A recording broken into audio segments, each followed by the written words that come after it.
Chapter 1: The Demon Lord's Invitation. Bright sunlight poured down from the heavens. Under normal circumstances, the warm light would have been a reward for escaping the snow fields, which was perpetually trapped in winter. Especially if the people in question had just cleared the frost caverns, the final labyrinth left to conquer. However, Hadjime and the others found that welcoming light blocked by an army of gray dragons flying overhead.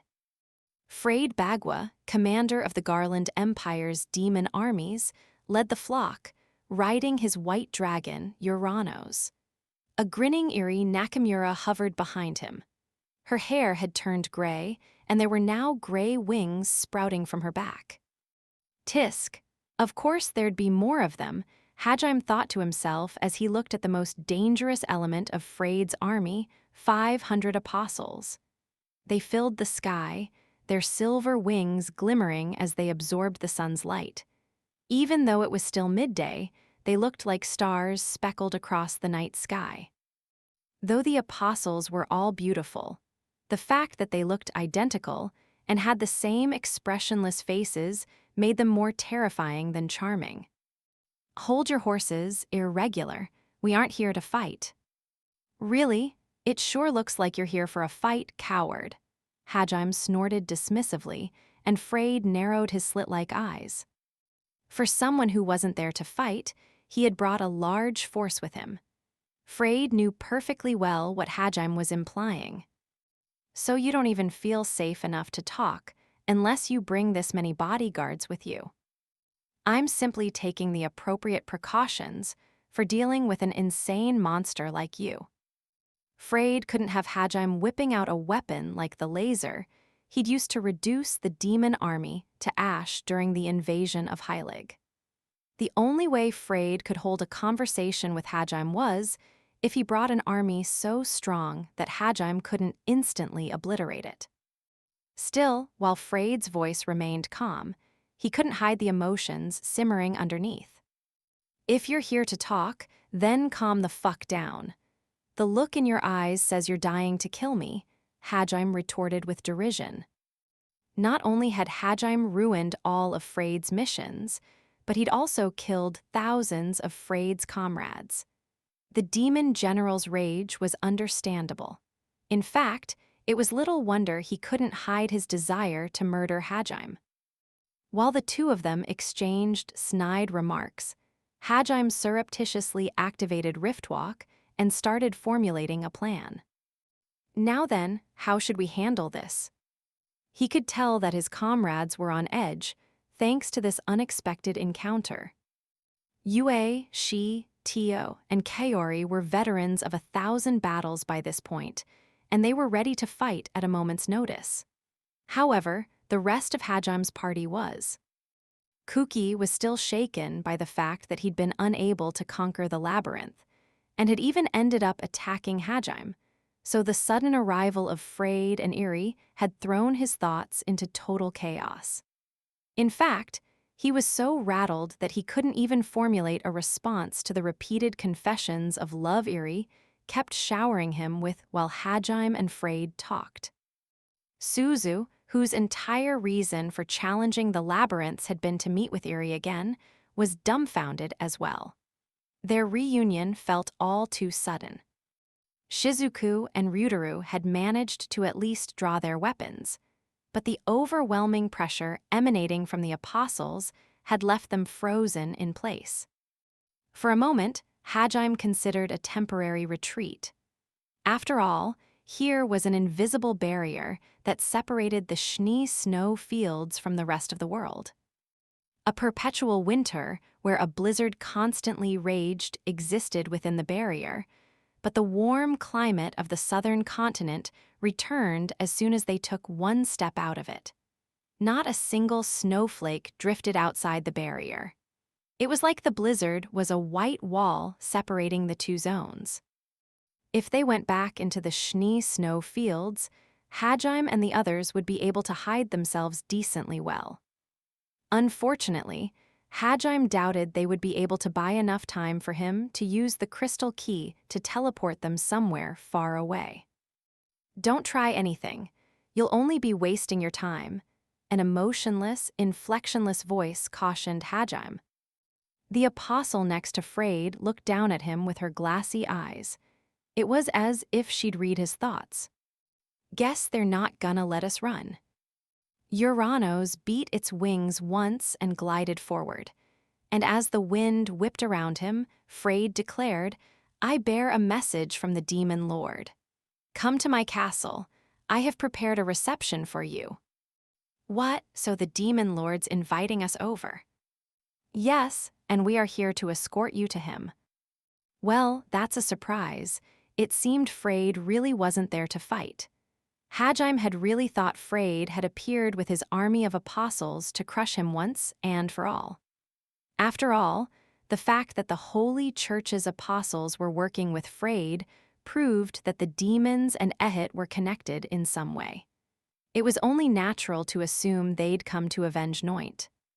Freyd nodded in an exaggerated manner and added, Normally the likes of you would never be granted the honor of an audience with our god. Your god? You make it sound like the demon lord and your god are the same person, Yue muttered quizzically. Freyd turned towards Yue, an ecstatic smile spreading across his face. A moment ago, he'd been struggling to contain his rage, but his expression was suddenly full of joy. That's right, our king is undoubtedly a god. He is the one and only kin of the great creator, Lord Ehit. The demon lord's name was Alva. Until recently, the demons had simply seen him as the head of their country and as a shaman who received oracles from their god. The other nations had believed that was all he was as well.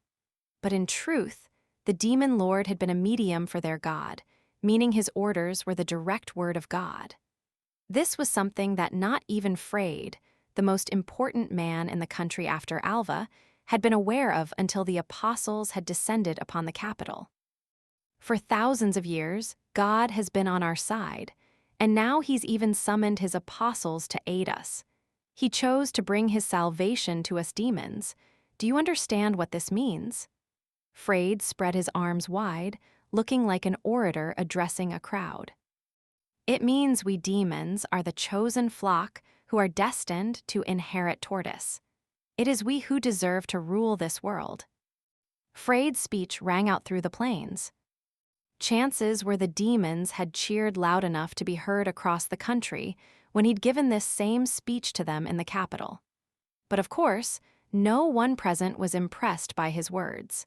In fact, Hajime simply cleaned his ear with his pinky, looking bored. The fury returned to Freyd's eyes, but before he could say anything, Tio stepped forward. Then, she shot a quick glance back at Kuki and the others to see if they'd recovered from their shock. At some point, she had gone over to Suzu and Shizuku, while Kaori was now next to Kuki and Ryutaru. The two of them were probably trying to calm the others down, while Hajime and Yue conversed with Freyd to buy time. Tia realized they'd need to stall a little more, which was why she'd stepped forward as well. May I ask you something? What do you want, survivor of the Dragonmen race? The inflection vanished from Freyd's voice, and his expression went blank.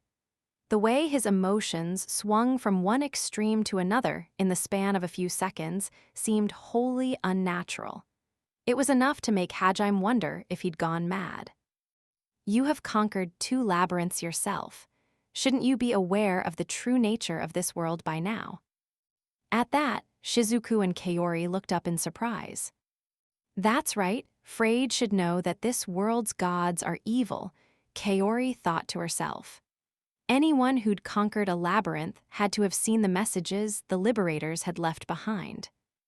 Hajime and the others had already heard the story 6 times, so they'd ignored the paintings and statues in the frost caverns that explained the truth. But Vander Schnee had also left behind records of the liberators' struggle. Moreover, Vander Schnee had been a demon, albeit one of mixed blood. Plus, he'd been related to the demon lord. It was strange that Freyr would side with Ehit when he knew that one of his proud ancestors had joined forces with other races to overthrow Ehit. Freyr picked up on that implication, and he replied coldly, "What makes you so certain their words are the truth? Why don't you doubt what the liberators, nay, the mavericks, told you?" "I see, so you believe their tale to be false, then," Tio mused. "Well, it's not like they provided any real proof," Hajime pointed out with a shrug. Shizuku and the others turned to him in surprise. They thought that Hajime had believed the liberators' words. In truth, Hajime didn't care one way or another if the liberators were telling the truth or not. It didn't matter if Ehit was good or evil, or even really a god. The only thing on his mind was if Ehit planned to impede his path. Of course, Freyr seemed far more invested in the veracity, or lack thereof, of the liberators' words. "In that case, Freyr, what makes you so certain their claims are false? Was Ehit not meant to be your sworn enemy? Why do you now follow him?" Originally, the demons hated Ehit, since he was the god humans worshipped. It was strange for Freyr not to believe that Ehit was the root of all evil in this world. If anything, he should have felt vindicated that demons were indeed in the right when he learned the liberators had all united against Ehit. "Fools, why can't you understand that this has all been part of Ehit's grand plan? Everything until now was a trial we had to overcome in order to gain the honor of following him." "Oh, I get it now," Hajime said as he nodded in understanding. Of course, he wasn't agreeing with Freyr. He just understood the demon general's true nature at last. The idea that Ehit was actually the god the demons should be worshipping, and that everything thus far was a trial, was ridiculous. It flipped everything the demons had believed in on its head, but most importantly, it meant that all the soldiers who'd been sacrificed in the name of their holy war had actually died in vain, since Alva was linked to Ehit. Freyr knew better than anyone how many men and women had given their lives for the cause. And yet, he accepted this new reality without complaint. "I pity you," Hajime muttered quietly. Somewhere down the line, Freyr had lost his way. Of course, that was just speculation, since Hajime had no idea what kind of person Freyr had been in the past. However, the current Freyr closely resembled Ishtar and the other bishops Hajime had met. After seeing the fanatic devotion in Freyd's eyes, he was certain the demon had been corrupted. Hajime's words had been soft enough that there was no way Freyd could have heard him, but the demon could tell what Hajime was thinking from his body language. The fact that his sworn enemy pitied him infuriated Freyd. That was the last thing he wanted. But just before his rage boiled over, Eri stepped in. "Come on, Freyr, cut the pointless chatter and get this over with already. I want to snuggle with Kuki-kun as soon as possible." "Tisk, I know." Freyr clicked his tongue and wrestled his emotions under control. At the same time, Suzu finally recovered from her shock enough to confront Eri. In a trembling voice, she said, "You, Eri, I really wanted to." "Oh, you were here." Eri's dismissive tone hurt more than any insult could have. She looked down at Suzu as if she were a pebble on the road and not her former best friend. Of course, Suzu had been expecting that, but it still hurt. It felt like she'd been stabbed in the heart, but even so, she didn't give up. She promised herself she'd never avert her gaze from the truth again. "That's right, I'm here. I wanted to meet you, Eri." "Ha, what, so you could chew me out? Go for it, but don't expect me to pay attention." No, I just wanted to have a proper conversation with you." There was so much Suzu wanted to say, and so much she wanted to ask. She wished she could just pour everything out at once. But their reunion was so sudden that she still hadn't figured out how to put all of her feelings into words. Unfortunately, before Suzu managed to organize her thoughts, Eri turned her gaze back to Kuki. It was clear from her attitude that in Eri's eyes, Suzu had long since exhausted any use she might have had, so she didn't care the least bit about her anymore. "Eri, you bitch, you can't just..." Incensed on Suzu's behalf, Ryutaru started shouting at Eri, but she ignored him. "Kuki-kun, what do you think of my new look? I'm way prettier than before, aren't I?" Eri's voice dripped with a toxic sweetness. A warped smile spread across her face, and she twirled around midair. There was no indication that she'd even heard Ryutaru. Suzu grit her teeth and gripped the hem of her skirt. Shizuku gently hugged her in an attempt to console her, while Kuki just stared at Eri in a daze. "You, Eri, what happened to you?" "Oh, the demon lord made me way stronger. I just want to spend the rest of my life with you, but there are all these worthless parasites that keep getting in the way. Luckily, there's nothing to worry about now. I'm strong enough to get rid of all the garbage around you. We'll be together forever." "You, Eri." Eri cackled maniacally, her now gray hair whipping in the wind. Kuki couldn't think of anything to say. Since revealing her true nature at the palace, she'd only gotten worse. What little shred of humanity she'd retained back then seemed long gone. Shocked, Shizuku quietly muttered, "What's happened to you?" A few gray feathers fell from Eri's wings. As they touched the ground, they obliterated the grass and ground around them, creating tiny holes. It seemed like Eri possessed the same disintegration ability that Noit once had. "You're not the same as me. You haven't transplanted your soul into a new body. Instead, you've had your body modified," Kaori muttered, her expression pained. This time it was Freyd's turn to step in. "That's enough small talk. It's time you accepted the Demon Lord's invitation. Just so you know, irregular, you don't have the right to refuse." The gray dragons howled in unison, attempting to cow Hajime and the others into submission. The apostles increased the pressure they were applying on the party as well.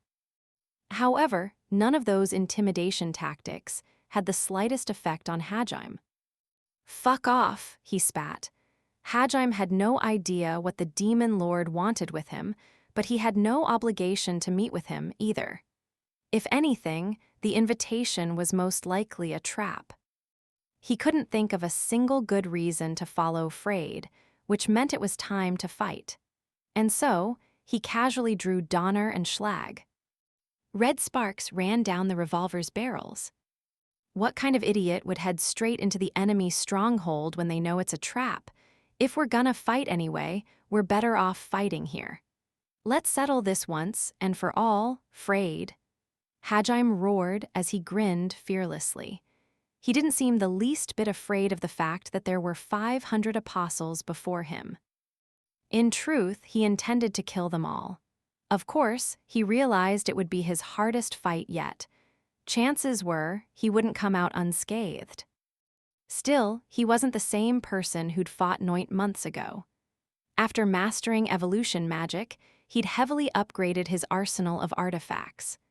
Moreover, he'd learned Limit Break's one derivative skill, Overload.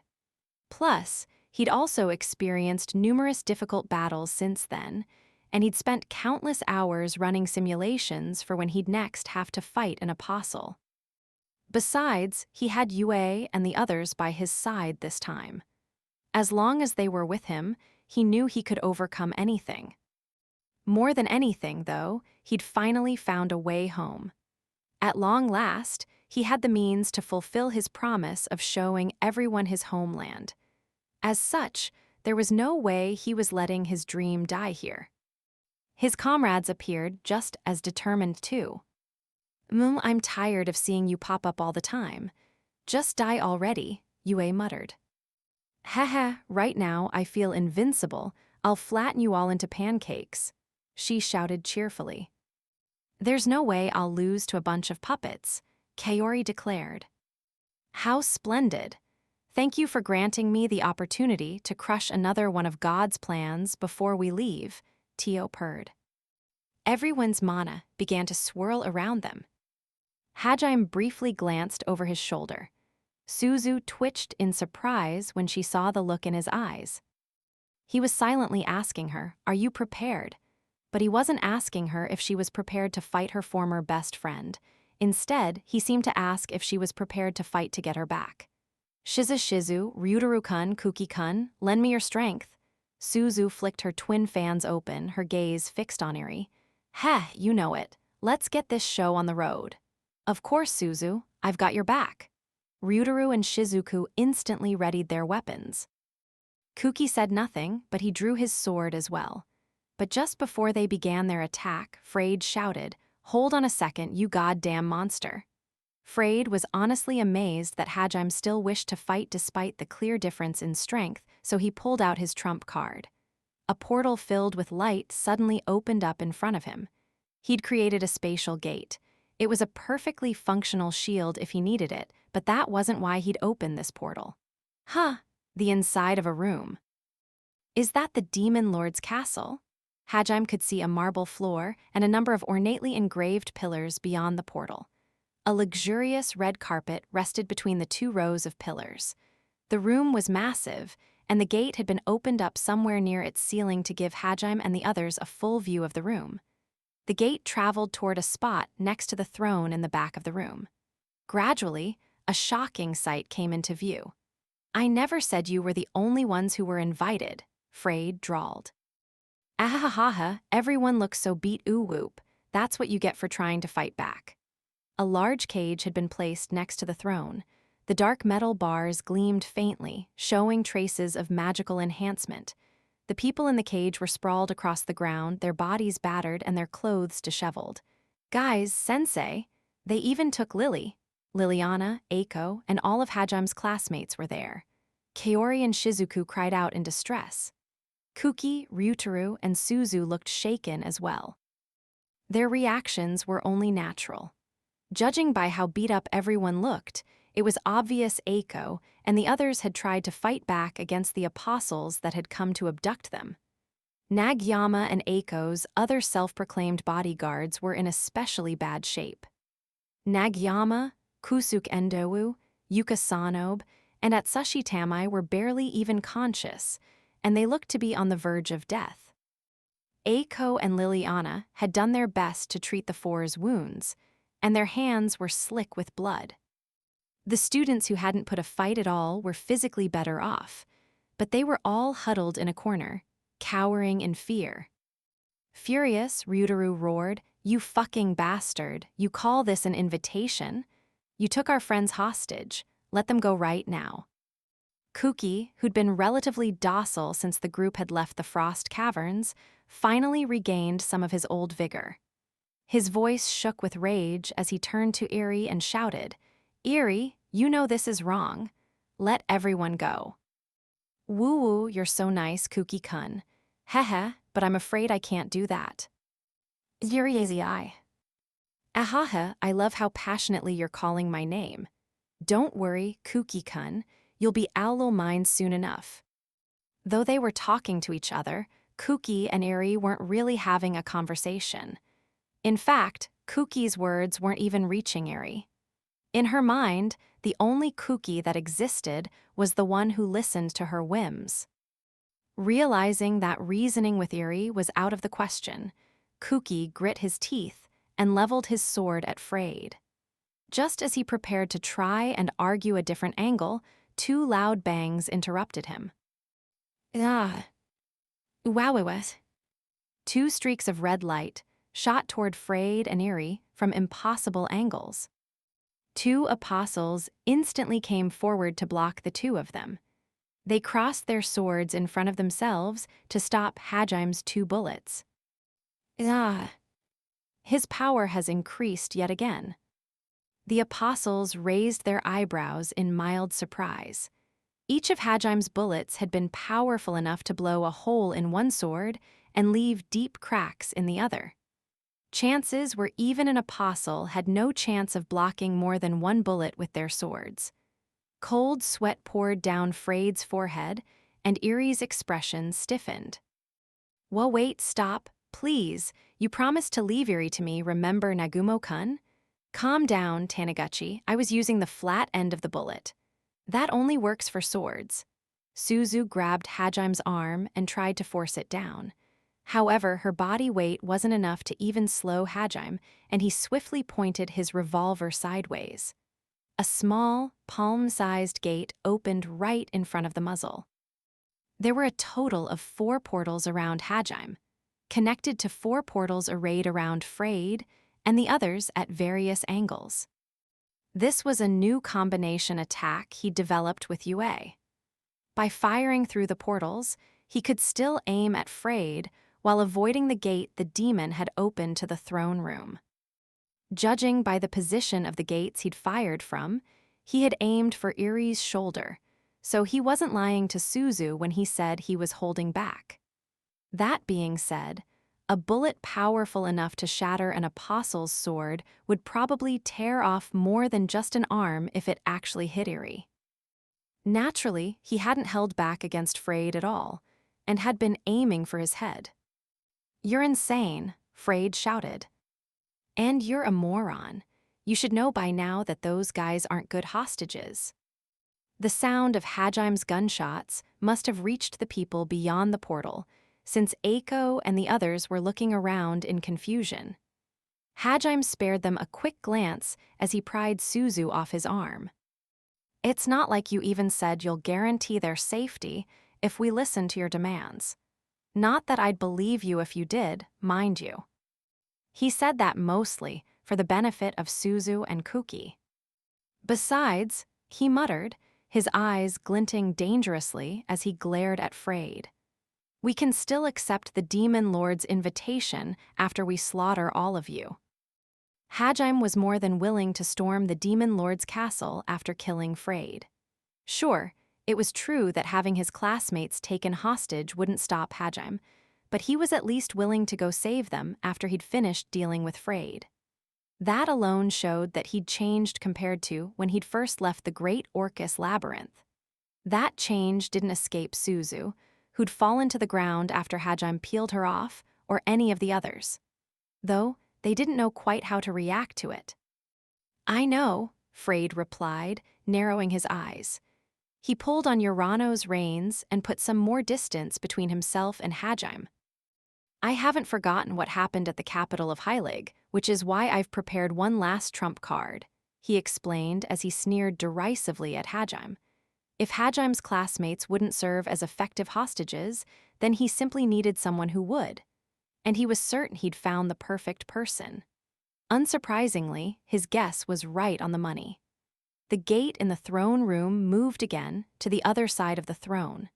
There was another small cage behind the pillars that had Mayu sitting inside it. The moment Hajime saw her, he unleashed a wave of bloodlust so overpowering that everyone fell silent. "Ah!" Freyed's breath came in short gasps, and goosebumps rose on his arms. His instincts screamed at him to run. The fact that they still functioned in the face of such wrath proved that he was one of the stronger beings in the world. Freyed's gray dragons plummeted to the ground, flailing about madly. Their puny minds had been unable to withstand the fear Hajime had instilled in them in that moment, driving them insane. Though they knew his anger wasn't directed at them, Kuki, Ryutaru, and even Shizuku took a few steps back, their expressions pained. Suzu, who stood the closest to Hajime, started backpedaling away as fast as possible.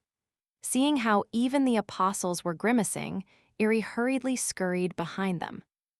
Freyed, on the other hand, managed to barely preserve his pride by biting his lips so hard the pain drove away the fear. "Hajime? Yue!"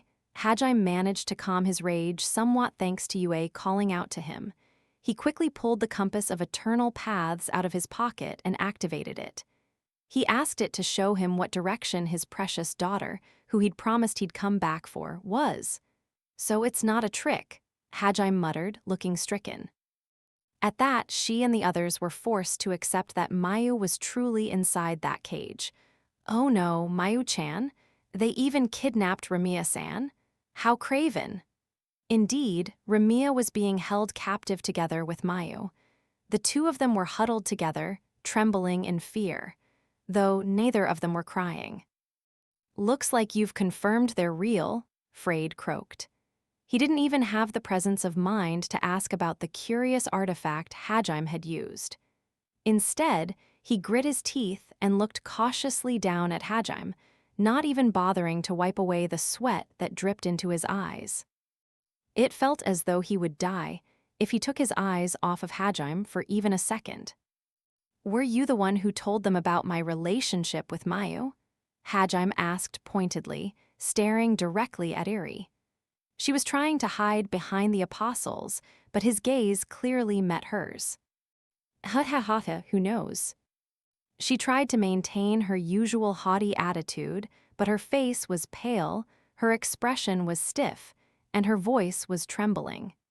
It was obvious she was terrified of Hajime. Of course, he knew the answer without even asking. Neither Frade nor the apostles knew anything about Mayu, so Eri was the only person who could have possibly told them. "What does it matter how we found out? Will you accept the invitation or not, irregular?" Frade asked, trying to sound as imposing as possible under the circumstances. However, Hajime looked at Frade as if he were nothing more than an insignificant insect. He was still oozing bloodlust from every pore, though not as strongly as before. His fury was a quiet, controlled one now. However, that just made it all the more terrifying. Frade felt as though the abyss itself was staring at him. His breath caught in his throat, but he didn't even realize he'd stopped breathing.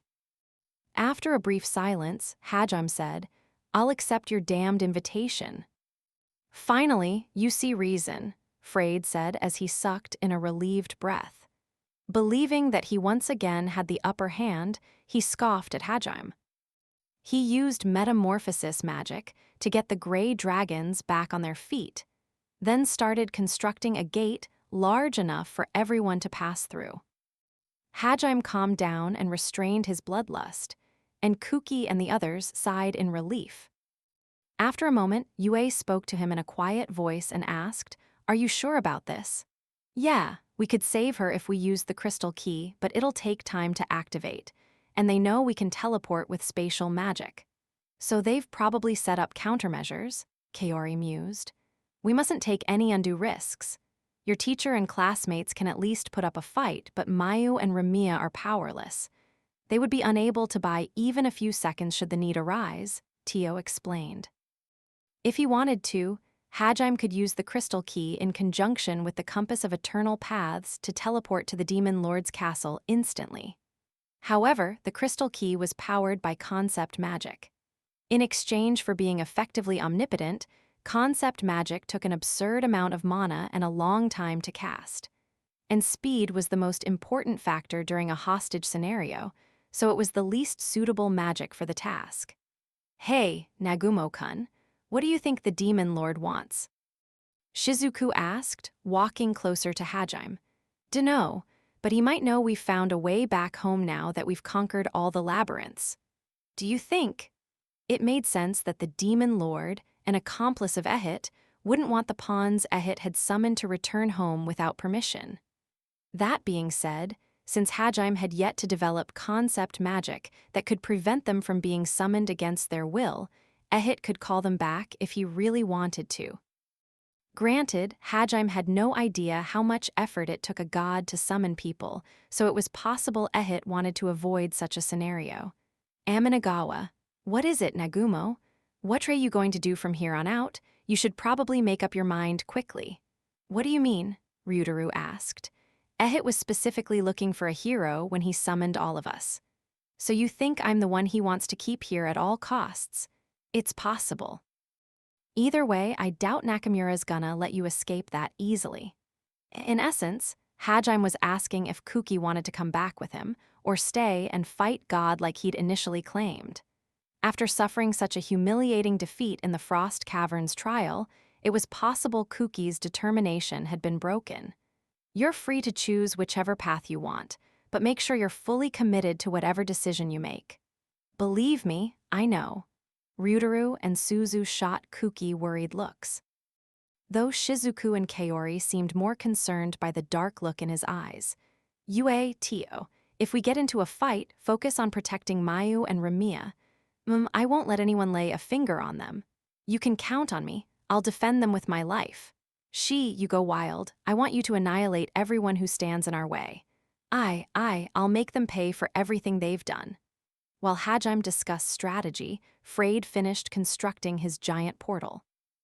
Before we go, I'm going to have to ask you to leave your weapons behind, irregular. Excuse me? I also have some handcuffs here that will seal your mana. Freyd pulled out a pair of handcuffs that looked identical to the ones Eiko and Kuki had been forced to wear in the capital. Freyd had claimed this was an invitation, but he was treating Hajime and the others like prisoners. He narrowed his eyes and tossed the handcuffs in front of Hajime. Put them on yourself. Freyd's sneer was uglier than ever. He clearly held a grudge over all the times Hajime had humiliated him. He didn't used to be such a petty person, I don't think. I wonder if getting his ass kicked over and over changed him. Hajime thought absently. Or wait, maybe becoming a religious fanatic made him like this? Regardless, there was no way in hell he was putting those on. In your dreams, moron, Hajime replied as he stomped on the manacles, crushing them underfoot. For a moment, Freyd looked taken aback, but then he furrowed his brow in irritation and screamed at Hajime, I told you before, you don't have the right to refuse. Or do you not care about what happens to those two dragons? We won't show any mercy to those two inferior mongrels if you cross us. Did you honestly believe you could control me just by taking Mayu and Ramiya hostage? Haven't you realized that you're using a double-edged sword here?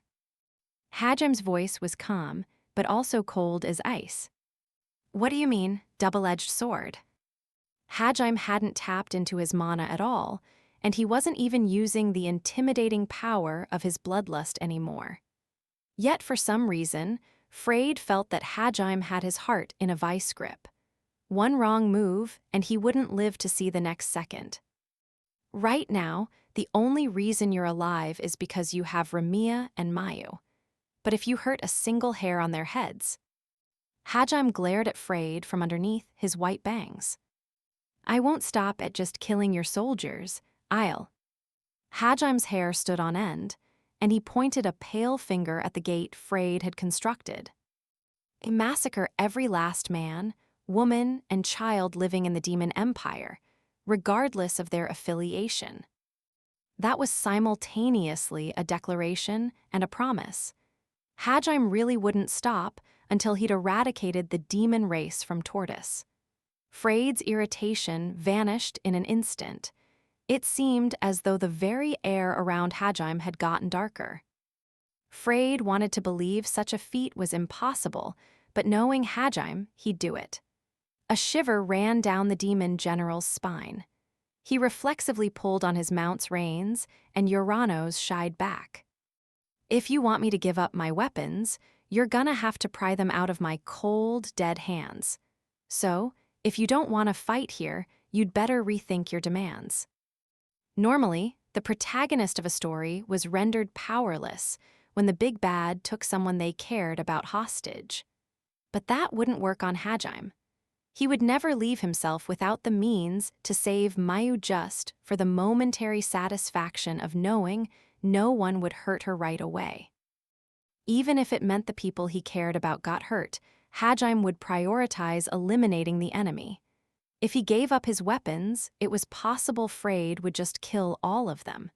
In which case, it was better to fight, even if that ran the risk of Mayu getting hurt.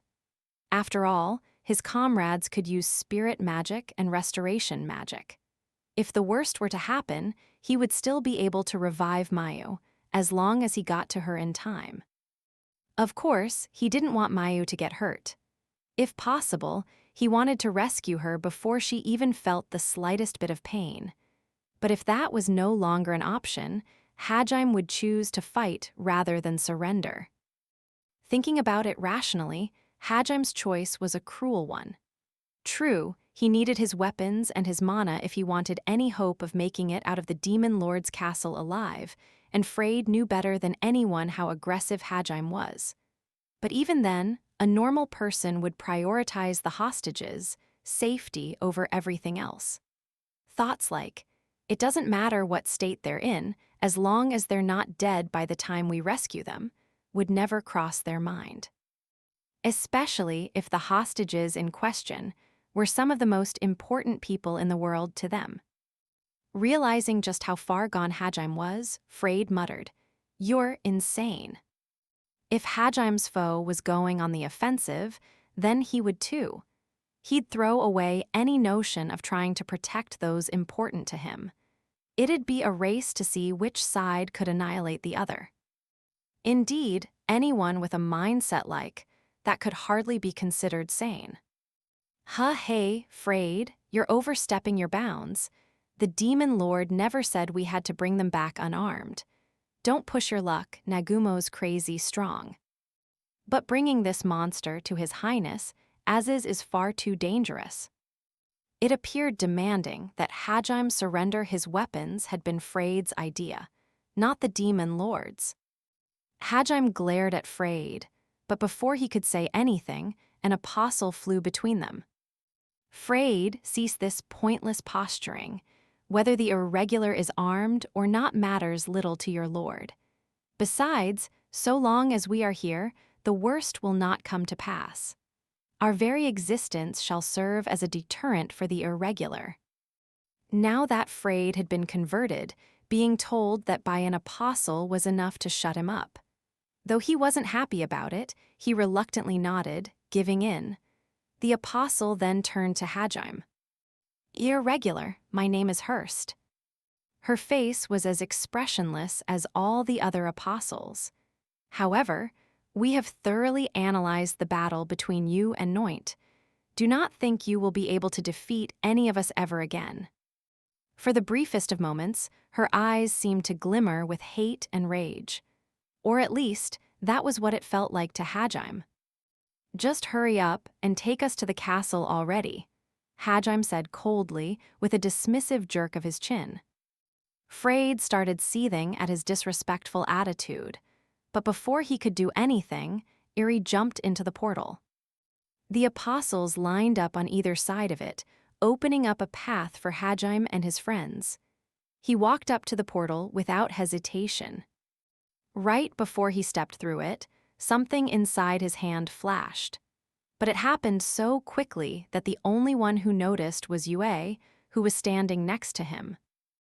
To Hajime's surprise, the portal didn't take him directly to the throne room. Instead, he found himself in a wide terrace somewhere else inside the castle that was large enough to accommodate hundreds of people. Upon turning around, he saw the demon capital spread out below him. The buildings' roofs were rust-red, but other than that, the structures looked identical to those of Heilig's capital. Most of the apostles and gray dragons that filed in after Hajime and his friends flew down to the city. "Come this way, and you better not try anything," Freyd said curtly as he dismounted Uranos and sent the dragon away. Around 50 apostles had remained behind to guard the party, and they got into formation behind Hajime and the others while Freyd led the way. The Demon Lord's castle appeared absurdly huge. Hajime, she, and Tio walked at the head of the group, while Kuki, Shizuku, Suzu, and Ryutaru huddled together behind them. As they walked down one massive hallway after another, Iri crooned, "Kuki-ku-one, hold me. That monster's scaring me." "You, Iri, have you really?" She grabbed Kuki's arm and pressed her body close against him. Then, she leaned in close and started whispering something into his ear. "You, Iri, listen." Suzu stammered, desperately trying to grab Iri's attention. However, Iri was focused solely on Kuki, so she gave no indication that she'd even heard Suzu. A seductive smile graced her face, and a manic, obsessed look dwelled in her eyes. Honestly, it was painful for Suzu to see her like this. It seemed Iri only had eyes for Kuki after all. She didn't seem the least bit guilty about betraying her classmates or taking them hostage. Seeing how selfish Eri had become, Suzu's face twisted in anguish. "Hey, Eri, Suzu's talking to you," Ryutaru shouted, unable to bear seeing Suzu look so sad. He reached out to grab Eri by the shoulder, but "Do not lay a hand on her," one of the apostles said as she stepped forward and pointed her sword at him.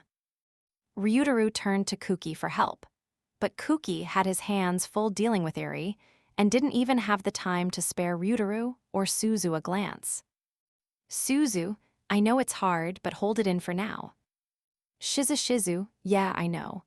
Thanks for getting mad on my behalf, though, Ryutaru-kun." "Tisk, don't mention it. I swear I'll find some way to let you two talk."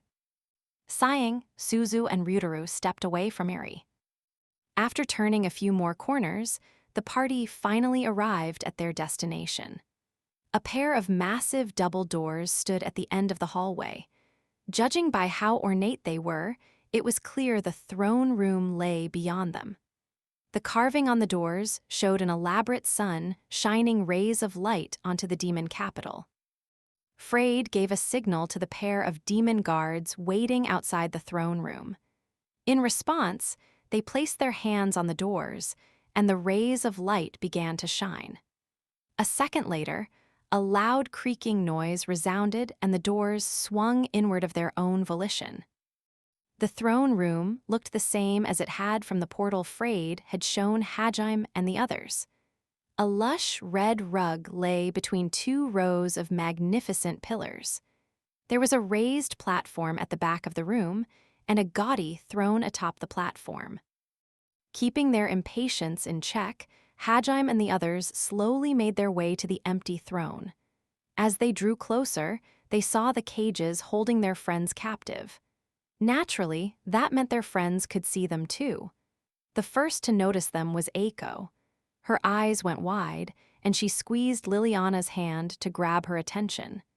The princess turned around and gasped when she saw Hajime and the others.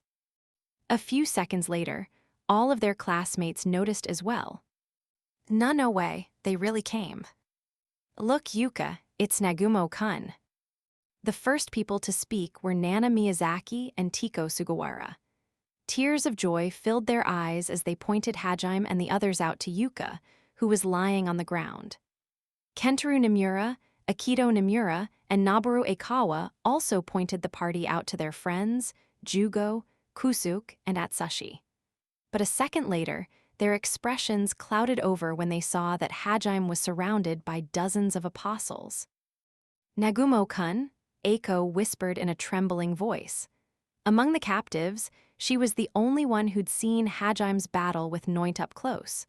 She knew firsthand how strong even one apostle was, so seeing 50 at once brought her to the depths of despair. However, that despair lasted only a moment.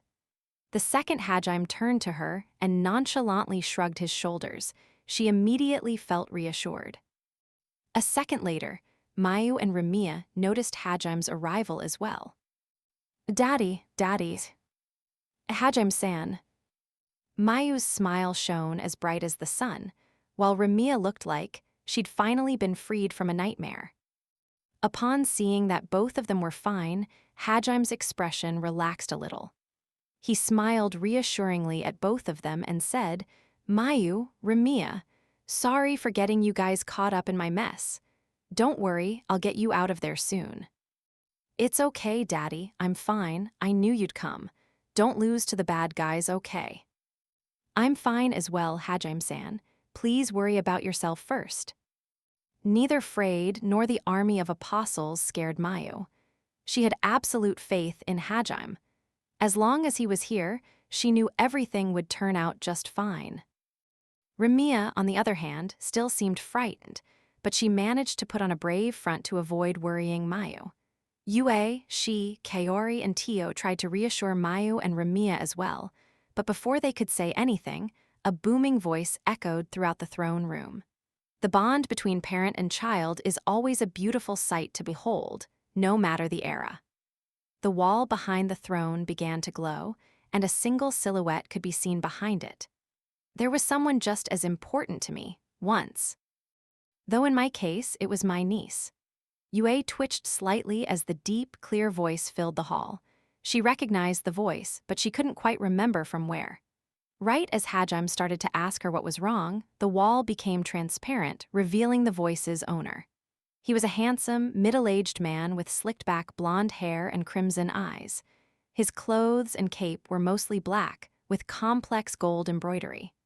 The top few buttons of his shirt were open, and he looked surprisingly sexy for his age. He exuded charisma from every pore, and it was obvious from his demeanor that he was ridiculously strong. Hajime was willing to bet money that he was the Demon Lord, Alva, one of Ehit's kin. And yet, his smile was so gentle that it was hard to believe he was a leader, let alone the avatar of an evil god. Of course, Hajime hadn't forgotten that he'd taken Mayu hostage to bring them here. And so, he narrowed his eyes dangerously and opened his mouth to speak. However, someone beat him to the punch. It was Frayed, nor was it the Demon Lord.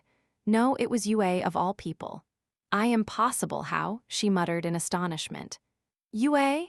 Yue covered her mouth with a trembling hand. She looked aghast as if she'd just seen a ghost. This was the first time Hajime had seen her so shaken. Just as he prepared to reassure her, he had a sudden realization. The Demon Lord's hair and eyes were the exact same color as Yue's. No way. That's not possible. Unfortunately, Hajime's conjecture was proved right by the Demon Lord's next words. "Long time no see, Alicia. You're as cute as always." The affectionate look he gave Yue made it clear they weren't strangers, and no one except Hajime and the others should have known Yue's old name. "Uncle," Yue muttered, leaving no doubt as to the Demon Lord's identity. Everyone stared at Yue in shock, then turned back to the Demon Lord. At first, they were in disbelief, but after seeing how much the Demon Lord and Yue resembled each other, they began to think maybe he really was her uncle. Yue's hands trembled, and her legs looked ready to give out beneath her. The Demon Lord looked down at her with kind eyes and replied, "Yes, it's me, Alicia. I imagine you must be surprised. But I'm relieved to know you haven't changed over these past 300 years." The Demon Lord's words overflowed with love. Yue must have seen something of the uncle she remembered in his expression, since she took a hesitant step backward. A second later, she felt a warm hand cup her cheek, and she gradually returned to her senses. Turning around, she saw Hajime standing next to her. Though his gaze was fixed on the Demon Lord, the hand on her cheek made it clear he was there to support her. Relieved, Yue sucked in a deep breath. She hadn't fully recovered from her shock just yet, but she was able to function again now. Just as she was about to address her uncle, Alva-sama, one of the apostles called out to him. Though the apostle's voice was as devoid of emotion as always, her tone was clearly questioning. It appeared she hadn't expected the Demon Lord to treat Yue in that manner. It wasn't just the apostles that were surprised, either. Frayed and Eri looked taken aback by the unexpected development as well. However, the Demon Lord said nothing. Instead, he raised a hand toward the apostles, still smiling. A second later, a burst of mana shot out of his palm. His mana was a similar color to Yue's, but its golden hue seemed a bit darker than hers. The mana burst lasted only a second, but it was powerful enough that even Hajime was stunned, speechless. As the light began to fade, What the? Ryutaru and Suzu turned around in surprise. Though the others were silent, they too were shaken. Frayed, Eri, and the 50 apostles were all lying on the ground, unmoving. "You, Eri." "Suzu, calm down. They've just lost consciousness." Suzu started running toward Eri, but Kuki held out a hand to stop her. He'd already checked to make sure Eri still had a pulse. "What's the meaning of this?" Hajime asked, snapping everyone else out of their shock. He glared warily at the Demon Lord, but the Demon Lord simply snapped his fingers in response, looked around for a few seconds, and breathed a sigh of relief. I've cast a barrier to deceive the surveillance devices in this castle. The apostles outside should be seeing a different scene from what's actually happening, so we don't have to worry about them showing up. Hajim's demon eye did indeed pick up a faint dark golden barrier covering the throne room. "Answer him, what are you planning?" Yue asked, confused by her uncle's inexplicable actions. He smiled gently at Yue, then gave Hajime and the others a friendly wave. After that, he turned to the captives and lowered his head in apology. "I understand you're confused. It's only natural for you to be wary, so I'll be blunt. I am Deanlead Galdia Vesperidio Avatarl, the ruler of the Garland Empire and former Prime Minister of Avatar, the Vampire Kingdom. Moreover, I am an enemy of God." Deanlead's words echoed solemnly through the throne room. Truly, they were a bolt from the blue. But the sincerity in his gaze gave everyone the impression that he was telling the truth. Or, well, almost everyone. In a trembling, confused voice, Yue shouted, "No, this can't be. You're lying. Deanlead can't possibly be alive." "Alicia, your confusion is understandable. Necessary though it may have been, I did something unspeakably cruel to you. And now here I am, in a situation that defies all logic." "Don't call me Alicia. Stop pretending to be my uncle." Yue sounded more worked up than Hajime had ever heard. The man calling himself Deanlead smiled sadly. That seemed to anger Yue even more, and she thrust out her hand as a torrent of mana swirled around her. After her experience in the Frost Caverns, she'd come to accept that maybe her uncle had his reasons for sealing her away, but that didn't change the fact that he had sentenced her to 300 years of darkness. Regardless of the circumstances, he had betrayed her trust. There was no way Yue could forgive him so easily. Especially not if he suddenly showed up 300 years later and started treating her with the same affection he had before he betrayed her. If anything, it was surprising Yue hadn't lost it sooner. Before she knew it, she'd unleashed a draconic thunder at Deanlead. The golden dragon howled in rage as it closed in on him. However, he didn't look the least bit perturbed. He simply snapped his fingers, and a wall of light rose up to protect the raised platform the throne stood on. It didn't even waver as the dragon slammed into it. Deanlead completely ignored the clash as he addressed Yue. Though she truly did want him dead, the kindness in his voice still tugged at her heartstrings. "Alicia Galdi Vesperidio Avatarl, the wisest, most beautiful queen in Avatar's history, as well as my niece. I am indeed your uncle. Have you forgotten? I used to be a powerful monster user in my own right." "What are you?" "Surely by now you understand what that means. Why do you think I was able to create and tame such powerful monsters?" "Ah, you could use ancient magic, metamorphosis magic." Deanlead smiled proudly, like he used to when Yue did well in her studies. Conflicted emotions warred within Yue as an overwhelming sense of déjà vu assailed her. "Incidentally, I'm capable of using restoration magic as well. Unfortunately, my affinity for it is quite awful, so it's of little use to me. However, my affinity for metamorphosis magic is high, so I was able to modify and strengthen my body to extend my lifespan. That's why I'm still alive today." Yue calmed down. "Hajime." When Yue had unleashed her draconic thunder, Hajime had surreptitiously fired a few shots at Deanlead as well. However, his railgun-accelerated bullets hadn't been able to so much as scratch Deanlead's light barrier. There was no point in wasting their mana, so Hajime laid a hand on Yue's shoulder to calm her down.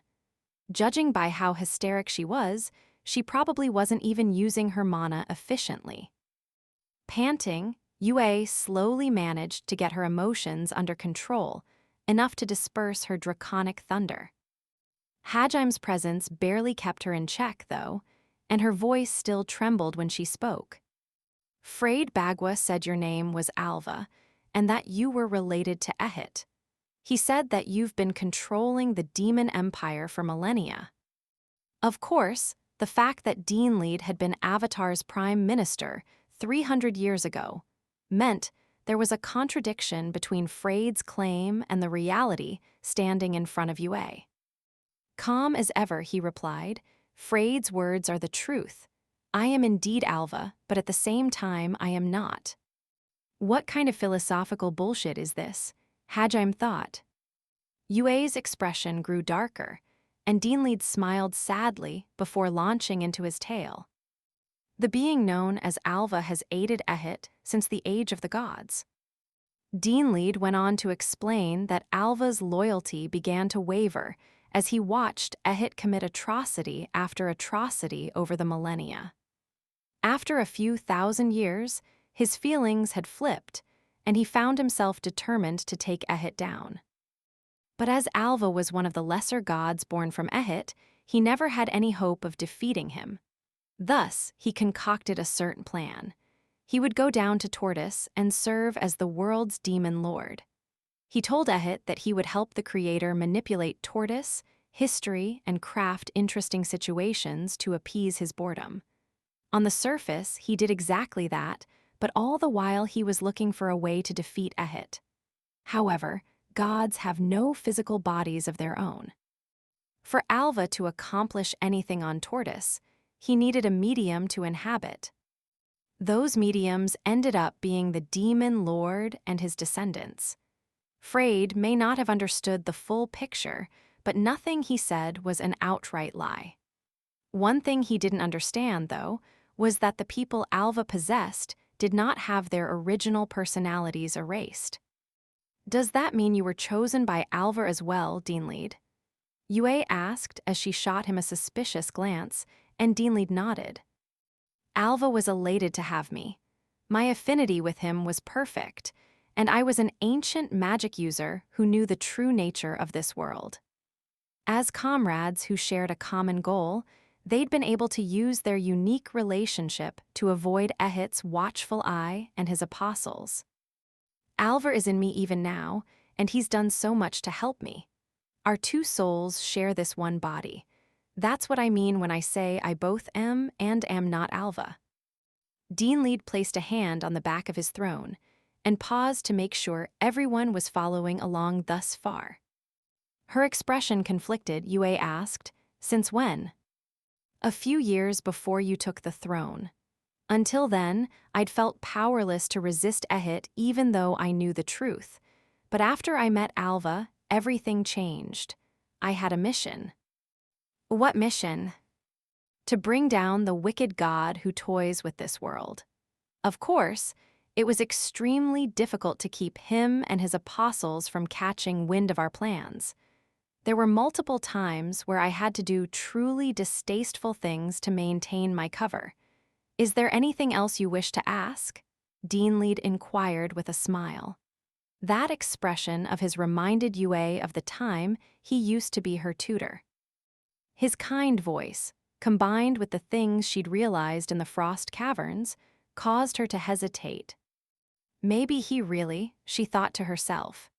If Deanlead really was telling the truth, there was one thing she wanted to know above all else, one thing she absolutely had to ask.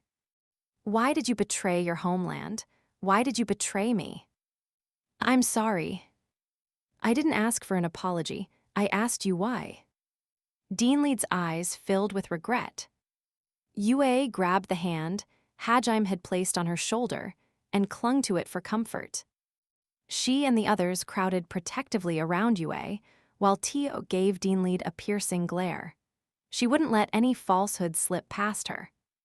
"Alicia, your talent eclipsed that of everyone else. No one could even come close to matching your magical abilities. Even I, who could use ancient magic, stood no chance against you. But that strength of yours was too conspicuous. It attracted unwanted attention, the same way the young man standing next to you, Hajime Nagumo, has. So that's why they all called me an irregular."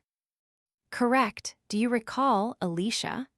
Back then, most of Avatar's influential nobles had been converted to followers of Ehit. Even your parents had turned. You may not have realized the implications, but surely you'd sensed that something was off.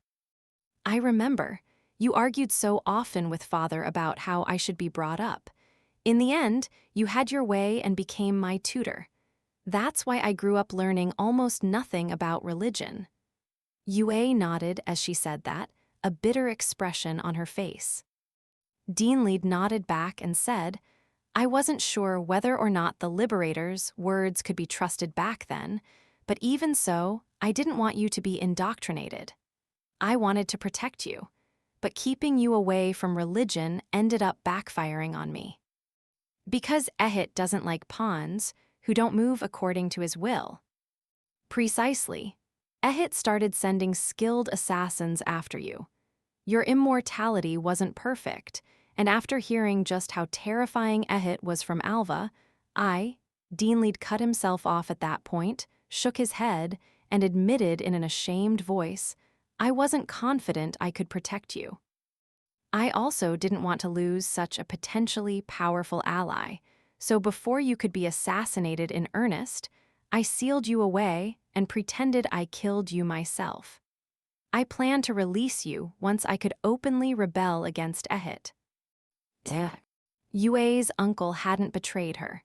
In fact, he'd tried to protect her. Part of the reason for that was because he'd wanted a trump card to use against Ehit, but he'd also truly loved his niece and wanted to keep her alive. The small hints Yue's copy had dropped back during the trial supported that narrative as well. She could no longer say with certainty that Deanlead was her enemy. Moreover, she wasn't sure how to take Deanlead's confession. It felt like she was overlooking something vital, but Deanlead's kind words had made a mess out of her thoughts. Unable to process the sudden revelations, hesitation and uncertainty filled her gaze. In a meek, trembling voice, she asked her final question, what about the hostages? If you really are Uncle Dean, if you really haven't betrayed me, then why did you? Her tone sounded almost accusatory, and Deanlead frowned sadly when he heard it. You're right, he muttered and snapped his fingers thrice. The light that had been surrounding the bars of the prisoners' cages vanished, and the locks on the doors clicked open. Confused, Mayo and Eiko tentatively opened the doors of their respective cages. I knew you wouldn't agree to meet with me unless I went this far. Besides, I knew if I kept them close by, I'd be able to protect them if Ehit tried anything. As for their injuries, please forgive me. It was the apostles who went to capture them, and I couldn't openly heal your friends in their presence. I did order them to capture everyone alive at least. After all, they may become my comrades very soon, Alicia. Your comrades, Yue parroted back, her brain too fried to think. If Deanlead was telling the truth, and her beloved uncle had been forced to seal her away because he had no other choice, then what he said made sense. Hajime held up a hand to stop Mayu and Eiko from exiting their cages just yet, while she and the others gave Yue a worried look. But her attention was focused solely on Deanlead. Alicia, please believe me. The Demon Lord walked down from the podium, holding his throne. I always have and always will love you. Not a single day has gone by over these past 300 years where I haven't thought of you. Uncle. Deanlead smiled and walked up to Yue, saying, That's right. It's me, Uncle Dean. My beloved Alicia, the time has finally come. Please lend this foolish old man your strength. It's time we put an end to everything once and for all. You want me to help you. Let us vanquish Ehit together, much like we did to all of Avatar's enemies. Ehit is preparing to put an end to this era. He's already reset the world multiple times in the past, watching civilizations grow and develop, then destroying them all in one big cataclysm is his hobby. But that all ends here. As luck would have it, you're far stronger than you were in the past. Moreover, you have so many friends capable of using ancient magic. Together, I'm sure you can hold your own against even Ehit. Yue furrowed her brows, her words catching in her throat. Deanlead spread his arms wide and moved in to embrace her. And that action brought back another one of Yue's memories from 300 years ago. Whenever she did well in class or mastered a particularly difficult spell, Deanlead had always praised her and patted her head. Dee seemed more proud of her achievements than even she did. And whenever she'd gone to tell him about something good that had happened to her, he'd hugged her just like this. Yue's uncle was alive, and he hadn't betrayed her. The man she'd loved more than her own father closed in on her for a hug. Slowly but surely, Yue began to believe that he was someone she could trust again. Smiling, Deanlead whispered, "Come, Alicia. Together we can." However, before he could finish, a loud boom interrupted him, and a flash of light streaked toward his skull. He didn't even have time to react before Hajim's bullet pierced through his brain and made his neck snap back. Everyone stared in disbelief as Deanlead's body slumped to the ground. He wasn't even twitching. A strained silence spread through the throne room as comprehension dawned on the onlookers. The sound of a revolver cocking finally snapped everyone out of their reverie. They turned toward the source of the noise, their necks creaking like badly oiled doors. As they'd all expected, Hajime was standing there, Donner held at the ready. "Fuck you, I should tear you limb from limb," he spat, looking absolutely pissed. Eiko and the students' jaws dropped open. As sudden as Deanlead's confession had been, it had seemed like he was sincere about joining Hajime's side. While they weren't aware of all the details, the students had at least understood that Deanlead had done some cruel things to trick their true enemy, and that the Demon Lord was an ally who'd been willing to free them. But then, Hajime had gone and shot him in the head. Not satisfied with just that, he started shooting the corpse in the heart, the limbs, and everywhere else. Once he finished pumping Deanlead full of lead, he whipped out a few dozen of his boluses and tied the Demon Lord's corpse up. "Hiya!" While Hajime was doing that, she let out a war cry and dashed straight toward Freyd. As soon as she reached him, she slammed her warhammer into the back of his head without hesitation. Naturally, Freyd's head got smashed to a pulp, and the floor underneath him caved in. Blood sprayed from his decapitated corpse in a rather gory fashion.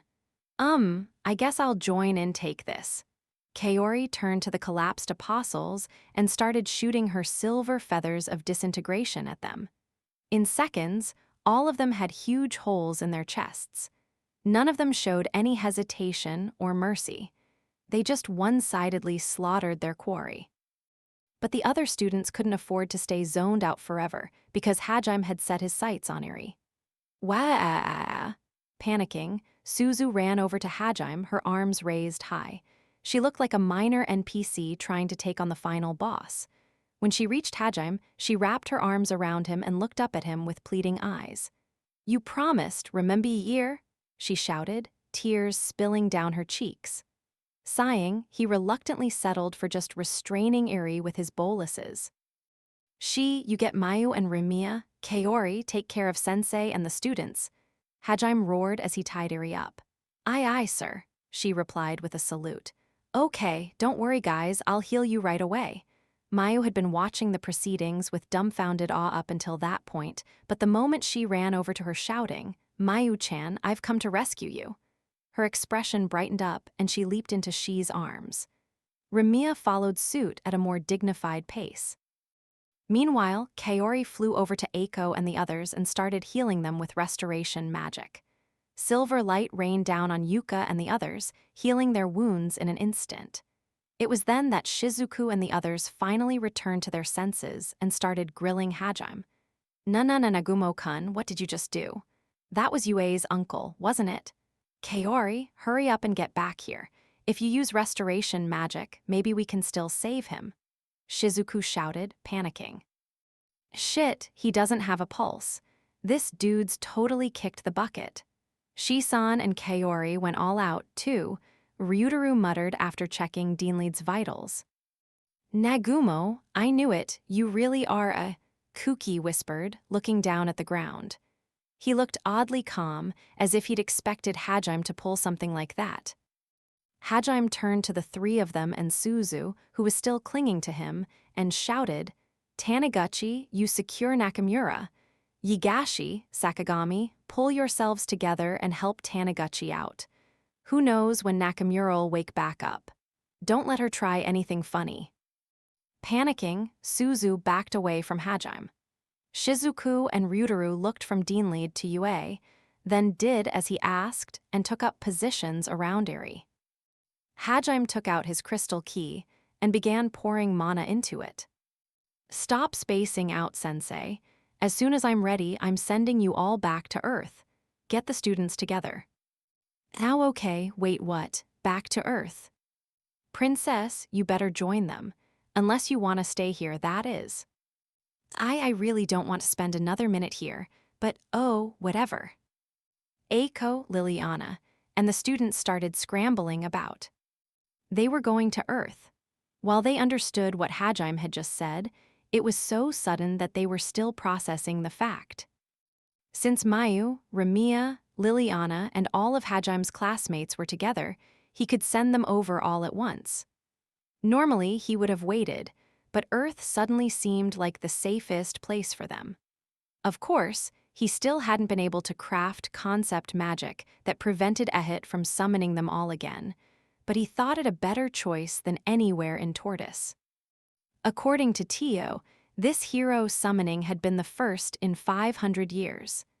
Chances were, it took a lot out of Ehit to call people from another world. Unfortunately, Hajime didn't have the time to explain that to everyone. They were in the middle of enemy territory, and there was no telling when the army of apostles would return. Nagumo, what the heck is going on? Nana screamed. A second later, Tico shouted, Well, we're going back, that's so sudden. Hajime ignored both of them and focused on gathering enough mana to open a gate back to Earth. The whole time, he kept his gaze fixated on Deanlead, not dropping his guard for a second. Tio, did you see that? I did indeed. It would be hard not to with how much time he gave us. I have never seen a soul like that before. It was like a spider's nest. No, perhaps the word parasite is more apt. Regardless, it was abhorrent. Agreed. Do you think you can bind his soul using spirit magic? While it's still stunned, if possible. Leave it to me. The same spell you used to create the necklace of vows should work here as well. It may take some time, but I should be able to do it. Don't let your guard down. Hajime, Yue muttered as Hajime's conversation with Tio wrapped up. He turned to her as Tio carefully walked over to Deanlead's corpse. Normally, someone would have been devastated if the person they loved shot a member of their family. Especially since, in this case, it had turned out that Deanlead hadn't betrayed Yue after all. Hajime kept Donner trained on Deanlead's corpse and replied, Thanks for buying us the time we needed to see through his true identity, then luring him out of the barrier. I know it must have been a hard conversation to have, but don't you look a little too shaken, Yue? Hajime's voice sounded sharp with irritation, but his eyes were gentle, and there was a faint smile on his face. I knew you. Figure it out on your own eventually, Yue, but I guess considering how harsh your past was, it's only natural you got deceived for a moment. Still, I'll never forgive him for spouting all that bullshit. No way I was gonna let him keep tricking you after that. Bullshit, what do you mean? Think about it rationally, Yue. If he really loved you, then why didn't he come visit you even once over the last 300 years? Thinking back on it, Yue realized Deanlead's story was full of holes. Even if he'd wanted to make sure no one found out Yue was still alive, there had been no reason to keep her wallowing in despair all alone. In fact, if he really was a rebel who'd harbored a god inside him, It should have been a piece of cake to go back to where he'd sealed Yue and tell her he hadn't truly betrayed her. If he'd sealed her that deep in the great Orcus labyrinth, that meant he'd been strong enough to clear it. The story about him being a rebel's bullshit, obviously. If he'd really cleared multiple labyrinths, there's no way Freyd's the only person he managed to help through one after 300 years. Unless he's totally incompetent anyway. And there's no way your uncle was that incompetent, right? Was the unsaid implication behind Hajim's words. Yue shook her head, the gears in her brain finally turning again. The only possible explanation was that Deanlead hadn't been trying to gather other rebels at all. But then, why did he act exactly like the uncle I remember? That was the main reason Yue had been fooled. This Deanlead had managed to copy the real Deanlead's mannerisms perfectly. Moreover, he'd talked about events only the real Deanlead should have known. But even as she muttered that, Yue realized the answer to her own question.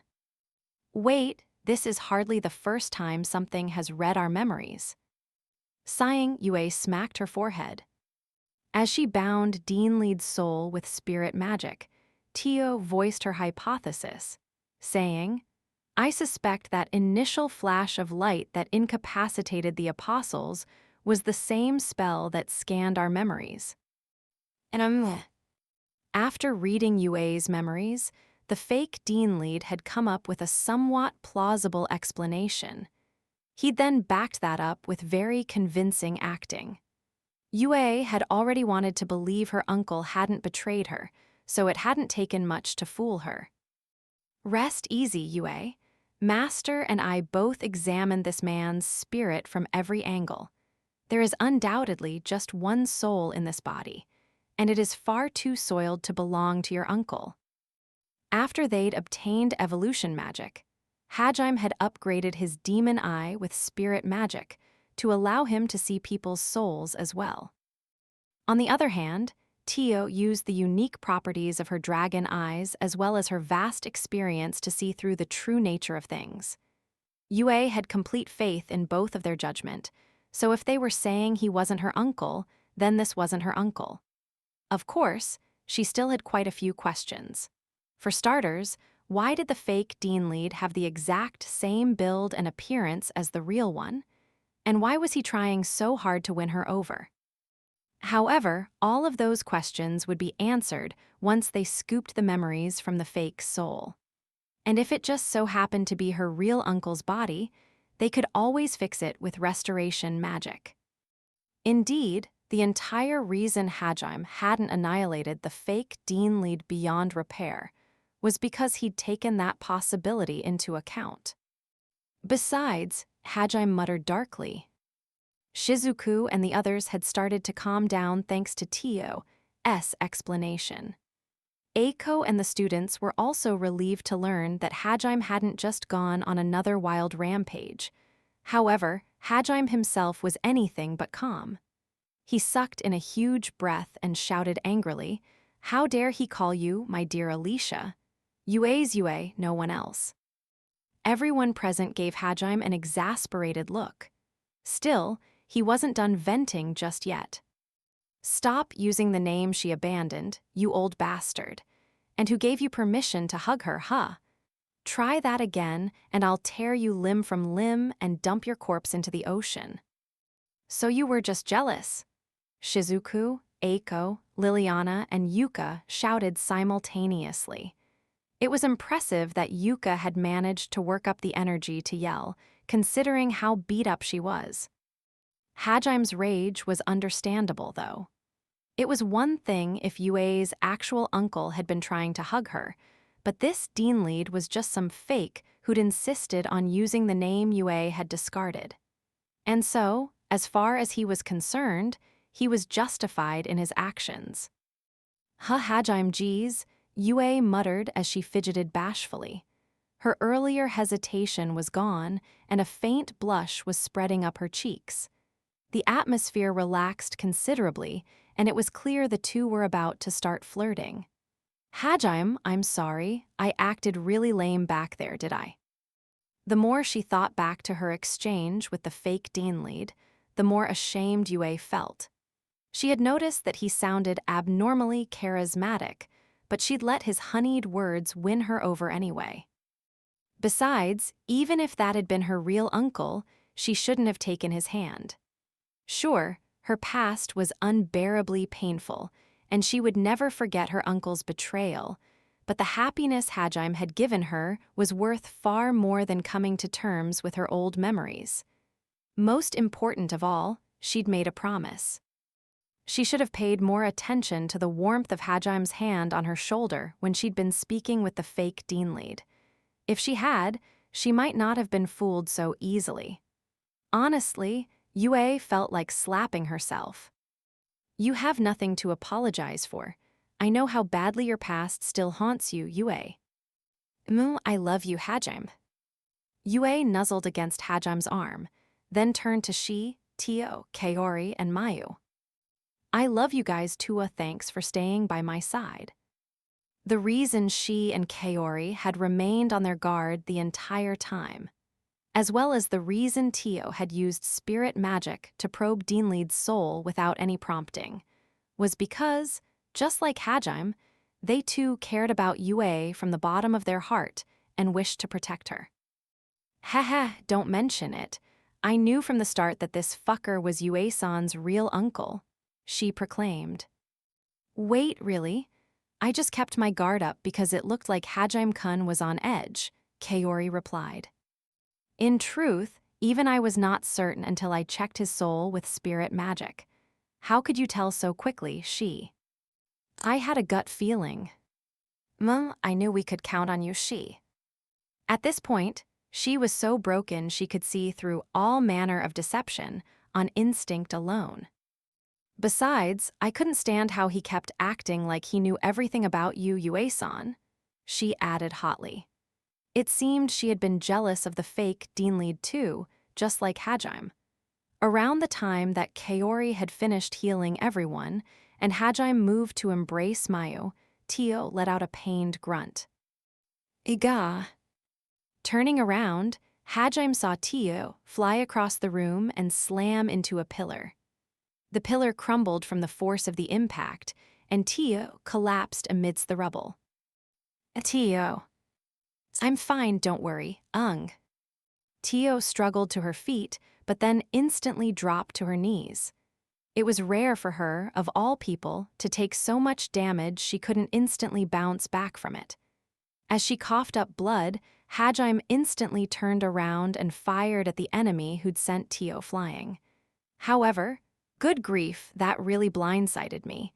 I can't believe it took this long to heal.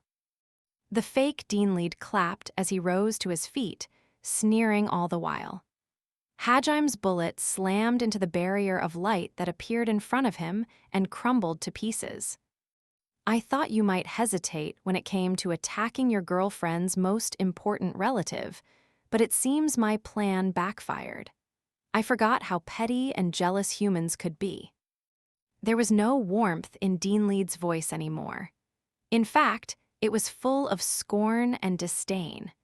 His clothes were in perfect condition again, and the bullet hole in his forehead had disappeared. Were it not for the destroyed boluses lying around him, Hajime might have thought this was an illusion. To think you would be able to stabilize Yue's mental state as well.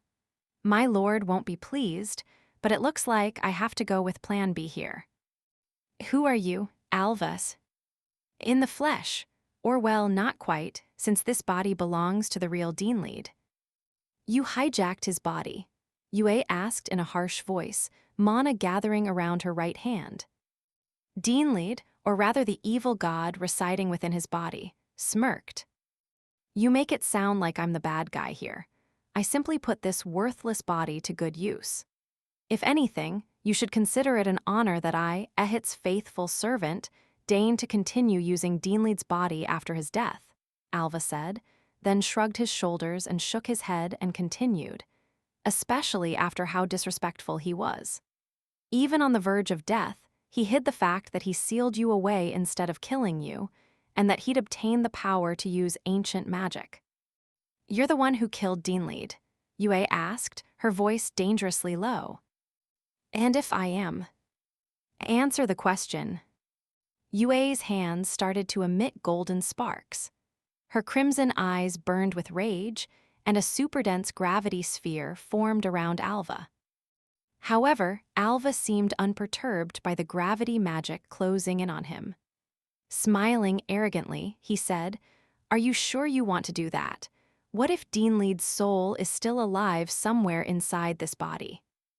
"That's not possible. You won't trick me again." Yue had no reason to believe her enemy's words. Not after Hajime and Tio had confirmed there was only one soul in the body. "You should get better at lying, you third-rate god," Hajime spat. "I'm gonna smash you to pieces," she shouted. They stepped protectively in front of Mayu and Remiya and glared at Alva. Hajime motioned to Kaori with his eyes, and she nodded, going over to protect Eiko and the other students. Meanwhile, Shizuku, Ryutaru, and Suzu all readied their weapons. Deanlead sighed as he looked around the room, then said, "Let me tell you what Deanlead's final words were. Right before he died, he left behind a message for you, Vampire Queen. I'm tired of your lies." Yue brought her gravity sphere down on Alva just as she leaped forward, and Hajime squeezed his revolver's triggers. Out of consideration for Yue, he held back just enough to let Alva say his piece. Later, though, he would come to regret that decision. Of course, in the moment, he believed it was important to buy as much time as possible to open a portal to Earth, and Yue felt the same, which was why she didn't shut Alva up immediately. But what they should have done was gone all out from the very beginning. Even if that meant obliterating Deanlead's body and forever losing the opportunity to learn about his death. Even if that meant destroying one of Yue's wishes, Hajime should have never let Alva speak. "Alicia, this is all your fault. You deserve to suffer a painful death for your sins." "Huh?" Yue didn't know what kind of magic Alva had used, but suddenly, a scene of the past flashed through her mind. Mountains of vampire corpses littered the battlefield. Deanlead was the only one standing, and he howled in rage as he coughed up blood. His eyes burned with hatred, and it seemed as though he was staring across time directly at Yue. A sharp pain lanced through Yue's chest, and she started gasping for air. And the moment her offense faltered, the enemy struck. Luminous Nova Overcharge.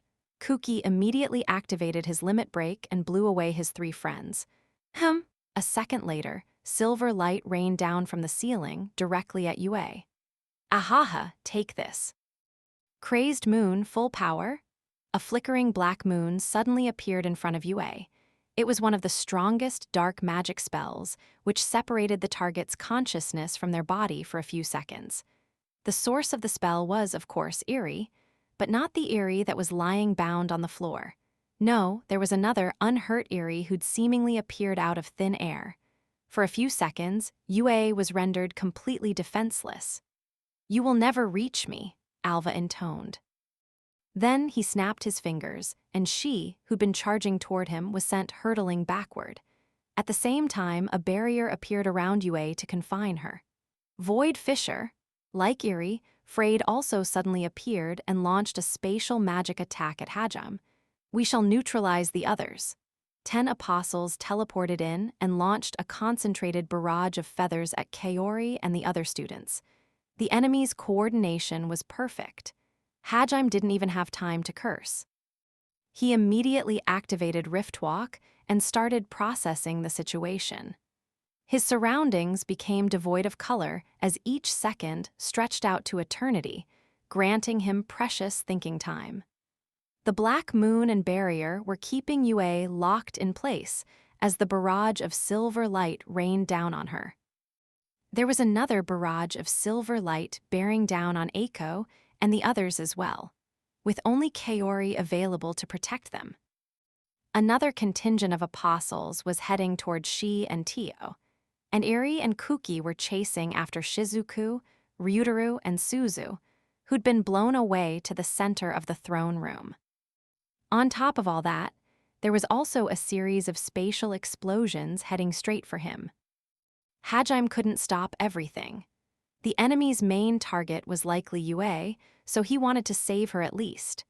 However, the moment he looked at her, he changed his mind. It was clear from the resolute look in her eyes that she wanted him to prioritize protecting Mayu and Ramiya over saving her. The silver light was nanoseconds away from swallowing her up, but unlike her, the two dragons were powerless. "Got him it," Hajime cursed, making up his mind. As much as he wanted to run to Yue's aid, he couldn't betray the trust she'd placed in him. And so, he summoned his shield and extended his prosthetic arm to grab Mayu and Ramiya. A second later, Freyd's spell struck. The spatial explosions slammed against Hajime's shield, and he could feel the impact in his bones. His shield instantly started emitting mana shockwaves of its own, blunting the force as much as possible. He also activated Diamond Skin to further bolster his defenses. But even then, Freyd's Void Fissure was strong enough to knock the wind out of him. Rather than try to dig his heels in, Hajime let the shockwave blow him backward. He hugged Mayu and Ramiya tight to protect them, and Mayu screamed as they flew back. Before they hit the wall, Hajime dug his shield's spike into the ground to slow them down. He managed to kill their momentum and stop them from slamming into anything, so he safely landed on the ground. "Mayu, Ramiya, are you okay?" Mayu groaned, her eyes spinning. I'm fine," Ramiya managed to croak out. Fortunately, both of them were unhurt. As Yue had requested, Hajime had managed to protect both of them. After making sure they were okay, he looked back at the center of the throne room, where the battle continued. She had just sent a number of apostles flying by slamming Drucken into the ground and creating a massive shockwave. Kaori was covering Eiko and the others with her wings as the apostles. Feathers slammed into her back. Tio kept them from getting any closer to Kaori by firing her breath at them. Shizuku was managing to hold her own against Kuki, while Suzu lay unconscious at the foot of another pillar. Ryutaru stood protectively in front of her while trading blows with Eri, who'd come to finish Suzu off. All of that meant, there was no one to protect Yue, as the silver light engulfed her. "Yue," Hajime shouted, his face lined with worry. She and the others looked concerned as well. Eri's crazed moon and Alva's barrier were gone, but the sudden barrage of light had become the cage trapping Yue in place. She tried to punch her way through the pillar of light, but it rebuffed her attempts. She then tried to shout something to Hajime, but her voice failed to make it through the light. She narrowed her eyes, and a second later, a massive spatial explosion rocked the pillar. But to Yue's surprise, not even spatial magic put a dent in it. She tried opening a portal to teleport out, but again, her spatial magic fizzled as it tried to pass through the light. "Tisk, Mayu, Ramiya, don't move from the spot." "Daddy." Understood, Hajime-san. Hajime hid Mayu and Ramiya behind a nearby pillar and deployed his crossbits to create a barrier around them before running to help Yue. "Haha, I'm afraid I can't have you interfering. Irregular." Alva smiled when he saw the desperation in Hajime's face and snapped his fingers again.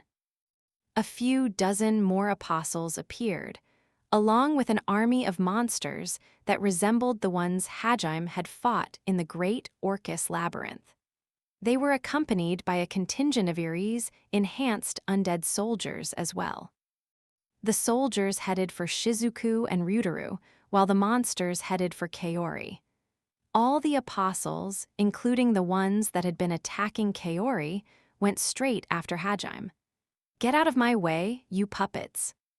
Crimson mana began to spiral around Hajime. He'd activated the Limit Break's one and only derivative spell, Overdrive. And as he did so, he imbued his mana with shockwave properties to turn the activation of the spell itself into an attack. The 4 apostles that were closest to him were blown away. Still, the apostles were Ehit's ultimate soldiers, and they wouldn't let Hajime get past them that easily. 4 new apostles flew in to take the place of those that had been defeated. Hajime summoned 3 more crossbits as well as his Orkin, then unleashed a barrage of explosive shotgun shells and missiles at the apostles. His weapons were far stronger than before, thanks to evolution magic, and the apostles didn't come out of the barrage unscathed. That being said, they were tough enough to avoid being killed instantly. Moreover, their disintegration magic was powerful enough to keep Hajime at bay. Realizing he wouldn't be able to get through fast enough if he focused on defense, Hajime grit his teeth and prepared to break through by force. He activated both Supersonic Step and Diamond Skin and tried to force his way past the apostles with his shield. "We've already analyzed your movements. A suicide rush like that won't work." Tisk. 2 apostles circled behind Hajime, and the 4 of them slashed at him from all sides, their swords imbued with disintegration magic. She swung Drucken, which was now in flail mode, at the 2 apostles behind Hajime, sending them flying. She then jerked its chain backward, reeling the hammer's head back in as she landed next to Hajime. "I've got your back. I knew I could count on you, Shi. Thanks." Hajime once again charged towards Yue. Unfortunately, the apostles he'd hit with his barrage were mostly unhurt. Their swords had been destroyed, but they used their bodies to physically block Hajime's path. However, he tackled them with his shield and bowled right through them. "Don't underestimate me, you emotionless dolls." Just how powerful is he? Hajime was using Diamond Skin in conjunction with steel arms to harden himself, while also unleashing explosive blasts from his prosthetic arm and mana shockwaves from his entire body. On top of that, his crossbits were firing at the apostles' feet to keep them off balance. With all that, even 4 of them couldn't stop his headlong rush. That being said, they still had the advantage of numbers. Every time Hajime bowled through a group of apostles, another group came to take their place. Moreover, they started circling above and behind him to attack from all sides. It took everything Hajime had just to keep himself from being overwhelmed by the apostle army. Before long, his charge ground to a halt. There wasn't even 40 meters between him and Yue, but it felt like a continent separated them with how many apostles stood in his way. And worse of all, it wasn't just Hajime who was having a tough time. "Everyone huddle together, make sure you stick close to me." Kaori's voice sounded uncharacteristically strained. Monsters bore down on her from all sides. She thought she'd be able to immediately rush to Hajime's aid once the apostles stopped focusing on her, but it turned out that wasn't the case. Not only did the monsters outnumber her 100 to 1, but each one was exceptionally strong. They resembled the demon-led chimeras Kaori and the others had faced in the Great Orcus Labyrinth, but they were far stronger. Their special magic had evolved from camouflage to high-speed healing, making them difficult to kill. She managed to cut down any that got close with her twin swords, but unless she dealt a fatal blow, they kept on coming regardless of how much damage they took. And unfortunately, her disintegration feathers weren't too effective, so she needed multiple barrages just to push them back. Only her disintegration cannon could effectively kill clumps of monsters at once, but there were so many that taking them down a dozen at a time just wasn't enough. Every single time Kaori created a hole in their formation, they swarmed together and plugged it up. Worst of all, it's too hard to aim. Kaori was on the right side of the throne room, while Hajime and the others were in the center, past the pillars. If Kaori started blasting her disintegration cannon at random, she ran the risk of destroying enough pillars to collapse the room. Plus, if she didn't aim carefully, she was liable to get in Hajim's way. Of course, even with her disintegration cannon restricted, Kaori was more than strong enough to annihilate the army of monsters, given enough time. The problem was, she also had to protect Eiko and the students while fighting. And there were so many monsters that she couldn't let her guard down for even a second, or one might slip past. Eiko and the others had none of their artifacts, nor were they in any position to draw magic circles for their spells. Thus, they were completely reliant on Kaori for protection. That was the main reason Kaori couldn't go on the offensive. "Kaori, I'll get a barrier up right away," Liliana said that, then bit her thumb hard enough to draw blood. She was probably planning on using her blood to draw a magic circle. However, there wasn't enough time. "Shurasaki-san." "Kaori." Eiko and Yuka both shouted out a warning.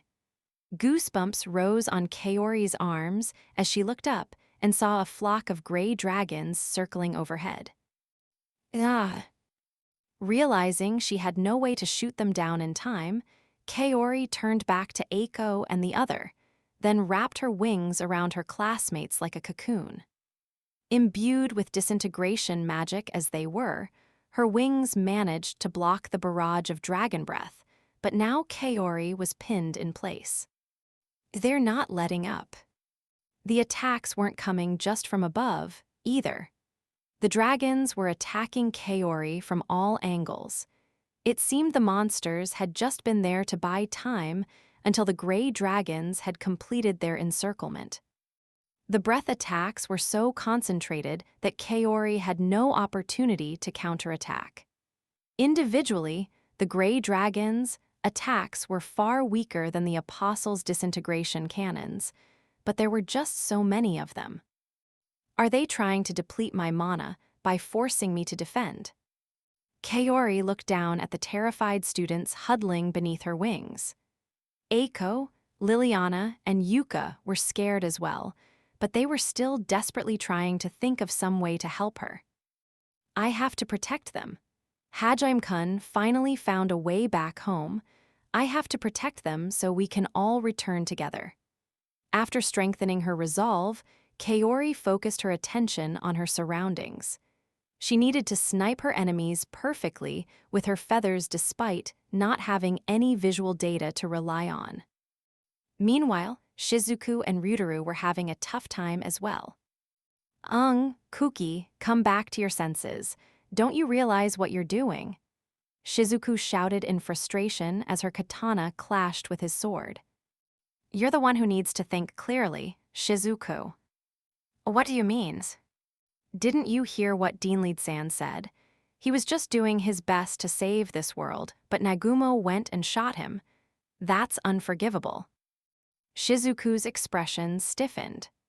Kuki definitely had a bad habit of believing only the things that fit his worldview, so it was possible he'd really believed Alva. But then a second later, another possibility floated to the forefront of Shizuku's mind, and she grimaced. "Damn it, Eri, this is your doing, isn't it?" Ryutaru shouted, coming to the same conclusion that Shizuku had. In the frost caverns, Kuki had been deceived by his double, and this time he'd been tricked by Eri. Ryutaru crossed his gauntlets in front of him, blocking Eri's sword swing. She grinned wickedly and replied, "How rude! I just gave him a teeny suggestion, that's all. Kuki-kun's the one who chose to believe it." It appeared Eri had tampered with Kuki's mind, so that he only believed parts of what Alva had said. "Got him at Kuki, pull yourself toge Gaia." Eri knocked Ryutaru, who should have had an overwhelming advantage when it came to raw strength, back with a simple roundhouse kick. He slammed into the pillar next to Eri and coughed up blood. "Kuki, didn't you hear Nagumo-kun's explanation?" "It's no use. I've already bound his soul." "What's Gaia?" Though Kuki hadn't obtained any ancient magic, he was still a force to be reckoned with when he used Limit Break. Shizuku's concentration slipped for a moment when she heard Eri's words, and he took advantage of that to punch her in the solar plexus. She slid across the floor, her breath coming in short gasps. Grinding her teeth in frustration, she staggered back to her feet. Guffawing, Eri said, "I haven't just been playing around since I left you guys, you know? I worked hard to make sure I could make Kuki-kun into the ideal Kuki-kun. Aren't I such a good wife?" "What do you mean?" "Well, you see, my spirit binding spell doesn't just work on dead people. I can use it to control the thoughts and feelings of the living as well. It lets me enslave any soul I want." Shizuku and Ryutaru glared at Eri, who'd walked over to Kuki and lovingly ran a finger down the nape of his neck. The best part is, they don't even realize they're being controlled. By planting suggestions in their mind, I get them to unconsciously ignore the things I want them to ignore. Right now, the only person Kuki-kun believes is me. I'm his one and only heroine. "So that's why you kept clinging to him the whole time," Shizuku muttered through clenched teeth. "How did I fail to notice? She was using spirit binding right in front of me." The most terrifying part was that Eri had managed to create something akin to spirit magic all on her own, and then refined the spell to the point where the incantation didn't even sound like an incantation. It showed the depth of her obsession with Kuki. Right now, Kuki wouldn't listen to anything anyone other than what Eri said. Worse, he believed the ideas came from him, not her. The longer Eri's spell lasted, the more twisted Kuki's personality became. Eventually, he would turn into the kind of person Eri manipulated him to be. In fact, he already believed that Deanlead and Eri had been secretly working to save the world, and that he was fighting for justice. Hajime was evil for getting in Deanlead's way, and everyone who followed Hajime was a brainwashed victim who needed to be saved. Eri hadn't put the latter suggestion into his head. Kuki had extrapolated it all on his own. Her spell was perfect for someone like Kuki, who always looked for affirmation that his views were correct. He'd likely fallen under her trance with ease. Shizuku glanced over to where Yue and Kaori were struggling. "So no, you're not going anywhere." Before she knew it, Shizuku was surrounded by Eri's undead beastmen warriors. "How could you?" Shizuku muttered when she saw them. "Eri, are there no lows you won't stoop to?" Ryutaru fumed, his eyes burning with rage. Kuki, however, seemed unfazed by the appearance of the undead soldiers. "Shizuku, Ryutaru Suzu, this might hurt a little, but bear with it. Eri will cure your brainwashing soon enough, don't worry." "You moron, do you feel nothing after seeing what she's done?" Shizuku shouted, gesturing to the undead. Kuki just sadly raised his sword and prepared to charge. The fact that he didn't even spare the undead a single glance pissed Shizuku off to no end. After all, they were all people he should have recognized. Shizuku and Ryutaru certainly did.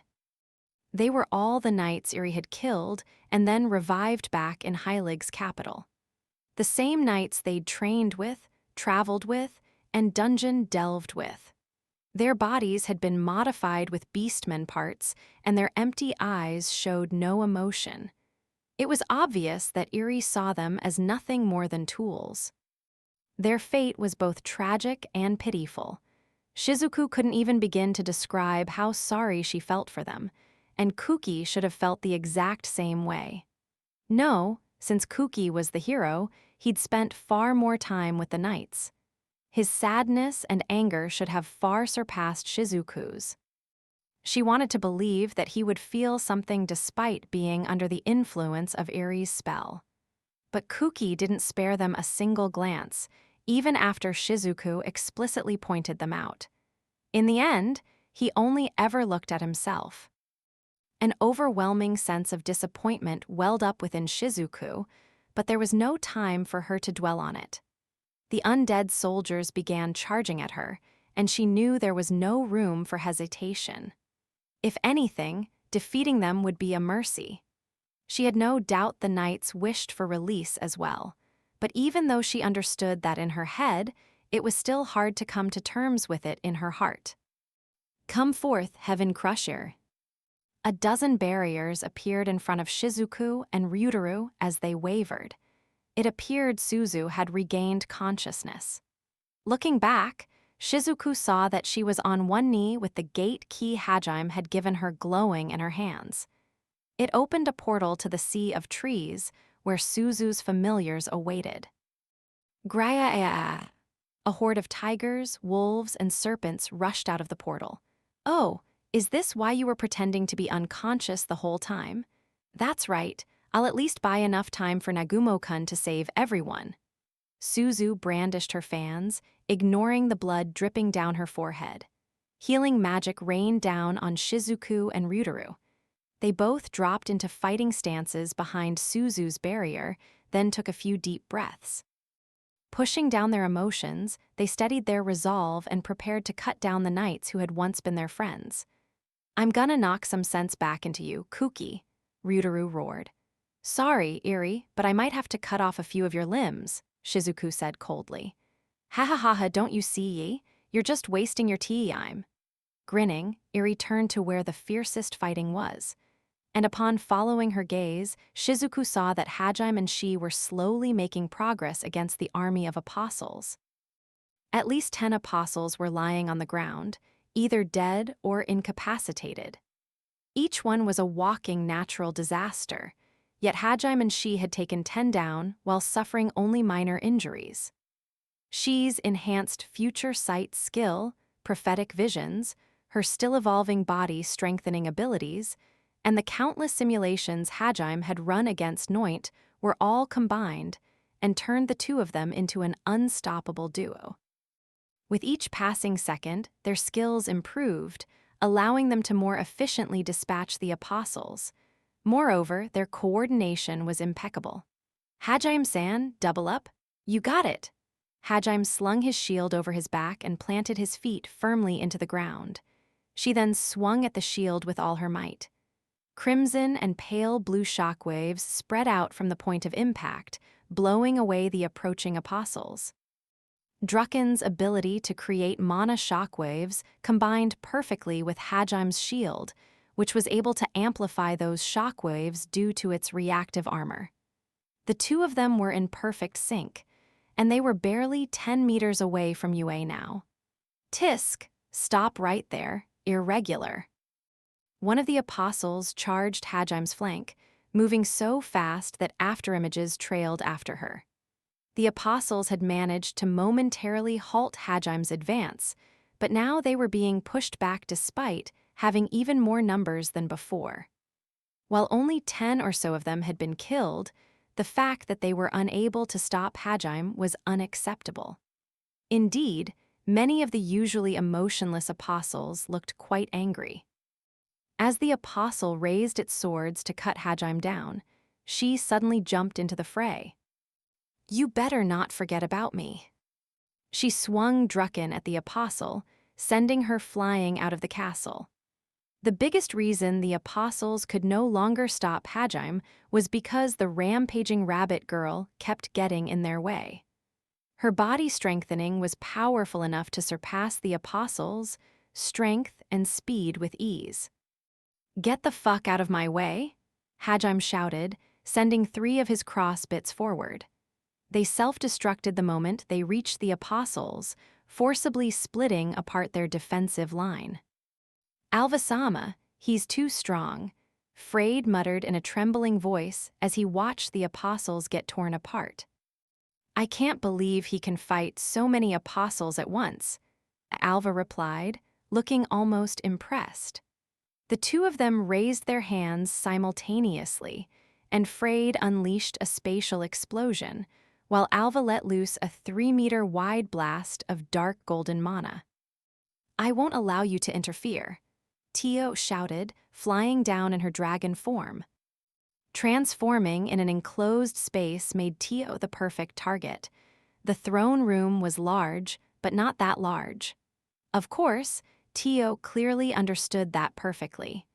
The reason she transformed was to protect Hajime with her scales. NNNNNGH.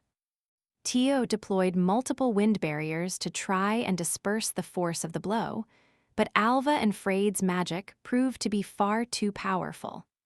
Her beautiful black scales shattered, and blood spilled from her exposed flank.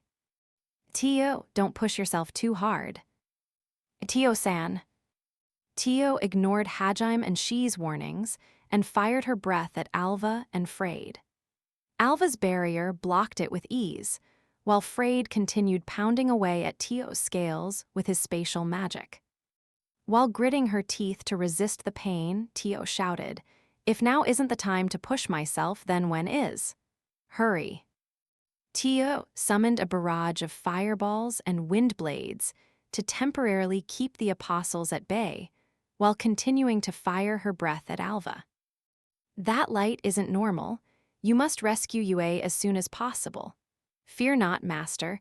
I have no intention of dying before you accept my love." "Oh, geez. Fine, Tio, I'll leave these guys to you. And thanks. You can count on me." Tio continued pinning Alva in place with her full-powered breath attack, using her body as a shield all the while. Making the most of her sacrifice, Hajime charged forward, heedless of the spells that pelted him. He only had 5 meters to go. "I'm not letting a single one of you get past me. Bring it on, bitches," she shouted, turning back to the apostles chasing Hajime. She kept the apostles that made it past Tio's barrage in check by using a combination of her explosive shotgun shells and Drucken's flail. After a few seconds, she started spinning her flail in front of her, creating a small typhoon to blow enemies back. However, Hajime didn't bother looking behind him and instead focused solely on rushing forward. He fired all of Orkin's remaining rockets and summoned his spare crossbits to push his way past the final wall of apostles. Yue. He finally arrived at Yue's side. And as he emerged through the smoke and flames, Yue slammed her hand against the wall of light and tried to shout something to him. But even from so close, he couldn't hear her. She was panting heavily and shaking her head while clutching her chest with one hand. It looked like she was trying to shake something off, but Hajime couldn't tell what. Still, it was clear the silver light that was pouring incessantly down on her was not good in any way. "No wall of light stopping me." Hajime tossed aside Orkin and his shield, then had his crossbits set up a barrier to make sure he wasn't disturbed. After that, he pulled his pile bunker out of his treasure trove. He stood there and impatiently waited for his evolution magic-enhanced pile bunker to charge to maximum power. And after a few seconds, red sparks started running down its length, indicating that it was ready. "Yue, back up." The moment he said that, he pulled the trigger. A deafening bang echoed throughout the throne room, and the pile bunker's jet-black spike shot through the pillar of light. Yue's magic couldn't even touch this, so how did my pile bunker pierce it so easily? Hajime thought to himself. "Whatever, I can worry about it later." He pulled back his prosthetic arm and punched the cracking pillar of light with all his might. There was a sharp crack as the pillar shattered. Silver light flooded out, shining so brightly that for a moment it obscured Hajime and Yue from view. "Yue." Hajime swept the motes of light away and reached a hand out towards Yue. His eyes clearly displayed his intense unease. Even though he'd saved Yue, he felt more concerned than ever. "Yue." "I'm here," she replied the second time he called her name, and he felt his hand latch onto her arm. A second later, he pulled her and Yue came tumbling out of the overflowing silver light. Hajime hugged her tight and whispered, "Thank God. Yue, are you okay?" "Phew, foo, foo, I'm fine. In fact, I'm feeling better than ever." "Huh, Yue, wait, you." Hajime narrowed his eyes as he looked down at the girl in his arms. A moment later, a chill ran down his spine and he quickly tried to jump back, but he acted too late. "Gah, you bastard. You fufu, you have no idea how wonderful this feels, irregular. It has been eons since I last manifested in this world." The person standing before him looked and sounded like Yue, but it most definitely wasn't her. And whoever it was had just thrust their arm through Hajime's stomach. Yue's hand went all the way through, exiting out of Hajime's back. The normally pale arm was coated in his red blood. The very next moment, the silver particles of light surrounding the two of them flew upwards and vanished into the ether. She had been keeping a wary eye on the apostles that had suddenly stopped moving, but the moment the light vanished, she turned to Hajime and Yue. And when she saw Yue's hand sticking out of Hajime's back, her jaw dropped open. Hajime instantly used a mana shockwave to try and push Yue back. He knew that as long as some unknown entity was possessing her, he couldn't afford to stay close. However, he wasn't able to take more than a step before, "I order you in the name of Ehit, stop moving." "What?" Hajime blinked in confusion as his body submitted to Yue's command. It felt as though all his nerves had been cut off from his brain. Yue, or rather Ehit, smiled sweetly at him. Hajime knew that smile. It was Yue's usual smile, but he'd seen it once before. It was the same smile he'd seen on the statue of Ehit in the main cathedral, back when he'd first been summoned to Tortoise. The smile was just as repulsive as he remembered. Ehit casually pulled his arm out of Hajime's stomach, and a fountain of blood gushed from the hole. As Ehit bathed in Hajime's blood, he brought his hand to his lips and licked it. "I see, this is the pleasure a vampire feels when drinking blood. I must say, this is quite something. I had planned to make you suffer an agonizing death, but perhaps I should keep you around for your blood instead," Ehit said with a sneer. "Raya, Hajime screamed, squeezing out every last ounce of strength in his body. Yet more blood spilled from the gaping wound in his stomach, but he didn't seem to care. His mana glowed bright crimson as he pushed his overdrive spell to the limit.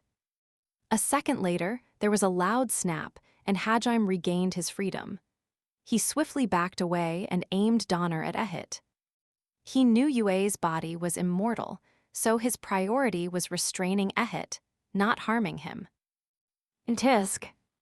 However, Hajime's railgun-enhanced bullets failed to reach their target. Though they possessed enough force to blow through the apostles' claymores, they stopped inches from Ehit's face. My, I didn't think you would be able to break free from my divine edict. I suppose I should have expected as much from an irregular. Thunderlord's judgment." 24 spheres of lightning appeared around Hajime. They coalesced into thick pillars, boxing him in from all sides. He'd experienced this spell once before when facing off against the Hydra at the bottom of the Great Orcus Labyrinth. However, Ehit's version of this spell was far stronger and faster. The lightning flashed bright enough to blind everyone in the throne room. And a second later, a thunderous roar split everyone's eardrums. She, who'd been busy dodging the apostles' attacks, and Tio, who'd been forced to cancel her transformation after taking too much damage, were blown away by the spell's shockwaves. Still, they instantly bounced back and ran toward Hajime. "Hajime-san. Master. Hajime-kun." Kaori dismissed her barrier and started running to Hajime as well. Unfortunately, the electric current around the point of impact was so strong that no one was able to get close. As the lightning faded, Hajime's smoking figure became visible again. His crossbits had been flattened with gravity magic, and his body was glowing faintly thanks to his diamond skin. It was hard to believe anyone could have survived such a powerful blast, but Hajime was still standing. Using overload had boosted his defenses enough to save his life and keep him conscious. His body was covered in burns, but he grit his teeth and glared at Ehit with a burning hatred. I knew you'd withstand that, irregular, but I imagine your reflexes must be dulled after suffering so much damage. Void Fissure. Hajime's instincts screamed at him to run, but the electricity had momentarily paralyzed his reflexes. Of course, they recovered in an instant, but that brief delay proved fatal. The space around Hajime warped, and he realized there was nowhere left to run. Cursing, he activated Diamond Skin once more. A second later, spatial blasts assailed him from all sides. Gah! The force of a concentrated void fissure was immense. Hajime's diamond skin was broken in seconds, and his bones began to crack. His legs gave out, and he was forced to drop to his knees. All of the spells Ehit was using were ones Yue had in her arsenal, but they were far stronger than when Yue cast them. "You're mine! Get away from Hajime-kun. How dare you use Yue's body and Yue's magic to harm Master? I'll end you." Enraged, she, Kaori, and Tio charged at Ehit, but they didn't get very far before he stopped them in their tracks. "I order you in the name of Ehit," genuflect. "Ah, Kaya, Nuwo." That one word forced the three of them to ground by some invisible power. Bestial advent. The floor around she and the others rose up, morphing into a pack of stone wolves. The wolves restrained the three girls with their limbs, ensuring that they wouldn't move. She and the others grimaced as the wolves' claws raked their shoulders and backs. "I'll blast these all too." Kaori tried to unleash a barrage of disintegration feathers.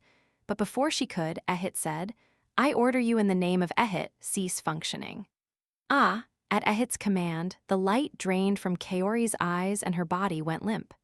Her twin swords clanged to the floor, and she lay stock-still, like a doll. Seeing his comrades rendered powerless, Hajime let out a bestial roar. Blood spilled from his mouth, and his body was clearly at its limits, but he rose to his feet nonetheless. However, Ehit didn't feel the least bit threatened by his ferocious act. "Be crucified." The space above Hajime twisted into the shape of a cross. The cross Ehit had created out of space itself looked perfectly transparent, as if it was made of glass. Despite its fragile appearance, though, it was rather deadly. Gah! It dropped down on Hajime, forcing him back to the floor. He lay there in a pool of his own blood as the pressure aggravated his wounds and made him bleed out faster. The cross pressing down on him was like his gravestone. Suzu hurriedly created a dome-shaped path made of barriers for Shizuku and Ryutaru. "Help Nagumo-kun, guys." "Nagumo-kun, Kaori? What the fuck is going on here?" Suzu's familiars had been trying to chip away at Irie's undead soldiers using hit-and-run tactics, but they were slowly being overwhelmed. Their fight was a fair distance away from Hajime and the others, so Shizuku and Ryutaru were worried about leaving her on her own. However, it was clear that Hajime and Kaori were in dire straits and needed as much help as they could get. However, Ehit didn't allow them to get close. "Behold visions of your death." "Ah, hie." Shizuku, Ryutaru, and even Suzu's faces paled and they crumpled to the ground. A second later, they started patting their necks and legs and chests with trembling hands. Thanks to Ehit's command, they saw visions of their necks being chopped off or their hearts being pierced. Unfortunately, confirming that their bodies were still whole didn't bring them any relief. It appeared they'd lost all sense of touch and were unable to tell illusion from reality. This body is quite impressive. It will serve as a most suitable vessel for me. Hajime and the others had all been defeated with horrifying ease. Looking satisfied, Ehit experimentally flexed his fingers and said, "Thank you for freeing my chosen vessel, irregular." Gah. Ehit strode over to Hajime, his boots clicking loudly against the marble floor. Hajime tried to remotely manipulate his cross bits, but they were under so much gravity pressure that they couldn't move. Turning around, he saw that the cross bits that had protected Mayu and Ramia had been disabled as well. There were tears in Mayu's eyes, while Ramia hugged her with sheer terror on her face. Eiko and the others had tried to help Hajime as well, but they'd been stopped by a wall of apostles. Hajime attempted to pull a large number of explosives out of his treasure trove and blow them up. He was confident he could use diamond skin to protect his vitals, and as long as he was alive in some shape or form, the ambrosia would be able to heal him. Unfortunately, Ehit predicted Hajime's actions and snapped his fingers the moment he opened his treasure trove. The ring on Hajime's finger vanished and appeared a second later in Ehit's palm, and it was joined by several other similar rings.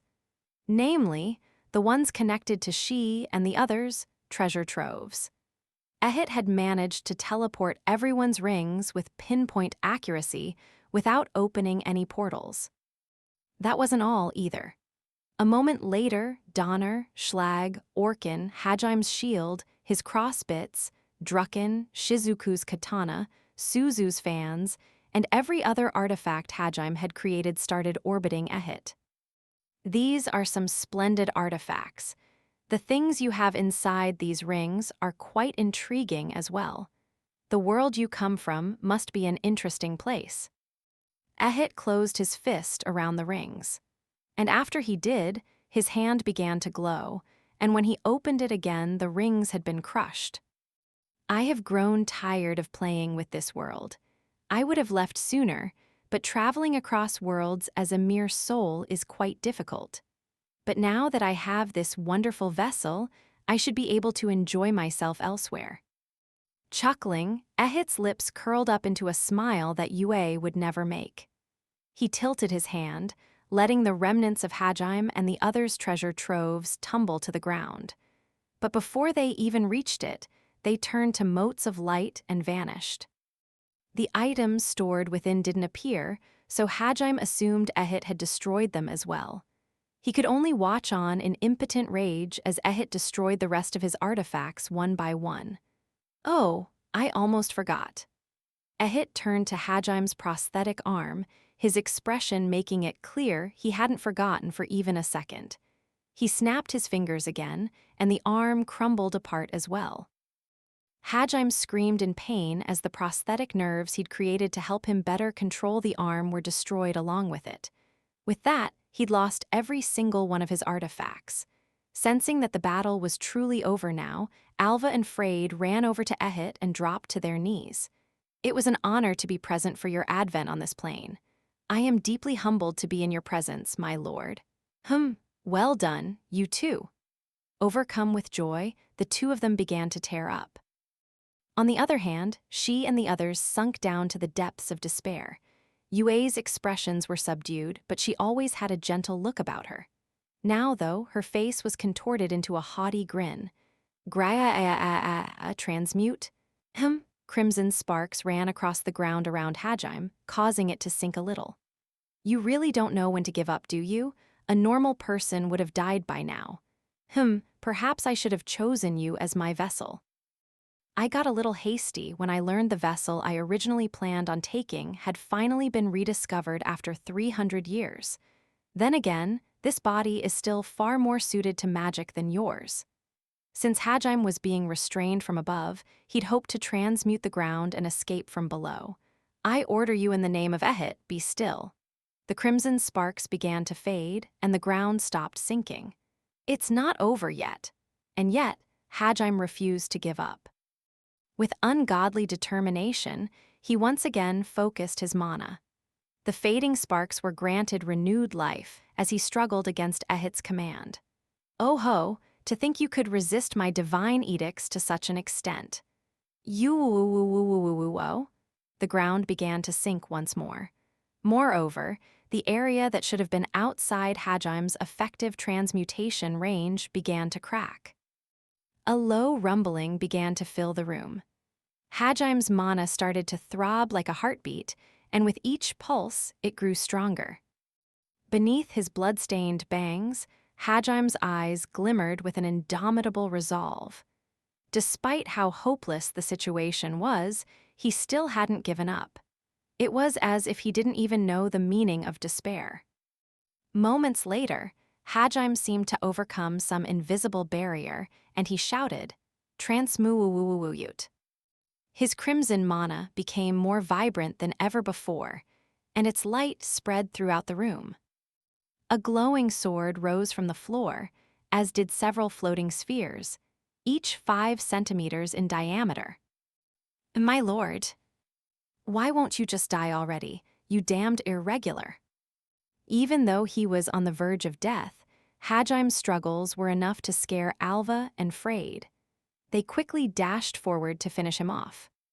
But Ehit simply held out a hand to stop them and muttered, "So you've managed to surpass your limits yet again. I can't believe you managed to instantly imbue your creations with ancient magic. I suppose this means you transcended the limits of your own talent. That's a rather rare skill." The sword Hajime had created could slice through space, while the spheres were enchanted with super-compressed gravity magic. He'd also been able to create something similar to the wolf golems Ehit had made with a combination of spirit magic and metamorphosis magic. Thus far, Hajime hadn't been capable of doing anything like that. That being said, it still wasn't enough. It really is a shame to lose such a valuable sample. However, you need to learn your place. Ehit emitted a faint silver light, then spoke in a voice dripping with power and said, "I order you in the name of Ehitruge, disappear." Sung, Godamiet. An inviolate force began to impress its will on the world itself. In accordance with Ehit's command, the new artifacts Hajime had created began to break apart. His silver light started encroaching on Hajime's crimson sparks as well, but they refused to vanish. Though their luster faded, Hajime continued resisting with all his might. "You still haven't given up. How much despair must I inflict upon you before you accept your fate? Of course I haven't given up. I'm gonna fucking murder you and get you back. I won't stop until then." "Heh, really now? Then I suppose I better finish you off for good. I now understand why my command didn't kill you instantly, so there's nothing more to be learned from you." Ehit smiled happily down at Hajime, who was coughing up blood as he struggled to fight back. Then, he raised his hand and cast Yue's favorite spell. The 5 elemental dragons, I must say, this vessel came up with some rather interesting magic. I'm quite fond of this one. Dragons made of wind, lightning, stone, ice, and fire appeared around Ehit. Each one was far larger and more imposing than the ones Yue summoned. And on top of their increased strength, they absorbed the surrounding mana and transferred it to Ehit. The dragons reared their heads, their cold silver eyes glaring down at their targets. Mayu, Rimiya, Eiko, Liliana, Shizuku, Suzu, Ryutaru, Shi, Kaori, Tio, and Hajime. Ehit planned to make sure not even a trace of Hajime and the others remained. He had enjoyed his fill of Hajime's suffering, anger, and hatred, and now he was ready to see him despair before his end. With every ounce of his being, Hajime shouted, "Yue, come back to us." "Humph, relying on your girlfriend to save you? You're just wasting your breath. This vessel belongs to me now." "Yue, I know you can hear me. Yui." Ignoring Ehit's provocations, Hajime continued shouting the name he'd given the girl he loved. Irked by Hajime's disrespect, Ehit frowned and raised a hand. He simply had to swing it down. The moment he did, Hajime's life would be well and truly forfeit, but before he could, what's happening to my mana? My body won't, impossible. Ehit staggered backward, his arms still raised. His eyes opened wide and he looked down at himself. His control over his mana faltered, and the 5 dragons began to flicker. Alva and Freyd looked shocked, as did she and the others. A small voice whispered, "You will not hurt my friends." It felt as though the words were being fed directly into everyone's minds, like with telepathy. The pitch of the voice was the same as Ehit's, but Hajime and the others instantly knew it didn't belong to him. "Yue!" Hajime shouted happily, and she and the others followed suit. Everyone's expressions brightened in an instant. Damned cocky mortals, I order you in the name of Ehitruge, recall your worst nightmare. Hajime and the others were forced to remember the most painful moments of their lives. The effect wasn't something that could control them completely, but they couldn't exactly ignore it either. Plus, it worked on Yue's consciousness as well as everyone else. Sweating, Ehit wrested control of Yue's body out of her hands. And once he'd subdued her consciousness, he looked down at his palm in disgust. Alvahite, I'll be returning to the sanctuary. I had hoped to take control of this vessel while she was still being deceived by you, but alas, as she is now, I can't fully control her even with my immense powers. I need to make some adjustments on this body. My lord, I am terribly sorry for failing you. No matter. It shouldn't take more than 3 days to achieve full control. I'll leave cleaning the trash up to you. Frayed, Iri, follow me. As promised, I shall grant your wishes. Yes, my lord, as you command. Yeah, I'm coming. You're gonna make me a world where I can be all alone with Kuki-kun, right? As long as you do that, I'll do whatever you want. Like hell I'm letting you get away. A small snapping noise echoed as Hajime's gravelly voice boomed. To everyone's surprise, he'd managed to rise to his feet. Although Ehit's cross was still bearing down on him, he stood strong. Cease your unsightly struggling, one of the apostles said as she shot forward with 4 of her comrades. Hajime was already on the verge of death, and the 5 apostles were able to easily subdue him. They slammed him to the ground, causing yet more blood to spurt from his wounds. But there was one other person there who loved Yue as much as Hajime, albeit in a different way. She's pale blue mana spiraled out of control as she struggled against the order Ehit had placed on her. Yue-san, you-san, damn it move, you stupid body, moo-o-oof. Impossible. How can someone who isn't even an irregular resist Ehit's divine edict? Alva exclaimed in surprise. The wolf golem's claws dug deeper into She's skin, but she ignored the pain and slammed her fist into the ground. An explosion of mana erupted from the point of impact, blowing it away. Having freed herself through willpower alone, she leaped after it. With a single backhanded punch, she pulverized the stone golem. And as its fragments rained down, she dashed toward Ehit, determined to reclaim Yue from the god. Anyone who saw her demonic visage was hard-pressed to believe she was really from the peace-loving rabbitman race. Avoid Fisher. Stop wasting our lord's time. Frayed's spatial blast hit She square in the chest. She'd been able to resist Yue's void fissure when the two had fought, but Yue had been holding back. The void fissure Frayed had prepared in case Hajime showed, yet another inexplicable burst of strength was far stronger. NNNNNGH. She's charge ground to a halt, but that was all. Frayed's void fissure didn't tear her to pieces as he'd expected. In fact, it wasn't even enough to bring her to her knees. That being said, it was enough to stop her. It took everything she had just to remain standing amidst the spatial impacts racking her entire body. And as a result, she was unable to defend herself when Alva's magic blast came hurtling at her. He'd condensed his mana so much that it possessed physical mass, and it hit She with the force of a dump truck. Unable to withstand the impact, she was sent flying across the room. She smashed straight through several pillars and slammed against the wall with enough force to rock the castle. Rubble from the damaged wall fell down, burying her. She lay unmoving on her back, blood dripping from the various injuries she'd received. She, damn you. Why is it so difficult to move?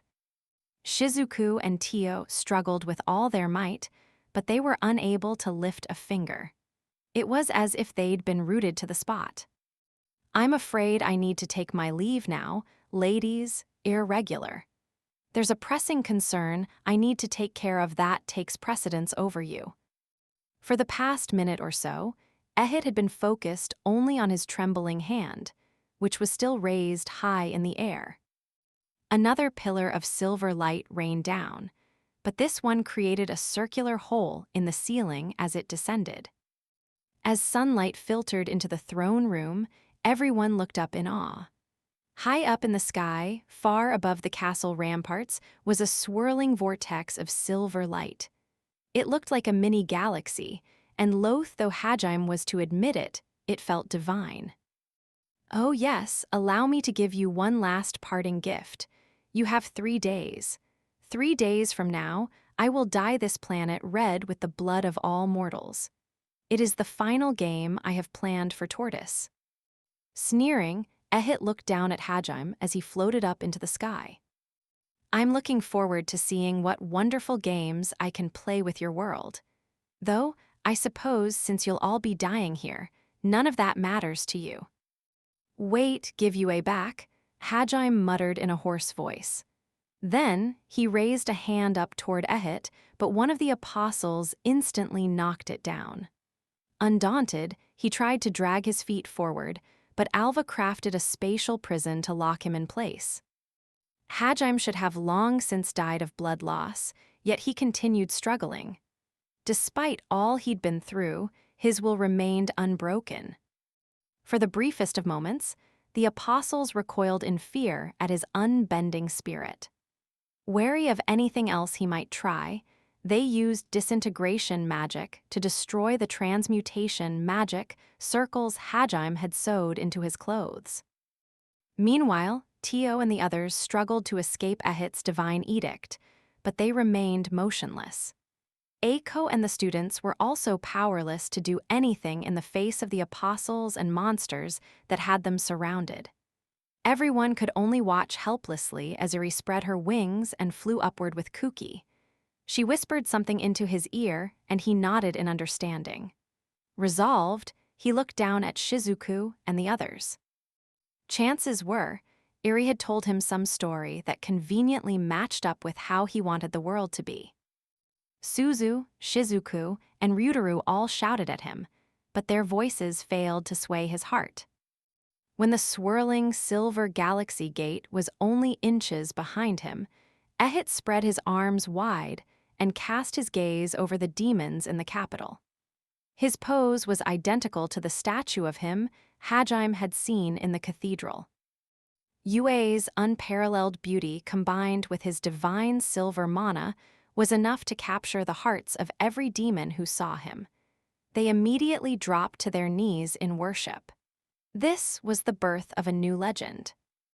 After a brief moment of silence, the demon capital erupted in cheers. Then, all of Ehit's apostles, Eri's undead soldiers, Freyd's monsters, and the demons waiting in the capital floated up to join him. It seemed most of the demons had been informed beforehand that this day was coming. As they relished the moment, they became God's chosen race and ascended to heaven. Ehit turned to Hajime and spoke with a disdainful expression that didn't fit Yue's features in the slightest, saying, "Farewell, irregular. Your rather adorable antics alleviated my boredom for a time. I must say, you were one of my favorite pawns." He then turned his back on Hajime and vanished into the silver portal. Hajime reached his hand out, but it was all in vain. The warmth he'd hoped to grasp was no longer in this world. Chapter 2: The Tiny Hero. Loud footsteps echoed through the nearly deserted throne room. Only Alva, 10 apostles, 5 of whom were restraining Hajime, and 30 of Freyd's monsters had remained behind to finish off Hajime and the other students. The majestic hall felt eerily silent, a stark contrast to the cheering heard outside. Hajime's screams of despair had left everyone, except Alva, speechless. "I can't believe you're still breathing. Just how tenacious are you?" He spat as he strode over to Hajime. Burning hatred dominated his disdainful sneer. He despised Hajime for ruining the perfect welcome he'd prepared for his lord and master, Ehit. Hajime's gaze was cast downward, so he didn't react at all to Alva's vitriol. Alva couldn't feel anything from him. No bloodlust, no hatred. And considering how much blood he'd lost, it wouldn't have been surprising if he'd just died. "Humph, you're pathetic," Alva stated as he stomped on Hajim's head and dug his heels in. Aiko and the others could only watch on in helpless despair. The students who'd remained holed up in the castle had already given up. They were either sobbing silently or watching on with vacant eyes. However, there was one student who still had some fight left in her. Nagumo, Yuka thought, balling her hands into fists. Her teeth were clenched and there were tears in her eyes. It looked as though she felt Hajim's pain herself. She'd only just been healed from the brink of death, but she burned with righteous anger. In Yuka's eyes, Hajime was an invincible superhero. The Hajime she knew could take on any enemy with a fearless smile and save her no matter how dire the circumstances looked. In fact, he'd saved her life twice already, first from the Traum soldiers in the Great Orcus Labyrinth, and then again in I still haven't done anything to return the favor. I know I'm weak and useless, but even so, like the other students, Yuka's gaze was cast downward, and her expression was hidden by her bangs as she mulled over such thoughts. The remaining apostles and monsters kept the rest of the students at bay, ensuring they made no move to assist those who were fighting. But it wasn't like they were keeping a particularly close eye on them. They actually had their backs turned to the students, and were only making sure they didn't do anything to get in Alva's way. Kaori was with the other students as well, but she remained motionless after Ehit's edict. Plus, one of Ehit's wolf golems was keeping her pinned, so the apostles weren't wary of her. One of them had confiscated her twin claymores, as those hadn't been destroyed by Ehit like everyone else's weapons, but that was all. Her attention was otherwise focused solely on Hajime. Among the remaining apostles, 2 stood next to Alva to protect him. One stood watch over Shizuku, Ryutaru, and Suzu, and one kept an eye on Tio.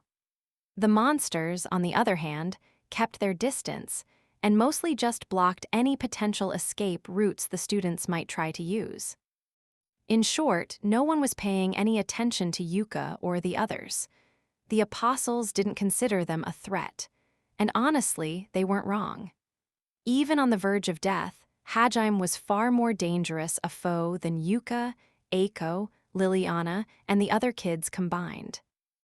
Yuka closed her eyes, her mind racing. Ignoring the sweat running down her eyelids, she desperately tried to find a way to turn the tables. After a few seconds, she came up with a plan. Once she made sure Alva's attention was still fixated on Hajime, she quietly began to move toward Eiko. "Ah!" Eiko yelped the moment Yuka grabbed her hand. The solid presence of Yuka's hand helped pull Eiko out of her daze. "Keep your voice down, Ai-chan sensei," Yuka whispered. "Isa sanob-san." Given the current circumstances, Eiko was the only one who could save them. "Sensei, do you have enough mana to cast that one spell you told me about before?" "Which one?" Yuka quickly summarized her plan to Eiko. The moment Eiko realized what Yuka wanted to do, her eyes widened in surprise. She stared at Yuka in disbelief. However, when she saw the unwavering determination in Yuka's eyes, she swallowed her protests. A second later, she cast away her own doubts and gathered her resolve. As she nodded confidently, Nana and Tiko sidled up to Yuka. "Ya Yukaki, I brought Endou over, but what are you trying to do, Yuka?" Kusuk cowered behind them. It looked like they'd noticed the hand signals she'd been giving them while talking to Eiko. There was no telling when the apostle would turn back and spot them conspiring, so Yuka quickly backed away from Eiko once she was done explaining the plan. Meanwhile, Eiko surreptitiously scooted over toward Liliana. "Well, what's going on, Sanob?" Kusuk asked timidly. "Listen up, Endou. There's something I need you to do." She pulled Nana and Tiko close so that they'd hear her plan as well, then started whispering into Kusuk's ear. Like Eiko, Kusuk was shocked at first when he heard Yuka's plan, but his ensuing reaction was nothing like Aiko's. Looking defeated, he whispered, "Don't be stupid. There's no way we can pull that off. We have to try, and you're the only one who can do this." "Yeah, you're expecting way too much from me. Remember what happened at the royal palace? I couldn't do anything. I was useless. How can I outwit those apostles when I couldn't even sneak past some demons?" "Not so loud," Nana whispered furiously. A second later, one of the apostles turned around. Luckily, Yuka and the others had already turned their gazes downward, and in an attempt to sell the deception, Yuka muttered, "Are we really going to die here?" The apostle spared Yuka a brief glance, then turned back to face Hajime. And as soon as she did, Yuka grabbed Kusuk's arm. "I can't do it, I'm not strong enough," Kusuk whispered weakly. "I don't want to let everything Nagumo's done for us go to waste." "Ah, what do you?" Yuka's words struck a chord with Kusuk. He looked up into Yuka's eyes and saw the fear in them. In fact, upon closer inspection, he realized her face was deathly pale and her hands were trembling. And yet, he also saw indomitable resolve that was pushing her to keep going despite her fear. "I don't want to let the lives he saved end here. What about you, Endowu? Do you really want to give up without a fight?" Out of the corner of his eye, Kusuk spotted Eiko and Liliana speaking to Jugo, Kentaro, and Atsushi. Everyone seemed terrified, but they hadn't given up. He closed his eyes for a few seconds, thinking back to the time when the knights had entrusted him to call for reinforcements. After escaping by the skin of his teeth, he'd run into Hajime and been saved by him. He then thought back to the night of Meld's death. Kusuk had looked up to Meld. The knight captain had been the older brother he'd never had. Honestly, he still hadn't gotten over Meld's death. Ever since that night, Kusuk had been drifting aimlessly through life. Thanks to that, when the apostles had raided the royal palace, he'd barely been able to put up a fight. They took him out in a single blow, even. And so, he knew that if he gave up before even trying this time, it would be like a slap in the face to Meld, who'd given his life to protect Kusuk. Coming to a decision, he opened his eyes and whispered, "I'll do it." The resignation in his eyes had disappeared. For the first time since Meld's death, Kusuk hid his presence completely. Unaware of Yuka's plan, Alva looked triumphantly down at Hajime and crowed, "Hess, I can't believe how docile you are now. Did your mind give out before your body?" At that exact moment, someone dashed out from the throng of students. One of the apostles reacted immediately, grabbing them by the neck. Wait, there's something I want to ask you," Liliana shouted, her face twisting in pain. Surprised, Alva looked up at the sky to check something. Well, it looks like it'll take a while for all the demons to get transported." "Very well, princess. Seeing as you won't live much longer, I'll indulge you." Alva waved his hand, and the apostle let go of Liliana. Tio and Shizuku turned to her in surprise. Liliana cleared her throat and asked in a dignified, regal voice befitting of a princess, "What did Ehit mean when he said this would be the final game? And what was that about looking forward to seeing what other worlds were like? Is he planning on killing all humans?" "No," Alva replied flatly. Liliana was taken aback by that response, but only for a moment. "It's not just all humans. My lord intends to destroy this world itself. In 3 days' time, he shall summon an invincible army from the sanctuary. With it, he will slaughter everyone. Humans, beastmen, and all other living creatures. He shall destroy this world in much the same way he turned the Western continent into a wasteland in order to gain the mana needed to create the sanctuary." "What? You mean the Grand Grune Desert was Ehit's doing?" None of the history books Liliana had read mentioned that. Enjoying Liliana's reaction, Alva sneered and replied, "You should be honored, princess. Your Heilig Kingdom has been chosen as the hallowed ground zero. Keep your eyes on the divine mountain. As soon as the gate at its summit opens, Your citizens shall be the first to die at the hands of the god they put their faith in. You're insane. Every last one of you gods is insane. I am simply following my Lord's will. By stealing the mana from this world, we will finally have enough to transport the sanctuary to a new one. And then, my Lord shall become the one true God of the next world he visits. Alva cackled, his laughter reverberating throughout the room. After that, he spread his arms wide and looked up at the sky in pure ecstasy. Shizuku's face stiffened as she realized what that meant. Her friends and family back home would end up suffering the same fate as Tortoise. They would become Ehit's playthings until he tired of them and killed them all. She couldn't allow that, but unfortunately, there was nothing she could do. Trembling in rage, Shizuku cursed her powerlessness. However, there was one thing she'd forgotten. In Shizuku's mind, Eiko had just been someone she had to protect, so she'd forgotten that her teacher was also capable of using ancient magic. Alva was also ostensibly aware of that fact, but she was so weak that he hadn't been paying any attention to her this whole time. I won't let that happen, Eiko shouted, drawing Alva's attention to her. Blood dripped from her arms, and Eiko had used that blood to draw a complex magic circle on the back of her hands. Bring light to the souls who have lost their spark, souls repose. Eiko pressed her hands against the floor, her pale pink mana spreading throughout the room.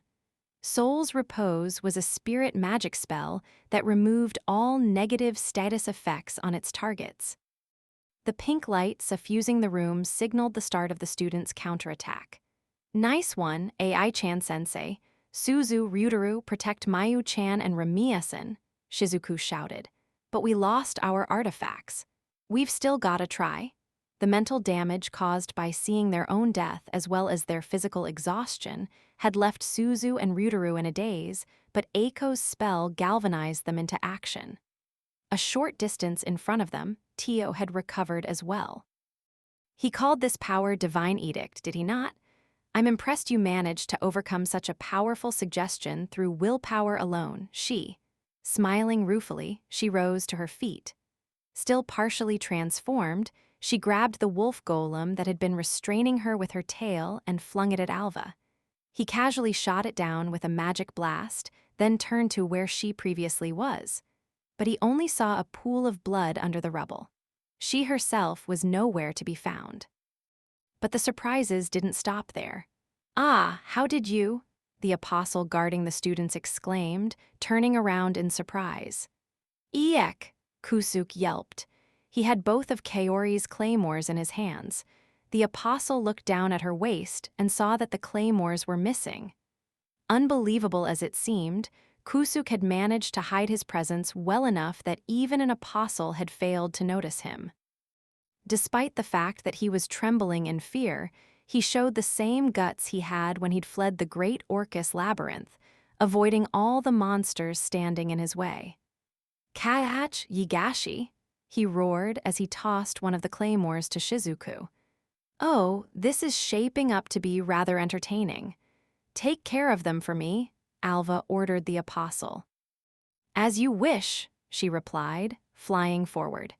She planned to atone for her mistake by slicing Kusuk in half. Her claymore glimmered with a deadly silver light as she swung it down. Kusuk backpedaled as fast as he could, but he wasn't able to get out of range. Humph. Ah, Shihalia, how many times will you get in our way? Right before the apostle's sword cut through Kusuk, she grabbed the remaining claymore from him and blocked the blow. She then pushed the sword back and slipped under the apostle's guard, not giving her enough time to follow up with her second claymore. While the apostle was still off balance, she planted her foot into the ground and elbowed her hard in the stomach. The apostle doubled over as she was sent flying by the force of the blow. Your name's Ayako Tsuji, right? Thanks for healing me. Also, I don't know your name, but thanks for grabbing this sword off her. Yeah, you're welcome, Ayako, the healer of Nagayama's party, stammered. We've met before, you know, Kusuk muttered. He was the one who'd snuck past the apostles and brought she back to Ayako so she could heal her. But of course, his lack of presence was a double-edged sword, as she had clearly forgotten their previous meeting. Regardless, she had more pressing matters than searching her memories for Kusuk's name. "Sensei-san, use your spirit magic on Kaori-san," she shouted. "Ow, okay." She strengthened her body to the max and charged forward. She plowed through the golem, holding Kaori captive without slowing down at all, then continued toward Alva. Meanwhile, Liliana put up a barrier to try and distract the apostles for a few seconds, while Jugo ran over and brought Kaori back for Eiko and Ayako to work on healing her. "I'll keep Alva busy. You guys rescue Hajime-san." "Roger, you can count on us." One of the apostles guarding Alva moved forward to intercept she, but he held out a hand to stop her. He was annoyed by how lightly she seemed to be taking him. "Arya!" she screamed as she swung her sword down, taking advantage of the apostles' lack of action. A massive shockwave rippled across the throne room. "No rabbitman should be this strong," Alva mused with a composed expression. Shi's sword had stopped inches in front of his face thanks to his light barrier. "And I'm gonna keep getting stronger too," she proclaimed as she sliced at the barrier over and over and over. It was impossible to count how many attacks she'd unleashed in the span of a second. She was swinging so fast that the claymore became little more than a silver blur. "No matter how many times you try, the result won't go to hell." Alva didn't even have time to be surprised. By the time he noticed his barrier was cracking, it was too late. A second later, the sound of shattering glass filled the room as his light barrier crumbled. Seizing the opportunity, she leaped forward and aimed a roundhouse kick at his head. Alva may have been weaker than Ehit, but he was still a god. With uncanny speed, he brought his arm up to block. But he couldn't absorb the full force of the blow, so Shi's kick sent him flying straight through the throne and into the wall behind it. The two apostles who were assigned to guard him prepared to rush Shi, but he stopped them again. "Don't bother. I'm going to personally make her suffer for having the gall to kick a god," Alva stated angrily as he jumped to his feet, blowing aside the rubble that had fallen on him. In response, she rested her claymore on her shoulder and said, "Bring it on." There was so much pale blue mana swirling around her that it looked as though she just cast Limit Break. As she charged toward Alva, Tio and Shizuku stared down the two apostles who were keeping them in check. They needed to get past them if they wanted to rescue Hajime. As the apostles launched their disintegration cannons, the two of them simultaneously cast the same spell. A limiter removal. Tio's clear black mana and Shizuku's navy blue mana ballooned in size as they powered themselves up with evolution magic. Shizuku stayed low to the ground as she dashed forward, ducking under the apostle's disintegration beam. On the other hand, Tio didn't even bother to dodge and crossed her arms in front of her to block the attack.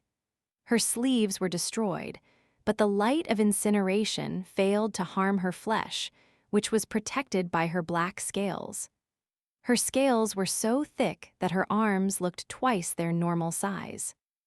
Tio had combined evolution and metamorphosis magic with her natural draconic disposition to harden herself far past her natural limit. Her defensive power far exceeded that of anyone else. Not even the apostles' disintegration powers could pierce her multi-layered scales. "Shizuku, you need to break through? I'll be your shield." "I got it." Shizuku was already using her unique footwork to slip past the apostle's guard. The apostle desperately tried to follow her movements, but before she knew it, her world had been flipped upside down. Shizuku had managed to grab the apostle's arm and throw her over her shoulder. As she sailed through the air, the apostle saw Shizuku's claymore heading straight for her neck. It was one of the Yigashi style's secret techniques, mirrored lightning. Against normal enemies, it guaranteed a kill. Shizuku knew it wouldn't work as well against an apostle, but she was hoping she'd at least be able to deal some decent damage with it. The force of the blow sent the apostle flying, but instead of landing on the ground, she flapped her wings to regain her balance in the air. A second later, a pebble flew straight at her eyes. It was another one of the Yigashi style's techniques, fang flight. Shizuku had never possessed much physical strength, but evolution magic had helped boost her parameters significantly. The pebble struck the apostle right in the eye. Shizuku had expected the combination attack to do something at least, but "I guess it's not going to be that easy," she muttered. "Correct," the apostle replied coldly. Her eyes and neck remained unscathed. There wasn't the slightest indication that Shizuku had inflicted any damage on her. The apostle flapped her wings once, sending a barrage of silver feathers at Shizuku. Shizuku ran forward, using her no-tempo to weave her way through the feathers. Occasionally, she used her claymore to block the ones she was unable to dodge. "Get down," Tio shouted, unleashing a breath attack at the apostle. "Zong." Shizuku dived forward and slid across the ground, narrowly avoiding the black breath. The apostle lazily circled upward, dodging the attack as well. But she was unable to escape Tio's follow-up breath attack and was forced to cross her swords in front of her to block. Enhanced as it was by evolution magic, Tio's breath was powerful enough to slam the apostle against the wall. Alas, by helping Shizuku, Tio had left her own apostle free to attack her. "Tio, don't worry about me. Focus on rescuing Master. We need to buy enough time for Kaori to recover. That's the only way we can survive this crisis." Scales grew to cover her entire body, making Tio look like a human-shaped dragon. She was using metamorphosis magic on herself while under the effects of limiter removal. The partial transformation appeared to cause her pain, but Tio was able to use her pain conversion to bolster her defenses, allowing her to further resist the apostle's disintegration cannon. While Tio kept both apostles busy, Shizuku used supersonic step to dash past the apostle, firing on Tio. It quickly turned its attention to Shizuku and launched a volley of feathers at her, but she grit her teeth against the pain and continued her headlong rush toward Hajime. However, a second later, another apostle appeared in front of her. Its stomach was caved in, making it obvious it was the one she had blown away a while back. By the time Shizuku's brain registered what was happening, the apostle's sword was already on its way down. "Shit. Heaven Crusher," Suzu's desperate voice called out, and multiple orange, disc-shaped barriers popped up in front of Shizuku, deflecting the blow. Sweating profusely, Shizuku watched the sword pass by inches from her neck. But there was no time to waste, so she pushed the close shave out of her mind as she resumed her charge. Though she had no artifacts and was dozens of meters behind her, Suzu had managed to accurately send out barriers to protect Shizuku while also keeping Mayu and Remiya safe with a hallowed ground. Shizuku had no doubt that Suzu's hands were drenched with blood, since she was using it to draw the magic circles necessary to keep casting. The only way Shizuku could repay Suzu's sacrifice was by fulfilling her mission. As she slid under the apostle's legs, she launched an upward thrust. And just as she'd anticipated, the apostle used her second sword to block the strike. Having predicted the apostle's move, Shizuku planted one hand on the ground and launched a back kick at the apostle's crotch. She looked like an eagle stretching its talons out toward its prey, except upside down. Unsurprisingly, the name of the technique she was using was called Reverse Eagle Talon. But Shizuku's foot passed straight through the apostle, making it clear she'd only hit an afterimage. The apostle knocked Shizuku's sword back and circled around behind her for a horizontal swing. But right before the claymore cleaved her in two, Shizuku made her move. Hiya. Using the centrifugal force of her kick, Shizuku did a side flip and leaped over the sword.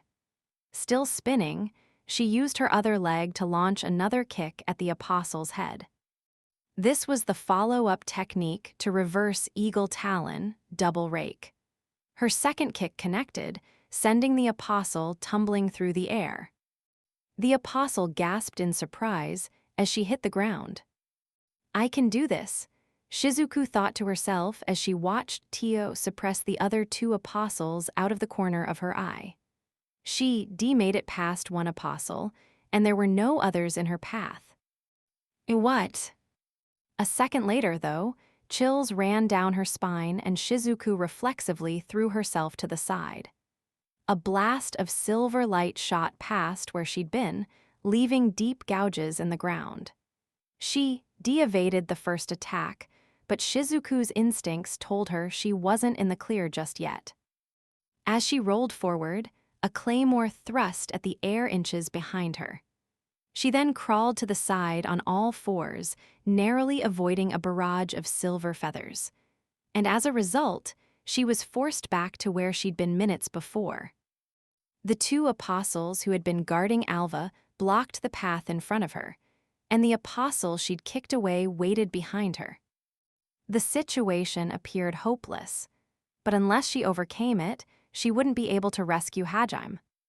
"He's the first boy I ever fell in love with, and he saved my life so many times before.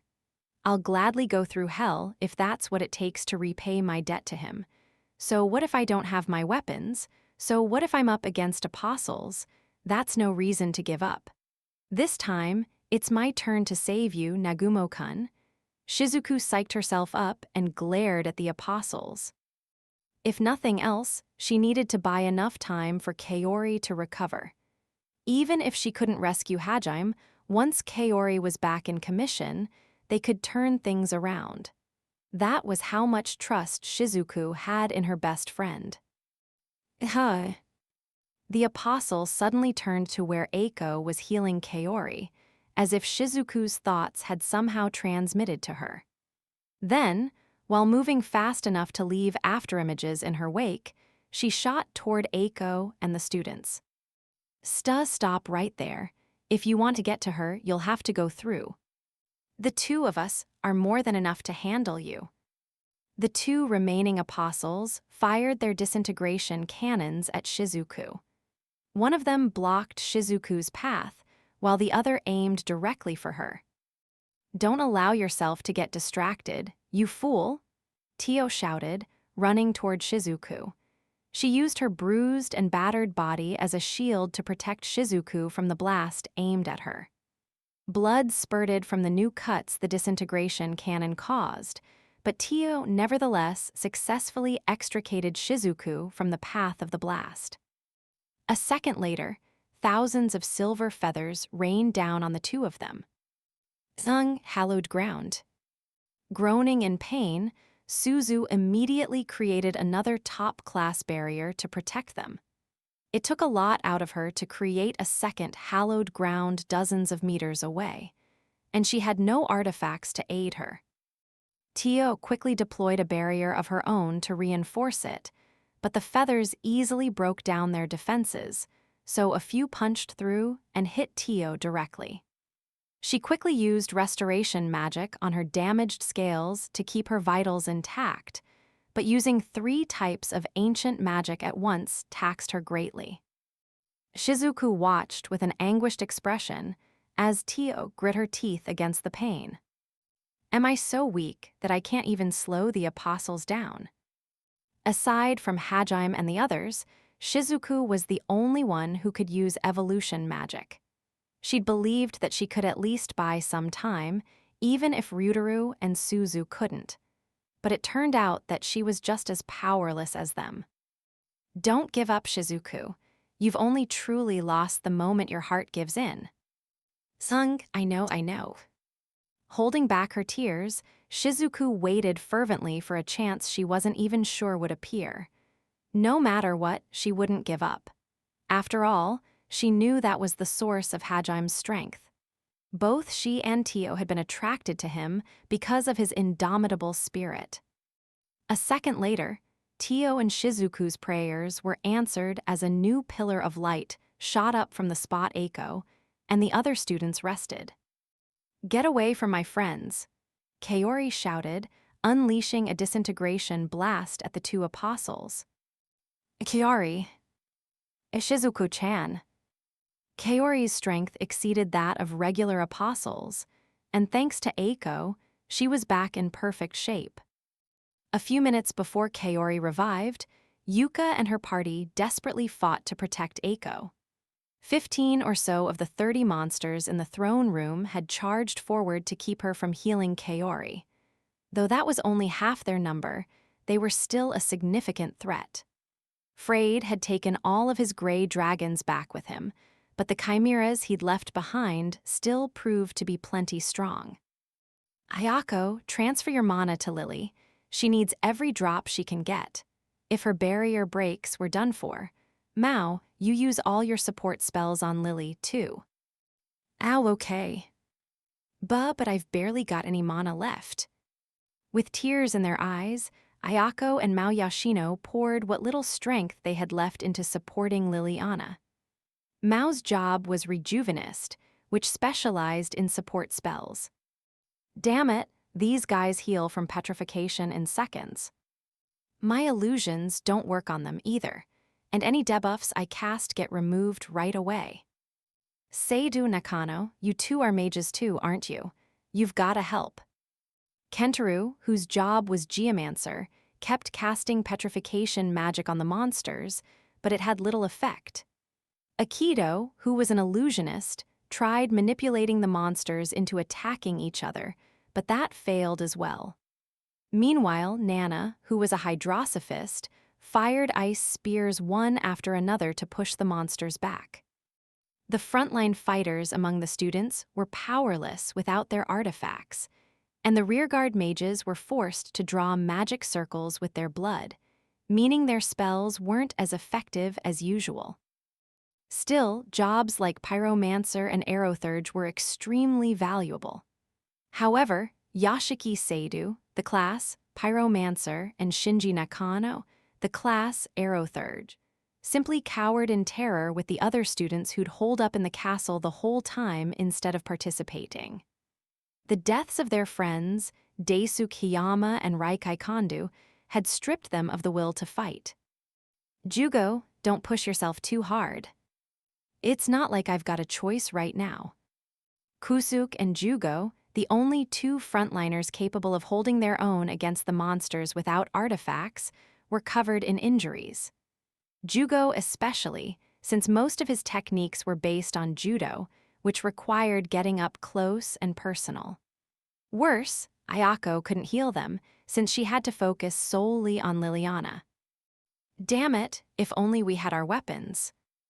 "I know how you feel, but don't do anything rash. Nagyama's only still alive because of how tough he is, and Endowu can use his stealth skills to stay out of danger. The rest of us would get ripped to shreds if we went out there. Our job is to protect AI-chan with our lives if any monsters get through." "I know, but still." Atsushi and Naboru grit their teeth in frustration. Meanwhile, Yuka threw the stones Kentaro made with his earth magic at the monsters to support Jugo and Kusuke. Honestly, she wished Ryutaru and Suzu could come assist, but she knew the two of them had their hands full already.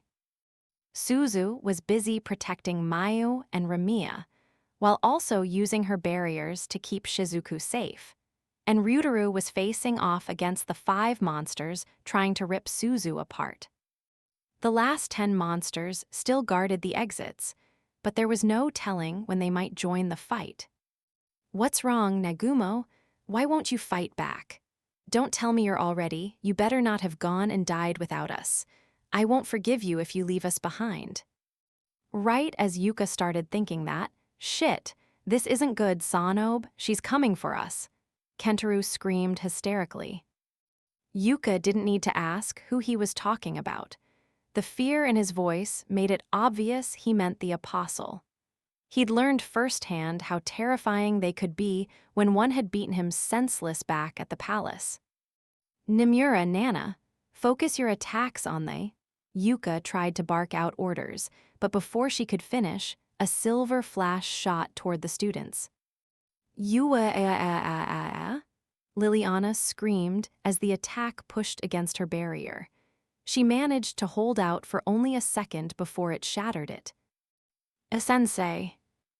The silver flash continued toward Eiko and Kaori, its power undiminished. Tiko tackled the pair, barely pushing them out of the attack's path. A shiver ran down her spine as she watched the blast obliterate the ground where Eiko and Kaori had been mere seconds before. The students had lost the protection of Liliana's barrier, so both the apostle and the monsters flooded in toward them. I have to at least save Sensei, or we're done for. Pushing down the fear that threatened to engulf her, Yuka tried to force her way between Eiko and the apostle. Not even seeing Yuka as a threat, the apostle lazily swung her sword, as if cutting down a weed. Not so fast. A flash of silver light shot toward the apostle, sending her flying. A second later, countless silver feathers rained down on the monsters, riddling them full of holes. Kaori had finally been revived. Sensei, Yuka-chan, guys, thanks for saving me. She had no intention of giving the monsters enough time to heal. While they struggled to recover from the initial barrage, she rained down yet more feathers on them, annihilating them completely. Shurasaki-san, I'm going to keep casting Soul's Repose on you, just in case. It might make it harder for you to fight, but if it'll keep them from paralyzing me again, it's worth it. Kaori swept her gaze across the battlefield and picked out the important details. It looked like Hajime had been defeated, Yue was nowhere to be seen, and everyone was heavily injured. The anger she felt when she saw her friends hurt was so great that even Eiko's Soul's Repose couldn't dampen it. The moment she spotted the apostles bearing down on Shizuku and Tio, she fired her disintegration cannon at them. Drawing strength from the cheers of Eiko, Yuka, and the other students, Kaori kept on firing until she forced the 4 apostles attacking Tio and Shizuku to back off. Are you two okay? Don't give them a moment to rest. If we're forced on the defensive, we'll be overwhelmed. Tia replied. Though she was covered in blood and barely standing, Tio told Kaori to prioritize attacking over healing. Upon seeing the resolve in her gaze, Kaori nodded immediately and resumed her assault. She launched another disintegration blast at one of the apostles, who countered with a disintegration blast of her own. While the 2 beams competed for superiority, another apostle closed in on Kaori. However, Kaori refused to be done in so easily. I'll never lose to mere puppets like you. As she tried to convince herself she was different from them, Kaori's silver mana slowly began to take on a light purple tinge. The evolution magic she'd obtained had granted her strength that surpassed other apostles. Her purplish-white mana pulsed, and her disintegration blast overwhelmed that of the apostle, S. To think you would surpass us, despite using the body of one of our sisters. One of the apostles muttered in bewilderment as Kaori's attack engulfed her. Your carelessness will be your undoing, Tia exclaimed, striking at another one of the apostles that was trying to circle behind Kaori. Even if I can't beat you guys, I can at least distract you, Shizuku shouted. To think a mere human would reach such heights. After catching her quarry completely off guard, Tio managed to drive her scale-covered arm right through the apostle's chest. She de-wrapped a compressed version of her breath around her arm, granting it far more penetrative power than normal. As she pierced the apostle's heart, she crushed the mana crystal that powered it. The reason Tio had been able to hit the apostle so easily was because Shizuku had struck from the apostle's blind spot, distracting it for a moment. When Tio pulled her arm back, the apostle slumped to the ground like a puppet with its strings cut. It was well and truly dead. In the span of a few seconds, Kaori, Shizuku, and Tio had managed to slay 2 apostles. Considering how unbelievably strong each one was, that was a huge victory. However, that victory was short-lived. Sheesh, what a waste of time. My strength may be a mere fraction of my Lord S, but I am still a god, you know. Kaori, Shizuku, and Tio looked toward the source of the voice. They'd been so focused on their own fight that they hadn't realized Alva and She's had ended. The 3 of them shouted simultaneously. Then, they watched as Alva lifted up a powerless She by the neck. Though she still seemed conscious, she lacked the strength to struggle against his grip. Blood pooled at her feet, and it was clear she was on the verge of death. The 3 of them were momentarily distracted by She's plight, which proved fatal. I order you in the name of Alvahite, stop. Alva's divine edict ate away at Kaori's soul. Thanks to Aiko's soul's repose, Kaori didn't lose consciousness immediately, but Yuka, Suzu, and the other students all stopped in their tracks. However, his wasn't as strong as S, so even Tio and Shizuku would be able to break free of their own accord, given time. Unfortunately, the apostles refused to give them even a moment to resist. They created magic circles with their feathers and rained lightning down on the trio. Tio's scales and Kaori's apostle body were both highly conductive, so the lightning was exceptionally effective against them. Alva also tossed She into the lightning storm, making doubly sure that she wouldn't make a comeback. I also order you, accept your punishment. The 4 of them had instinctively started emitting mana to protect themselves, but they stopped upon hearing Alva's command, screaming as the lightning struck their unprotected flesh. By the time the storm passed, the 4 of them were twitching weakly, their bodies covered in burns. That was the reason She had lost to Alva. She could fight his divine edict. In fact, it only took her a second to break through it. But that second was precious time lost, and slowly but surely, Alva had been able to pile more and more damage onto her. Now then, I've had my fun, so I suppose it's about time we wrap things up, Alva declared. From the looks of it, most of the demons had finished filing through Ehit's portal. As Alva looked up at the shining gate leading to the sanctuary, he dispersed his mana across the room. Dark gold motes of light suffused the air, and a large, complex magic circle began to form on the floor. The least I can do to atone for my failures is present your mana to my lord. Before he'd left, Ehit had claimed he would steal all the mana in Tortoise. Hajime and his comrades possessed an unbelievable quantity of mana, so stealing all of it would probably be enough to make up for Alva's blunder. Indeed, the reason Alva hadn't killed everyone instantly had been because he'd wanted to give their mana to Ehit. Of course, he'd also wanted to vent his anger against Hajime and the others, as well as kill time while the demons evacuated, but that had been the main reason. All of you have extremely high-quality mana. I'm sure my lord will be pleased with this offering. Though, there are a few of you here who are utterly worthless. As the magic circle neared completion, Alva's motes of mana started wrapping themselves around everyone. Mana shouldn't have had any physical sensation, but for some reason, Alva's mana felt repulsive to the students. Smiling, he rested his gaze on Mayu and Ramiya, and with a snap of his fingers, a portal appeared underneath them, teleporting them into the air in front of Alva. They fell unceremoniously to the ground, grunting in pain. It happened so fast that Suzu didn't even have time to react. Alva snapped his fingers again, and Mayu floated up toward him. He must have released his divine edict against her, since she was able to shout again. "Mamami." "Stop, release my daughter Ada Og." As Mayu struggled in vain, Ramia tried to reach for her daughter. But the divine edict was still working on her, so she couldn't even stand. That being said, she still managed to croak a few words out, as well as move her hand a few inches.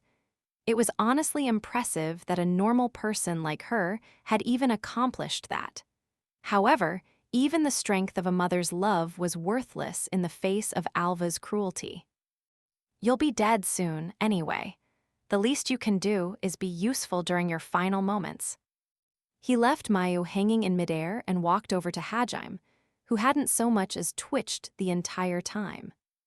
Behold, irregular, this is your punishment for defying God. Hajime had gotten in the way of Ehit's games, and then he'd gotten in the way of his descent onto the mortal plane. And so, Alva planned to make him pay for his sins by killing his beloved daughter in front of his eyes. "Daddy, Daddy!" Mayu screamed for help, but Hajime remained unmoving. No one else did anything either. She and Shizuku were too badly injured from the lightning storm to move. Tio and Kaori weren't in much better shape either, and they were still struggling to overcome Alva's divine edict. Naturally, everyone else was utterly helpless. Before long, the magic circle was complete, and everyone felt Alva's mana draining away their life force. Alva brushed his hand against the back of Mayu's neck, his fingers carrying the promise of death. "Now raise your head, irregular. I know you're still alive." Alva had purposely exempted Hajime from his divine edict. He cackled maniacally, his voice echoing throughout the room. It was then that he noticed his voice was the only sound in the room. Bewildered, he closed his mouth and listened.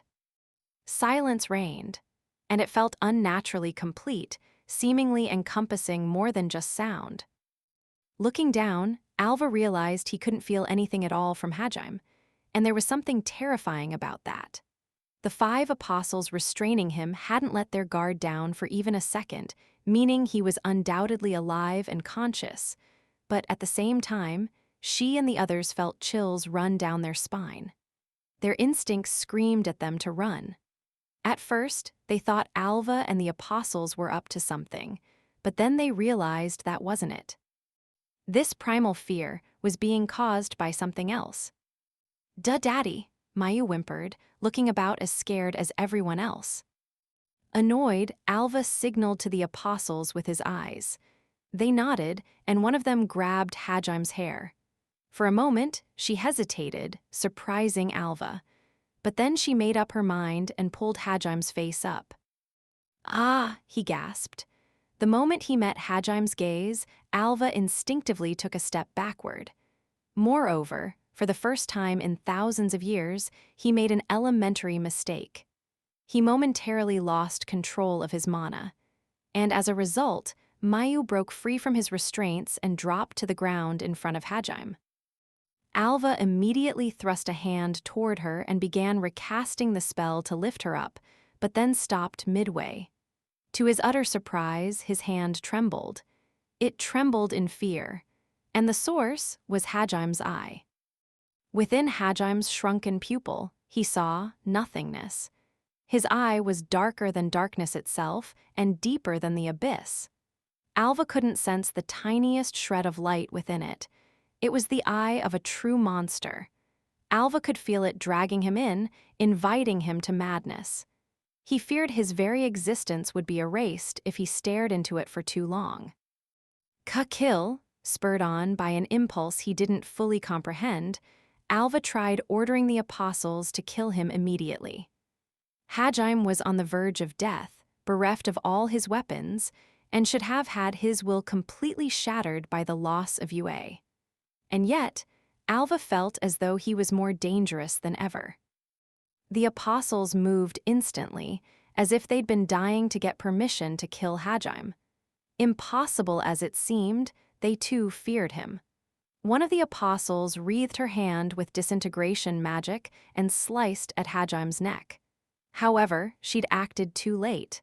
Alva had given Hajime far too much time. The eerie silence that had filled the room vanished. Crimson mana erupted from Hajim's body, looking like a giant torrent of blood. The sight made goosebumps rise on everyone's arms, and it felt as though the gates of hell had suddenly been thrown open. In a deep, dark, despairing voice, Hajim rasped, "I'll destroy everything." His words were a curse that rejected this world in its entirety. Realizing they were in danger, the apostles restraining him suddenly leaped back, but they were too late. There was a strange popping noise, and 3 of the 5 apostles were sliced in half.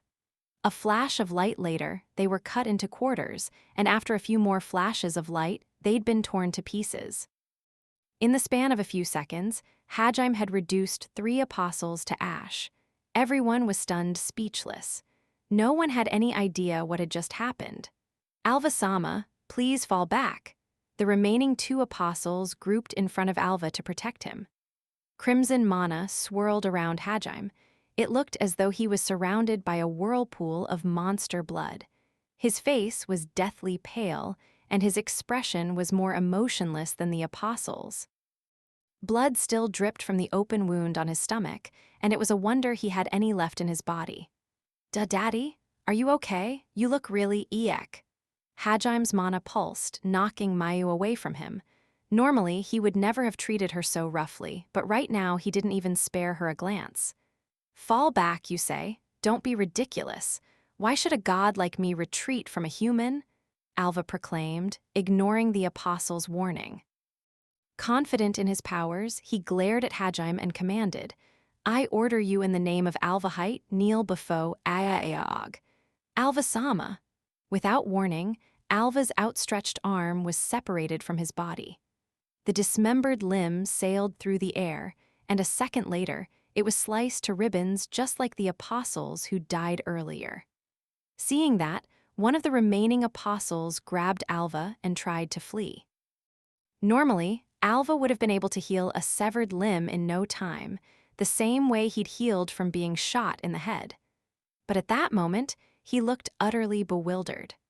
Pain was a signal the body sent the brain to let it know something was wrong. However, most physical damage wasn't actually capable of harming Alva, since he was a god. His body didn't register most wounds as a threat. That was the first time he'd truly been injured in thousands of years, and it took a moment for him to realize this sensation was pain. The body he inhabited was nothing more than a vessel. If it was damaged, he could just repair it, and if it was destroyed, he could simply move to a new one. Thus, there shouldn't have been anything in this world that could truly harm him. And yet, he was in pain. What's happening? He's using superfine threads, no? Perhaps it would be more accurate to classify them as chains. Anything that touches one gets severed instantly, then obliterated. No defense seems to protect against it. Wow, what in the world? Once it had been pointed out to him, Alva barely made out the thin chains whirling around Hajim. From the looks of it, he'd transmuted them out of the floor. When he'd lost his arm, a small chain had risen from the floor to slice it. What nonsense is this? If he had an artifact this powerful, why didn't he? Why didn't he use it earlier? Why did he let Lord Ehit go? Questions presented themselves one after another, but Alva didn't have time to ponder any of them. Not that he would ever have even considered the possibility that Hajim had, without any of his magic circles, not only managed to create the chains while pinned to the ground, but had done so without letting anyone sense the flow of his mana.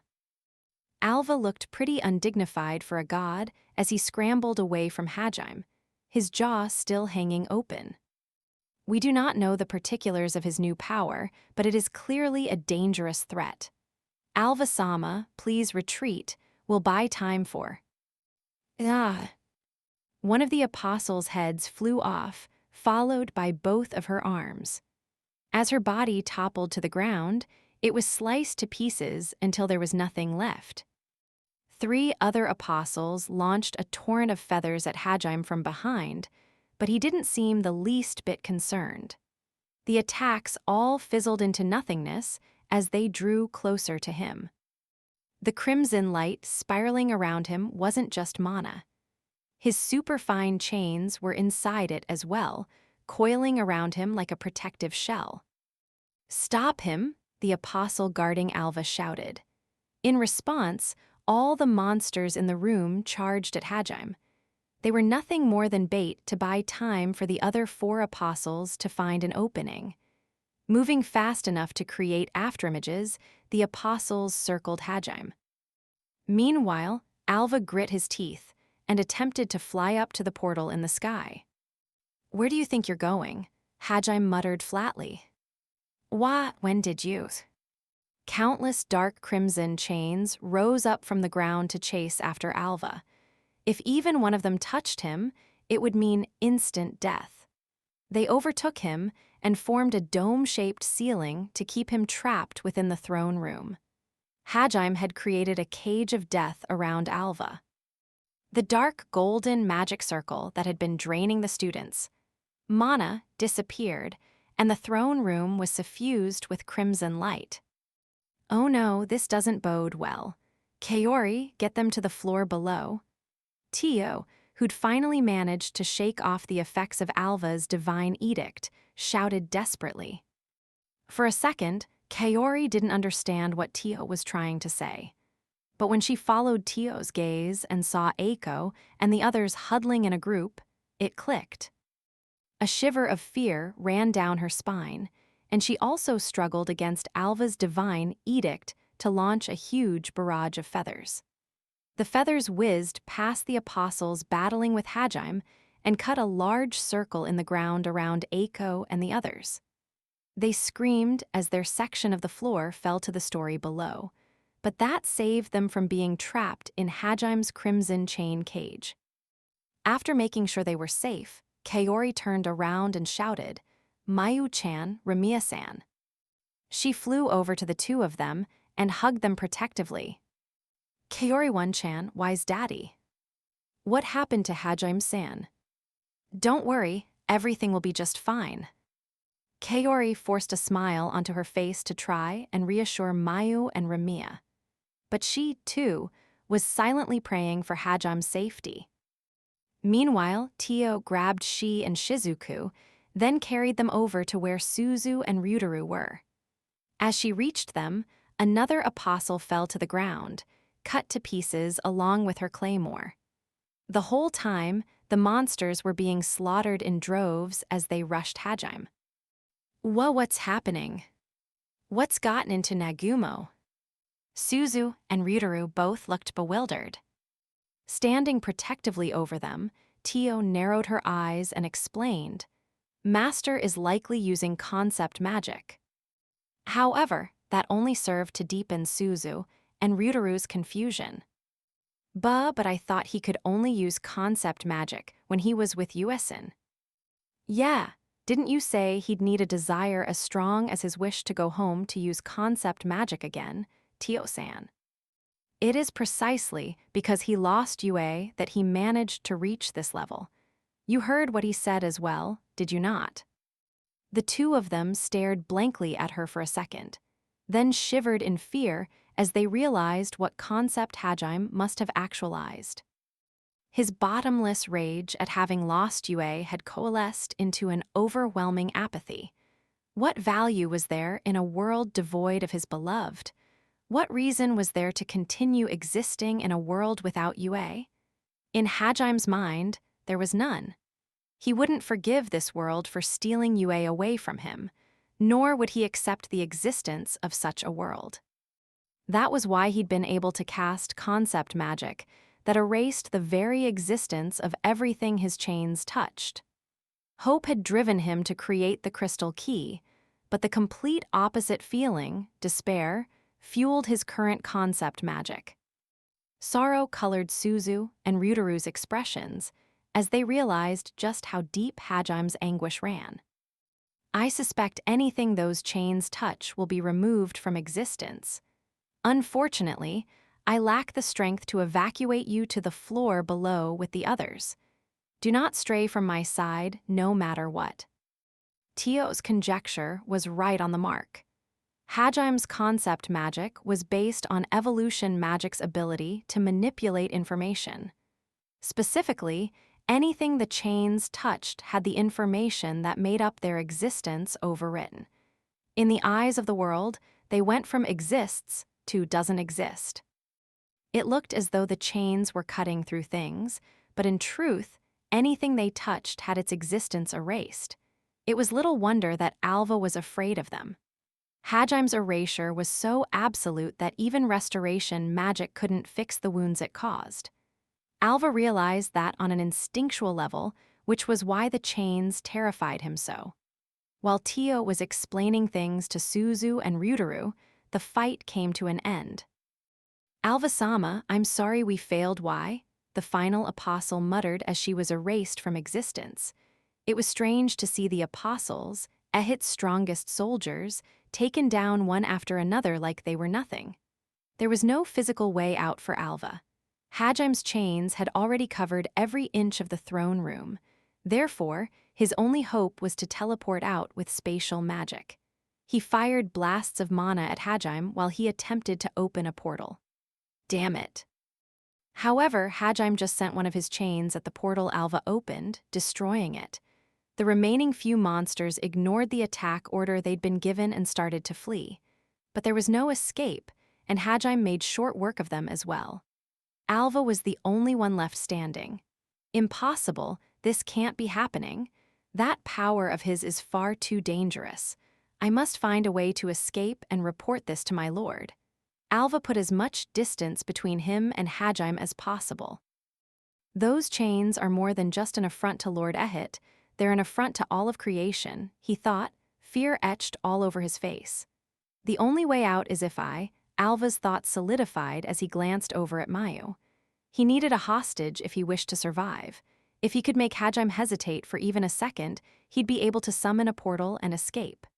"You damned heathen," Alva screamed as he unleashed his strongest spell. A blast of lightning so powerful it even damaged the caster shot toward Hajim. Blinding white light filled the room, followed by a deafening roar. Alva dashed toward Mayu while Hajim was ostensibly occupied, but the moment he stepped forward, his remaining arm and both his legs were lopped off. The ease with which he'd been dismembered was astounding. Alva tumbled to the ground, his screams echoing through the throne room. He hadn't felt pain in so long that he had little resistance to it, and he couldn't magically numb it either. The reason for that was because each time Hajim cut off a part of Alva's body, he also cut off a part of his soul. Delirious from the pain and hovering on the edge of unconsciousness, Alva screamed in a trembling, panicked voice. Whoa, wait. Please, wait. What do you want? I can grant any desire you wish. I'll even negotiate with my lord if that's what it takes. I know Lord Ehit will listen to me. You can even have the world if you want. I'll tell him to give you the right to rule this world however you please. So please spare my life." Alva begged for his life, but Hajim didn't stop walking forward. He'd become the incarnation of death, and not even gods were safe from the Reaper's scythe. Hajim looked down at Alva, and the god shivered at the vast emptiness in Hajim's eye. For the first time in his long life, he felt true fear. His mind went blank, and he could only stare absently as the chains closed in on him from all sides. None of the dignified grace he'd had earlier was present, and he looked more like a zoo animal than a god as he watched his spherical cage slowly constrict around him. The chains that made up the cage began sliding past each other, making it look as though the sphere was rotating as it shrunk. It was clear that Hajim planned to slowly grind him away into nothingness. As he imagined what it would feel like to have his soul shaved away little by little, he finally snapped. "I'll pledge myself in service to you. You'll be my new lord. I swear I can be useful. So please, I'm begging you." His fear of death overrode his pride as a god, and he started groveling. Right before the chains touched him, Hajim stopped shrinking the cage and looked down at Alva. "Do you want to live that badly?" Hajim's voice sounded cold and robotic. Normally, Alva would have realized Hajime had no intention of sparing him, no matter what he said. He'd toyed with thousands of people the same way Hajime was toying with him now, but he was too desperate to notice. Yeah, I do. I don't want to die. I see. Again, Alva failed to notice the utter disinterest in Hajime's voice. Convinced that he'd been saved, Alva smiled in relief. Tio and the others almost pitied him. It was clear to everyone else that Alva's fate had long since been sealed. Then die. Huh? Why? No, stop. Gask. The cage contracted excruciatingly slowly, torturing Alva as it annihilated him. No one said a word as Hajime carried out his sadistic execution. Being eaten alive by one of UA's dragons was surely a better fate than this. Unable to bear watching any longer, everyone averted their gaze. Eventually, Alva's screams faded away, and one of Tortoise gods was dead. Hajime-kun. Master. Kaori and Tio ran over to Hajime as the chains that had crushed Alva and the chains covering the room began to vanish. However, Hajime didn't turn their way. Looking as though he hadn't heard them at all, he cast his gaze up toward the portal Ehit had opened. A second later, a few chains gathered around him, and Hajime leaped up toward it. The only thing he was interested in was getting through it and into the sanctuary. There were still demons filtering through it, riding on the backs of large, eagle-shaped monsters. From the looks of it, only 50 or so remained. Half were demon soldiers who served as the rear guard for this mass migration, and the rest were women, children, and the elderly. Whoa, what's that? One of the demons muttered, looking down at the palace. Isn't that? Another whispered. They saw a small streak of dark crimson shooting up toward them like a meteor. It only took them a second to realize that it wasn't a demon, and they quickly started shooting magic at it. Because they kept their incantations short, they were only able to fire basic spells like ice spears and fireballs at Hajime. Naturally, such weak magic posed no threat to him, and a single swing of his existence-erasing chains was enough to annihilate the spells. What the? Stop right there. A few of the soldiers turned their eagles around to block Hajime. However, he barely took notice of them as he plowed forward. The 3 soldiers and their eagles were erased instantly, and Hajime's speed didn't even drop. The demons stared on in shock as their comrades were sliced to pieces. No one else moved forward to stop Hajime as he charged toward the gate. However, the gate pulsed as soon as Hajime reached it, blocking him from accessing the sanctuary. No matter how loudly he screamed, no matter how much mana he threw at it, no matter how hard he beat against it with his fist, the gate refused to let him in. He debated trying to pierce through the barrier with his chains, but he was worried they might destroy the gate entirely if he did. That being said, it was clear Ehit had designed the gate to only let those he wanted through. Fool!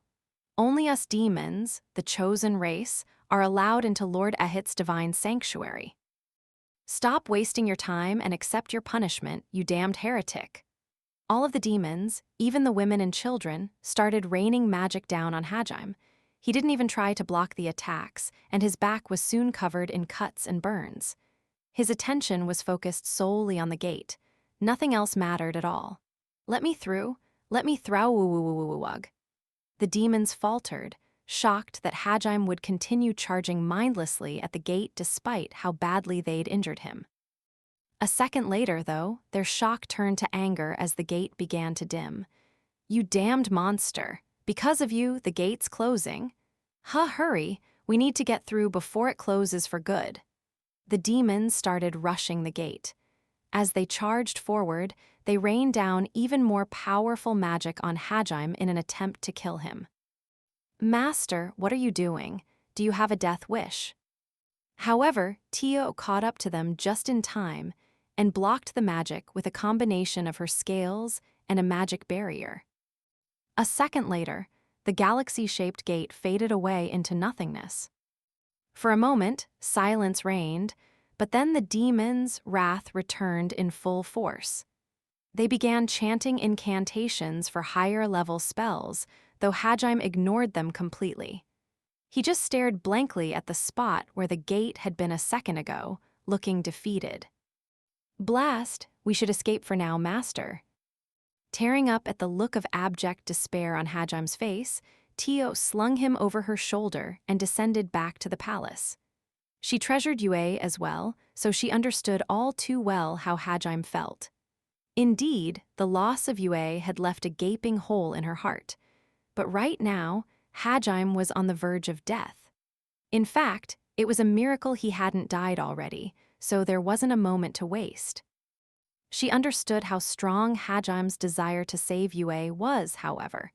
She also knew that if she didn't get him treated right away, he really would die. "Master, please, you need to think of your own well-being first."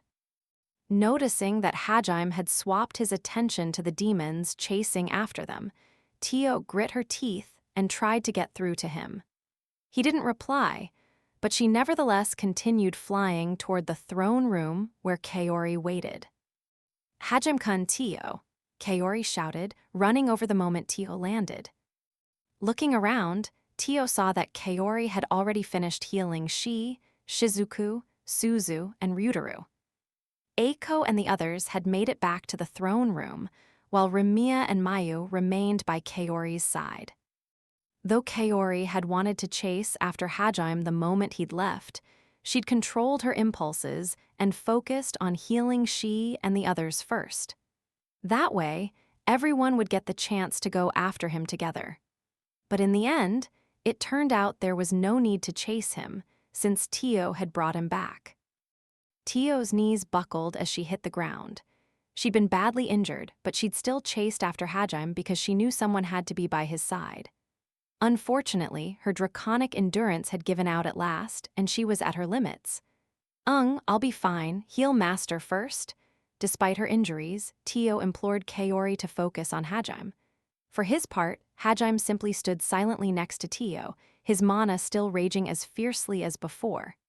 "Hajime-kun, please stop burning so much mana. If you keep this up, you'll actually die." Concept magic required unbelievable amounts of mana to cast, and Hajime was still under the effects of the limit break he'd used. Even if Kaori healed his physical wounds, if he didn't calm down, he'd die from mana overuse. Sadly, Hajime failed to respond yet again. His gaze remained fixed firmly upward. Despite feeling dismayed that her words hadn't gotten through to him, Kaori grit her teeth and started casting restoration magic on him. However, she was interrupted as a number of figures blotted out the sun, casting dark shadows over everyone. "An apostle? I didn't realize any were still left on Tortoise." "Oh, thank goodness. I was worried we were trapped here for a moment." "Wait, there are humans and even beastmen with her." "Well, no matter. Oh, great apostle, please pass judgment on these heretics and guide us to Lord Ehit's promised land." The 20 demon soldiers and 30 civilians slowly descended into the throne room. "I won't let you lay a finger on anyone. Everyone, get behind us. It's just one problem after another." Kaori, Shi, and Shizuku warily eyed the demons as they stepped protectively in front of the others, but it seemed there wouldn't be any need to fight.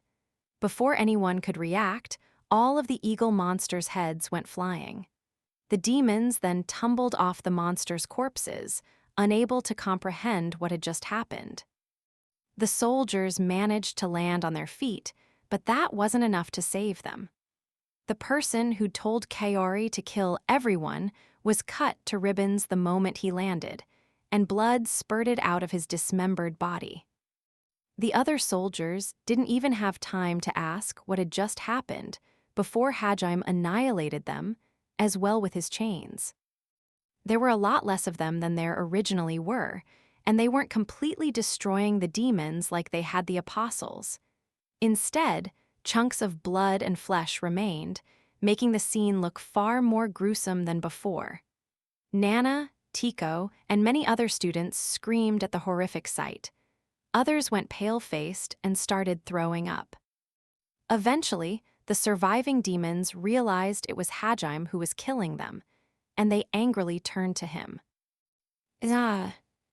But the moment they saw his eye, they let out terrified gasps and staggered backward. Their courage left them, and they lost any desire to fight. Run, we have to get out of the castle, or, the final soldier shouted before Hajime parted his head from his body. Hajime's glowing, dark crimson chains looked like the heads of a hydra. Like a deer in headlights, the demons could only stare blankly at the wriggling chains that held the touch of death. Die, Hajime whispered. Though his voice sounded soft, all of the demons clearly heard the curse he cast upon them. La Lady Apostle, please save us. An old man wearing luxurious robes shouted to Kaori. Judging by his clothes, he was a noble of some sort, and he was standing protectively in front of an old woman who was likely his wife. His voice snapped Kaori out of her reverie. Hajime-kun, she muttered, reaching out a hand to stop him. Unfortunately, before she could say anything more, the old demon lady let out a blood-curdling scream.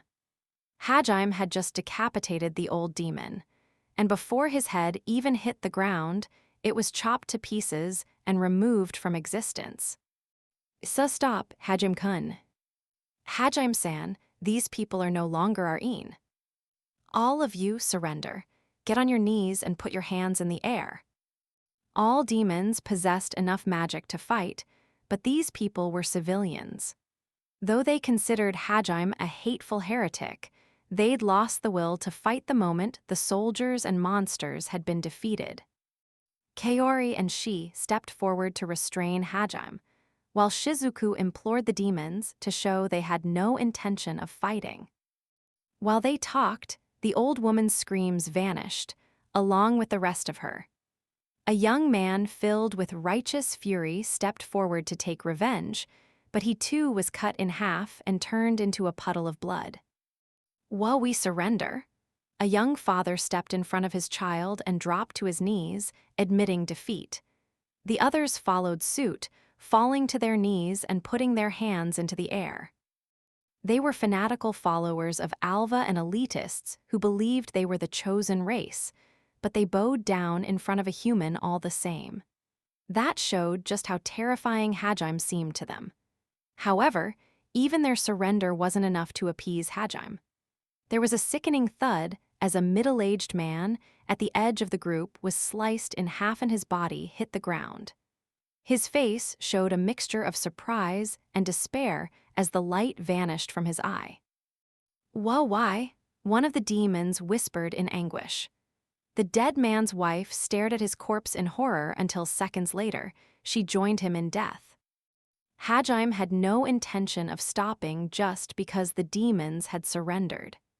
And that shouldn't have come as a surprise, considering that the impetus driving him forward was, "I'll destroy everything." In that moment, nothing in the world had any value to Hajime, or at least, he'd convinced himself of that fact. Whatever the case, he wasn't interested in taking prisoners, and the mere existence of these demons was an eyesore. He had no compunctions about slaughtering anyone and everyone that appeared before him. The demons began to despair.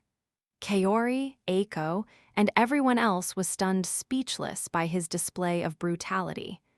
They all wanted to stop him, but they weren't sure how to get through to him in his current state. Hajime looked down at the man who'd first announced his surrender. Or rather, he looked down at the child clinging to the man's legs. And upon realizing his son was the next target, the man turned around and hugged him. Shi, Kaori, Shizuku, Tio, Eiko, and Liliana all sprinted forward to restrain Hajime, but a certain someone got there before all of them.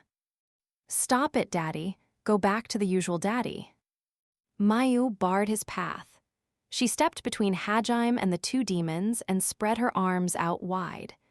There were tears in her eyes, and she was trembling in fear. Her expression looked as stiff as a board, but the determination in her eyes was unwavering.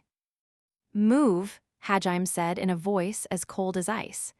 He had never spoken in such a tone to Mayu, so her heart felt like it was being gouged out with a rusty spoon.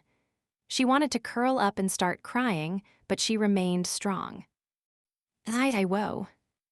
No matter what happened, Mayu wouldn't budge. She couldn't allow her beloved daddy to kill these people. Not only because it was wrong, but because she couldn't bear to see him take his suffering out on others. There was no way she could sit back and do nothing when he was in so much pain. Mayu kept her eyes locked on Hajime and slowly worked her facial muscles into a smile. Tears still spilled down her cheeks, and her smile looked unbelievably stiff. But even so, no one would disparage that smile. Everyone knew who Mayu was trying to emulate. After all, it was the same fearless smile Hajime made when he was up against unbeatable odds. Mayu idolized that smile, just as she idolized the person who taught it to her. "My daddy isn't this lame. The real you is way cooler than this, and way stronger." Everyone watched Mayu with bated breath.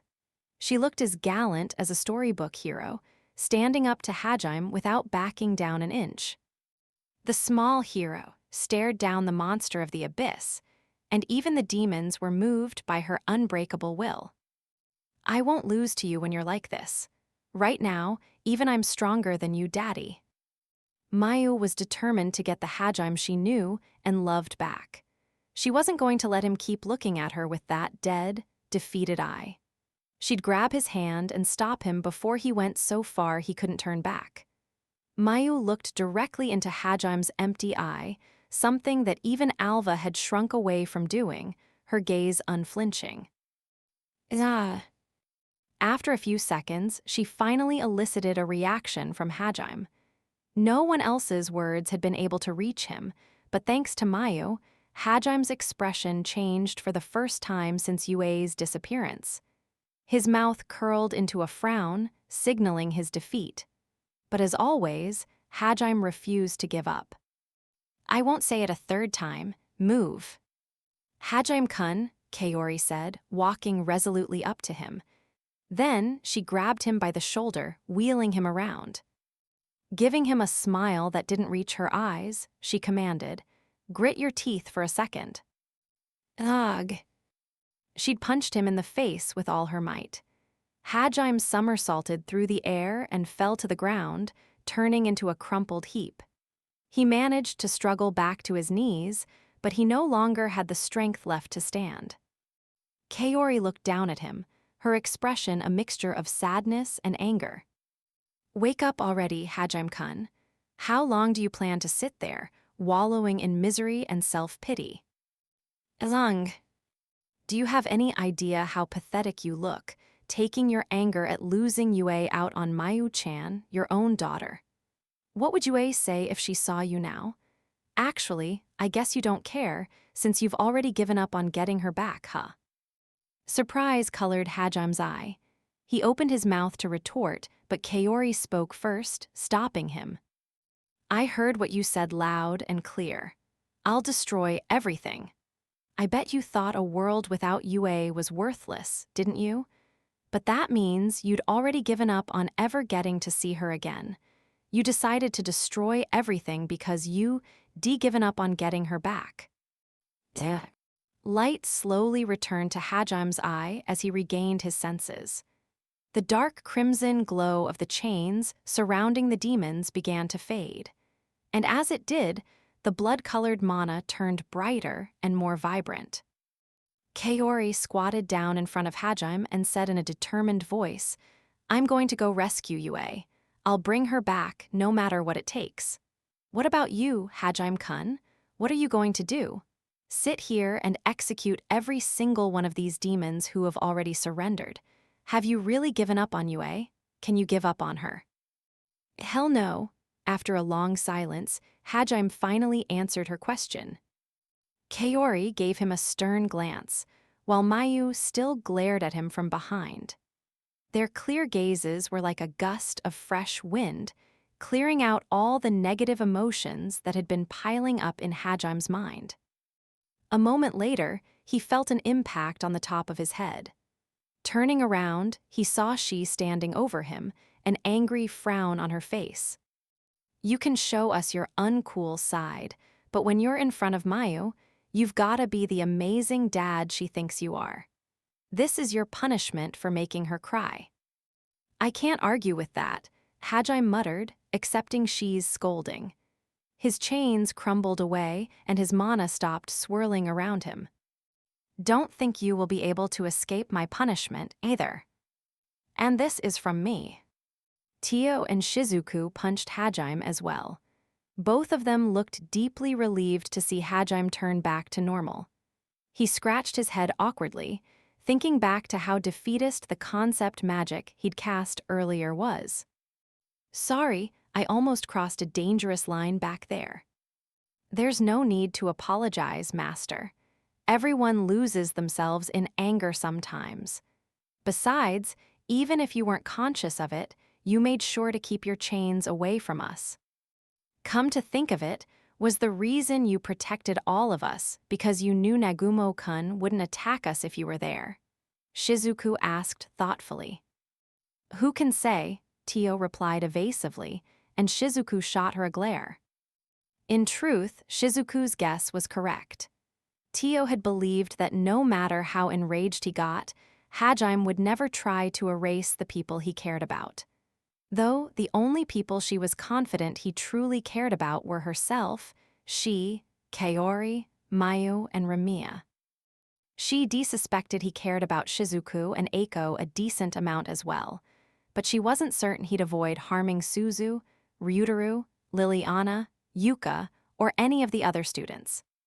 That was why she'd had Kaori evacuate the students and protected Suzu, Ryutaru, and Shizuku herself. The reason she'd had Kaori protect Mayu and Ramiya wasn't to keep them safe from Hajime, but to prevent Alva from taking them hostage. In fact, Mayu had been the closest to Hajime at that time, yet she'd come out unscathed. His mana had blown her away, but that was all. Suzu, Eiko, Yuka, and Liliana all seemed unsure how to react to the fact that Hajime didn't care about them enough to spare their lives, but they too were glad that he had returned to normal. Kaori cupped Hajime's face in her hands and looked into his eye. Her expression was unbelievably gentle, a stark contrast to the angry look she'd been giving him seconds before. "It's not like this is over, right?" "Yeah, it's like you said." "You're not alone, Hajime-kun. You've got us with you, and most importantly, you've got Yue. She might not be here physically, but she's here in spirit. I'm certain that she's still fighting Ehit so that she can return to you. I mean, it's Yue we're talking about here. There's no way she'd lose to some shitty god."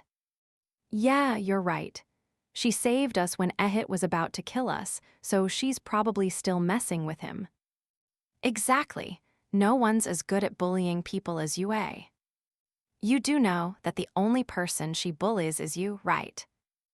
Hajime and Kaori smiled at each other, and after that, he finally let the tension drain from his body.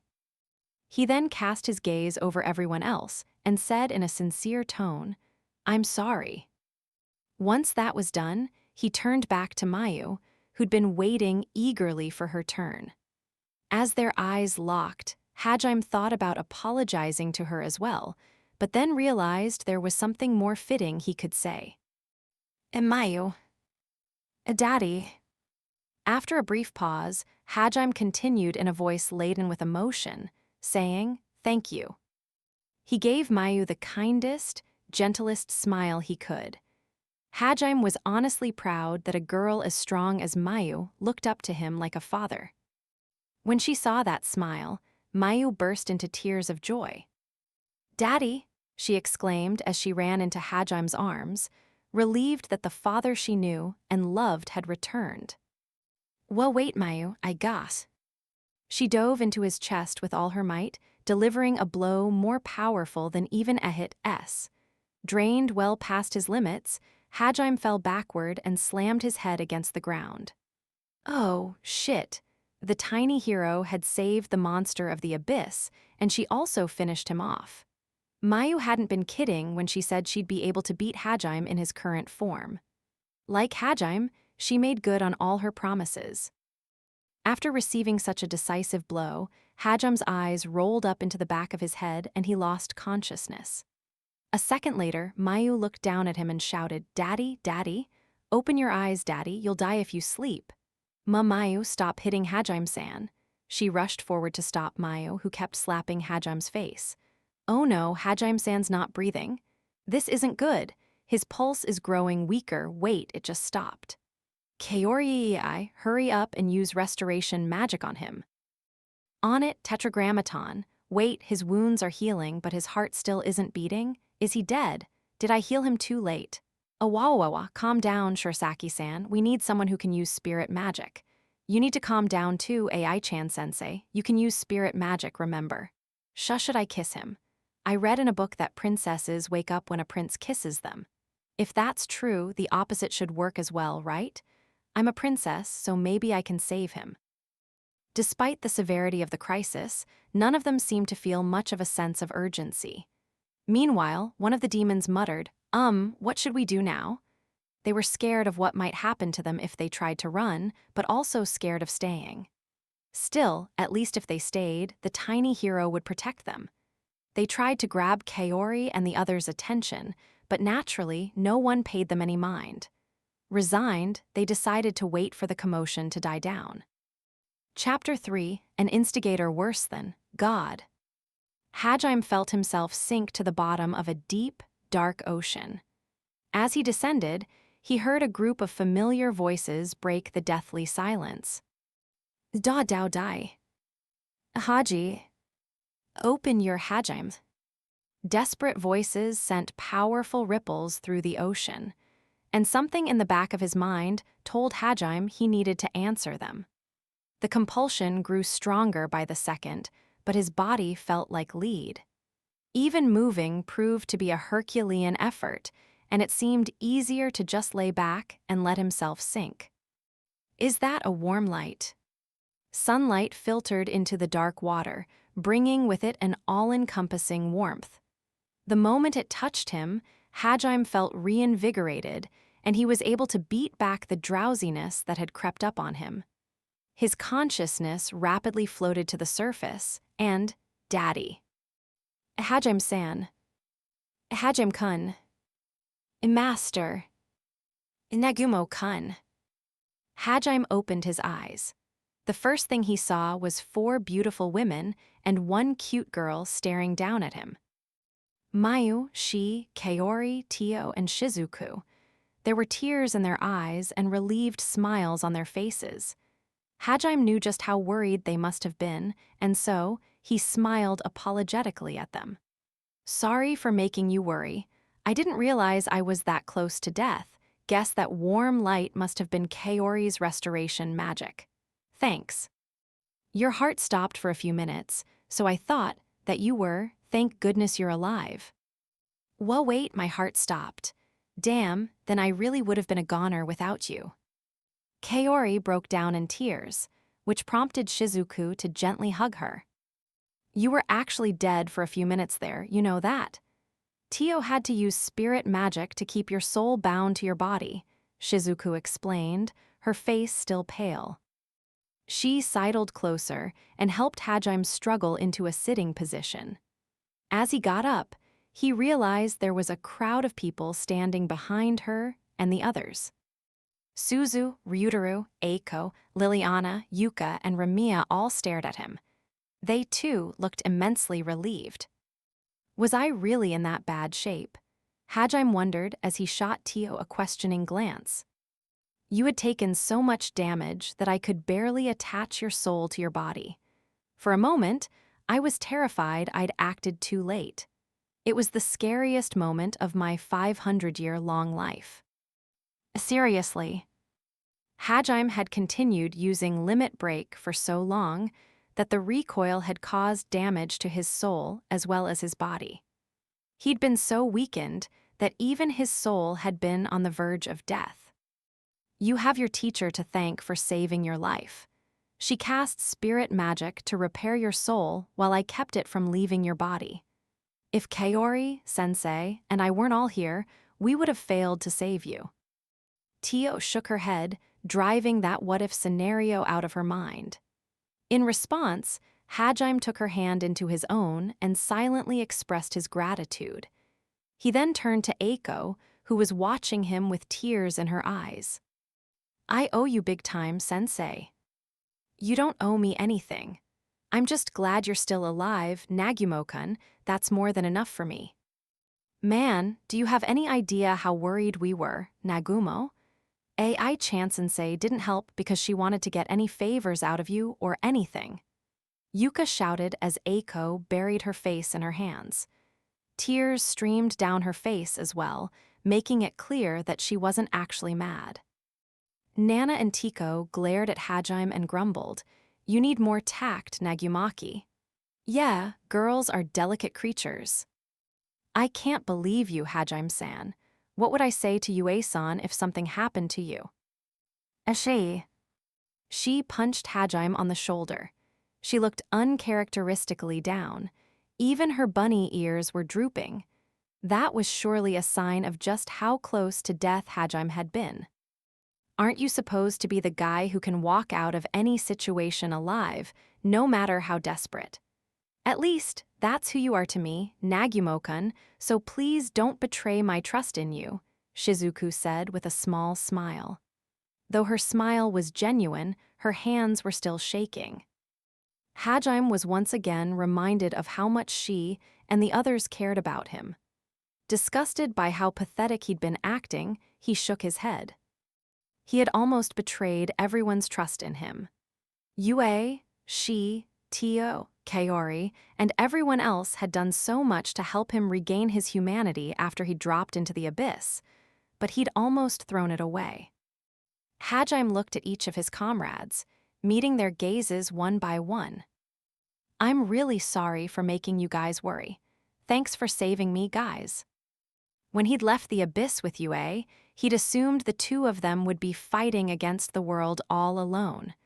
But before he knew it, he'd been surrounded by people who cared for him and were willing to fight by his side. And so, he couldn't afford to lose again. Not just to his enemies, but most importantly to himself.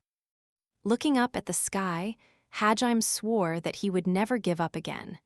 Yue was waiting for him somewhere up there, after all. She and Kaori felt simultaneously relieved and a little sad as they looked at his expression. Unable to bear the silence, they tried to call out to him, but Mayu beat them to the punch. I'm sorry, Daddy, are you okay now? She asked hesitantly while sitting in Ramia's arms. It appeared she thought she was responsible for nearly killing Hajime with her tackle. Her eyes had turned red from crying, and her expression was still full of worry. You've got nothing to apologize for, Mayu. You didn't do anything wrong. Thanks again for stopping me. You really are stronger than me now. Hajime held a hand out to Mayu, his expression exceedingly gentle. Ryutaru and the other male students were shocked that Hajime could even make an expression so kind, while Yuka and the girls blushed slightly. Mayu wriggled out of Ramia's arms, ran toward Hajime and replied, Hehe, that's because I'm your daughter. She hopped onto Hajime's lap and buried her head in his chest, then nestled against him, smiling happily. Hajime patted her emerald green hair and looked up at Ramia with an apologetic expression. Ramia could tell what he was about to say, and just as he opened his mouth, she cut him off. I told you before, you have nothing to apologize for, did I? Yeah, I guess you did. Ramia refused to let Hajime apologize for getting her and Mayu wrapped up in this mess, because there was nothing to apologize for. It was only natural for a mother to want to keep her daughter safe. But Ramia knew how happy Mayu was with Hajime, and she didn't want to deprive Mayu of that happiness. Besides, she knew now that Ehit would eventually have tried to kill her and Mayu even if they hadn't been involved with Hajime. Most importantly, she was proud of Mayu for standing up to Hajime. She couldn't see herself and Mayu as just victims anymore. Hajime picked up on the implied meaning of her words and raised an eyebrow. I don't think there's any other kid out there as strong and kind as Mayu. I bet even God wouldn't stand a chance against her. Remiya, your daughter's the strongest girl in the world. Phew, phew, phew. Oh, I know. She has the world's coolest father after all. Remiya said that and smiled, blushing. An amicable silence followed as everyone began to calm down. After a few seconds, though, Kaori and Shizuku exchanged troubled glances. Remiya-san, could you get away from Hajime-kun now? Pretty please. Kaori asked with a menacing glare. Yes, stop sticking so close to him, Shizuku muttered awkwardly. Emboldened by Kaori and Shizuku's words, Eiko and Yuka decided to voice their complaints as well. Why does it look like they're the perfect family? It's not fair. Do they have to do this in front of all of us? It's so awkward to watch. Hajime, Remiya, and Mayu did indeed look like the embodiment of an ideal family. Oh my, does it really look that way to everyone, darling? Don't you get started too. Tio and she shivered as they glanced at Remiya. Remiya truly is unbelievable. Even my dragon eyes cannot tell if she is in love with Master or simply teasing him. That smile is unfathomable. I should say something, right? As Hajime-san's girlfriend, I need to protect him. What if she tries to sneak in a kiss while no one's paying attention like Liliana did? What? I didn't try to sneak in anything. I just wanted to help save his life. I didn't think it'd be nice to experience being a storybook princess or anything. You're digging your own grave, princess. Anyway, what the hell did you try to do to me while I was unconscious? Sheesh, you really love romance novels, don't you, Lily? Don't worry, Hajime-kun. If you want a kiss, I'm always here. That's not making me any less worried.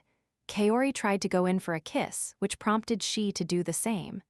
Hajime could tell everyone was forcing themselves to try and act cheerful, though. There was a hollowness in their words and actions that was hard to miss. The reason for that was obvious.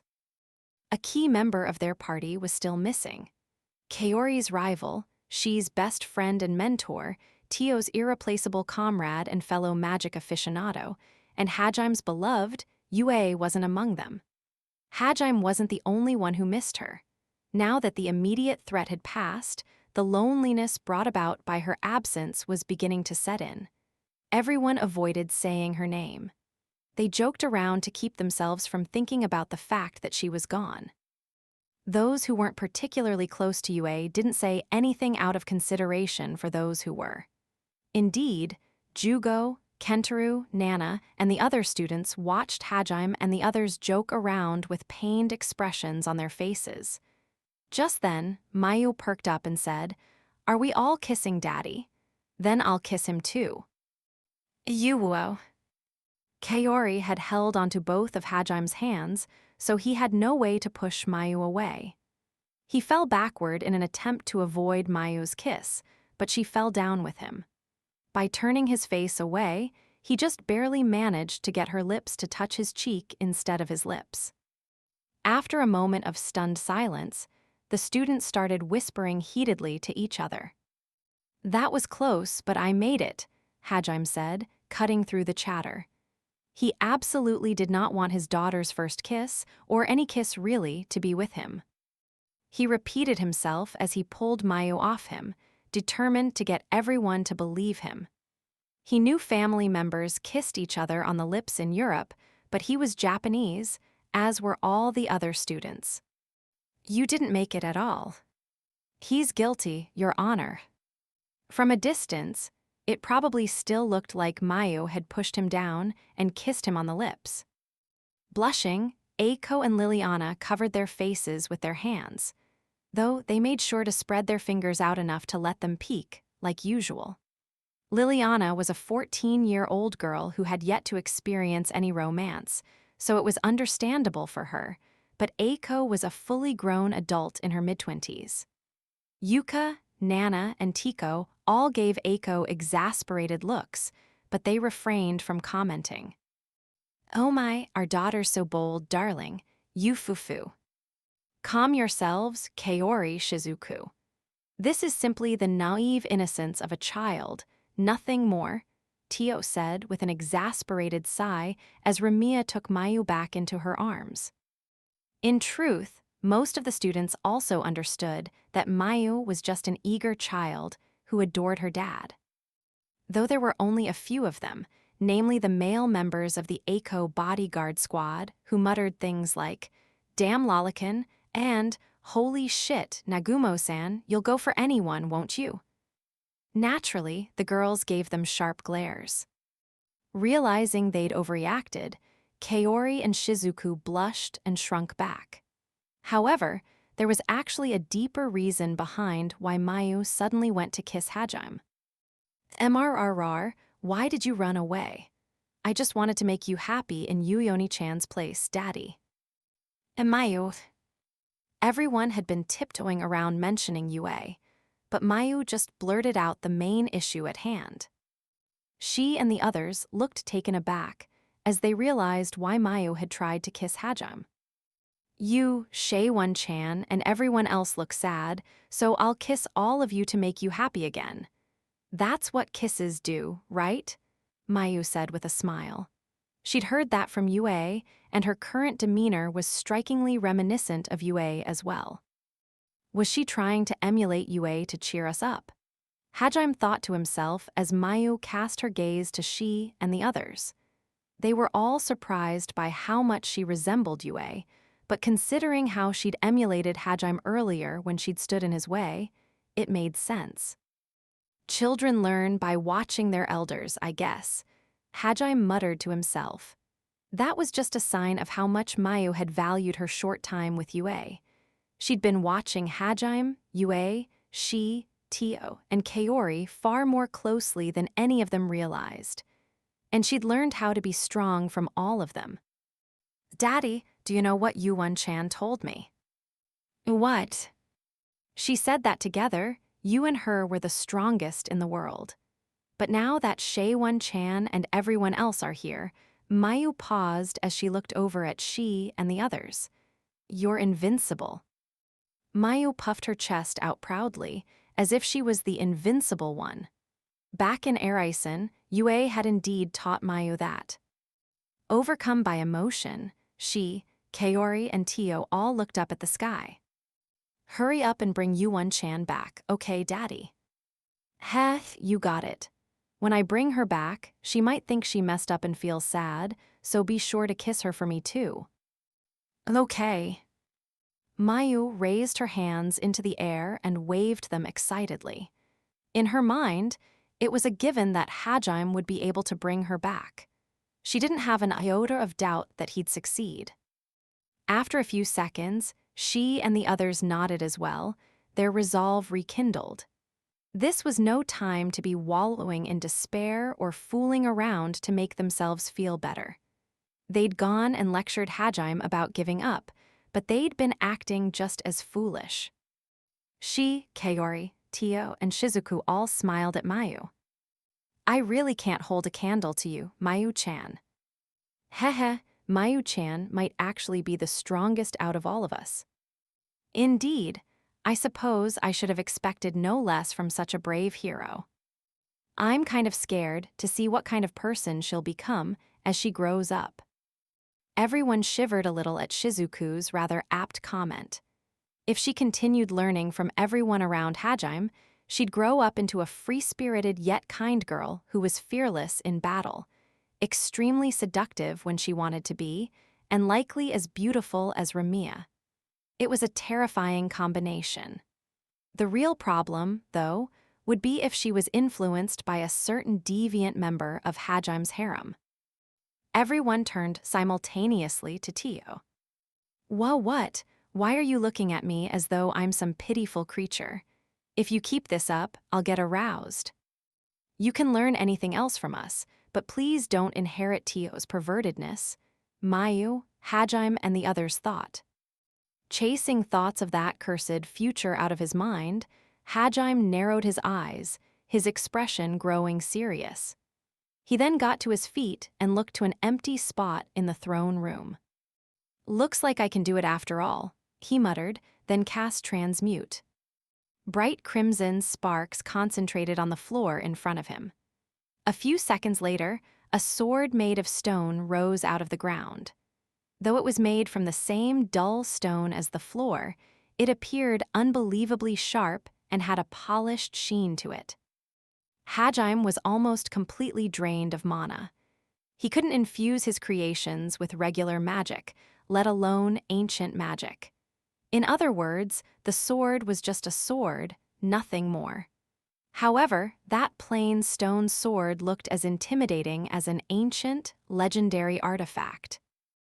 Hajime looked the sword over for a few seconds, then nodded in satisfaction and turned to the group of demons who huddled together in a corner of the room.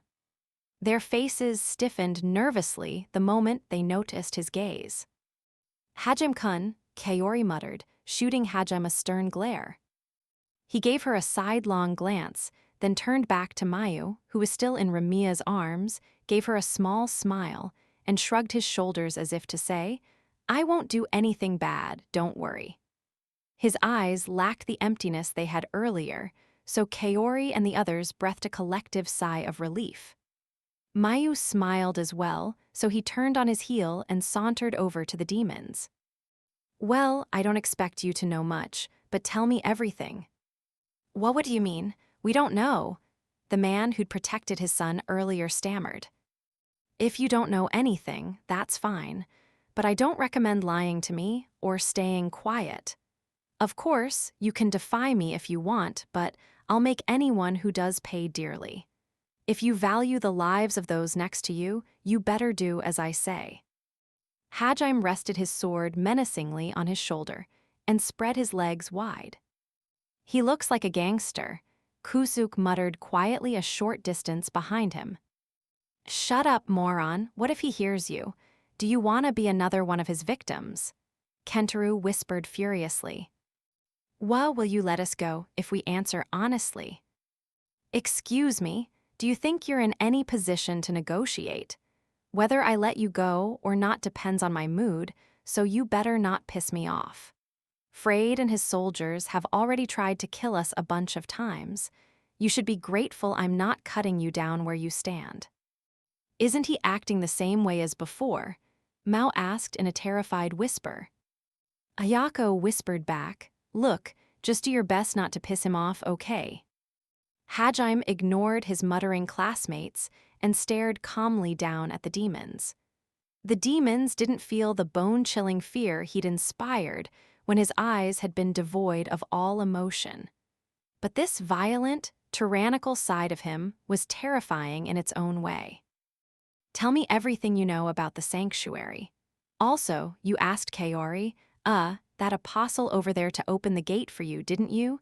Does that mean apostles can open the portal to it by themselves?" The demon father chose his words very carefully.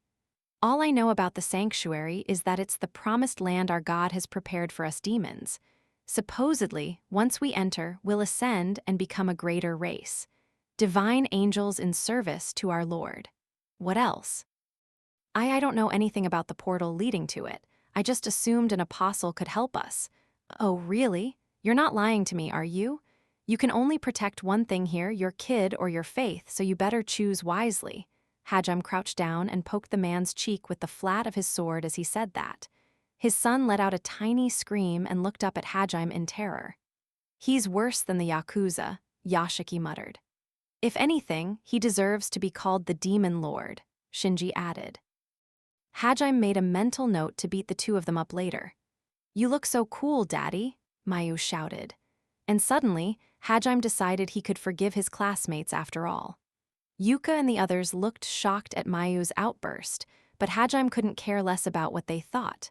Naturally, the demons were too scared to pay attention to the muttering going on behind Hajime, and the man he was threatening broke out in a cold sweat as he desperately tried to placate Hajime.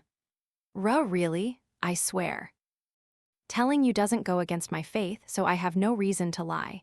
This really is all I know. Please spare my son's life." Hajime glanced back at Tio. Among his comrades, she was the one most suited to reading people. Tio nodded to Hajime, confident that the man was speaking the truth. Tisk, you're useless. What about the rest of you guys? That's all I know too. Same. Please, at least let our children live. Hajime rose to his feet and thrust his sword into the ground. He then circled the group, eyeing each demon as he passed. The sword cut through the floor like a hot knife through butter, and the demons either stammered that they didn't know anything or pleaded for their lives. Nagumo's totally the bad guy here, isn't he? Nana muttered. Tico breathlessly replied, the way he acts is so dreamy. Wait, what, Tico? Nana exclaimed in shock. You guys are really making it hard to look intimidating here, Hajime thought to himself, annoyed. And after another minute or so of questioning, he let out a disappointed sigh. Hey, guess I should have expected this. You guys are all civilians after all. He shook his head, and for a moment, the demons were worried he'd kill them for not being helpful enough. A second later, crimson sparks shot across the floor underneath the demons. Some of the demons tried to run, but they soon realized their legs wouldn't move. Looking down, they saw that the floor had risen up to lock everyone's feet in place. Stay there and stay quiet. If any of you try any funny business, well, I'm sure I don't need to spell it out for you. You understood. The shackles were brittle enough that the demons could break them with magic if they tried. But it was obvious from their expressions that none of them dared to attempt it. If anything, they were relieved that he wasn't going to kill them. And his classmates were also relieved that they wouldn't have to see any children die. Hajime left the demons where they were and moved to the center of the throne room.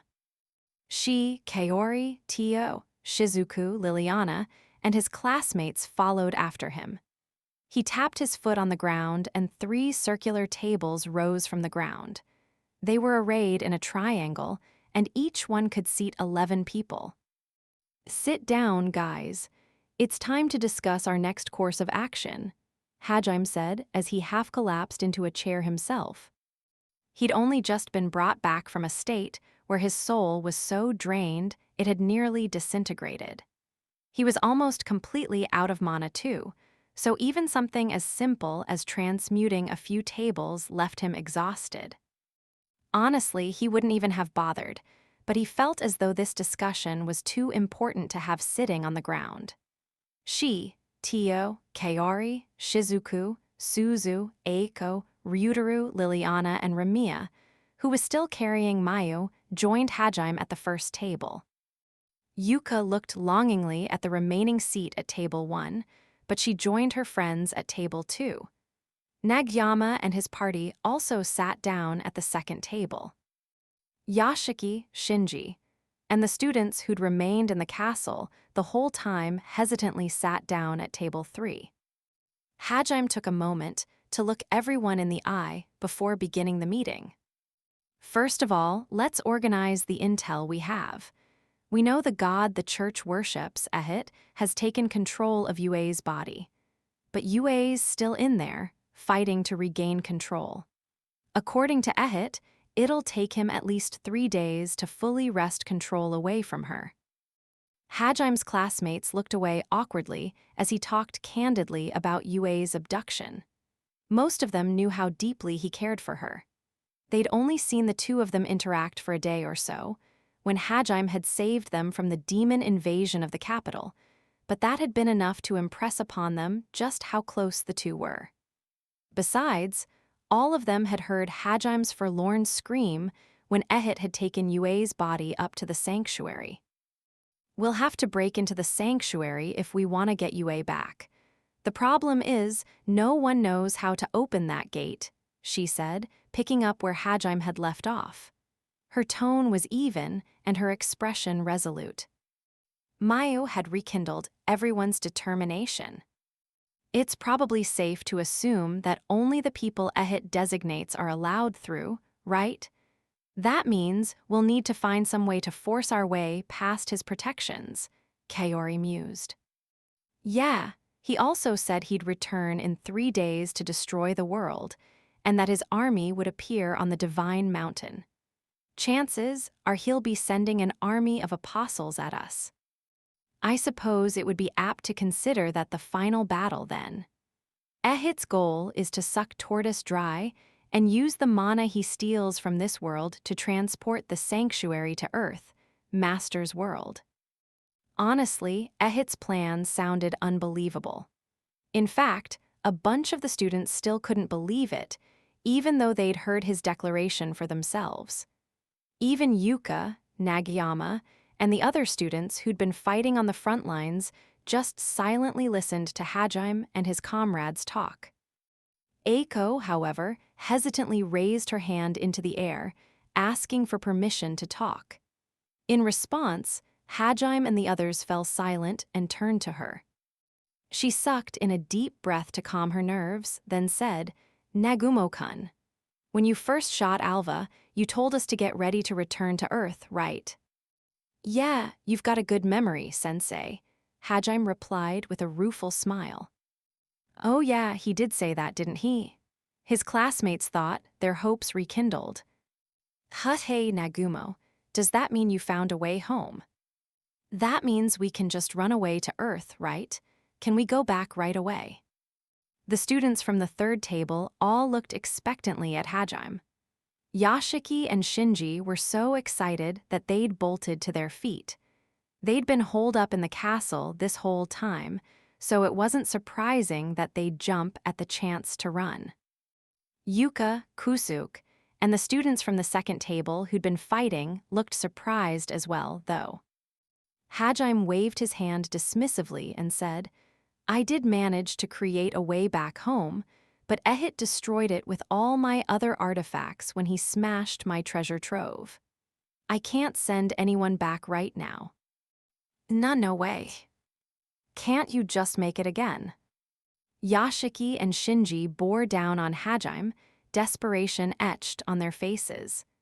The other students from the third table started shouting about how they wanted to go home as well. Their will to fight had been broken from the start, so all they could cling to was the hope of escape. Unfortunately, Hajime couldn't have cared less about their feelings. Annoyed that his discussion was being interrupted, he grabbed his stone sword and got to his feet. He was probably planning on silencing them all with a quick whack with the back of the sword, since even that would have been enough to put them out of commission for a while. "Everyone, calm down. Panicking won't get you anywhere," Eiko shouted, pacifying the students. She could tell that Hajime was getting angry, and she didn't want them suffering his wrath. Her desperate entreaties, combined with Hajime's menacing glare, was enough to quiet the students, though they still looked a little pale. Once they were quiet, Eiko said, "Listen, everyone, I understand how you feel. Really, I do. I want to go home too, and I want to reunite you all with your families. But for now, please just stay quiet and listen to what Nagumo-kun has to say. Complaining won't get us any closer to escaping this mess." Though they looked unconvinced, Yashiki and Shinji reluctantly returned to their seats. After making sure that everyone had calmed down, Eiko asked, "What I wanted to ask was if that artifact was powerful enough to take us to Earth, wouldn't it be able to take us to the sanctuary as well? Do you think you could remake it?" "You bring up a good point, Sensei. It's true, the crystal key could probably have opened a portal to the sanctuary. Unfortunately, it's not easy to make.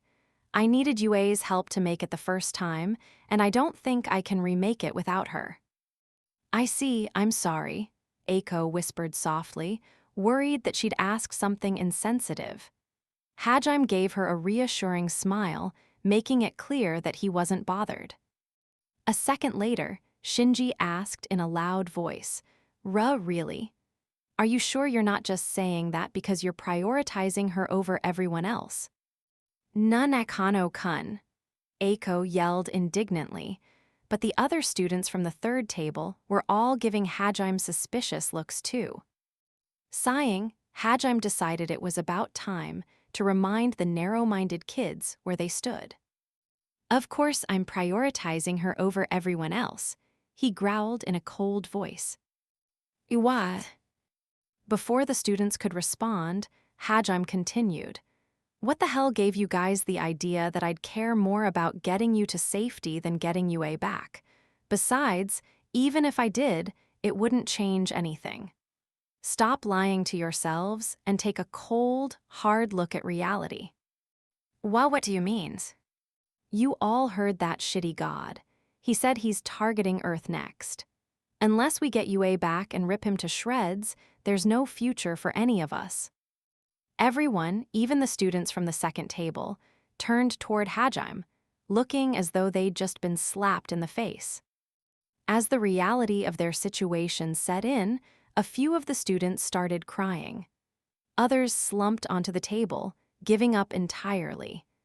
Tio clapped her hands to grab everyone's attention and brought the discussion back on topic. Now, we don't have much time. Master, let us continue the meeting. When all is said and done, what is it you propose we should do?" After thinking about it for a few seconds, Hajime replied, "When I used my existence-erasing chains, I managed to destroy a part of the gate leading to the sanctuary. In other words, that gate isn't invulnerable. As I am now, I might be able to make an inferior version of the crystal key that can forcibly unlock the portal for us." "Oh ho, so you plan to force your way into the sanctuary when Ehit opens the gate again in 3 days' time. If he opens the gate sooner to see what's taking Alva so long, we won't even have to wait," Kaori said in a joking tone. It was then that Suzu spoke up for the first time since the meeting started. "Do you really think you can win?" she asked in a weak voice. "Come to think of it, this is the first time she said anything since I woke up," Hajime thought absently. Normally, she was a bundle of energy and the most talkative member of the group, but this whole time she'd been looking down with a dark expression. Ryutaru looked similarly despondent. It was rare to see the loud-mouthed musclehead looking so meek. Hajime turned to the two of them and said, "Yeah." The casual confidence he displayed irked Suzu to no end. She gave Hajime a sardonic grin, an expression no one had seen her make before, and spoke in a provocative tone, saying, "Even though you got your ass handed to you this time." "Yeah, even though I got my ass handed to me, I'll beat him next time." "Tisk, how can you be so sure? He just has to say a word and we can't even lift a finger. He's way stronger than all of us combined, and he's got a huge army of apostles to boot. That guy's a bona fide monster." Suzu shook her head, her pigtails swinging wildly. It was obvious her spirit had been broken. Not only had Eri completely ignored her attempts to engage her in conversation, but the familiars she'd been so proud of had been ripped to shreds by Eri's undead creations. Suzu had done everything she could. After resolving to speak with Eri once more, she'd begged Hajime over and over to take her with him to the next labyrinth. She'd overcome all of its grueling trials and become so much stronger for it, but everything she'd built up had been destroyed with maddening ease by Eri and her necromancy. Moreover, the illusions she'd seen when Ehit had ordered her to see herself die still burned vividly in her mind. She clearly remembered her limbs being torn apart, her insides being gouged out, her head being separated from her body, and the all-too-real pain that had accompanied those visions. She would never be able to forget the visceral sense of watching her life bleed out of her for as long as she lived. Few people were strong enough to bounce back after experiencing such a traumatic event. And the mere thought of going through that experience again made her breath come in shallow gasps and caused her entire body to tremble in fear. Hajime knew all of that, but he casually replied, "So what?" "Well, what do you mean? So what?" Suzu roared as she finally looked up, glaring at Hajime with tears streaming down her face. But to her surprise, his expression appeared dead serious, a stark contrast to the nonchalant tone he'd been using. "We're up against an insanely strong monster. Not only that, but we're outnumbered 100 to 1. You're right, it's not gonna be easy. But you're forgetting something important. Remember, I was powerless like you once. Everyone branded me a worthless loser, but I managed to crawl my way back out of the abyss."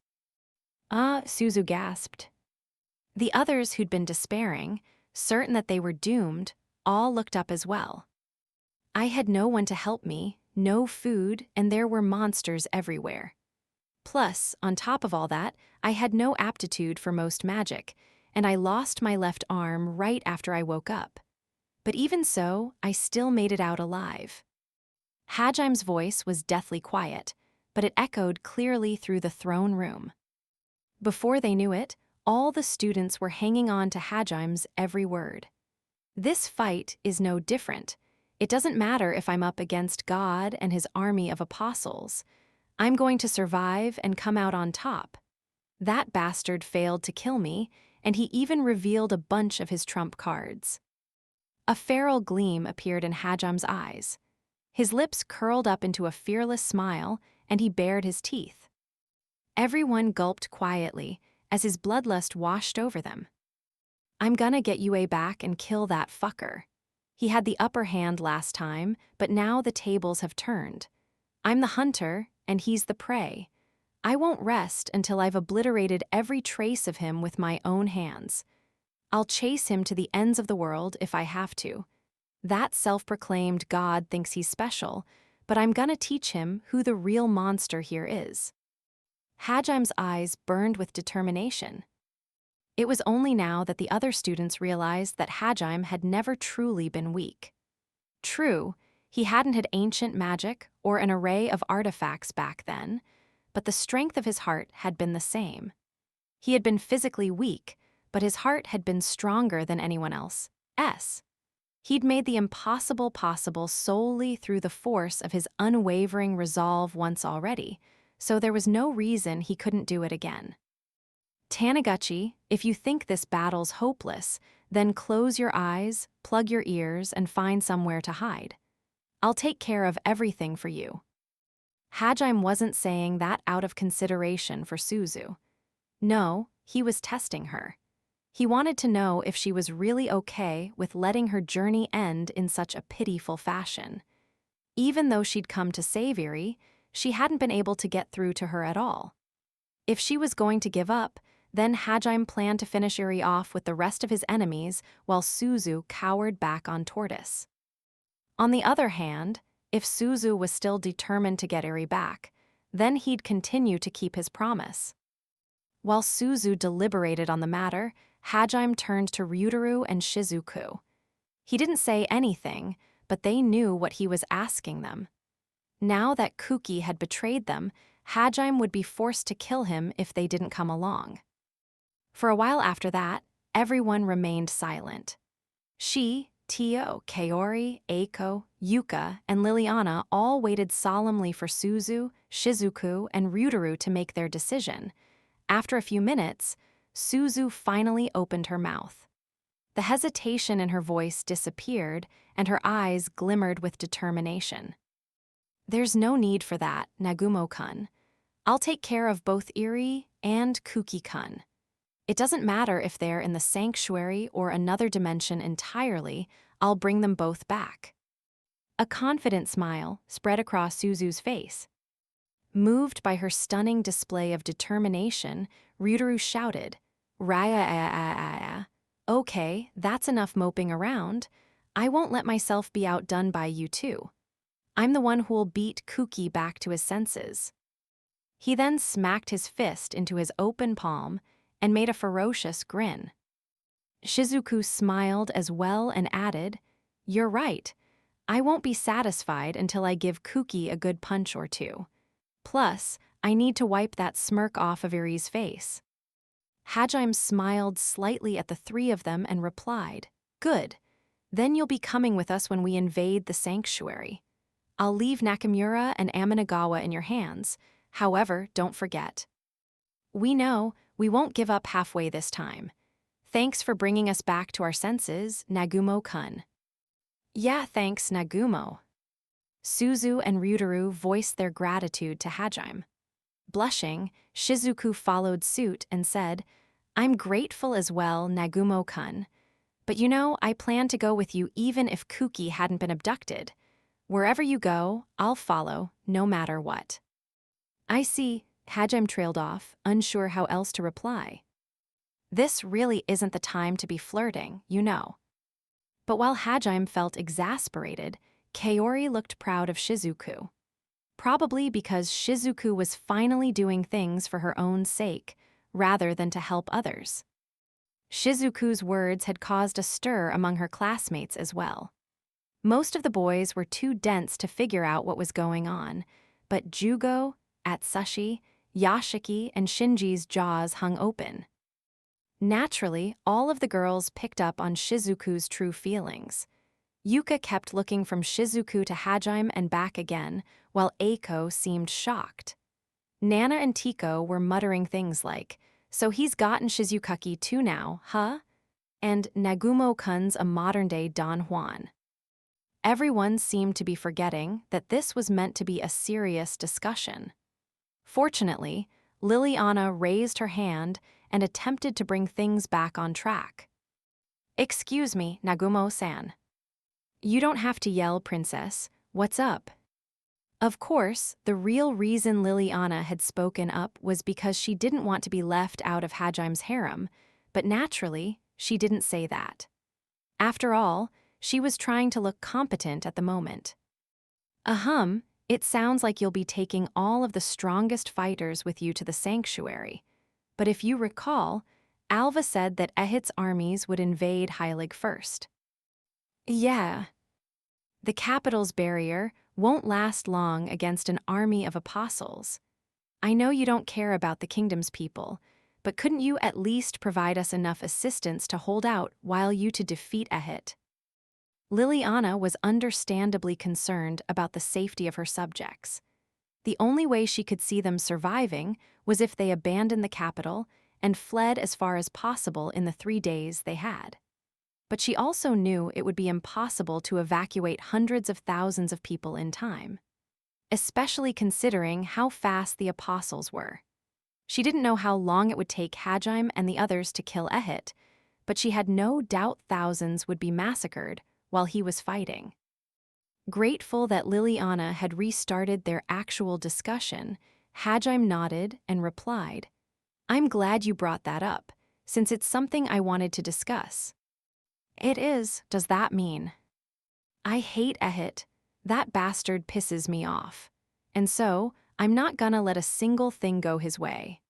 Honestly, I don't give a damn about the people living in Tortoise. But if that fucker gets his kicks from slaughtering innocent people, then I'll do everything I can to make sure that doesn't happen. I'll make sure I ruin every last one of his plans. Hajime chuckled darkly, and most of the students scooted a few inches away from him. His smile appeared far too evil for most people who were Shi, Kaori, or Tio to enjoy. In fact, even Liliana felt a little creeped out. Ooh, does that mean you'll help defend us against the invading apostle army? I have a plan, yeah. If we bring the armies of every nation together and give them a bunch of my artifacts, they'll be strong enough to hold off the apostles. It's gonna be tough getting all the countries to work together in 3 days, which is why I need your help. Hajime turned to the second table as he said that, and Yuka and the others all nodded resolutely. Surprisingly, some of the students from the third table seemed raring to help as well. Hajime's fighting spirit seemed to have rubbed off on everyone. Heilig's in a state of chaos after the apostle raid, but thankfully they only kidnapped us, so the knights and soldiers are mostly unharmed, Liliana mused, resting her chin in her hands. However, there's a limit to how many troops we can mobilize in 3 days. Even if we do manage to unite the nations and raise a large army, can you really craft enough artifacts to arm everyone? Yeah, I can, Hajime declared confidently, and Liliana gave him a surprised look. I've already set up portals in the kingdom, the empire, and Verbergen. Remember the one I threw? Sent you back to Heiligen? I'll create some artifacts that'll help you travel quickly and send them through each of those portals. That way, you'll be able to visit the other countries and set up portals for me there as well. Once they were all set up, Hajime would effectively be connected to every major location in Tortoise. Liliana looked simultaneously relieved by the fact that Hajime had a concrete plan, and angry that he'd brought up that time he'd tossed her head first into the castle's cafeteria. But Master, weren't all of your artifacts destroyed? Even if the gate keyholes are unharmed, all of your gate keys are gone now, aren't they? Actually, I hid a few key artifacts underground at the border of the Schnee Snow Fields, right before we traveled to the Demon Lord's castle. Truly, then the gate keys are safe. Yeah, unfortunately I brought the crystal key with me since I thought we might need to use it, but I left the compass of eternal paths, all the crests we got for conquering the labyrinths, the gate keys, and a few vials of ambrosia back there. Oh, and Kaori's body, too.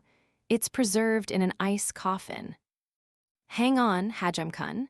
Does that mean you were planning on leaving my original body behind if we had to make an emergency escape? You even left the compass behind, so we couldn't have gone back for it. Hajime had already pinpointed the location of Earth back in the Frost Caverns, but he hadn't used it to plot the location of Tortoise. Kaori started tearing up, and Hajime awkwardly averted his gaze. I didn't have a choice, okay? For what it's worth, I left a beacon there to help me find the place again. Plus, as long as we had the crystal key, we'd technically be able to make it back. What if finding the way back took so long that the ice melted and my body got buried in dirt? You could just use restoration magic to fix it. Besides, if I'd actually brought your body with me, it would have been destroyed like everything else. You're right. Thanks for keeping my body safe, I guess, Hajime-kun. It appeared Kaori's original body was fated to suffer no matter what happened. She gently comforted Kaori, who looked eager to recover her body as soon as possible, while Liliana moved on to her next question. I understand the plan now, but there's still one big hurdle left. Will we really be able to convince people that the world is ending in 3 days and that we need to work together to prevent it? I mean, people might brand us heretics, since our enemies this time around are Ehit's apostles. I'm thinking restoration magic will help us with that. It will, how? Liliana asked as she cocked her head to one side. Kaori immediately picked up on Hajime's plan, clapped her hands together, and said, You want to show them scenes from the past, don't you? Just like the visions we saw in the sunken ruins of Melusine. Yeah, I want you to recreate what happened here with restoration magic, and then I can record it all in my artifacts. After that, we can show those recordings to the leaders of all the countries. I bet the people we've talked to before will believe us. Catherine in Brook, Ilwa in Furin, Roa in Harad, Lanswy in Ankaji, Ulfric in Verbergen, and Gahard in the Empire. They're all pretty influential, so they should be able to gather a bunch of troops. Including Liliana and the Adventurer Guild's guild master. Hajime basically had connections to every major power in Tortoise. Honestly, Liliana was amazed he'd met with so many people. This would make convincing everyone a lot easier, and she quickly started calculating how to approach each nation. Everyone in the kingdom believes the story we created to cover up the destruction of the main cathedral, so convincing them that this is the work of that same evil god shouldn't be hard. Most of the Empire's subjects aren't very pious to begin with, so they'll probably believe Ehit's evil easily enough. Ankaji's lord was willing to let himself be branded a heretic to defend you, Hajime-san, so he won't take much convincing either. Verbergen trusts us. since we helped free the Beastmen's slaves in the Empire, and it seems like you have influential friends within the Adventurer Guild, this might just be possible." Things weren't looking as hopeless as they'd originally seemed. Liliana found it rather ironic that Hajime had built up such powerful connections despite claiming that he didn't care about the people of this world. All that's left is, oh yeah, just in case, we can have Sensei start giving speeches to rouse the people. "Huh, why me?" Eiko asked, trembling like a leaf. The last thing she wanted was even more people worshipping her. "Because you're the fertility goddess. Rise up, my brethren. The evil fake Ehit has sealed the true Ehit and is bringing his army of counterfeit apostles to subjugate the people of Tortoise. We must band together if we wish to stop his evil ambitions. Fear not, for the fertility goddess fights with you. See, I even figured out your speech for you. Good luck, Sensei." "Don't just send me off like that. Where did you even come up with such a bold lie? If we were in Japan, I'd be contacting your parents about this." "Don't be so uptight, Sensei. You're the one who sowed these seeds, so it's time you gave them water and reaped the harvest. Your job, farmer, remember. When did you learn to be such a smooth talker? Your job should be rabble-rouser, not synergist," Eiko thought to herself. From the looks on their faces, it seemed her students agreed with her. In fact, the way Hajime planned to manipulate the people of the world wasn't too different from what Ehit had done for centuries. A few of the girls from Table 3 seemed enamored by his crafty ways. But fortunately, their fellow classmates were hard at work, bringing them back to their senses. Eiko sighed to herself. She realized it was an effective strategy, and it would likely be necessary to save the people of Tortoise, but she still didn't really like it. Hajime gave her a troubled smile and said, "Even if we gather all of Tortoise nations together, they won't be any help if they're just a disorganized mob. They'll need a symbolic leader everyone can unite under. None of the kings or emperors are popular enough to fill the role. Only the fertility goddess can do it. I need you, Eiko-sensei."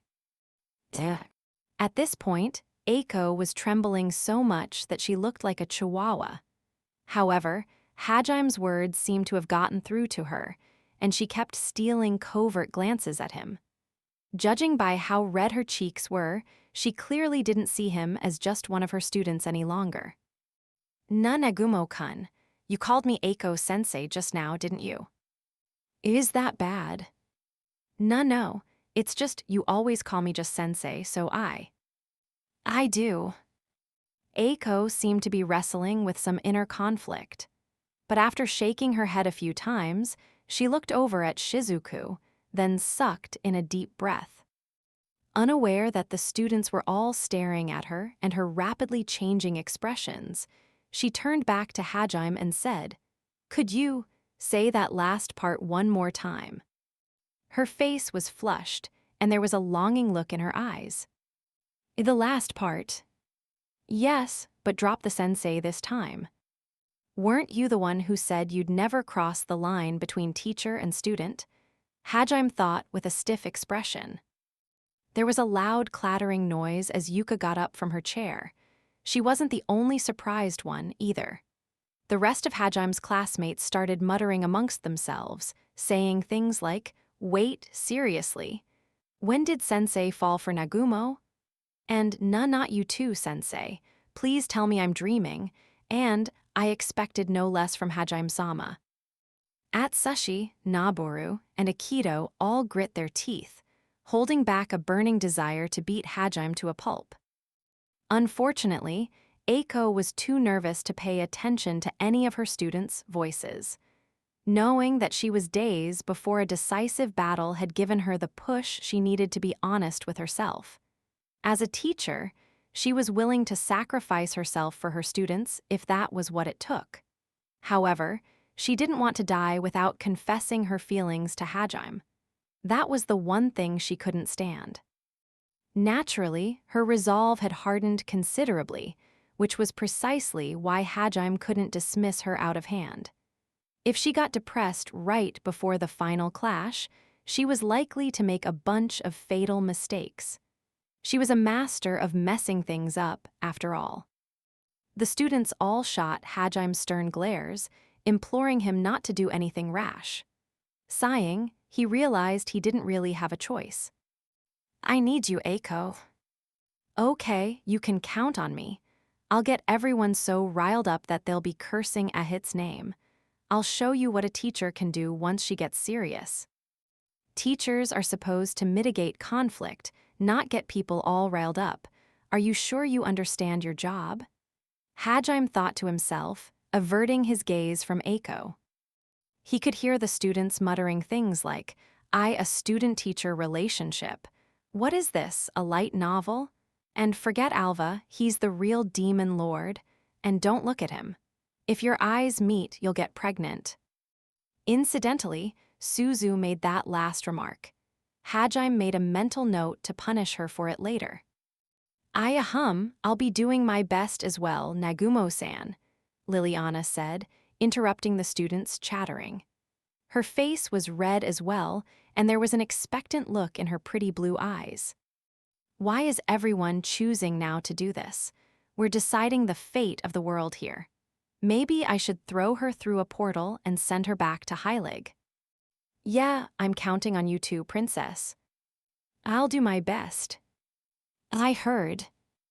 I'll do my best. I'll do my best, Hick. I'm counting on you, Liliana. Call me Lilies. Fine, I'm counting on you, Lily. I've got you covered. Leave everything to me. I'll use my popularity and authority to get all the citizens dancing on the palm of my hand. That's not something a princess should be saying. Imagine what the people would think if they found out the princess they loved thought they were all brainless dupes. It was at this point that all the students realized Liliana had indeed offered to provide CPR to Hajime because she wanted to kiss him. Just then, Yuka groaned and clutched her sides. From the looks of it, Nana and Tiko had just elbowed her. "Come on, Yukaki, it's your turn," Nana whispered. Like I said, it's not like that," Yuka protested hotly. "Oh, please, enough with the tsundere act. Just go for it, Yuka," Tiko said. Hajime was having a hard time believing all these students had been in the depths of despair mere moments ago. Everyone was joking around, and they looked genuinely relaxed. "Okay, listen up. I'm gonna go over the plan one more time," Hajime said with a sigh. He didn't do anything to ruin the relaxed atmosphere, though. It was better that everyone was in high spirits, rather than brooding over the potential destruction of both Tortoise and Earth. It was normal to have the response the students from Table 3 had when Hajime had first told them about the impending destruction of Earth. But he knew now that ignoring their concerns would only cause problems down the line.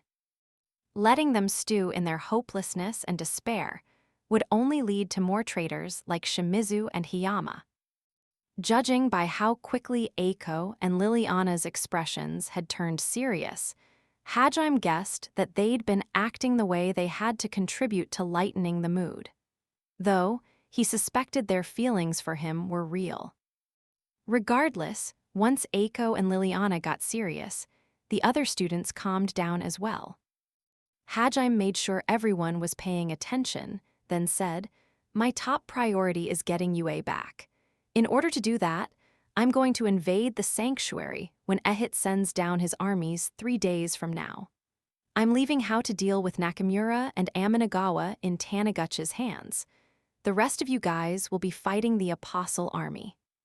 Hajime paused to make sure everyone was following along so far. Like he'd thought, most of his classmates looked terrified at the prospect of fighting apostles, but they were at least willing to hear him out now. So, now we go over what to do over the next 3 days. Personally, I'm going back to the bottom of the Great Orcus Labyrinth. It's got all the raw materials I'll need to mass-produce a bunch of artifacts. Kaori, I want you, Mayu, and Ramiya to come with me to help out. Sure, Hajime-kun. Okay, I'll help lots.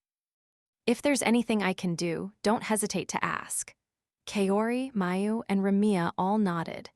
Hajime mostly wanted to keep Mayu and Ramiya with him to prevent Ehit from taking them hostage again, but he did also need someone to take care of his natural needs while he focused solely on crafting.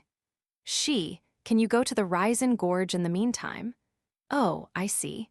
You want me to ask Mildy-san for help, right? Yeah. She flushed us out last time, so I don't know where the shortcut to take you straight back to her is. If the fountain in Brook doesn't react to her insignia, you'll have to conquer the labyrinth again. No problem. I can clear it in half a day now. That labyrinth's child's play after everything else we've been through. I figured you'd say that. Well, I'm counting on you. You've got nothing to worry about. Hajime smiled to himself, thinking about how the once worthless rabbit had grown into such a reliable comrade. But this was no time for reminiscing, and his gaze lingered for only a moment before he turned to Tio. Tio, I can imagine what it is you would ask of me. You want me to return to my village, no? Yep, let your brethren know the time has come. I see, I suppose it has. We Dragonmen can no longer afford to hide in the shadows, Tio said that, then placed a hand on her chest and closed her eyes to sort out her feelings.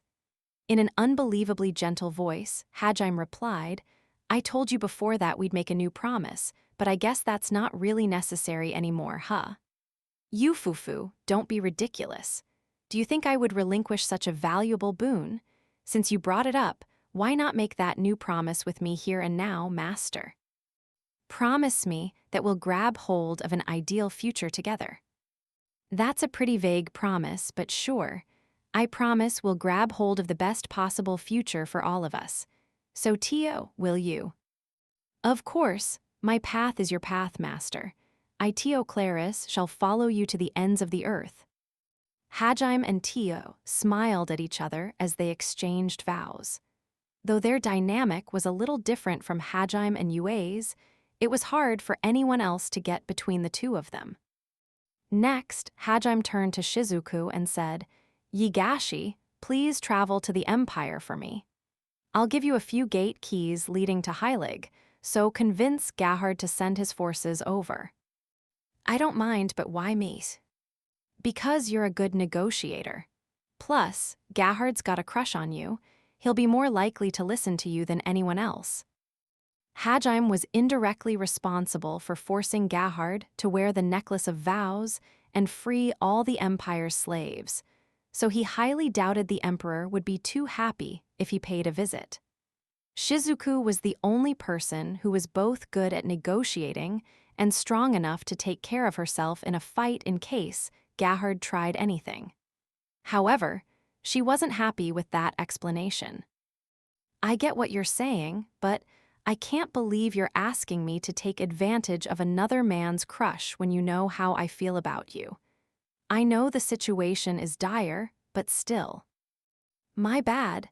If it makes you feel any better, you have permission to use my name to scare him off. Feel free to tell him that if he lays a hand on you, Hajime Nagumo won't be happy. That's not fair. I can't even be mad at you when you put it like that. Blushing, Shizuku accepted the job Hajime gave her.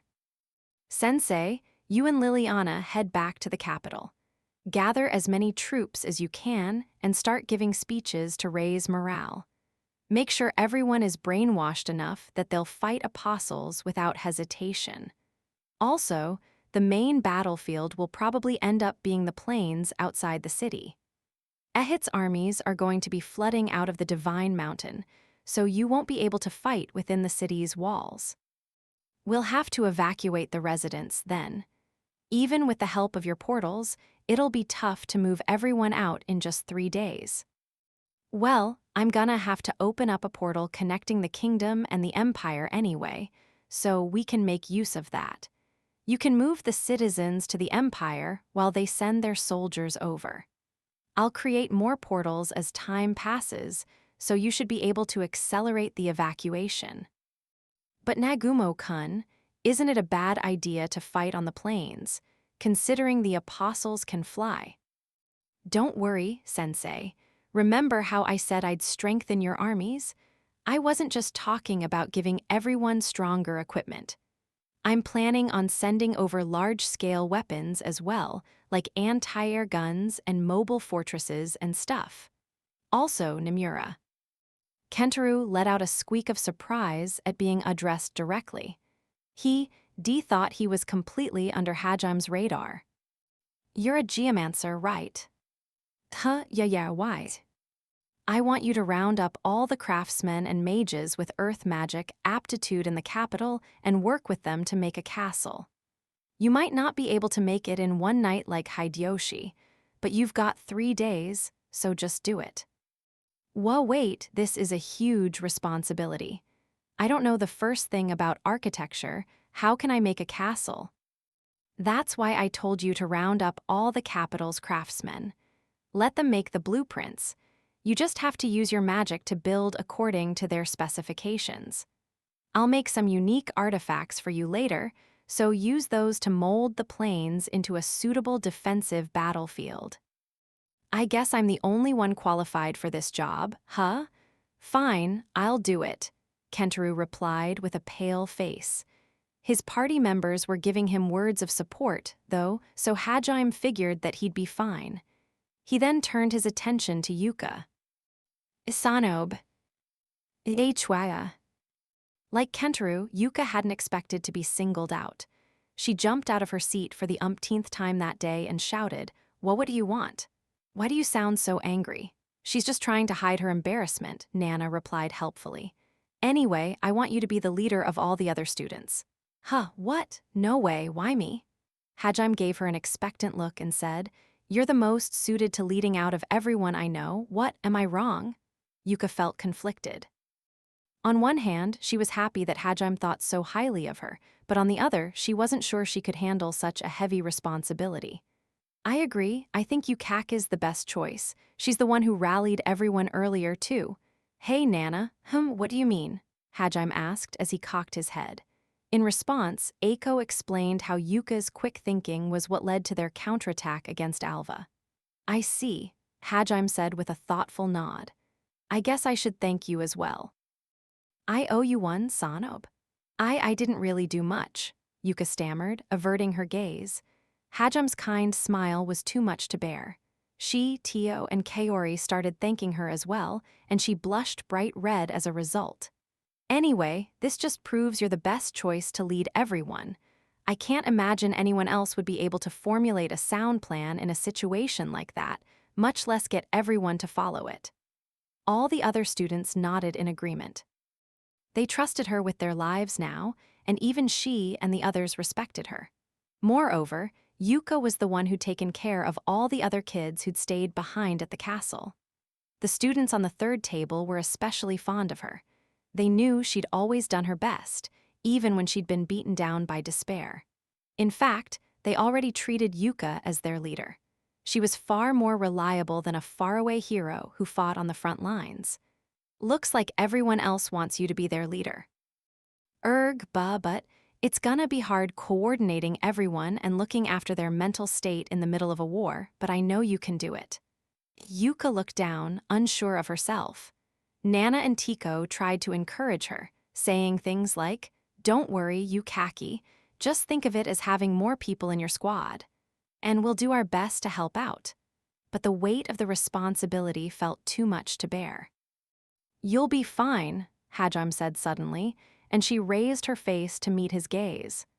There was a nostalgic smile on his face, and he added, You've got guts. Those were the exact words Hajime had told her back in Yuka was surprised. He remembered such a minor event. Fine, whatever, I just have to do it, right? Just watch, Nagumo, I'll show you. What's the point in showing me? You're facing the apostles, remember? Blushing, Yuka sat back down. Nana and Tico elbowed her relentlessly with smug grins on their faces. With that, all of Hajime's classmates were united in heart and soul.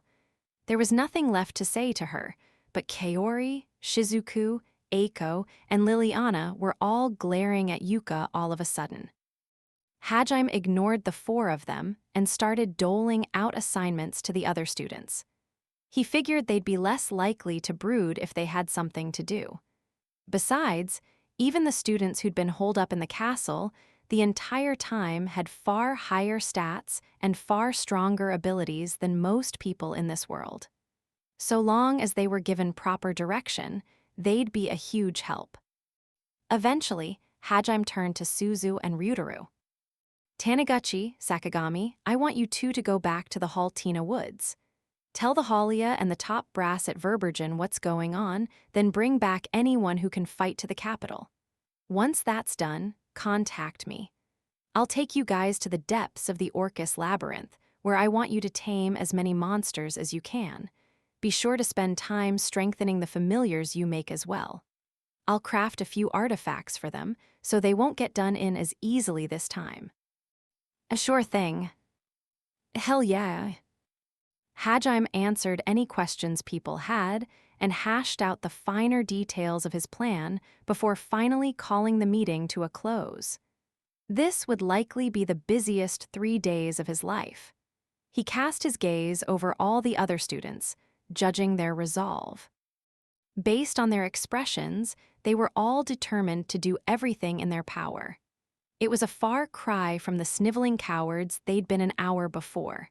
However, Hajime felt as though this still wasn't enough. What they needed wasn't the drive to survive, but rather the desire to win. They needed the medal to raise their faces to the heavens and spit on God. And so, he decided to give a small speech. We're up against a guy who calls himself a god, someone who has more than enough power to back up that claim. Not only that, but his army's scary as hell.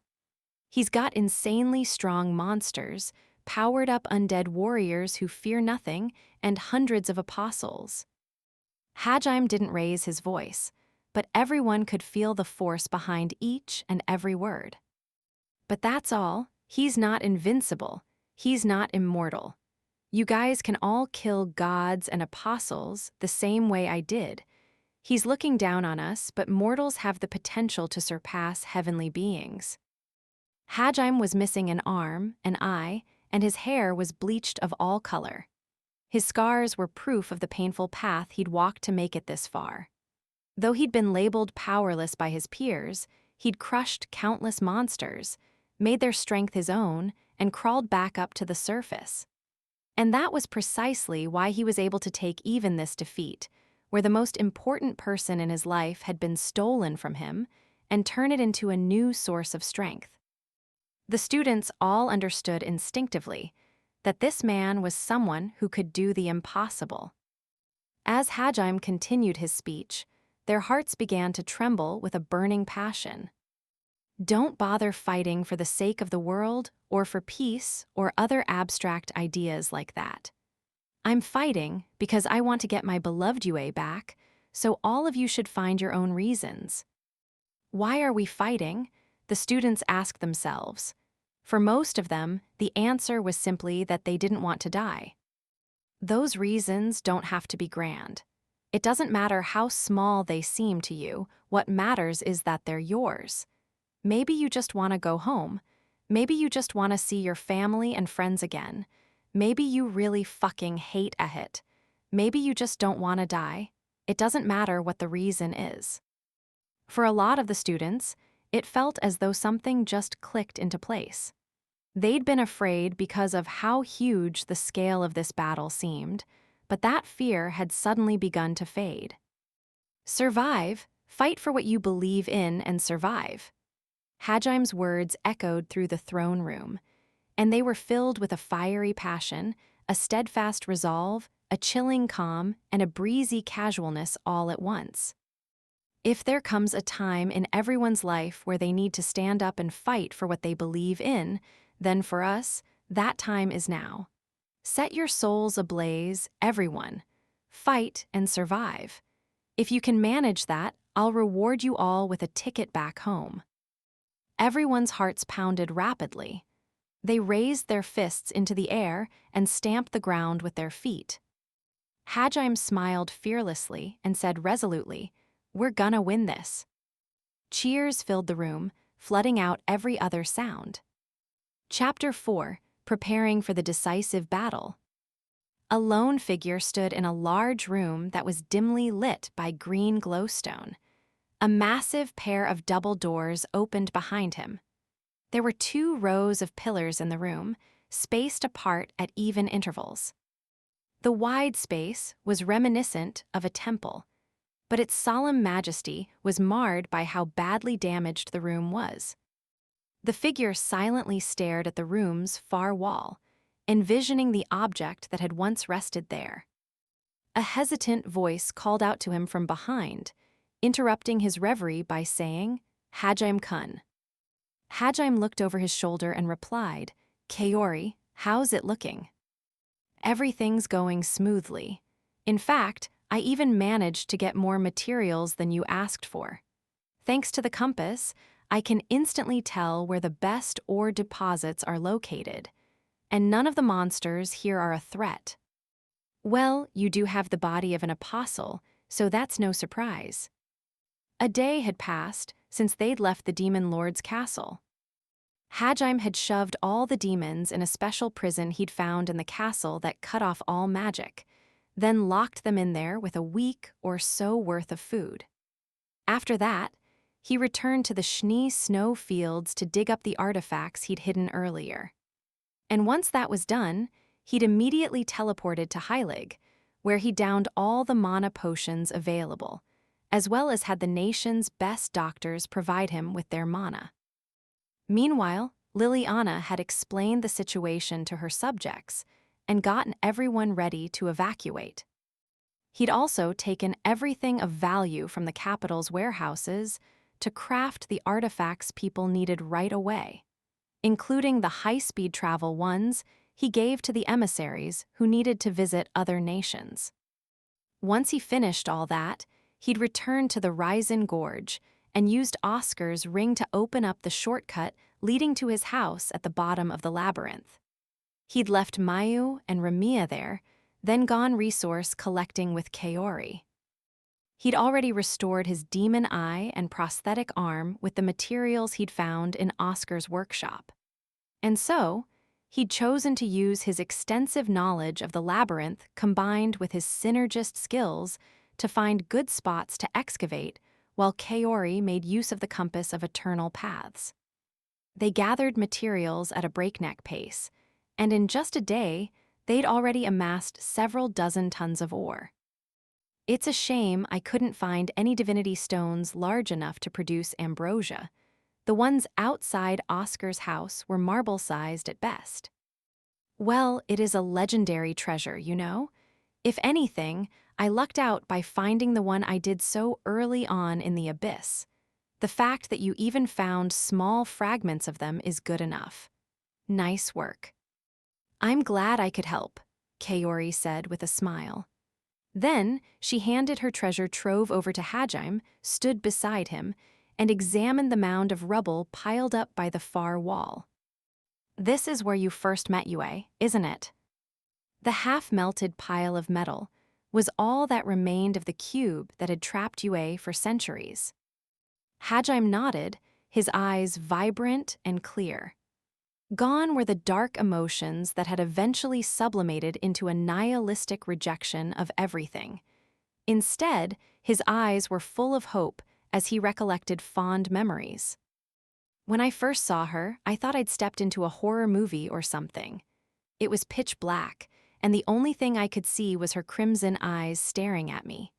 And then, when I got closer, I saw her hair was long and wispy, like a ghost's. You know, when Yue first cried out for help, I almost just shut the door on her and moved on. I thought that nothing good could have come from getting involved with a dangerous girl like her. Heh, I guess it must have been pretty weird to find a girl down here, in the middle of the abyss." "I know, right? Besides, back then the only thing I cared about was surviving. Thinking back on it now, I'm surprised I even bothered to help her at all." Kaori chuckled again and stated, "And now she's so important to you that you destroy the world to get her back. Life sure works in mysterious ways, huh? Tell me about it." Hajime and Kaori closed their eyes as the conversation came to a close. They both thought about Yue in that moment. She was the girl he loved most, while she thought of her as a dear friend. The two of them eventually opened their eyes at the same time, their pupils burning with fierce resolve. "We'll get her back," Kaori whispered. "Yes, no matter what," Hajime replied. They quietly tapped their fists together after hardening their resolve. "Oh yeah, I've been giving this some thought," and Hajime suddenly mumbled those words awkwardly. What are you talking about?" Kaori asked with a puzzled look. "Kaori, I think you should stay back here when we head to the sanctuary." "Huh, why?" "Oh, you're worried Ehit might deactivate me again."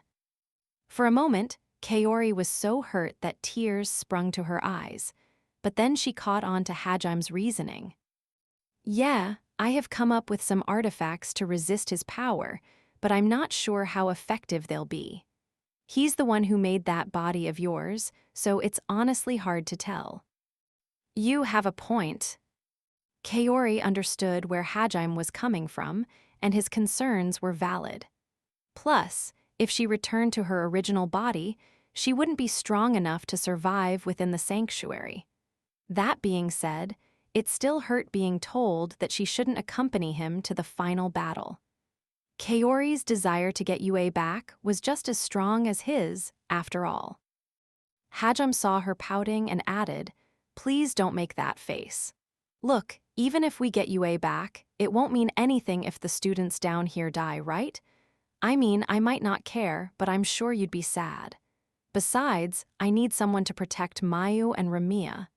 I plan to leave them here in Orcus' house, but there's no guarantee even this place is safe."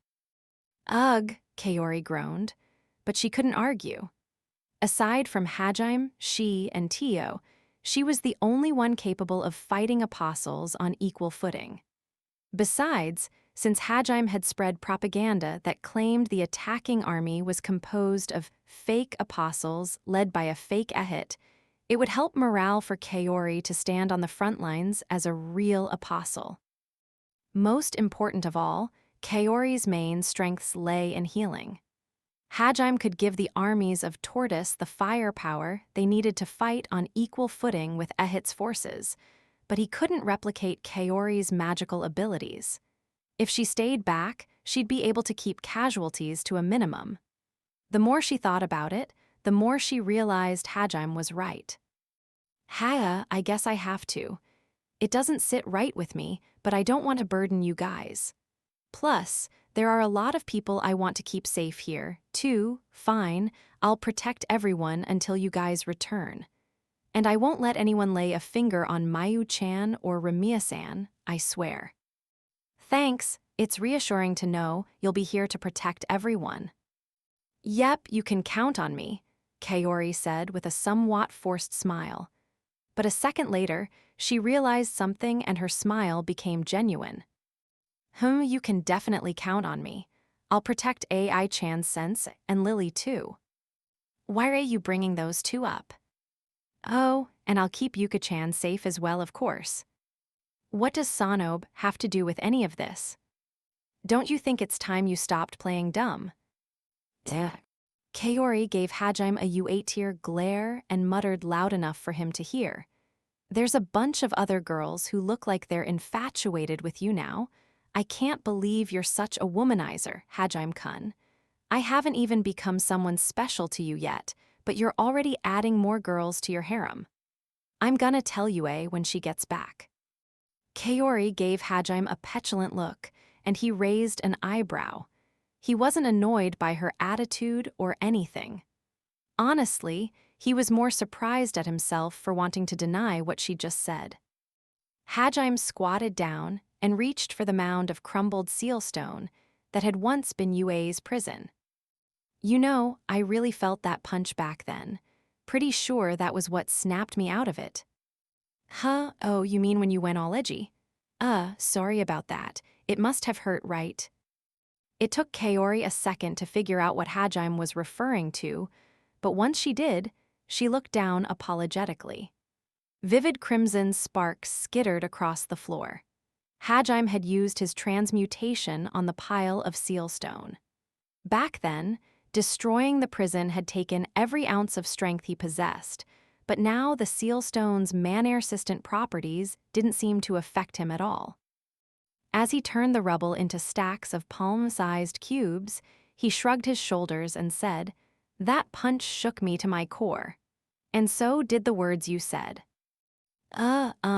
I might have gotten a bit carried away," Kaori mumbled and fidgeted about as she prepared for a scolding.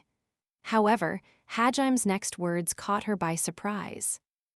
"I'm pretty sure no one else could have moved my heart like you did." Huh. Well, I guess she and Tio might have been able to, but that's about it. If anyone else had done the same thing, it wouldn't have worked. You mean? I guess you're more special to me than I realized. Hajime-kun. Hajime finished processing the sealstone and rose to his feet. Sure, he'd come here to reminisce, but his main objective had been to secure a large supply of sealstone.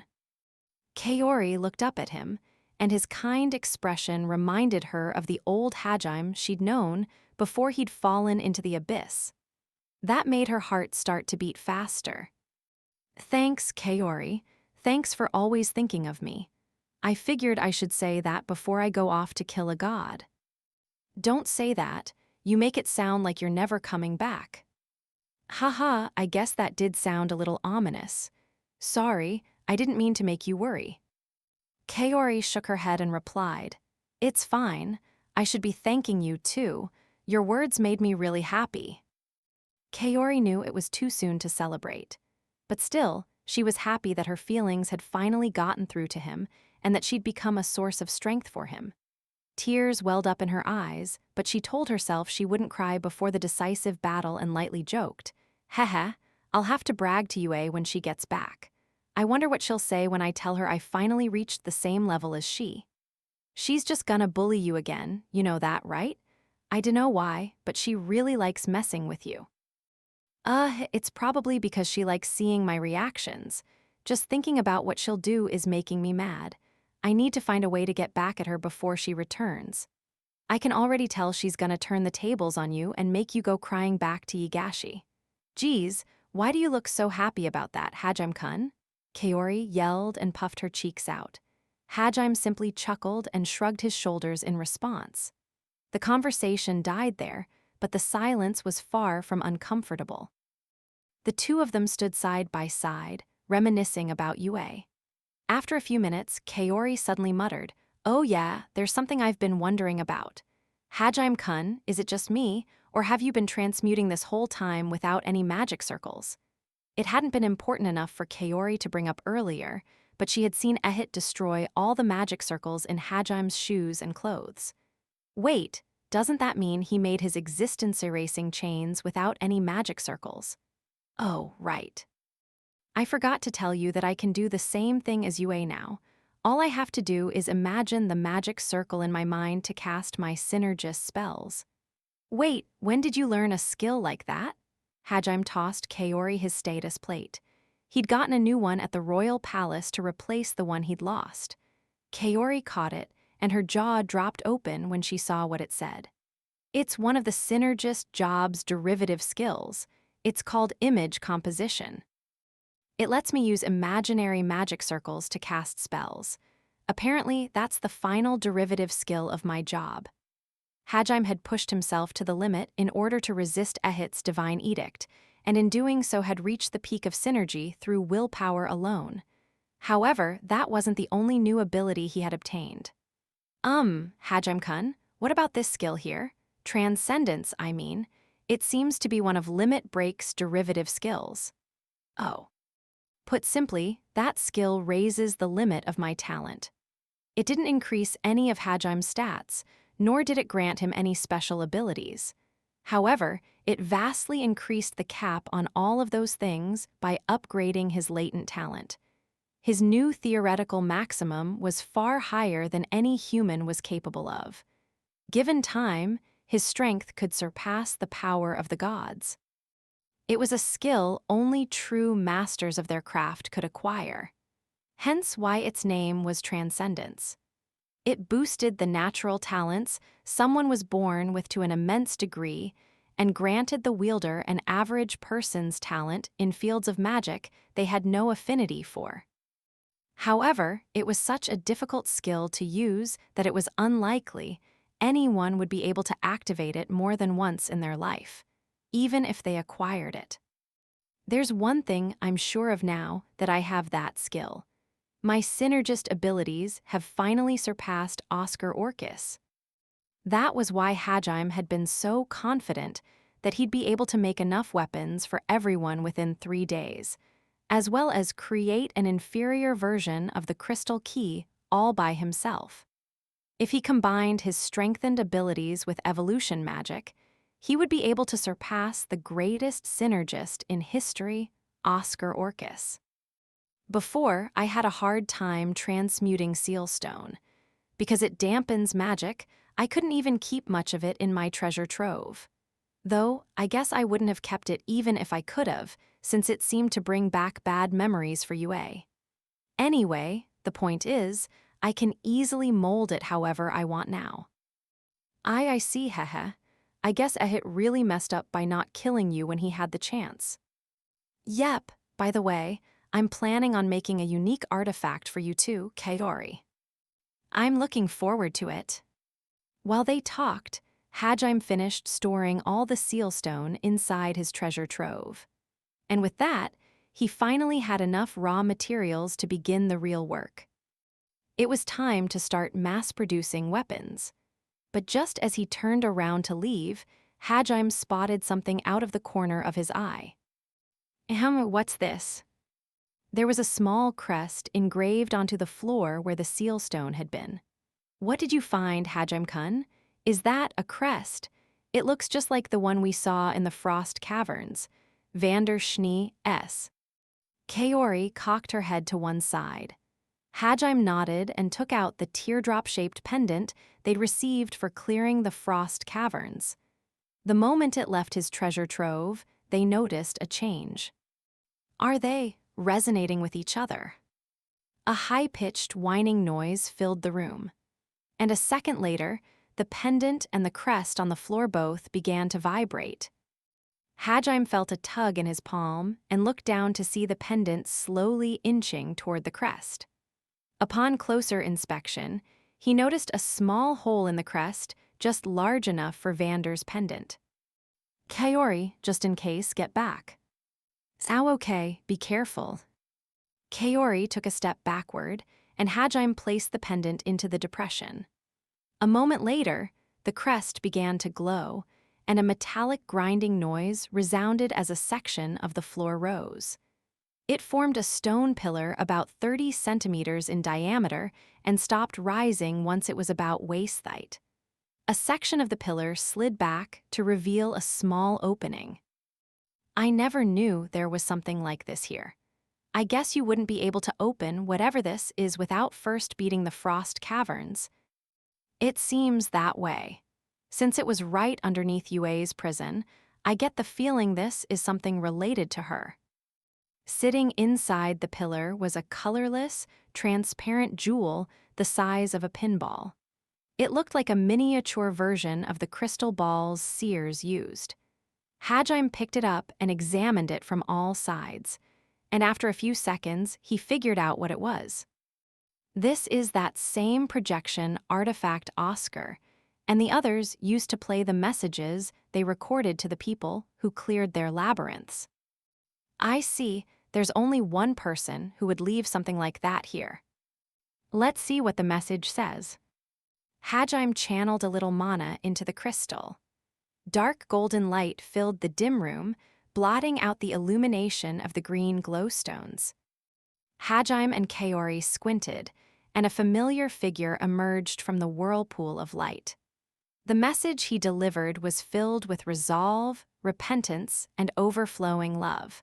And at the end, he made one deeply moving, heartfelt wish before disappearing. The light began to fade, leaving Hajime and Kaori alone with their thoughts. Kaori's face was streaked with tears. It was difficult to describe what exactly they were feeling, but the message had left a deep impression on them. "We have to show this to Yue," Kaori muttered. "Yeah, definitely. Kaori, you keep this. I don't want to risk this getting broken when we invade the sanctuary." "Sure, I promise to keep it safe." Hajime handed the crystal to Kaori, and she held it close to her chest. "Now then, we don't have much time. Let's head back so I can start mass-producing artifacts." It's weird to hear that when normally, nations would go to war over just one artifact.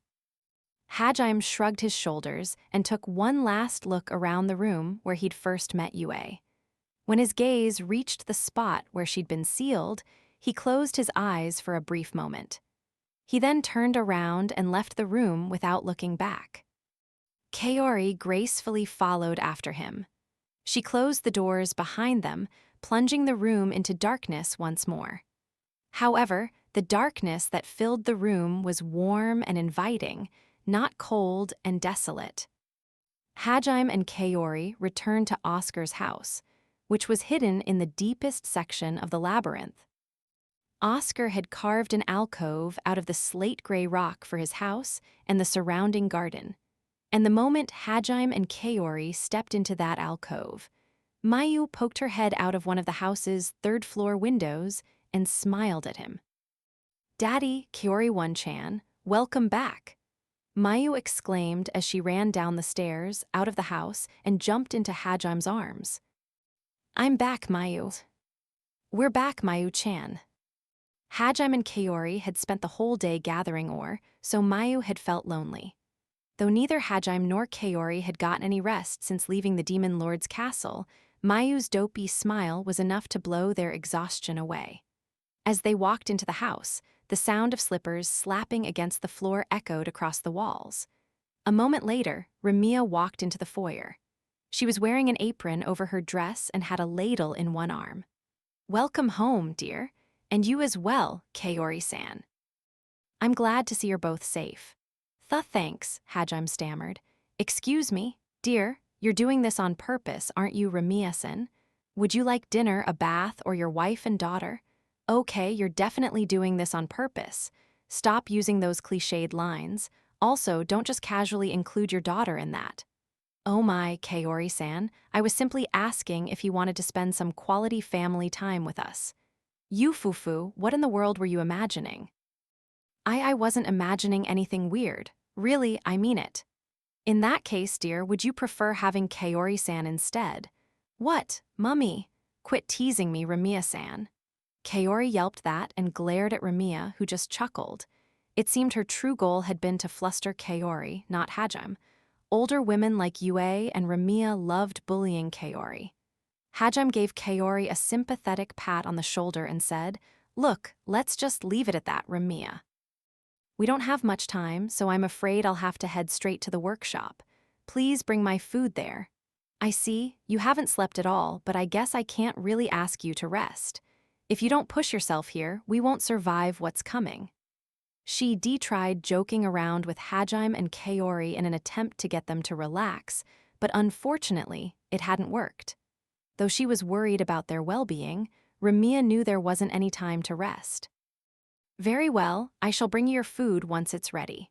Oh, the princess left a message for you as well. She said things are progressing smoothly." Ramiya had been handling all correspondence while Hajime was out gathering materials. Shizuku had already succeeded in convincing Gahard to join the alliance, and with the queen's help, Liliana had convinced the capital's residents of the danger they faced, then started evacuating them to the Empire while the Empire's troops teleported in. Construction of the fortress was ahead of schedule as well. I guess focusing on getting Nomura and the other builders' artifacts done first was the right call. Hajime had, much to Liliana and the nobles' chagrin, raided the royal treasury and transmuted all the artifacts within it into artifacts suited to Kentaru and the other Earth magic specialists. Ramiya had also received a message from Verbergen. It appeared Suzu and Ryutaru had managed to convince Ulfric and the other elders to join the fight. As for the Halia, well, they hadn't even taken any convincing. Once their preparations were complete, the Beastmen would travel through the portal to Heilig. I see, looks like everything is going better than planned. Eiko-san's speeches apparently helped a lot. The people love the fertility goddess. She even used the portals to travel to the Empire and Verbergen to give speeches there as well. Plus, it helped that the new pope sanctified this as a proper holy crusade. The new pope some old dude the princess specifically brought over from the middle of nowhere, right?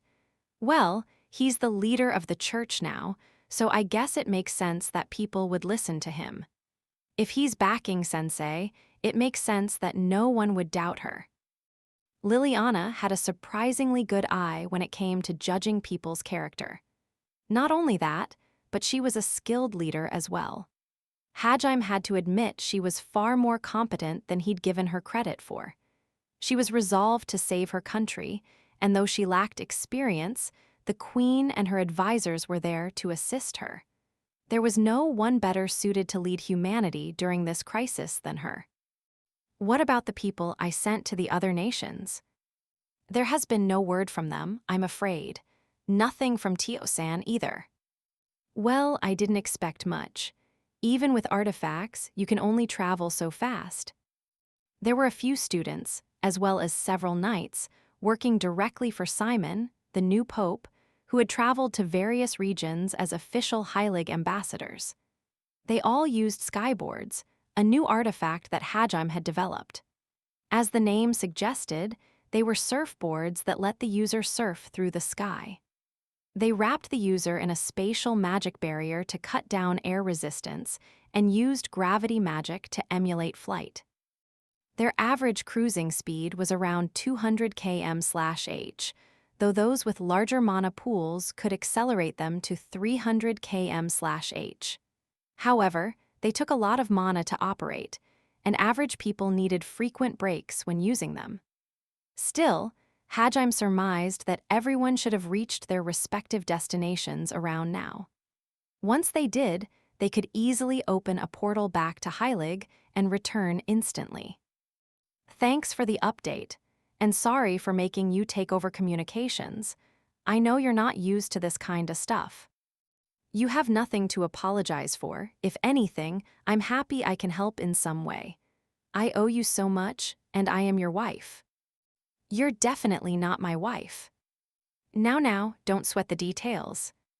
This is a pretty damn big detail. Ayufufu. Anyway. Hajime backed down, realizing that he had no means to break through that smile of Ramia's. He also didn't want to argue in front of Mayu. And honestly, Ramia seemed to be enjoying the act, so he saw no reason to force her to drop it. Well, as long as Mayu's a part of my life, we're basically family. Hajime justified his decision to himself, then passed Mayu over to Ramia. He gave her head one last pat before heading over to Oscar's workshop. The workshop was large enough to fit a football field.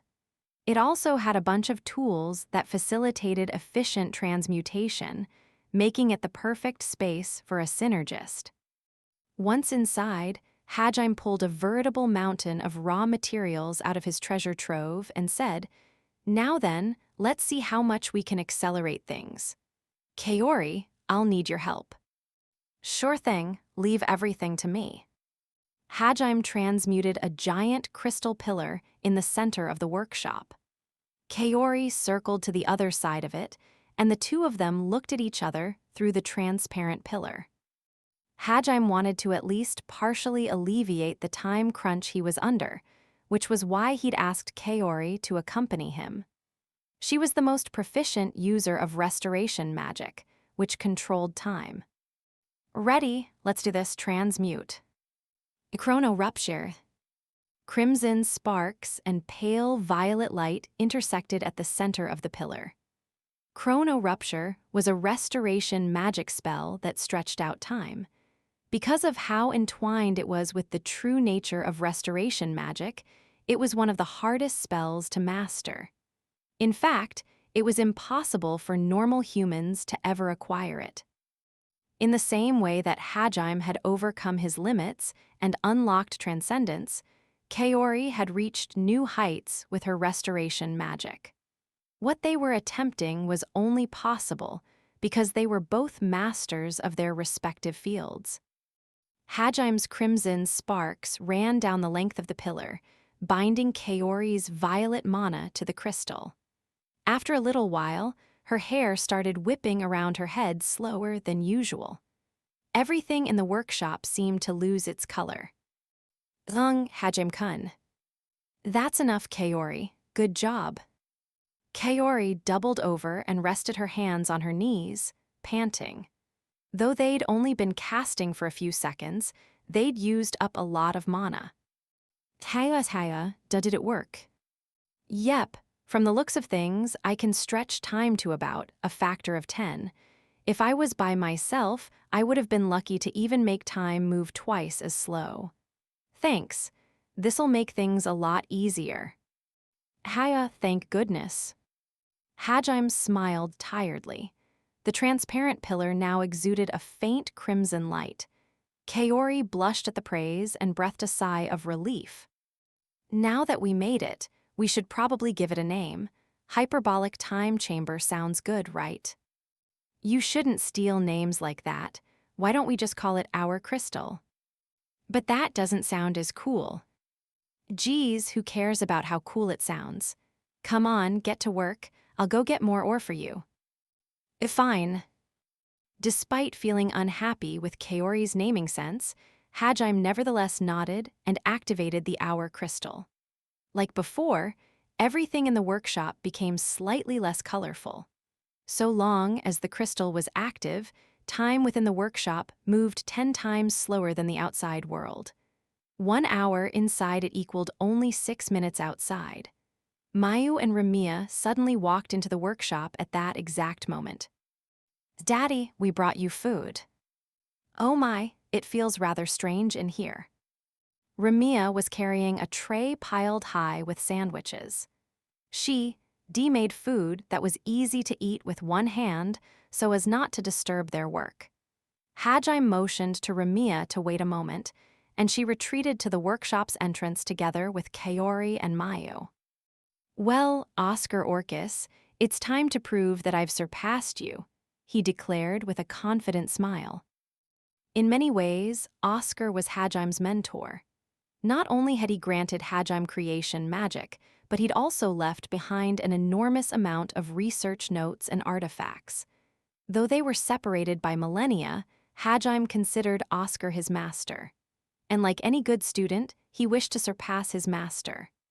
After all, if Hajime wished to achieve what Oscar and the Liberators couldn't, he had no choice but to do that. A transmute. Crimson sparks filled the entire room. They made it look as though the workshop was studded with bright red rubies. The magic circles Oscar had drawn all began to glow as they activated, and Hajime engraved new ones into specific locations to add to the design.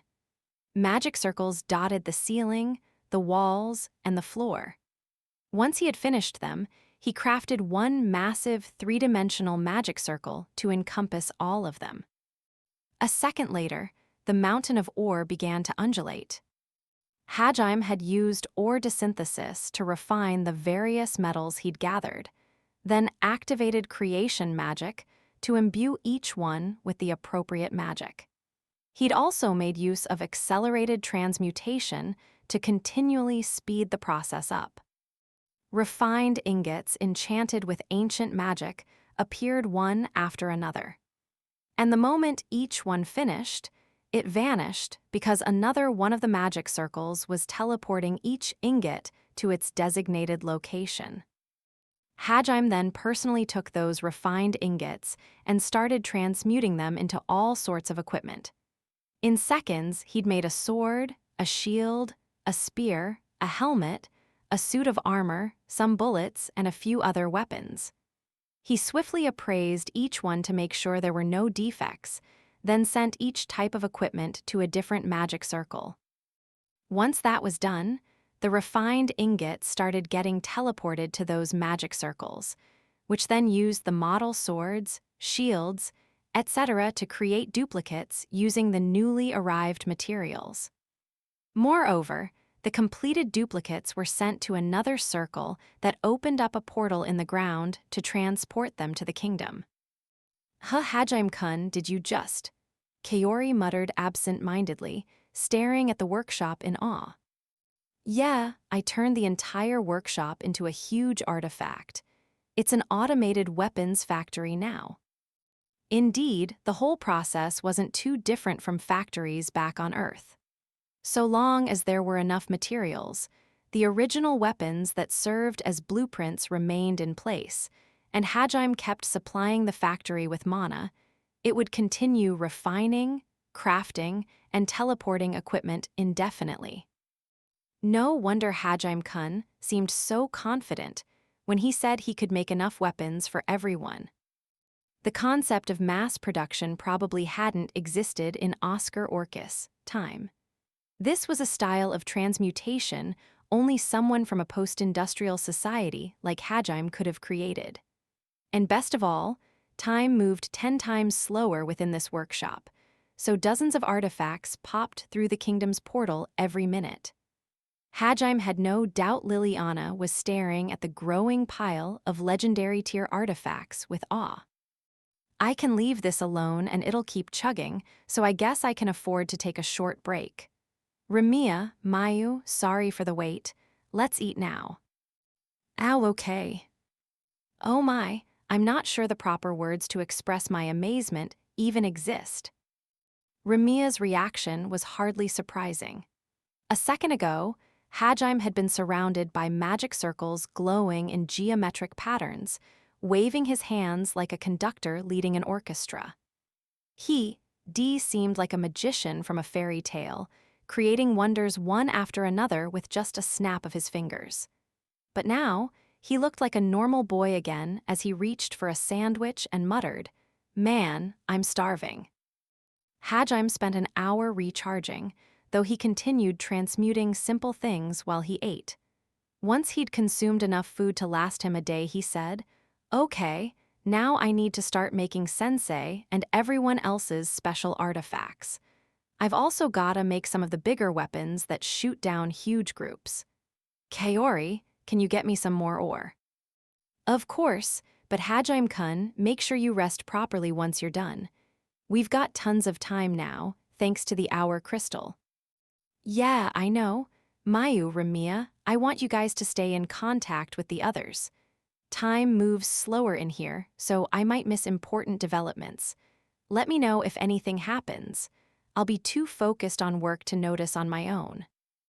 Okay. Very well. When should I next bring you food? 2 hours from now should be good. That'll be almost an entire day for you. Are you planning to work the whole time? Ramiya gave Hajime a worried look, while Kaori smiled threateningly at him. He awkwardly averted his gaze and retorted, "Look, it's going to take everyone time to get used to their new artifacts. If I don't send them over as soon as possible, they might not be able to use them to their fullest." He had a point. The faster Hajime got everyone their specialized artifacts, the more proficient they'd be with them. Kaori and Ramiya nodded reluctantly, though they still looked worried. But before they could say anything else, Hajime started transmuting. There's no guarantee this house is entirely safe. It's possible Ehit or someone else might take control of people we know and send them here to attack us. However, the chances of that seemed exceedingly slim. Ehit had called this his final game. He didn't see the destruction of Tortoise as a war. In his eyes, it was just a way to stave off boredom. Due to that, Hajime doubted he would go through all the trouble of pinpointing his location and sending assassins after him. That being said, it was still better to be safe than sorry. And so, he decided to create the prototype for a new weapon he'd designed. That way, Ramia and Mayu would have some protection. Hajime visualized the structure in his mind, then projected a hologram of that visualization into the center of the workshop. As the hologram solidified, he waved his hands like a conductor again, and crimson sparks jumped around the mountain of ore. The mountain wriggled like an egg that was just about to hatch. Beams of red light shot out from the center, and a pair of arms reached out of it. They pushed away the mountain of unrefined ore, revealing a 3-meter-tall metallic creature with 8 legs. Its upper body resembled an Usura, with 6 arms and a demonic face. Deadly weapons jutted out of its back and torso, while its eyes gleamed crimson, as did the large jewel encrusted in its chest. Yeah, you just keep making crazy things one after another, huh? Woo-woo, it's so cool. Huh, yeah, you think this looks cool, Mayu. Your mother's a bit scared of it. Kaori and Ramia looked a bit creeped out, but Mayu's eyes sparkled with excitement. Hajime grinned at Mayu, handed her a small ring, and said, "This golem's made mostly of ore, but it uses a few monster parts and is powered by a mana crystal, so it's half monster. Normally, you control it with spirit stone, but you can give it verbal commands too, if you want. It's been programmed to listen to anyone wearing that ring." The golem was a living weapon that was a mixture of monster and machine. However, it had no will of its own and wouldn't move without orders. Hajime had created it by combining creation magic with metamorphosis magic. He'd gotten the idea for it from the scorpion monster he and Yue had fought when they first met. That thing had been powered up by ore in its carapace, but since Hajime was a synergist, he'd done the opposite and created a machine which he'd upgraded with monster parts. "You're giving it to me." "Yep, this is your personal golem, Mayu. No one else can use it." "It's mine, and mine alone, woesa." Mayu really took after Hajime. The idea of a special weapon only she could use got her blood boiling. The ring absorbed mana from the surroundings, much like the equipment Hajime had made for the Halia. It was also enchanted with spirit magic to ensure that once a user was registered, no one else could use it. Hajime had meant it when he'd said this golem belonged solely to Mayu. Ramia seemed to want to tell Mayu to put the golem back where it came from, but she couldn't find the heart to. "Well, Mayu, I'm counting on you to keep watch now." "Aye, aye, sir." Mayu said that and gave Hajime a crisp salute, which made Ramia and Kaori burst out laughing. He then turned to them with a smile and said, "I'm counting on you too as well. I'm gonna need to concentrate, so unless it's an emergency, don't come back until 2 hours are up." They nodded to him and strode out of the workshop. Mayu followed behind them, sitting on the shoulder of her new pet golem. Once they were gone, Hajime's smile vanished and he looked up at the ceiling. Loneliness and anger marred his expression. After a few seconds, he took out the small shards of divinity stone that Kaori had been able to find. He also withdrew all the ore he'd collected from his treasure trove. "Yue," he whispered, his voice full of too many emotions to count. A second later, a whirlpool of crimson mana erupted from him. 1 hour later in normal time. "Ah," Hajime groaned softly as he soaked in the bath where he'd once climbed the stairs to adulthood with Yue. He looked like a zombie. It hadn't been 2 hours yet, and Hajime hadn't finished making all the artifacts he'd planned to. And yet, there he was relaxing. "Daddy," Mayu shouted, tottering over to where Hajime was. He smiled gently at her and like always, she jumped at him. He hurriedly got to his feet to catch her. "Hey, that's dangerous, Mayu." "Hehe, I'm sorry." It was obvious from her tone that Mayu wasn't the least bit sorry. Shaking his head, Hajime slowly lowered her into the bath to let her get used to the temperature. She let out a sigh of contentment and closed her eyes. Mayu looked absolutely adorable, and Hajime started combing his fingers through her emerald green hair. In response, she smiled and let him have his fun for a few seconds before suddenly frowning and shouting, "Wait, no, bad daddy, I still haven't forgiven you." "I said I'm sorry. I really didn't mean to make you guys worry."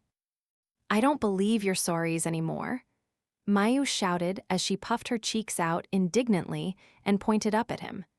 The effect was ruined somewhat by the fact that she was still sitting on Hajim's lap, though. The reason Hajim was relaxing was because a few minutes ago, Ramia had entered the workshop and found him collapsed on the floor, in a puddle of his own blood. Naturally, she'd screamed when she'd seen him covered in cuts and bleeding from every pore, so Mayu had rushed in. When she'd seen the state Hajim was in, she'd started sobbing. Ramia had hurriedly contacted Kaori, who'd rushed back and used restoration magic on Hajim. His injuries had been almost as bad as they were back at the Demon Lord's castle, and it had taken all of Kaori's considerable healing prowess to bring him back from the brink of death. When Hajim had finally opened his eyes again, Kaori had breathed a sigh of relief. But the first words out of his mouth had been, "Did it work?" "Yes, my trump card, S finally complete." Obviously, Kaori, Ramia, and Mayu had gotten quite angry and gave him a long lecture about taking better care of himself. But Hajim had just brushed them off, saying, "My bad. But I'm fine now, don't worry." Not only that, but he'd also tried to go straight back to work, since Kaori had been kind enough to share her mana with him. That was the last straw. The three girls had lost their patience, dragged Hajim out of the workshop, and forced him to take a bath and rest for a bit. They knew he wouldn't let himself rest if he stayed in the workshop. "It's my job to watch you, no working in the bath. Look, even I wouldn't do something that inefficient." Hajim was telling the truth, but Mayu didn't look convinced. His latest stunt had truly damaged her trust in him. "I'm going to be watching you in the workshop, too." "Seriously?" Hajim murmured as he leaned back and looked up at the ceiling. He didn't feel like he'd pushed himself too hard. If anything, he'd just done what he needed to do. But as a result, he'd nearly died and needed Kaori to save him, so he couldn't really argue. That being said, he had no intention of stopping. If he didn't do everything in his power to make this rescue plan a success, he wouldn't be able to live with himself. He was going to pour every ounce of his being into this final battle. If it was for the sake of getting Yue back, no price was too great. However, he wasn't sure how he could explain that to Mayu in a way she could understand. Mayu stared at him for a few seconds, then smiled and said, "Daddy, when Yu-1-chan comes back, let's all take a bath together. I want you to make a bunch of bath toys." She splashed around in the water to emphasize her excitement. "I can't do anything to help, but I can think of all the fun things we'll do later. So let's play lots when Yu-1-chan's back." And Mayu. Hajim was perceptive enough to understand why Mayu had suddenly brought that up. He'd been wondering how he could explain himself to her, but she'd seen right through him all along. Even though she was powerless to help, she was still doing her best to find some way to ease her beloved father's worries. And in order to cheer others up, she first had to act cheerful herself. Mayu was a strong girl. She had absolute faith that if she told Hajim about her hopes for the future, he'd make them all come true. And that meant he couldn't afford to kick the bucket here. Upon seeing her cheerful smile, Hajim scratched his head, smiled right back at her, and said, "Yeah, we'll do all sorts of fun things once Yue returns, so make sure to think of some good games. I'll come up with a lot of interesting toys, too." "Okay," Mayu replied, emulating Yue's speech quirks. She sounded so cute that Hajim started unconsciously patting her head. The loneliness he'd been holding in this whole time lessened just a little, and Hajim was able to truly relax for the first time since Yue's abduction. But just then, Ramia and Kaori walked into the bathroom. It seems like you two are enjoying yourselves. Mind if we join you?" Hajim-kun, I hope this is okay." I figured this was gonna happen when Mayu came in. They had both wrapped towels around themselves, but those towels weren't covering much. Unsurprisingly, they were blushing with embarrassment. Technically, this wasn't Kaori's real body, but she was still embarrassed about being seen naked. Normal apostles were so artificially perfect that they looked terrifying, but she somehow looked beautiful. However, she wasn't exuding sex appeal the way Ramia was. Ramia even let out a quiet moan as she dipped her toes into the water, accentuating her charm. Any guy other than Hajime wouldn't have been able to control themselves. Of course, Ramia would never take a bath with a guy like that in the first place. "Should I get out?" Hajime asked pointedly, though it hadn't even been 5 minutes since he'd started his bath. A hint of worry crossed Ramia's expression and she hurriedly replied, "If we're bothering you, we'll leave. But I feel like you shouldn't be alone right now. If you're by yourself, you'll end up thinking depressing thoughts, won't you?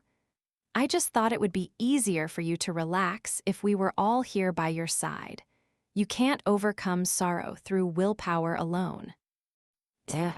Hajime had no room to argue, seeing as Mayu had just been trying to cheer him up. Besides, when he'd been left to his own devices, he'd pushed himself so hard he'd nearly died again. "You need to be with people who care about you when you're feeling down. When I thought you died, it was Shizuku-chan who helped me pull through.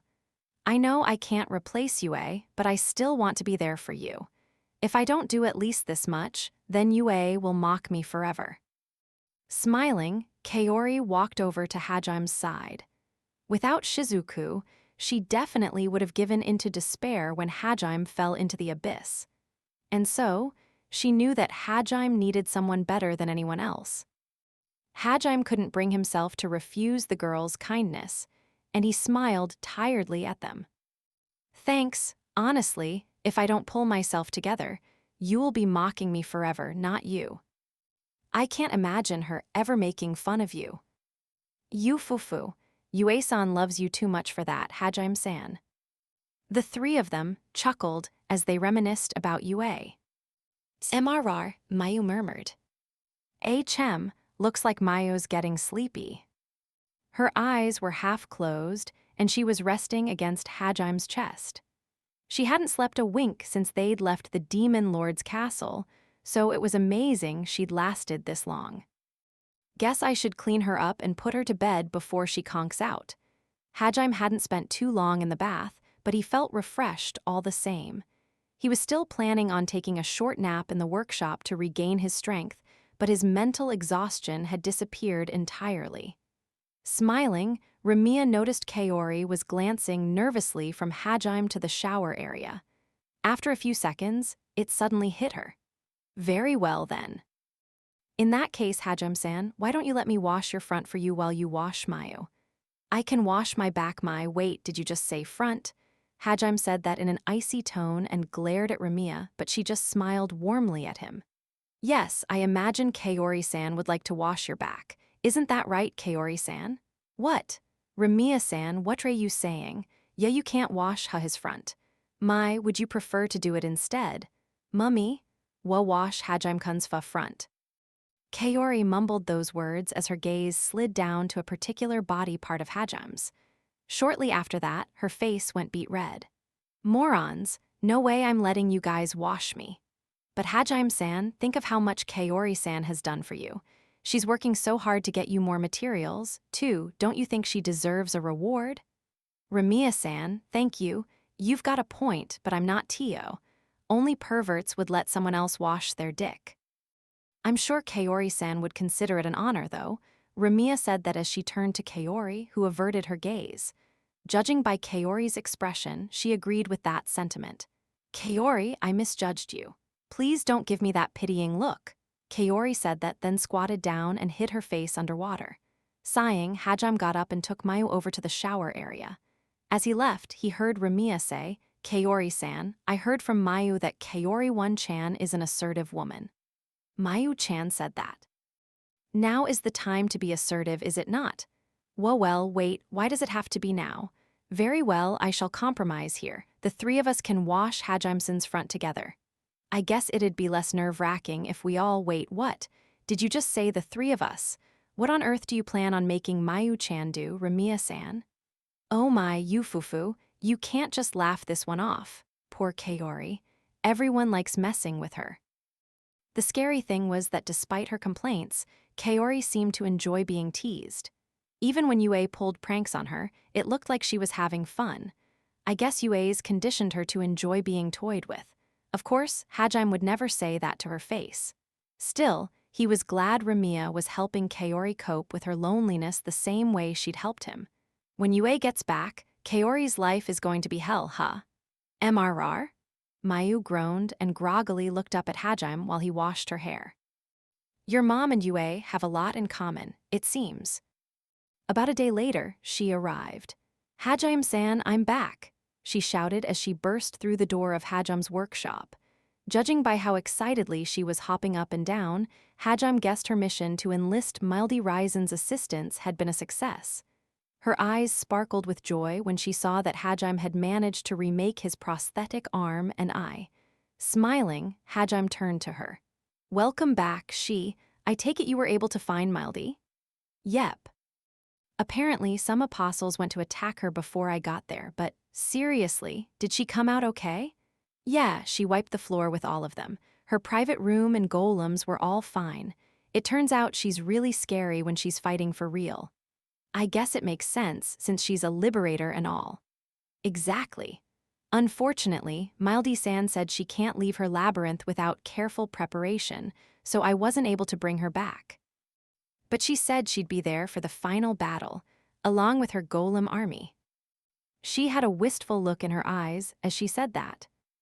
I can't believe someone as unbelievably annoying as Mildy actually sat down to have a serious conversation with she. Noticing the incredulous look on Hajime's face, she smiled sadly and said, I know what you're thinking, but she might finally be able to achieve her ultimate dream.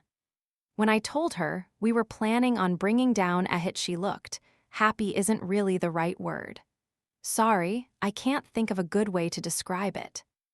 I see, it's probably not something that can be put into words. Mildy Risen was the leader of the Liberators. Even after her comrades had died, she transferred her soul into a golem and continued wading deep in that ravine for thousands of years.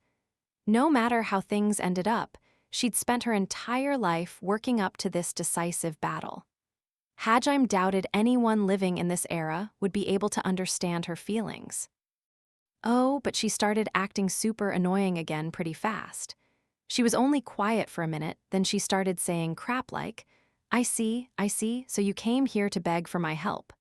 Well, I guess I am the world's prettiest and smartest mage.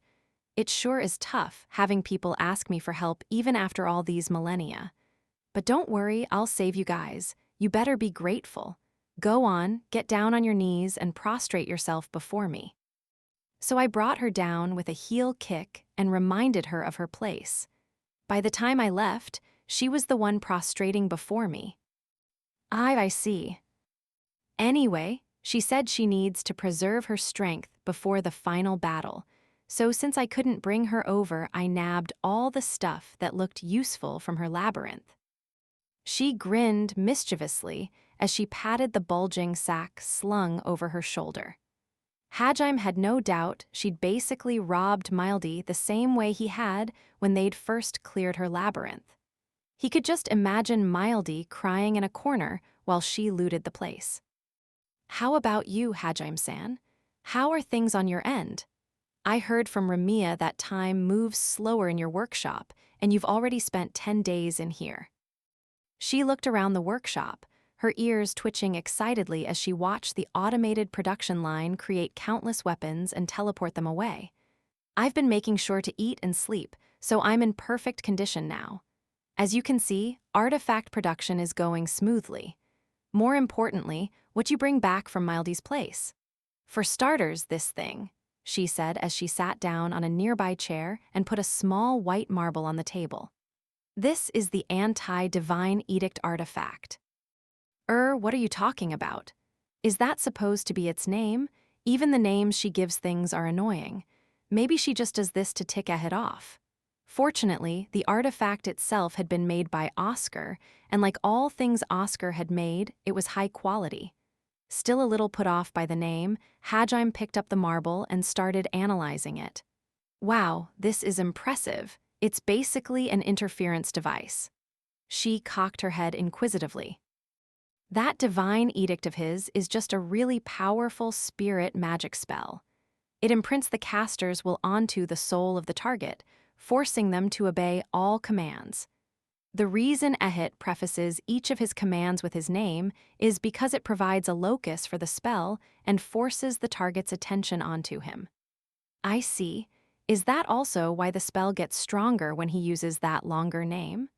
Yeah, I'm guessing that's his true name. Which is why fuck it, I'm not using that stupid name Mildy gave it. Why don't we come up with a new name for it? It was impressive how Mildy managed to annoy Hajime even when she wasn't there. Let's call it Soul Shell for now. It surrounds the user's soul with their own will, dispersing the force of Ehit's commands. Oh, so that's why you called it an interference device. Yeah, Oscar even thought up a contingency in case the artifact gets stolen from you too. With this, we're one step closer to beating Ehit. Good work, She. Haha, I'm glad I could help. Hajime smiled at She, and her ears flopped back and forth happily. Really, he should have been thanking Mildy for handing this over, but Hajime refused to thank her for anything. She probably felt the same way. Oh, I got this too. A dagger, it feels pretty powerful. What's it? Holy shit.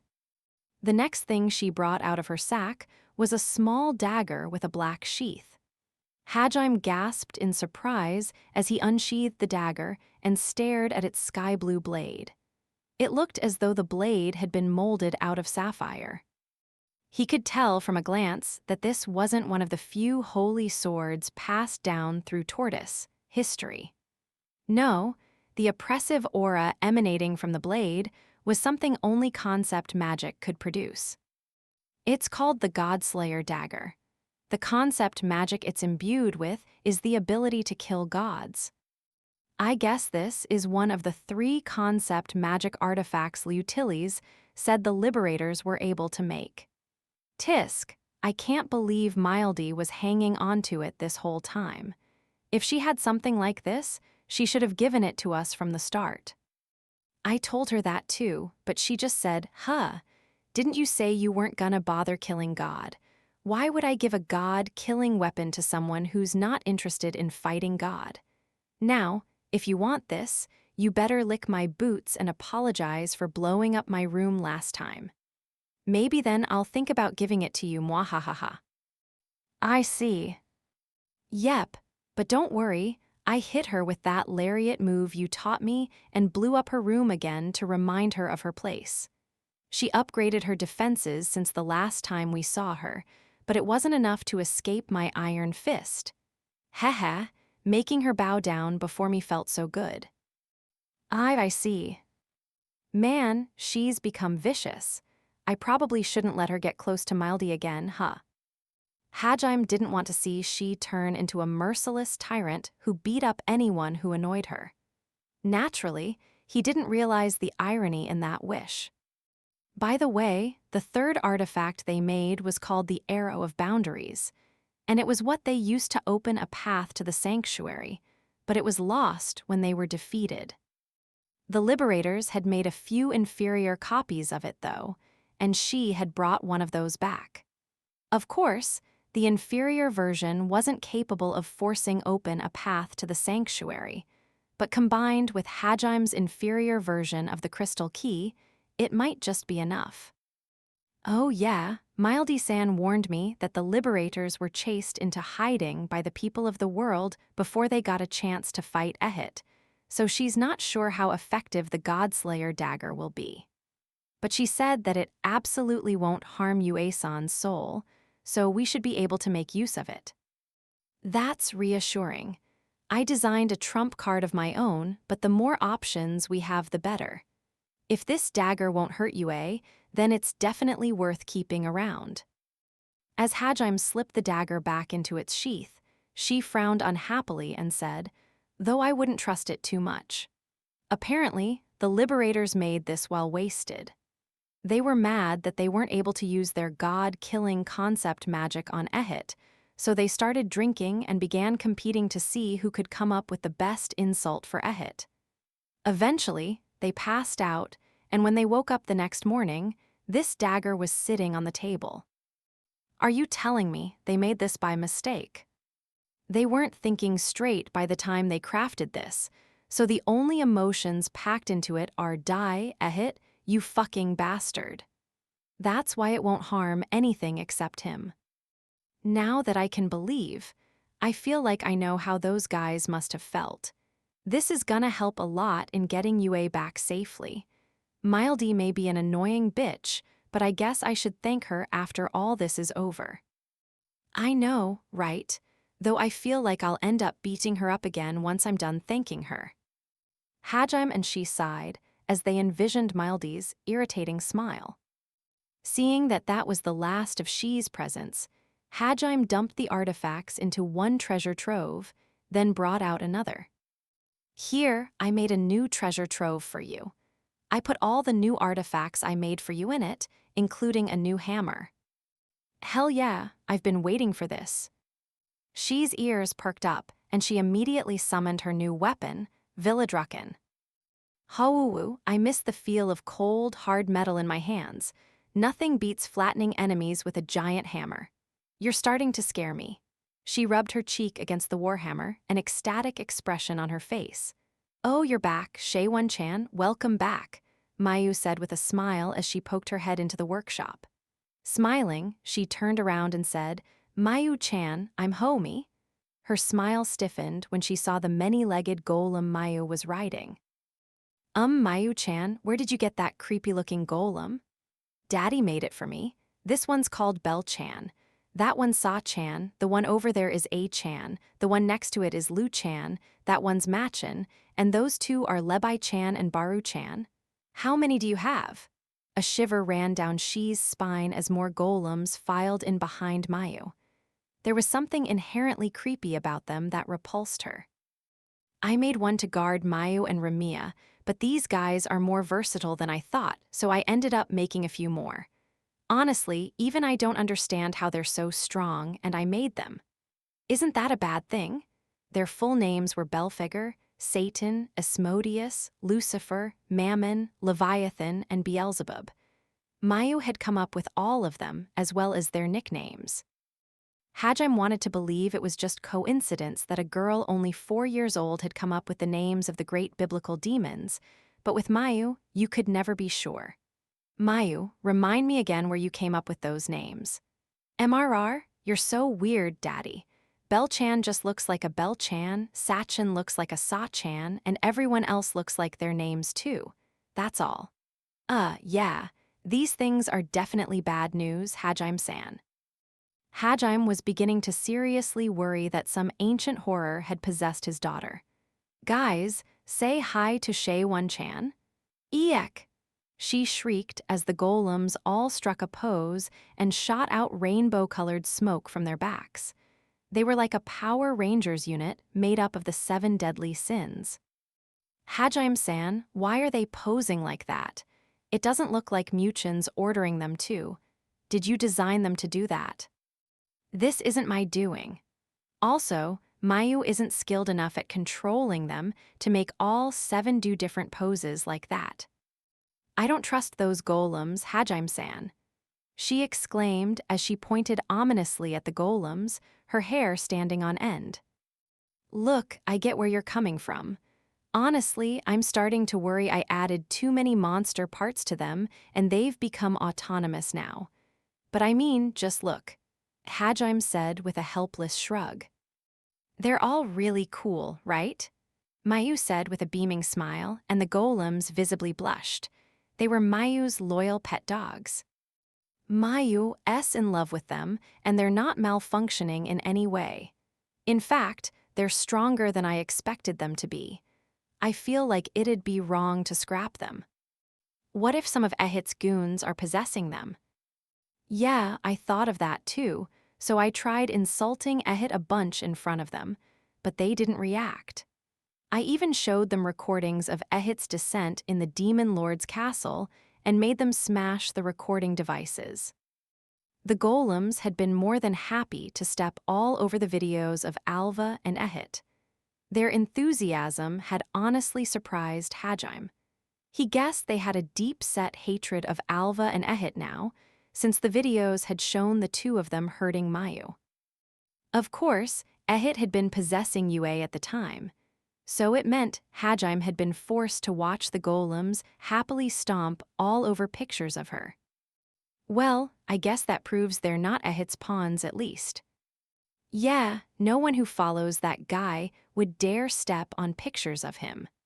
My guess is the monster parts of the golem are developing personalities of their own.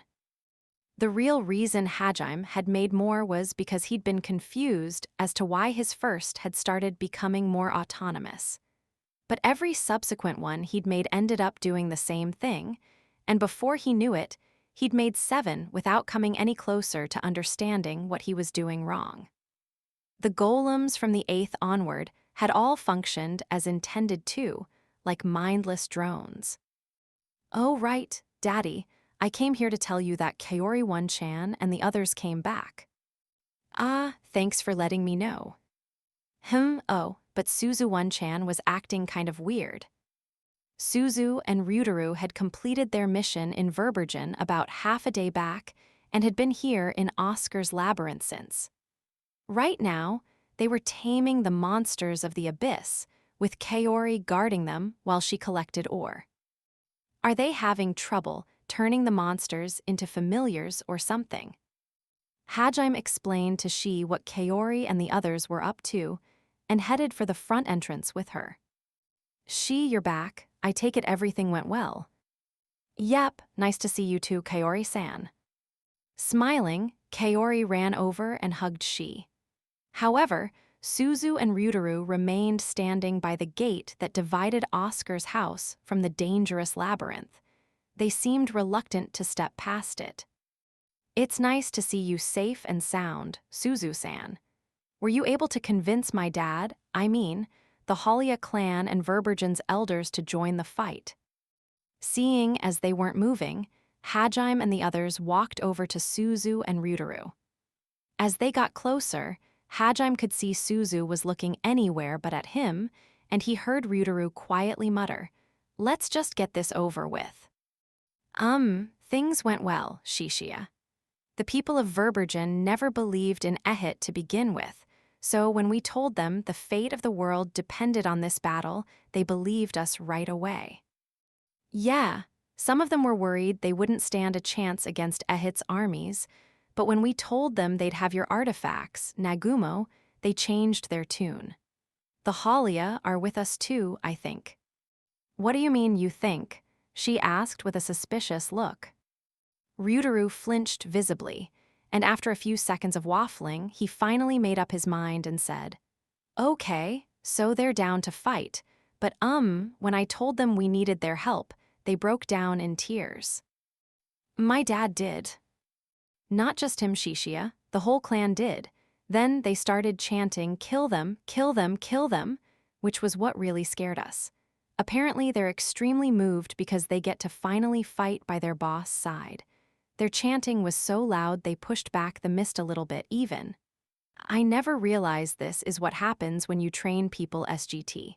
Hartman style. Their eyes were bloodshot, and they looked so happy at the prospect of killing people. All the animals in the vicinity passed out because of how strong their bloodlust was. Some of them even had heart attacks. I'm sorry my family's so crazy. The color drained from Suzu and Ryutaru's faces, and they started shivering as they recounted their encounter with the Halia. The rabbit men had managed to strike terror into their hearts. Honestly, the Halia had reminded Suzu of the religious fanatics that believed wholeheartedly in Ehit. Except the cute rabbit men all put their faith in Hajime instead. Sometimes, I wonder whether or not Nagumo-kun's worse than Ehit, she thought to herself. For the Halia, there was no greater honor than fighting alongside Hajime. The fact that Hajime was personally asking for their help was enough to bring many of them to rapture. Those guys are probably excited as hell. I just hope they don't cause trouble for the other nations in the alliance. I can't imagine how many ulcers Ulfric is going to have by the end of this. Oh yeah, Shishia, Nagumo-kun. Ulfric Sand's already taking a bunch of stomach medicine. She's ears drooped, while Hajime awkwardly averted his gaze. They had no doubt at least part of Ulfric's worries stemmed from the fact that his daughter had become a pervert. Moreover, since she refused to give her the time of day, she'd taken to sneaking into the Halia's village so that Cam would punish her.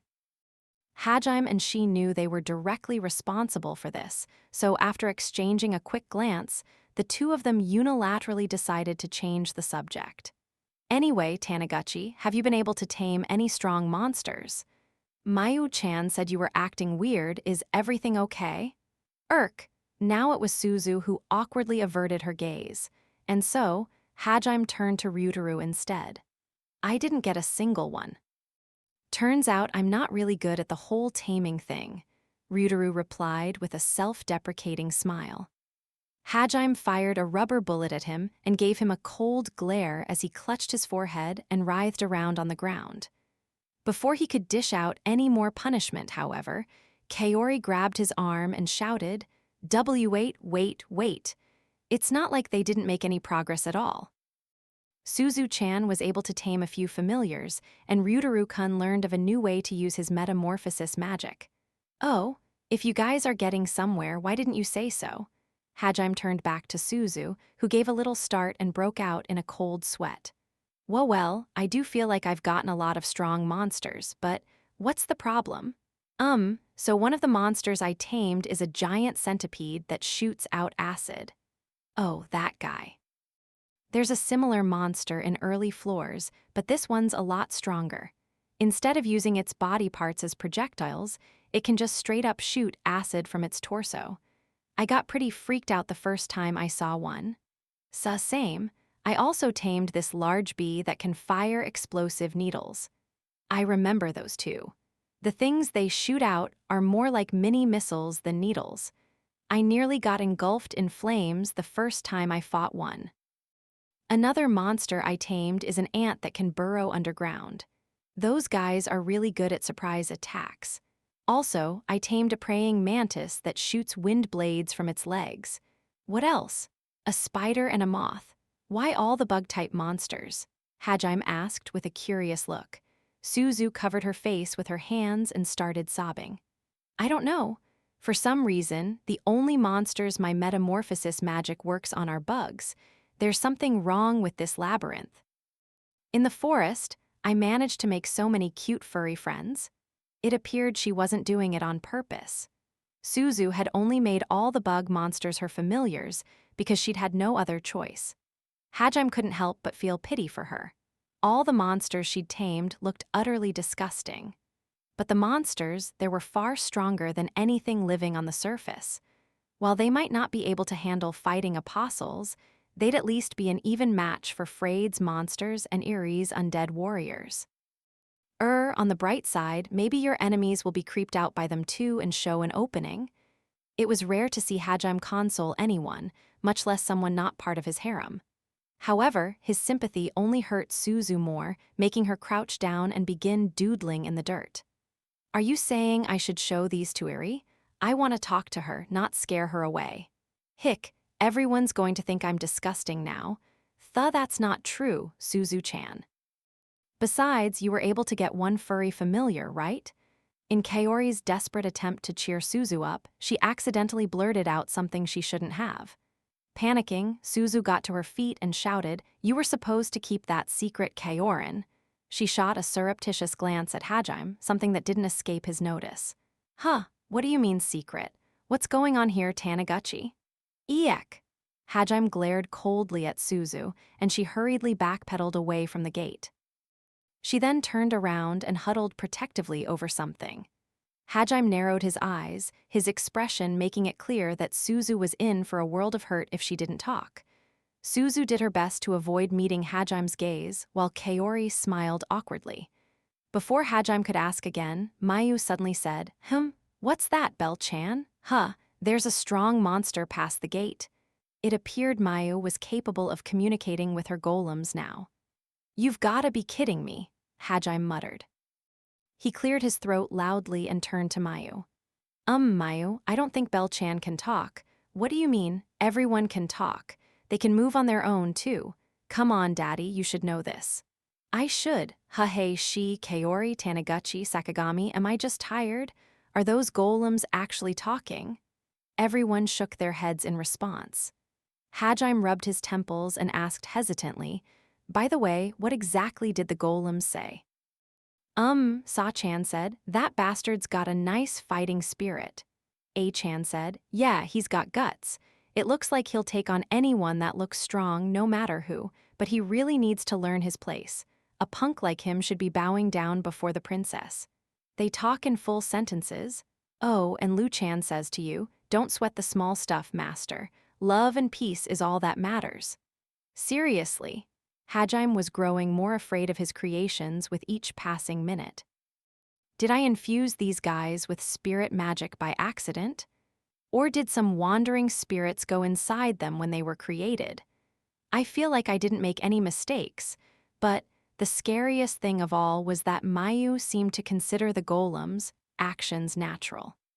Though, the fact that a girl as sensitive to malice as her wasn't afraid of them probably meant that the souls inhabiting these automatons were benign.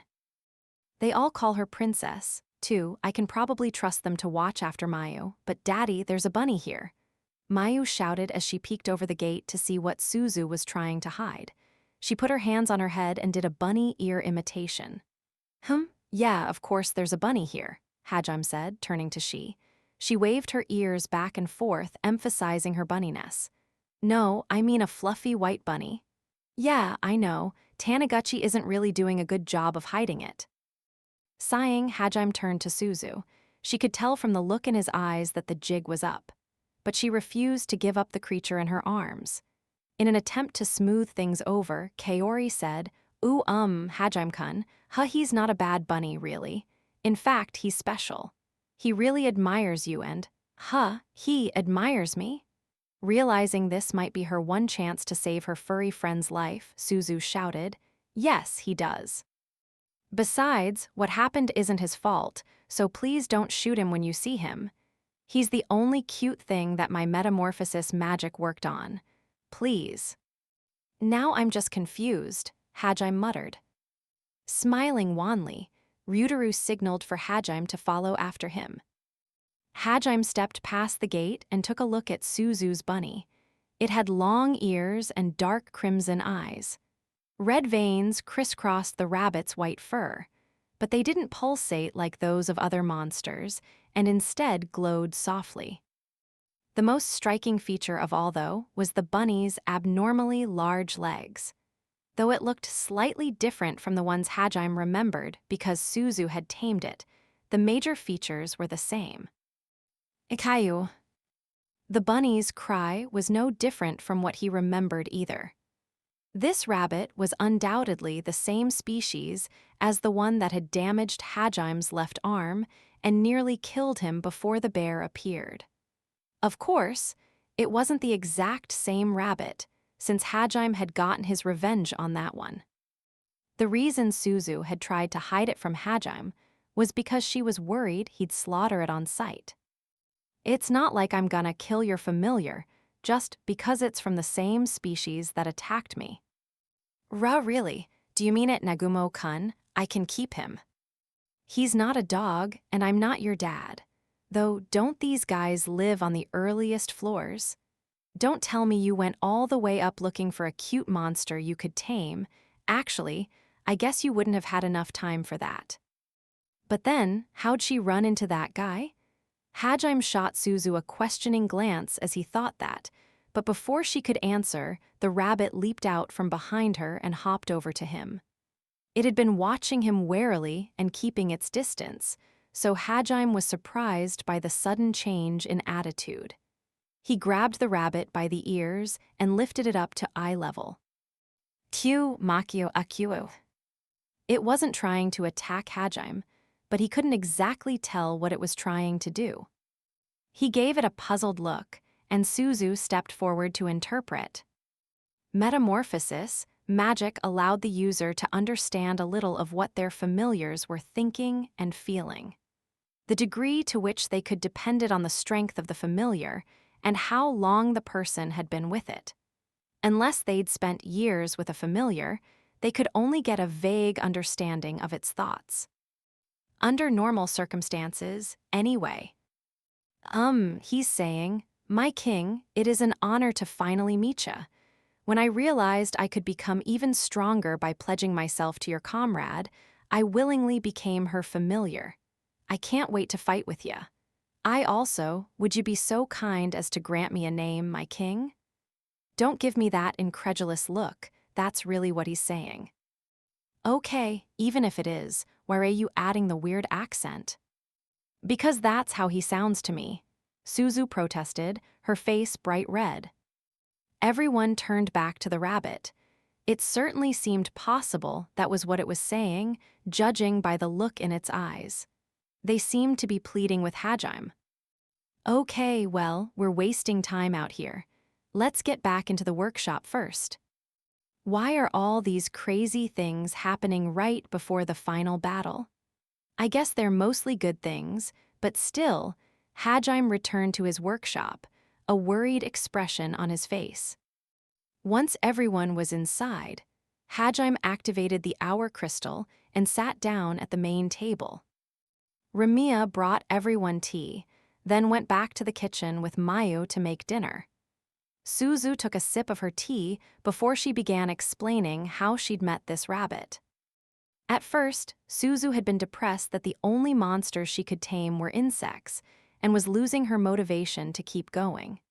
She managed to tame a flock of pretty butterflies at the very end, which brightened her mood somewhat, and began the journey back to Oscar's house. As she was going back, she spotted a strange rabbit. It was warily hopping from shadow to shadow, doing its best to stay out of sight. That in and of itself wasn't strange, but the way it did so felt oddly human. Not only were its mannerisms strange, but it was also a known fact that monsters never left their home floor. However, this rabbit hopped down the stairs to the next floor without hesitation. That put Kaori on edge, and she got ready to eliminate it, but then something unexpected happened. The rabbit spotted Kaori and the others, but instead of attacking, it seemed happy to see them. Its ears started flopping back and forth, and it even broke out in a cheery jig. It looked relieved too, as if it had finally found safety.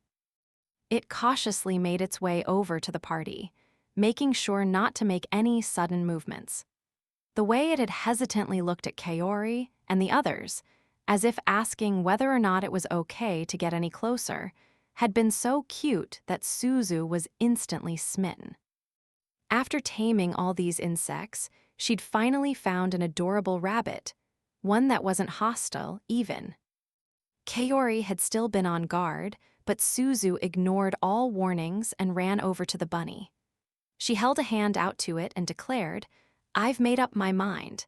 Please be my familiar." Incidentally, her first impression of the rabbit had been that it was a creepy creature she didn't want to get near. Regardless, the rabbit had been taken off guard by Suzu's sudden confession, and it cocked its head in a very human way.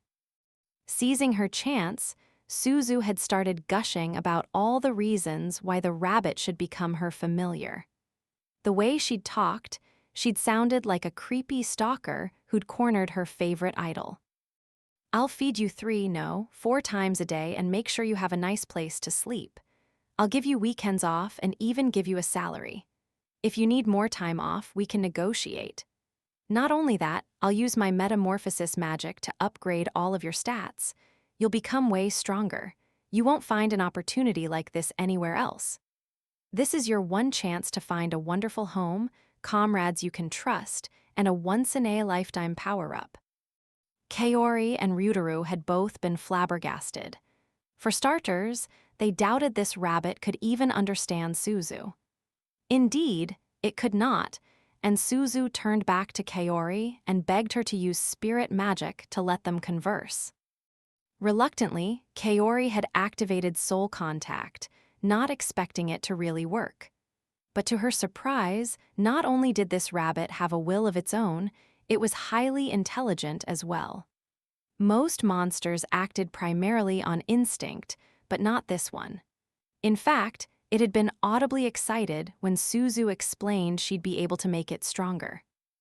Lured in by the promise of power, the rabbit entered into a contract with Suzu and became her familiar. And once the contract was sealed, Suzu was able to understand it better and asked it what it was up to. Apparently, this rabbit was indeed one of the Kickmaster rabbits that inhabited the first floor of the abyss, but it had desired strength and set off on a journey to train itself. When Suzu had met it, it was already strong enough to take on the monsters on the 80th floor of the abyss. And it was all thanks to Hajime that it had become this strong. More specifically, it was thanks to the ambrosia Hajime had left behind. This Kickmaster rabbit had drunk the small puddle of ambrosia, remaining in the small cave Hajime had used as his base of operations on the first floor. The ambrosia had granted the rabbit a massively increased mana pool and the ability to think for itself. Now that it had gotten a taste of heaven, it was hooked.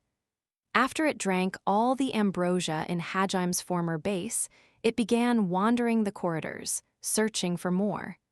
It beat down any monsters that got in its way until finally, it ran into the claw bear.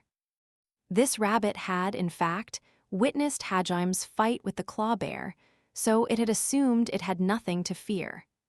Little did it know that monsters in this labyrinth regenerated after a set period of time. It fought valiantly against the claw bear, determined to continue its quest. Normally, a Kickmaster rabbit would have instinctively tried to flee from something as powerful as a claw bear, resulting in it getting chased down and killed.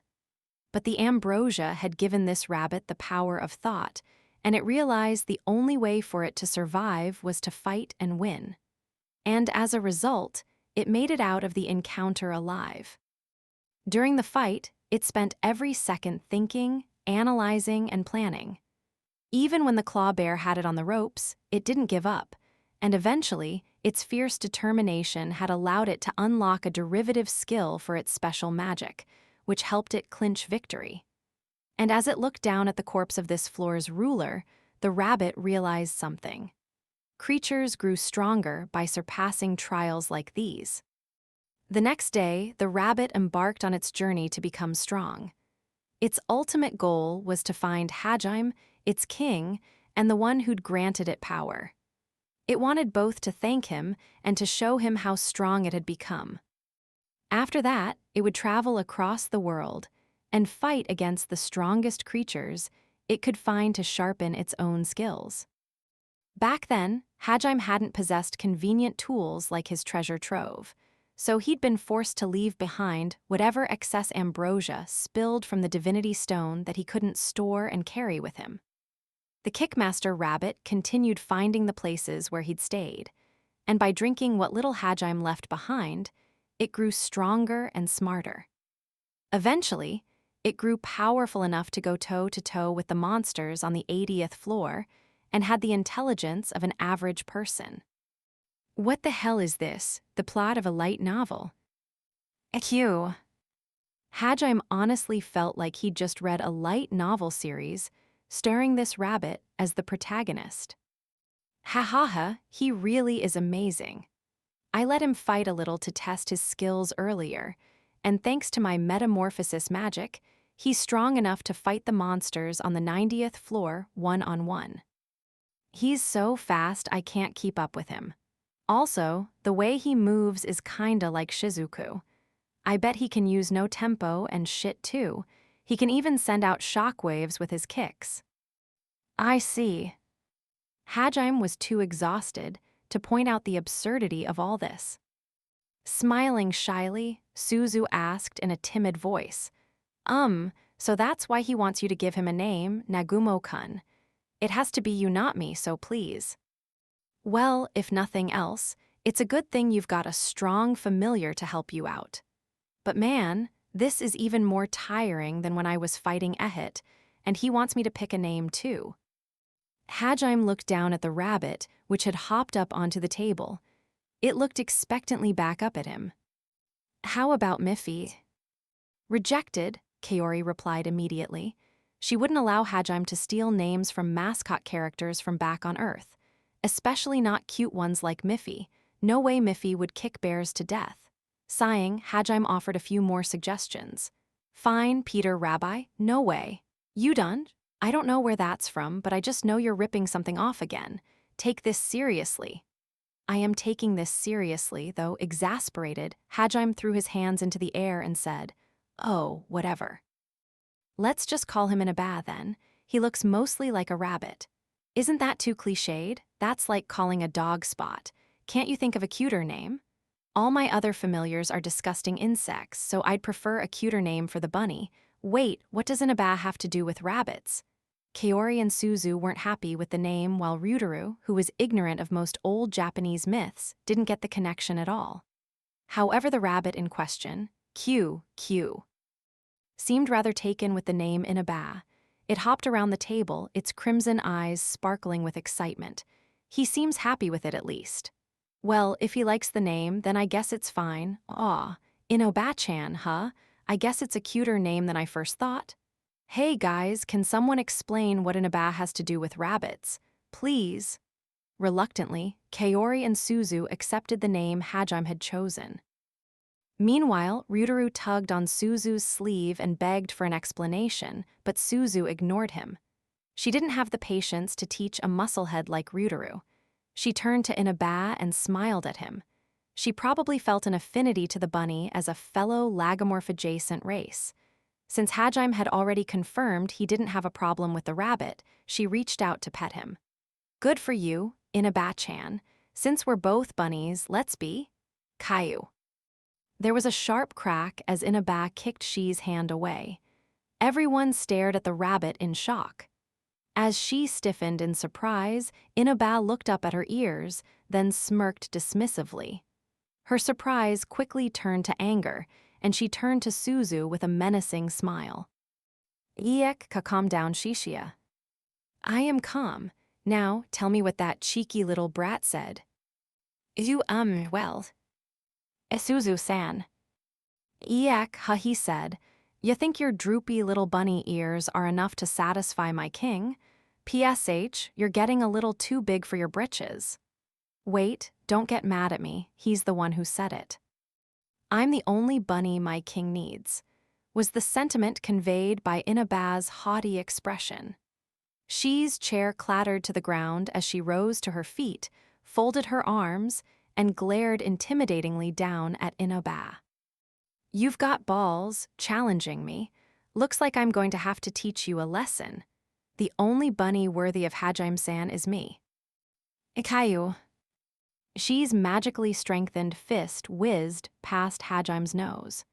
She struck so fast that her fist's friction with the air created a burning smell that lingered for a few seconds. Inaba deftly jumped out of the way, then used his aerodynamic skill to change trajectory in midair and launch an axe kick at Shi. She crossed her arms in front of her to block the blow. The shockwave created by the impact was powerful enough to knock Suzu out of her chair and spill Ryutaru's tea all over him. Inaba landed on Hajime's head with a backflip, and Shi launched a kick at him. Hajime got a good view of Shi's panties, while Inaba countered with a kick of his own. Another powerful shockwave surged out from just above Hajime's head, ruffling his hair. Shi and Inaba took their fight outside the workshop to avoid breaking anything, and started clashing even more fiercely. Calm down, you two, no one. I need to teach this rabbit its place. Hajime-san's personal bunny is me, and no one else. Caillou. This isn't a contest, you know. Stop acting like dogs fighting over who's the alpha. Kaori chased after them, trying to break the fight up. Meanwhile, Ramiya just smiled and said, "Oh my, they sure seem to be getting along." Mayu exclaimed, "Bunnies are so cool. Huh, you want to fight them too, Sa-chan, but you need my permission. Sure, you can do it." One of Hajim's golems joined the fight, and the sounds of explosions were added to the din. Hajime ignored the commotion and turned to Suzu. "Hey, Taniguchi, take these. They're artifacts for your familiars. You'll be able to summon them instantly with these without having to open a portal for them to come through. By the way, Sakagami, you said you discovered a new use for your metamorphosis magic, but what exactly did you learn?" He spread several artifacts out on the table. One was a specialized treasure trove designed for holding and transporting monsters, which he'd called the Monster Orb. Though, in his head, he just referred to it as a Pokeball. He also brought out a belt to hold the Monster Orb and a regular treasure trove, as well as upgraded versions of Suzu's fans and Ryutaru's gauntlets. The two of them poked their heads out from the table they'd been hiding under. How can he be so nonchalant about this? He'd probably lose his mind if he didn't learn to just ignore this stuff. "I know your pain, man." Suzu looked at him in awe while Ryutaru smiled sympathetically. The two of them took their seats again and began equipping the artifacts Hajime gave them. Ryutaru explained what his new way of using metamorphosis magic was, which left Hajime utterly flabbergasted. While he couldn't believe such a barbaric application of metamorphosis magic was effective, he nevertheless sighed and started making new artifacts to match Ryutaru's new style. It was 1 hour before the clock would strike midnight, signaling the start of the day of Ehit's invasion.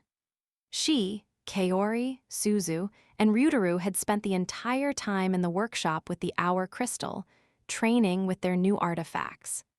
Kaori, Suzu, and Ryutaru had just left for the surface, while Hajime and she were going over their final preparations. Tomorrow's the day. Yeah, though, Ehit never specified the exact time he'd start. If Ehit had meant exactly 3 days from the moment of his declaration, then there were still about 12 hours left. Of course, it was possible that he'd attack as soon as the day started, or just before it ended too. Hajime-san. Yeah. Even if something does happen to me, I'm sure you and Hajime will save me, so there's nothing to worry about. Is that something Yue said? Yep, back when we were in the Frost Caverns. I told her that we obviously would.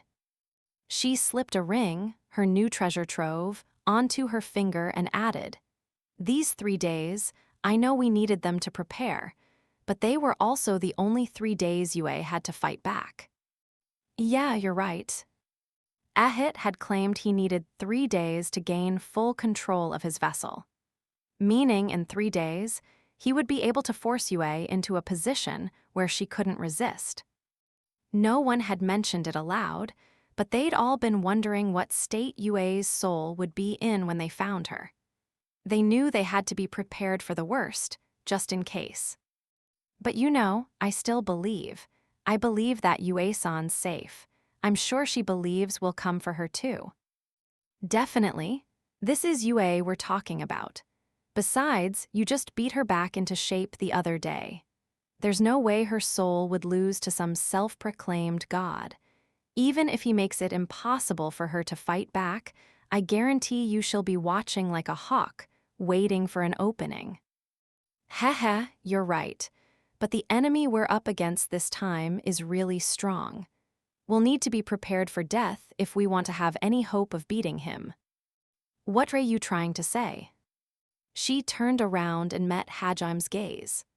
Her eyes were burning with anger at having her best friend stolen from her, determination to bring her back, and an unwavering fighting spirit. In a resolute voice, she declared, "I'm going to get Yue-san back, no matter what. It doesn't matter how hard I have to push myself or how reckless I have to be. If I can't save Yue-san, then I'm better off dying and taking down as many people as I can with me. That's how much she means to me." I see, and please don't stop me from doing anything crazy. I want you fighting by my side, Hajime-san, not worrying for my safety. Depending on how you looked at it, it could be said that she was asking Hajime to die with her. She couldn't stand a future where she was alive, but Yue wasn't. and she was asking Hajime to die with her in the case that they couldn't get Yue back.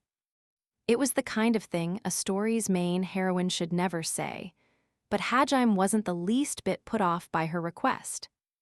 "Isn't it a bit late to be asking me that? We already decided we'd share the same fate ages ago. Either we all make it out together, or we all die together. Don't worry, I have no intention of sacrificing myself just to let you escape, so you better not chicken out and take those words back later." Hajime grinned provocatively at her. Despite how harsh his words might have sounded to an objective bystander, they were exactly what she wanted to hear. Her bunny ears flopped back and forth, and a huge grin spread across her face. "Of course, I just wanted to let you know. If you suddenly shouted something stupid like, 'Survive she, even if it's just you,' at the last second, that would really ruin the moment." "Well, according to the guys in my class, I'm more of a demon lord than the actual demon lord. And you know what they say, no one runs from the demon lord." While Hajime had been holed up in his workshop, the story of how he was more evil than the demon lord had spread across Tortoise. Originally, the term demon lord referred to the ruler of the demon race, but in Hajime's case, people were calling him that because he was a demon, a horrifying avatar of death and destruction, and a lord, someone who used his might to force people to do his bidding. Hajime's classmates had already popularized the nickname, and now people all over Tortoise referred to Hajime as a demon lord. Anyway, none of us are going out in a blaze of glory. We're gonna get everything we want and beat the shit out of anything that stands in our way. Ha ha ha, I knew you'd say that, Hajime-san, but you know, those are exactly the kinds of lines a demon lord says. I think it's a fitting nickname. Smiling, she swung Villadrucken in a wide arc, then hefted the hammer onto her shoulder. "Let's hurry up and get Yue back so we can finally have our threesome. That just killed the mood, you horny rabbit." She strolled out of the workshop, humming happily to herself. Sighing, Hajime shrugged his shoulders and followed after her. But despite his exasperated expression, it was clear from the look in his eyes that he truly loved and trusted she. Ramiya and Mayu were waiting for Hajime by the foyer. Hajime had instructed the two of them to remain here until the fate of the world was decided. However, Mayu's golems would be coming with him. A while back, Ramiya and Mayu had asked Hajime to at least let them go to the fortress so they could support the soldiers on the front lines.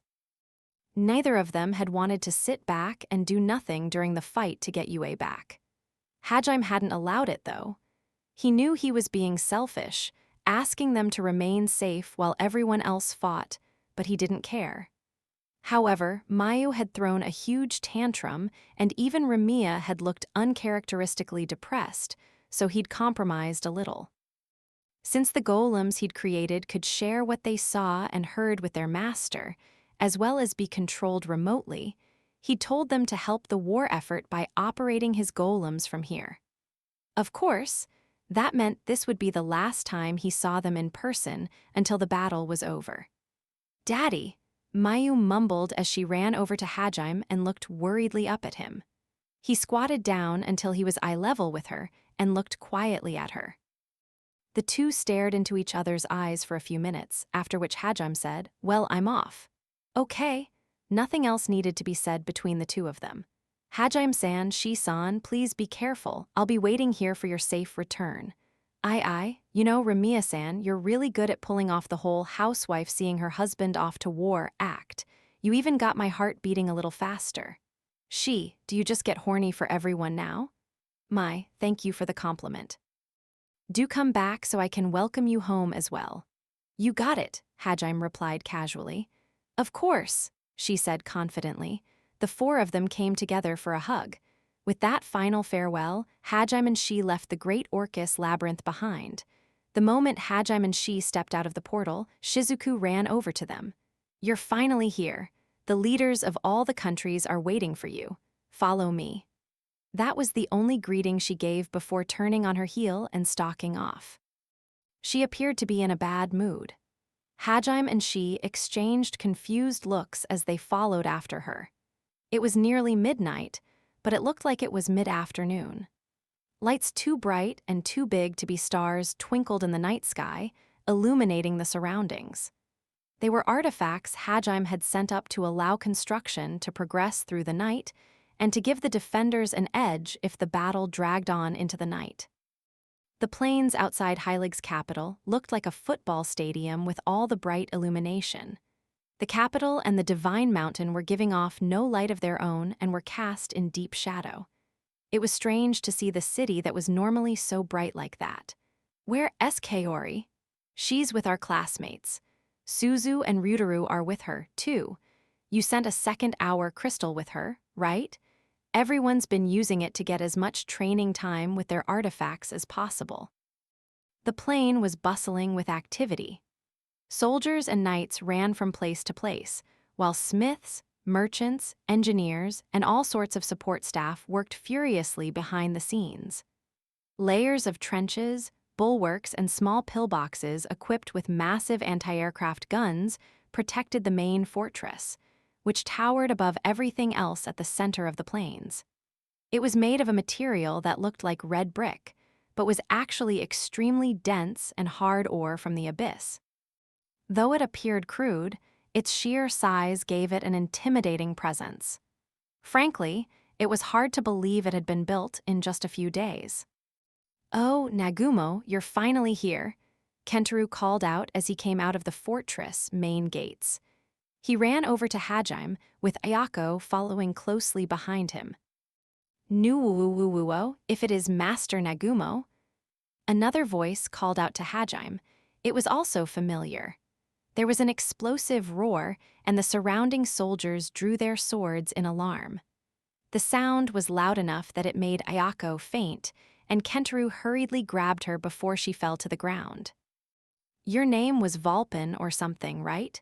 If I recall correctly, you're the kingdom's finest synergist." "Ooh, you remember me. You really are a good master." "I don't remember ever becoming your..." His words were drowned out by the sea of synergists yelling, "Master, Master."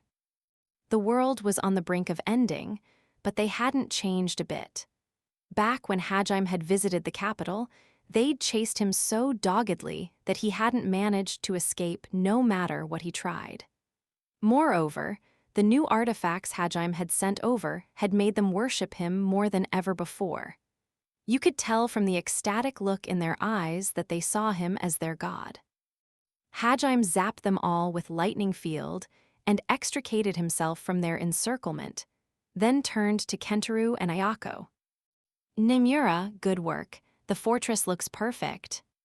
Thanks. All I did was cast my magic where the architects told me to.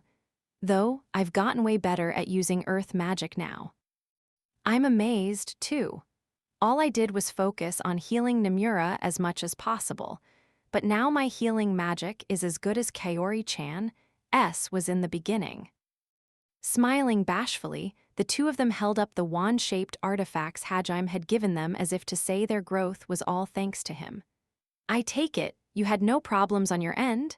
Kentaro asked hesitantly, looking at the golems by Hajime's side. They struck a fancy pose, which almost made Ayako faint again. Looking around, Hajime realized they'd become the center of attention. Valpin's outburst and the existence of his golems had caught the eyes of all the nearby soldiers. Everyone was looking at Hajime with awe and respect. Just then, Shizuku chimed in, saying, "Nimura-kun, Ayako, you guys can talk later. Lily and the others are waiting for Nagumo-kun to start their war council." Oh yeah, sorry for holding you up." Yes, sorry, you've gotten bold, Shizuku." Shizuku grabbed Hajime's arm and smiled faintly at Kentaro and Ayako. She made sure to press up against him so that his arm was squished between her boobs. Kentaro awkwardly averted his gaze and Ayako blushed visibly. Still smiling, Shizuku dragged Hajime away. Many of the Empire's soldiers groaned in dismay, but Shizuku paid them no mind. She was blushing, too, at the boldness of her own actions, but she looked particularly pleased with herself. "Yigashi, did something happen? Is this Shizuku-san's sexual awakening?" she exclaimed. It was extremely unusual for the usually demure Shizuku to act so assertive, at least when it came to romance. "Call me Shizuku. I don't want you using my last name anymore. I'll call you Hajime too." "Huh?" Shizuku sighed tiredly and added, "Look, the Emperor was being really pushy. He kept trying to find excuses to spend more time with me, and those excuses were all really good, so I couldn't just brush him off." From the looks of it, Shizuku was in a foul mood because of how persistent Gahard had been. "I told you if he was being a pest, you could just use my name." "I did. I told him the man I love is you, Hajime." "Damn, you just said it straight, huh? So what did he keep trying? I told you to call me if that happened." Shizuku's expression went from annoyed to troubled as she replied, "I didn't want to bother you over something so trivial, huh, Hajime? You're the key to winning this war, so I figured it was better not to distract you from your work. You don't have to worry about me. Besides, it'd only take a few seconds to open up a portal and give him a taste of my rubber bullets." "Haha, I didn't call you because I knew that was what you'd do. Even if you did use non-lethal bullets, it would be a diplomatic issue if you attacked one of the most powerful nation's leaders. But in return, you better let me flirt with you now that you're here. I plan to show off how close we are to the Emperor." "I see. That's why you hugged my arm like that in front of all the Imperial soldiers, huh?" "Yes. Anyway, those are my reasons, so please let me monopolize Hajime for a bit, I guess I can't really refuse. Heh, I'll just have to settle for Hajime's prosthetic arm then," she exclaimed as she hugged Hajime's prosthetic arm and squished her boobs against it as well. To the soldiers, he looked like some impertinent brat showing off his harem to everyone else. But even the ones who didn't know who he was were too intimidated by his golems to say anything. Kentaro and Ayako exchanged glances as they watched the three of them saunter away, unconcerned by the soldiers' jealousy. "He's a demon lord, all right." "Definitely." The two of them nodded in agreement. The moment Hajime entered the council room, everyone started talking. He stopped by the entrance and surveyed the room. The first thing he noticed was the large circular table in the center. A three-dimensional map sat atop it, showing the relative positions of the Divine Mountain and humanity's fortress. There were several markers placed around the fort, depicting the locations of supply lines and key strongholds. Sitting around the table were the leaders of the world's various nations, along with their closest aides. The person sitting closest to the entrance was Eiko Hajiyama, the fertility goddess. Next to her was Yuka Sanobe. Then came Heilig's princess, Liliana SB Heilig, her new knight commander, Kuzeli Ryle, the newly appointed pope, Simon L.G. Levelair, his deacon, Sybil L.G. Levelair, and the commander of the Templar Knights, David Zoller. Moving clockwise from the princess retinue, there was Ankeji's duke, Lanswy F. Zenjin, Holsher's emperor, Gahard D. Holsher, Verbergen's chief elder, Ulfric Hypist, the Halia clan's leader, Cam Halia, Cam's aide, Altena Hypist, the Adventurer Guild's leader, Baris Laputa, his secretary, Catherine Walker, the gold-ranked adventurer representative, Christable, Furin's representative, Grail Cudetta, his aide, Will Cudetta, and the head of the Furin branch of the Adventurers Guild, Ilwa Chang. There were also a few other leaders of major nations, as well as their generals and advisors. They all turned expectantly toward Hajime, but their expressions stiffened when they saw Shizuku dangling from one arm and she from the other. Though he hadn't arrived late, it still irked them that he'd showed up after the world's most important people, and with a girl on each arm to boot. Eiko, Liliana, and Yuka were used to his behavior, but they were irked for a totally different reason. "Nagumo-kun, it's not proper to walk around with a girl in each arm like that. As your teacher, I cannot condone such lewd behavior." "Well, what she said, are you trying to show off your girlfriends to us? Even though every time I try to approach you, you just ignore me." "You suck, Nagumo." "Oh, is this the boy you told us so much about, Eiko Dono Yuka? I must say, I'm rather jealous.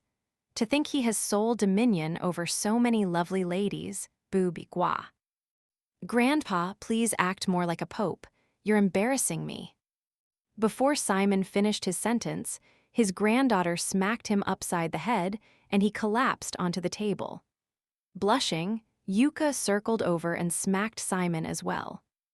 You really piss me off, Hajime Nagumo. You're showing off how close you are to Shizuku just to anger me, aren't you? Well, that's our boss for you. Even after his beloved's been kidnapped, he's got plenty of women to spare. Is this your way of getting us pumped up for the big climax, Bao Biwa? Hajime silenced Cam with a rubber bullet before he said anything stupid. Why the hell is Cam even here? Did rumors of his deeds spread so far that all the world powers respect him and the Halia now? I know they beat down the Empire and got rid of the Beastmen's slavery system, but still, maybe they invited him because they're scared of letting him out of their sight. While Hajime pondered over Cam's presence, Shizuku blushed and gracefully disentangled herself from him. However, she continued clutching his sleeve with the tips of her fingers. Her actions only served to anger Gahard more, and he looked ready to leap at Hajime's throat. On the other hand, she had already let go of Hajime and buried her face in her hands. She was embarrassed by her father's unceremonious antics. Also, it hadn't escaped her notice that Altina had come as Cam's aide, not Ulfric's. The moment Altina spotted she started panting heavily, staggered over, and said, "Well, we're finally reunited, best friend." That terrified she enough to flee the room. "Ah, where are you going, she? Wait for me." Altina roared as she suddenly sped up and chased after she. As he watched Cam and Altina, Ulfric took a few pills out of his pocket and swallowed them. Hajime had no doubt it was stomach medicine for his ulcers. Hajime and Shizuku headed for their seats, which were situated next to Eiko. Once they were seated, Hajime pointed to Gahard and said, "The reason Shizuku's acting like this is all your fault. You're to blame here, Gahard." "Yeah, you little, brazen as always, I see. I heard you kept trying to flirt with Shizuku while I was gone. Either give up now, or I'll rip your balls off." "Oh my, are you planning on giving me new friends to play with, Hajime? What a nice present. You really do love me," Christable exclaimed, their muscles rippling underneath their frilly dress. Hajime ignored Christable entirely, while Shizuku tenderly stroked Hajime's back. Cowed by the threat of castration, Gahard slinked back to his seat and silently looked down at the table. He did his best not to look at Christable. Gahard was known for being an open-minded emperor, but he sure didn't look like one now. Christable's existence awoke some primal fear within him, the same way it did to Hajime. Actually, wait, why's this crazy clothing store owner here anyway? Hajime had a feeling this meeting would be more exhausting than the fight for the fate of the world. Most of the world leaders just shook their heads in defeat, so Bares smiled wanly and said, "Christable is retired now, but they were originally a gold-ranked adventurer. Despite being retired, they're still the strongest adventurer the guild has ever seen." Upon hearing that, Hajime turned to Catherine. She looked like an unassuming, plump old lady, but Hajime knew the truth. In the past, she'd been one of the guild's greatest teachers and had taught Ilwa and many other guild officials everything they knew. She was undoubtedly present because they needed her sharp insight. "Ha ha ha, it's no lie. Christable is indeed the guild's strongest adventurer. They retired when I did, and we moved to Brook together. Their dream was always to open a clothing store, so they'd been looking for a chance to leave the guild for a while. No matter how strong I am, though, my heart is still that of a fragile maiden's, Hajime Kayun," Christable proclaimed as they winked at Hajime, which caused him a great deal of mental damage. Hajime fixed his gaze firmly forward and refused to respond to Christable. AI-chan sensei, Hajime S started hyperventilating. You have to save him with your spirit magic. Ao Ono, bring light to the souls who have lost their spark. End this nightmare with your radiance, soul's repose. Eiko's chant was even longer than the time she dispelled Ehit's curse, which fortunately made her spell strong enough to bring Hajime back. Can we get this meeting started now? Lansui asked with a stiff expression. That finally brought an end to the fooling around.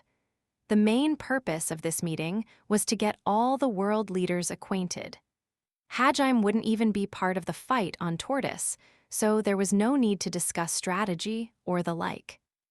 Fortunately, since demons had been the humans' common enemy for centuries, most countries had treaties in place to work together in times of emergencies. Of course, nations still squabbled amongst themselves occasionally, but they all banded together when things got serious.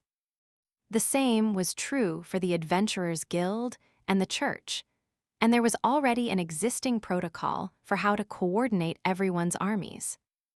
Of course, now the Beastmen were joining in as well, but Liliana and the others had already hashed out how the Beastmen and human armies would work together. It would be impossible to get the two armies coordinated, since Beastmen had been discriminated against for centuries, and Verbergen had no contact with other nations. For that reason, consolidating the Beastmen's chain of command into the greater structure of the human army wouldn't work. Instead, it had been decided that the Beastmen would function as an independent strike force under the command of Verbergen's elders. Yuka and the other students would also be an independent strike force. Eiko would work with them, using her spirit magic to assist the troops at the fronts. Though she was a symbolic leader, she had absolutely no experience commanding soldiers, so it didn't make sense to make her a general.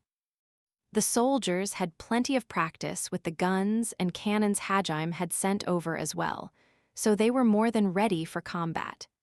If anything, they were having more trouble using the swords and armor he'd sent over than his cannons. It was hardly surprising. Guns and the like were designed to be easy to use, and they functioned uniformly regardless of who used them. Practice was necessary to get things like efficient reloading and good aim down, but as long as you taught someone the basics, they'd at least be able to use such weapons. Plus, Hajime had even sent over artifacts containing video recordings of how to use all of his weapons, making it possible to teach large groups of soldiers how to use them all at once. He could hear people practicing shooting cannons in the distance, and it sounded like most people had the basics down. In other words, there was nothing really for Hajime to do. This meeting had mainly been called so that the leaders of the world could talk to the man who held the world's fate in his hands before the decisive battle. Unperturbed by the attention he was receiving, Hajime turned to Liliana and looked her over. Still, I'm surprised everyone decided you should be the supreme commander, princess. When Lansui had first told him that, Hajime's jaw had dropped open. It made no sense to appoint a novice like Liliana the supreme commander when there were so many skilled generals like Gahard present. Well, honestly, I thought Gahard would get the job too. Also, call me Lily, not princess. I mean, I'd do it if I was the only man qualified for the job. But you've got what it takes to lead too, princess. This is a once-in-a-lifetime fight, so I want to be out there fighting for it. I'm the emperor of a military nation, remember. Military nation or not, no emperor should be out in the trenches. Though, I guess the princess is probably the best choice if you want to raise everyone's morale. See, you get it. I told you to call me Lily, not princess, Liliana muttered in a small voice, but Hajime ignored her.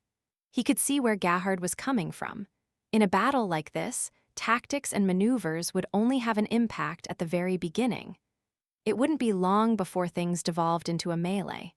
The apostles were all individually quite powerful, and they didn't seem to adhere to formations or the like. in which case, it made sense to prop up the most popular person as the supreme commander. Liliana knew better than anyone that she lacked the experience for the role. However, she had at least learned military theory as part of her studies. She'd have a retinue of skilled officers to support her on the tactical front, and she had the unbreakable will needed to rouse a massive army. In that respect, she was the best suited for the task. No one else was as charismatic or as determined as her. When the kingdom had been in danger of collapsing once before, she'd fled the capital alone and traveled a long distance to seek Hajim's help. Not only that, but she'd then unveiled the conspiracy of the fake god to the people. Of course, that had been part of Hajim's script, but the people still believed her. She, Dee, also traveled the world with the fertility goddess to warn the people of the impending danger. And all that at the tender age of 14, no less. Dee told her people to run, while she herself had declared that she would remain behind to fight. Dee asked her knights and soldiers to join her, but had made it clear that she would fight even if she was alone. On top of that, she'd prioritized Lundell's life over her own and told him to seek safety. Dee entrusted the future of the kingdom to her beloved younger brother, as well as her mother, who she'd also asked to evacuate. Liliana had been a popular princess even before all that, but when the people had seen her sacrificing herself for them, they'd been moved to tears. The kingdom's soldiers' morale had jumped through the roof. They were all willing to lay down their lives for their dear princess. Mass psychology is a scary thing, but I think what was even scarier was watching Liliana-san chuckle to herself about how she had the people dancing in the palm of her hand when she thought no one was looking. Eiko mumbled with a distant expression. She'd been traumatized by how easily people were manipulated by those with ulterior motives. Kuzeli was aware of Liliana's true personality as well, which made them nod sadly in agreement. "Excuse me, you were manipulating people just as much as I was, Eikasen. My words only hold sway over the kingdom's subjects. You're the one who whipped all of Verbergen's and the Empire's soldiers into a frenzy, so you don't have any right to talk." I am not like you. I just followed the handbook Hajime sent me." Cam gave Hajime a thumbs up at that. At the same time, Ulfric and Gahard glared at him in annoyance. Of course he was behind it, Ulfric muttered. Incidentally, Eiko had gone above and beyond with her speeches. Even though he hadn't instructed her to, she'd used spirit magic to increase the persuasiveness of her words. And as a result, people's faith in her had grown exponentially. They developed a burning hatred for the fake Ehit. Hajime had a sneaking suspicion that once Ehit was gone, the people would worship Eiko as their new god. Eiko and Liliana were both terrifying. Eiko because she was willing to use spirit magic to manipulate people, and Liliana because she could manipulate people even without spirit magic. While Eiko and Liliana argued over who was a worse person, Gahard and Ulfric looked wearily at each other. Both that princess and that goddess are terrifying. In all my time as emperor, I haven't met anyone as scary as them. Tell me about it. I guess we were right to fear humans. Despite the years of oppression that separated the two leaders, Gahard and Ulfric seemed to be bonding. What was truly impressive about what Liliana and Eiko had accomplished was that it wasn't brainwashing.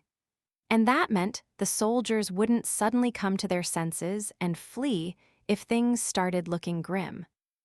The princess, the fertility goddess, and the Pope had all confirmed that this was a holy war, which gave everyone a sense of camaraderie and purpose despite being from separate nations. These soldiers weren't fighting because they'd simply been ordered to, but because they truly believed it was the right thing to do. Future historians would probably be in awe at how such a cohesive alliance had come to be. Knowing that everyone was united gave Hajime hope that the war on Tortoise wouldn't be a one-sided rout, and he nodded in satisfaction. He then turned to Liliana and Eiko, who were still fighting. Despite how childish their motivations were, he nevertheless owed them his thanks. "Hey, Sensei, Princess, give it a rest, Al." "Don't call me Sensei, call me Eiko." "It's not Princess, it's Lily." "I see you two are in perfect sync." The knowledge that they might die tomorrow was making Eiko and Liliana more assertive than usual. "I guess the people who usually bottle their feelings up really go to extremes once they cut loose," Shizuku mused with a rueful smile. "Like you're one to talk," Hajime thought with a sidelong glare, and Shizuku suddenly blushed as she realized what she'd said. She wrapped her ponytail around her face to hide her expression, and Simon the Pope suddenly butted in on the conversation. "Ladies and gentlemen, I believe we should end the appraisal of our Savior here. What say you?" "We didn't ask for this meeting because we wanted to appraise him, Your Eminence," Lanswy said with a shake of his head. "All I wanted was to see what kind of person the man who'd saved my dukedom had become. That's all. I had no doubt our hero would become the world's hero eventually." Lanswy planned to personally lead his troops into battle. He'd left his son Biz behind in Ankaji so that he could take over in case he died. Wearing the armor Hajime had fashioned for him, he said in a gentle voice, "Nagumo Dono, the warriors of the dukedom aren't here because we wish to save the world." "What do you mean?" "We heard that your goal is to crush this evil god and put an end to his ambitions. In which case, our reason for fighting is the same. You can count on us, Nagumo Dono. We won't let that accursed god trample over us. We'll fight, survive, and lord our victory over him. It's the least we can do to repay your kindness." "Ha, that's one hell of a reason to fight." Hajime was taken aback by Lanswy's declaration, but he couldn't deny it made him a little happy. Catherine rested her cheeks in her hands and added, "From the moment you walked into my office, I always thought you'd do something bigger, but I never imagined you'd end up deciding the fate of the world. I consider it an honor that I was the one to handle your guild registration. You really helped me out a lot back then. Thanks to that letter you wrote, we managed to pass through Furin easily." Ilwa sighed and muttered, "When you showed up in Furin, I had a feeling you were hiding some big, world-changing secret. Did you know some people thought you guys were my personal assassins? It's embarrassing to think about now, considering how much stronger you guys are than me. However, it was thanks to your sharp insight that my son survived Ilwa. Had you not offered that quest to Nagumo Dono, he would almost certainly have died," Grail Cudetta said, then bowed to Hajime. "Nagumo Dono, when you accepted the quest, you asked for access to all my connections as a reward, did you not? Well, I used them to bring all of Furin here to fight for you. I promise to provide you my full support, though I suspect at this stage it won't amount to much. Nah, I'm counting on you guys too. It really means a lot to me that you and your warriors are willing to help support the war effort on the ground. Normally, a noble from the kingdom like Grail wouldn't have been Furin's representative. But his family had served as diplomats for generations, and he'd offered financial and logistical support to it during times of war. That, combined with the fact that he knew Hajime, had been enough to convince Furin's rulers to send him as their representative. He'd brought as many funds and resources as he could to help Hajime in his invasion of the sanctuary, but he'd learned during the meeting that Hajime didn't need any material help. Will stepped forward from behind Grail and said, "It's been a long time, Hajime Dono." "Long time no see, Will. You sure you should be here? Shouldn't you stay somewhere safe in case the worst happens and you need to inherit the family name?" "Don't worry, I'm the youngest son of the Cudetta family. Besides, I wanted to come. I want to do what I can for the people who are fighting for our future. I see you're still kind to a fault. Hajime shrugged his shoulders dismissively, but Will shook his head and replied, "That's not quite true. Remember how you told me back then that I would eventually realize there was meaning in me surviving? I think the reason I survived was so that I could be here for this day." "Oh yeah, I did say that." Hajime thought back to the time he'd first found Will huddled in the back of a small cave. Will had cried about how he hated himself for being happy that he'd survived when all of his comrades had died. If you feel bad for your dead comrades, then live on. Even if you have to crawl on the ground dredging for scraps, survive. As long as you keep struggling, eventually, the day will come when you realize there was meaning in you surviving this day. Surprised, everyone turned to Hajime. "That was what you told me, wasn't it, Hajime Dono?" "Yeah, you better survive this fight so you can keep searching for that answer in the future, Will." "Of course, I can't die and leave my mom behind. I didn't know you were such a mama's boy." As his father, I'm ashamed to say I couldn't help him grow out of it, though I suppose it is partially Zarya's fault for being such a doting mother. "Like father, like son, I guess," Hajime said, and everyone laughed. As the laughter died down, Gahard, Ulfric, Lanswy, Barris, Simon, and Cam offered a few words of support. "You better not fuck this up, Hajime Nagumo. We'll take care of the enemies on the ground, so you better slaughter that shitty god for us. We entrust our fate to you, Hajime Nagumo. Leave the evil god's army to us. We won't let things go his way. Don't forget, you too are a gold-ranked adventurer. Do the guild proud, Hajime Nagumo. I shall be praying for your success, child of liberation. May your victory pave the way to reform the teachings of our church." "Hey, boss, this battle's gonna go down in history, right? It'll be an honor to fight with you, even if we'll be on different battlefields. I hope you're ready to see us go all out." Moved by their leader's confidence, the knights and soldiers present at the meeting all cheered. Hajime got to his feet and silenced them all with a solemn wave of his hand. He didn't look intimidating exactly, but he was emanating a heavy pressure that couldn't be ignored. "That bastard pissed me off, and now I'm gonna kill him. That's all there is to this fight. But because of that, Tortoise will live to see another day." Though his voice was quiet, it carried weight. A dangerous gleam entered his eyes as he added, "An evil god with a divine army? Don't be ridiculous. That fucker's just some loser who thinks he's all-powerful. There's no reason to be scared of him." Hajime's words stirred everyone's hearts, fanning the flames of their fighting spirit. Humans and beastmen are way stronger than he thinks. Every mortal race remaining on Tortoise had combined their strength for this crusade. It would be the greatest battle in history, and it would also undoubtedly be the most grueling one. "That bastard won't be able to crush us." Hajime was certain that humanity would emerge victorious, and his unwavering confidence helped instill that belief into everyone else. "Show that arrogant asshole just how tough we mortals can be. We're gonna crush his ambitions and make him regret ever underestimating us. Isn't that right?" A playful smile spread across his face as Hajime ended his speech with that question. Everyone silently exchanged glances, and a few seconds later, similar smiles appeared on their faces as well. The leaders of the world's greatest nations felt as though a great weight had been lifted from their shoulders, and their spirits soared.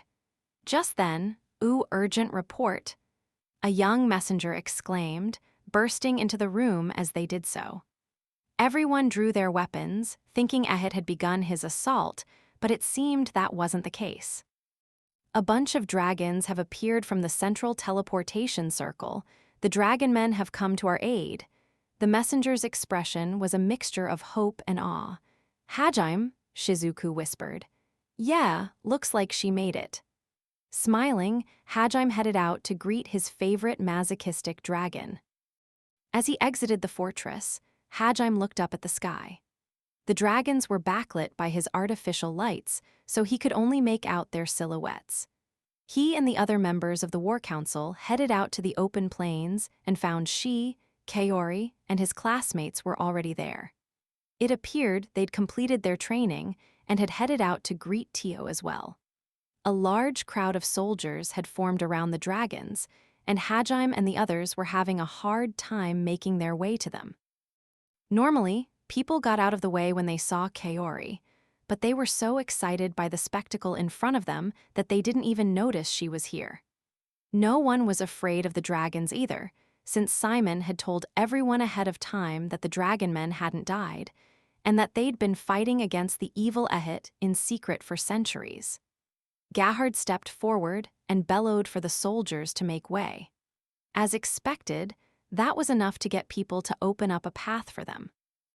Hajime strode forward and spotted several grizzled Dragonman warriors resting in the center of the clearing. A familiar black dragon stood in their midst. "Master, your devoted servant has finally returned to you. Praise me for my accomplishments." The moment she spotted Hajime, Tio returned to her human form and leaped at him with a look of longing in her eyes. Naturally, he drew Donner and shot her in the forehead with a rubber bullet. She sailed through the air, somersaulting thrice before crashing into the ground. "Thank you very much," she moaned softly as her head slammed against the dirt. The ensuing silence was so absolute that even the crickets stopped chirping. Everyone watched at a loss for words as Tio writhed in pleasure, an ecstatic expression on her face. It was an unbelievable sight. "Hiya, it's been 3 long days since I last experienced such wonderful pain. I have been longing for this, FYI. Welcome back, Tio. It's nice to see you managed to bring everyone in time. I didn't think you'd all teleport in your dragon forms, though that was quite an entrance." The Dragonmen had been scrubbed from history by Ehit. For 500 years, they'd hid in the shadows, waiting for the day someone would appear to challenge God so they could fight together with them. Now Hajime was here, and they'd left their hidden northern island to return to the continent. Panting, Tio sprung back to her feet and elegantly brushed her bangs out of her face. It was amazing how she could go from being creepy one second to refined the next. Yufufu, indeed. It seemed fitting to make a grand entrance to help raise morale. Tio snapped her fingers, and the dragons in the air roared one after another. The earth shook from the force of their howls. Meanwhile, the 6 dragons that had been surrounding Tio began to glow, and they transformed back into humans. They were all large, muscular men, and they wore similar kimonos to Tio's. What set each of them apart was their hair color. One had flame red hair, another indigo blue, yet another deep amber, the 4th purple, the 5th white, and the last one jade green. Each man looked quite handsome, and it was obvious from their demeanor that they were all hardened warriors. The surrounding human soldiers burst out into cheers, relieved to know that the ancient Dragonman race had arrived to fight with them. Splendid! If only my late mother and father could be here to see this grand spectacle. What are you talking about? If you want to show them something, you should show them the site of our victory. Oh ho, I suppose so. Hajime gently patted Tio's shoulder as tears welled up in her eyes. It was honestly hard to believe she'd been panting like a pervert a few seconds ago. Sighing, she stepped forward before the two of them could start flirting and confuse the onlookers even more. "Welcome back, Tio-san. Listen, please try to restrain yourself for now. We're used to the relationship you two have, but everyone else is looking at you guys like you're weirdos. First you start getting horny when he shoots you, and now you two are flirting. Now that I think about it, Hajime-kun's really bold, isn't he? He's settled into the role of Tio's master. I'm kind of scared by how natural their interactions have gotten and how used to them I am now."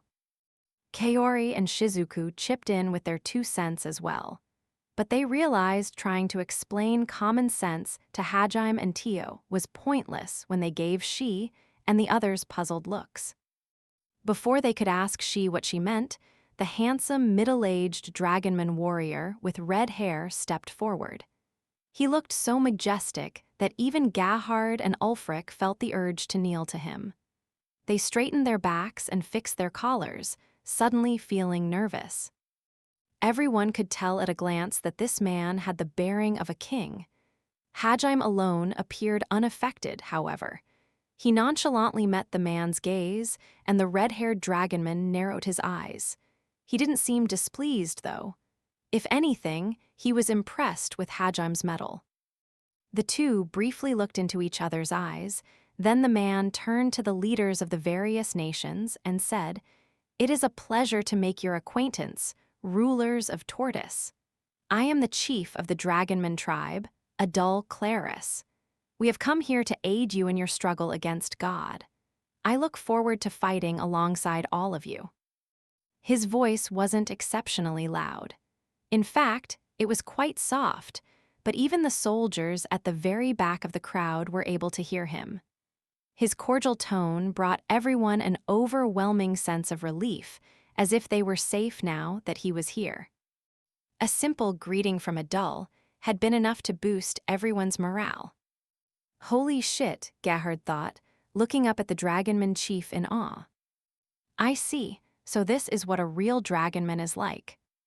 Excuse me, master, what are you implying here? Even though Adul was strong enough that he'd once ruled over all of Tortoise, he shook hands with Liliana and the others as equals. He was humble, wise, and kind. He was exactly what Yue had envisioned the Dragonmen to be like. Meanwhile, the one Hadjim and the others knew was an utter disgrace. They all looked pitifully over at Tio, then shook their heads sadly. Tio-san, he's implying exactly what you think. But why? What could possibly be wrong with me? I'm sorry, Tio. Why are you apologizing? I can't really defend you either, sorry. Please, Shizuku, say something, anything. When you look away like that, it hurts more than any insults ever could. There you have it, Tio-san. The saddest part is that you're really cool when you go into Super Tio mode, too. Suzu, Ryutaru, I see you've grown cheeky in my absence. Unable to watch everyone tease Tio, the blue-haired dragonman stormed up to Hadjim and the others. He glared at everyone in turn, stopping when he reached Hadjim. You bastard.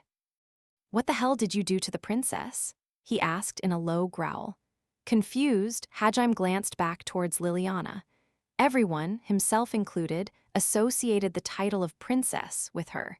He couldn't even begin to imagine why the isolationist dragonmen would care about anything he may or may not have done to Liliana.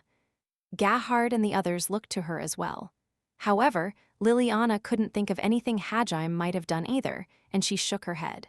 What are you looking at? I'm obviously referring to our princess, Tia-sama. At that, Hadjim and the others stiffened, and after a few seconds they all turned to Tio. Tio blushed and looked away. She was acting like a kid who'd just been embarrassed by her parents in front of her friends. Still in shock, Hadjim muttered, "Yeah, you're a princess." She added, No way," Kaori whispered. "I see, Tio's a princess, huh?" Shizuku muttered, "Wait, so she's just like Lily." After an extended silence, the four of them gave Tio a pitying smile and said, "It's okay, Tio. Don't worry, Tio-san. Everything'll be fine, Tio. Yeah, don't worry, Tio." The pity in their eyes was unbearably painful. What do you mean everything will be fine? Besides, I told you before that I was royalty. Oh yeah, sorry, Princess Tio, I totally forgot. Yeah, sorry, Princess Tio. Don't worry, I'll call you Princess Tio from now on so I don't forget again. Yeah, it must have just slipped my mind because of how perverted you are. But it's okay, Princess Tio, I'll remember for sure this time. Yeah, you're a really cute princess, Princess Tio. The world's a big place, so of course it makes sense that there'd be princesses like you out there. Tio's face was betrayed, and tears were streaking down her cheeks. Stuup, do you have any idea how embarrassing this is? Please, I beg of you, continue addressing me the way you used to. This shame isn't even arousing. First you get mad that we don't respect you as a dragonman, and now you're begging us to stop calling you princess. Make up your mind, Hadjim thought with a grin. What's the big deal, Princess Tio? It's a cute nickname. I think Princess Tio sounds wonderful. If anything, I should have started calling you Princess Tio earlier. I'll make up for it by saying Princess Tio a bunch now. Please, Stuoop. Tia yelled as she squatted down and covered her face with her hands. She was blushing to the tips of her ears. Hajime crouched down next to her and continued whispering Princess Tia incessantly into her ear. Hanging around her had fully transformed him into a total sadist. This was yet more proof that he was the only one fit to be Tio's master. The blue-haired dragonman glared daggers at Hajime and the others. You bastards, how dare you humiliate the princess like this? I knew it. You've been torturing her to force her into being your obedient slave. That's why she ended up like this. The dragonman's accusations reminded Hajime of how a certain hero always jumped to conclusions and misunderstood things as a result. Tio smiled wanly and said, Cease, Ristas. These are my precious comrades. We may be close, but that does not mean you can disparage them like this. Princess, have you lost your mind? Please come to your senses. Humph, what gives you the impression that I have lost my sanity? She gave Ristas a patronizing look, which made the young man snap. The anger he'd been doing his best to hold in check spilled out in a torrent. Our princess wasn't such a pervert before. Good point, everyone said simultaneously, as if they hadn't considered that. Indeed, Ristas had a point. Before she left the village, she was a wise, kind, and noble princess. Everyone loved and respected her. She wasn't the kind of person who'd get aroused from being slapped or derive joy from being insulted. It's obvious that all of you know that boy over there she refers to as master did something horrible to her. Good point, everyone repeated, nodding in agreement. There was no argument to be made here. Judging by what Ristas had said, Tio had been a model princess back when she'd been living in the Dragonmen village. But when she'd returned, the graceful, regal princess everyone had known had turned into a pervert. It was hardly surprising that Ristas was so upset. In fact, everyone except Hajime sympathized with him. The other Dragonmen were doing a better job of controlling their emotions than Ristas. But it was obvious from the way they were glaring at Hajime that they all shared his line of thought. Before Ristas could yell at Hajime any further, Adul spoke in a commanding voice, saying, That's enough. Bubba Chief.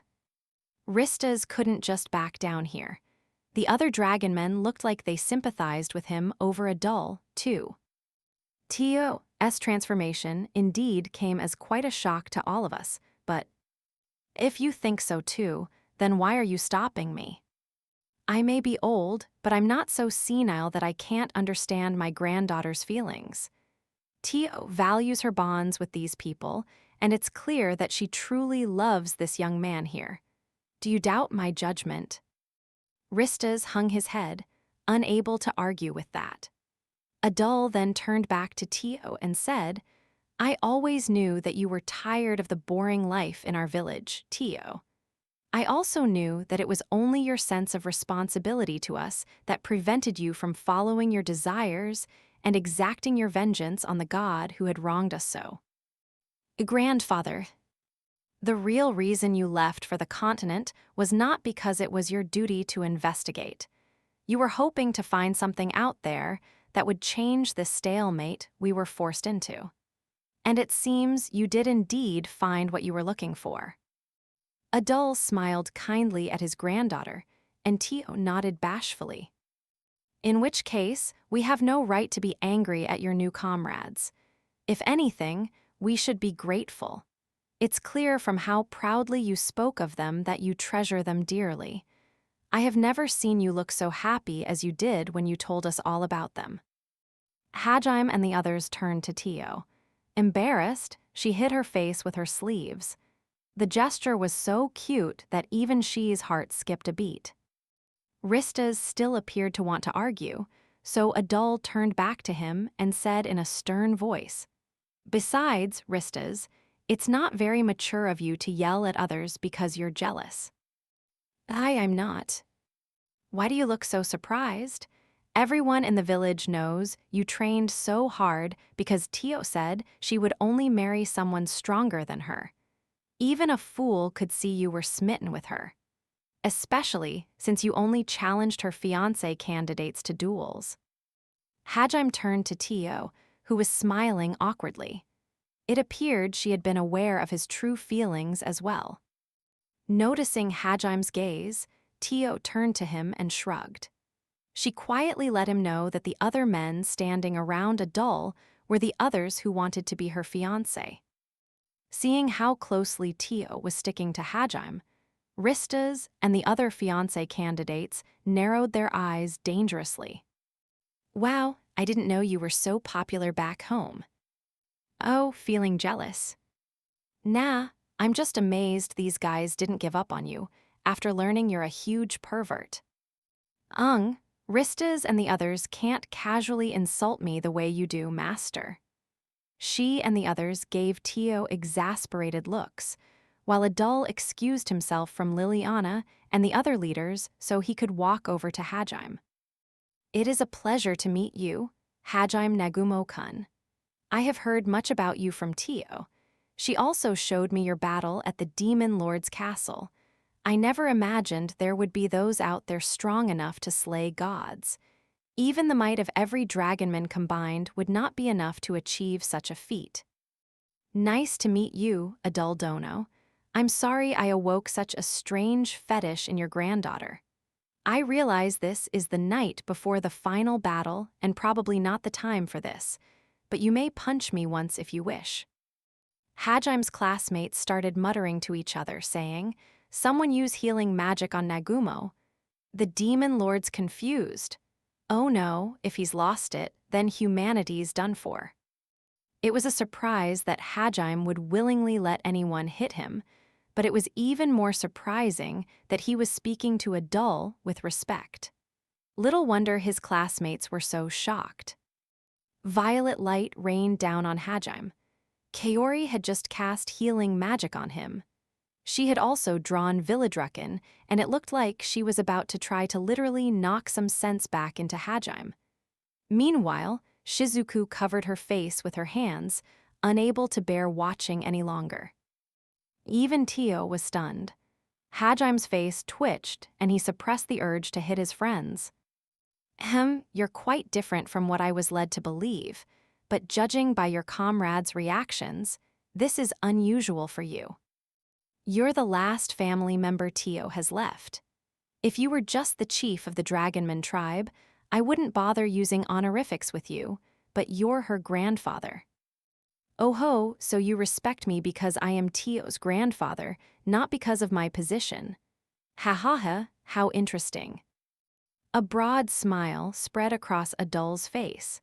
His dignified majesty vanished, and he suddenly looked like a jolly old man.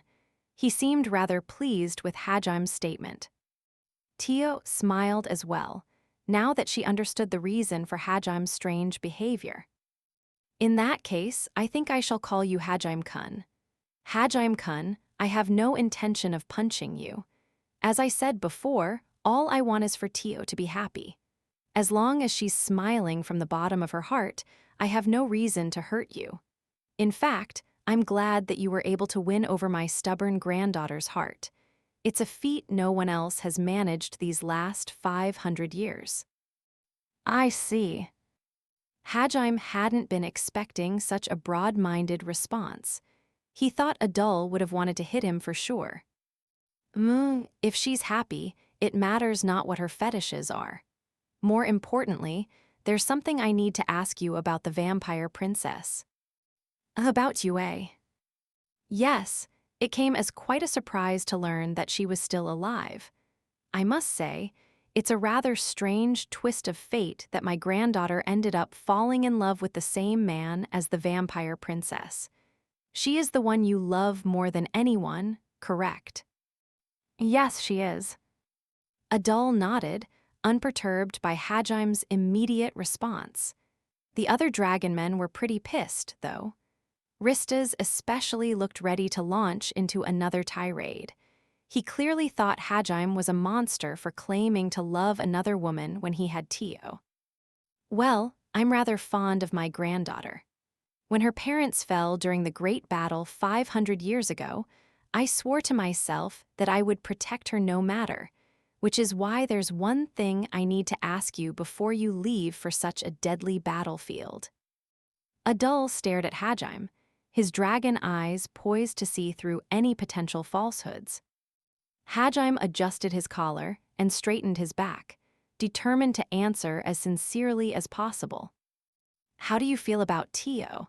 Even if she loves you, if you do not reciprocate those feelings, then I'm afraid I cannot allow her to go with you. As her grandfather, I am only willing to entrust her to someone who cares for her as much as I do or more. I understand. Hajime could feel the weight in Adul's words. This could have been the last time he ever saw his granddaughter. It was entirely possible he would die during the battle, so he wanted to make sure he was doing the right thing by leaving Tio in Hajime's care. Hajime's gaze swept over the other Dragonmen, she and his comrades, and Adul before finally coming to rest on Tio. Overwhelmed by the force of his stare, Tio involuntarily tried to take a step backward. But before she could, Hajime wrapped his arm around her waist and drew her close, as if to make it clear to everyone that she was his woman. Tio's face grew even redder, and she looked so dainty that it was hard to believe she was a raging masochist.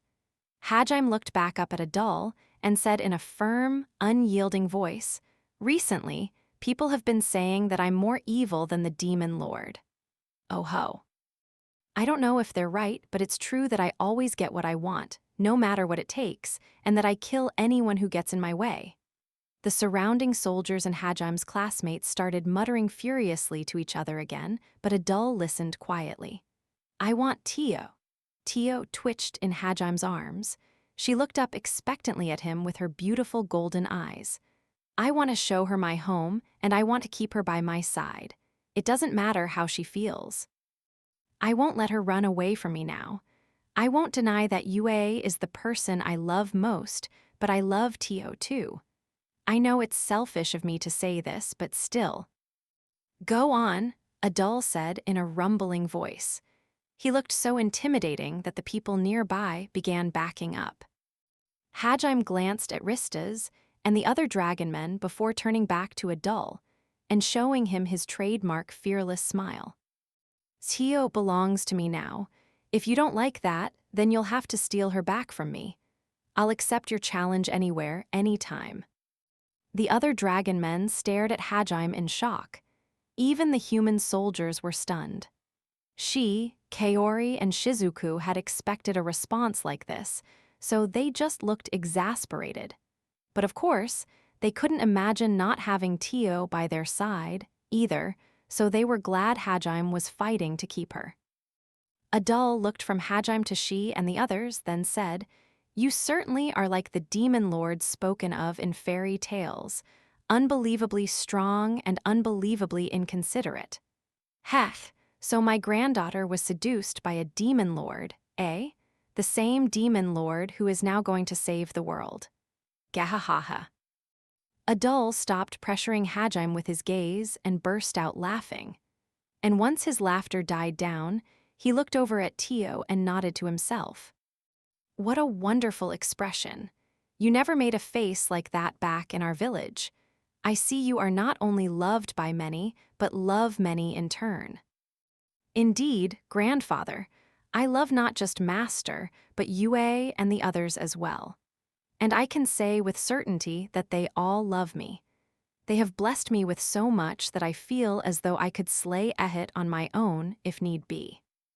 Adul's smile widened, and he straightened his collar the same way Hajime had earlier before bowing to him. "Very well, Demon Lord, I entrust my granddaughter to you. Take as good care of her as you would your beloved." "I'll stay with her until I die, I swear it." Adul nodded, a relieved look on his face. He then turned on his heel and went back to where Gahard and the others were waiting. It looked like they couldn't believe what had just happened.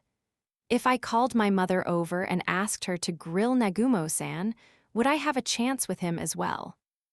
Liliana-san, I think that would only earn you the wrath of your mother, though I understand how you feel. Liliana and Eiko gazed at Hajime, longing in their eyes, hoping he would say something about how he loved them as well. Cusely and Catherine dragged the two love-struck girls back into the fortress with everyone else, but they kept shooting surreptitious glances at him until they were out of sight. Naturally, Hajime ignored them completely and did his best not to meet their gazes. Holy shit, Nagumo really is a demon lord. I can't believe one of my classmates ended up with a harem. I suddenly feel like I can't die until I sock Nagumo in the face. No way I'll let those apostles get the better of me. At Sushi, Yashiki, and the other guys started burning with jealousy. It looks like he's going to be adding a few more girls to his harem, too. He can't keep getting away with it. The girls were excitedly discussing Hajime's latest stunt, but their leader, Yuyuka, appeared rather sullen. Many of the soldiers who'd watched the exchange were chattering about it as well. Sighing, Hajime grabbed Tio's hand and tried to escape the circle of onlookers. As they pushed through the crowd, Tio's dopey grin suddenly vanished, and she whispered into Hajime's ear, saying, "Master, I'm very, very happy to hear that you love me, but there is something I must know. You didn't choose to tell me now because you're afraid we may not survive this battle, did you?" Had that been the reason, Tio planned to lecture him thoroughly. It was cute how she could be such a masochist while also playing the part of the mother who took care of the party. Hajime looked resolutely into Tio's eyes and replied, "The only people who will be dying tomorrow are Ehit and his lackeys. There's no way in hell this is where our story ends. I just didn't want to give your grandpa a half-assed response, that's all." "Yufufufu, I see. Then all is well. I suppose this means we need to hold an orgy once we get Yue back. Why do you and she always have to kill the mood like that?" Kaori, Shizuku, and several of Hajime's classmates shot she scathing looks. She simply averted her gaze and whistled innocently in response. After they escaped the crowd, Hajime and his comrades headed to the fortress rooftop. Once he got there, he transmuted a pool chair for himself and kicked back while he waited for Ehit's armies to arrive. Meanwhile, Tio, Kaori, Suzu, Eiko, Yuka, and all of Hajime's classmates continued training with their new artifacts. They used the hour crystal to squeeze out as much time as they could. There were still a few hours before dawn, but everyone was too nervous to sleep. Fortunately, Hajime's lax attitude helped prevent people from getting so stressed that they tired themselves out. Simply watching him lean back in his chair and close his eyes was enough to calm everyone's nerves. Thanks to the atmosphere he created, there were a lot more people who felt comfortable approaching Hajime. The first person to talk to him was an old merchant dressed in expensive clothes. His dark brown hair was tied up in a ponytail, and he'd brought a beautiful girl around Hajime's age with him. "What are you doing here?" Hajime asked when he spotted him. "Business, what else? Though, at the moment, I'm offering all of my wares to the soldiers for free." "So you're trying to win favors with all the nation's bigwigs, huh?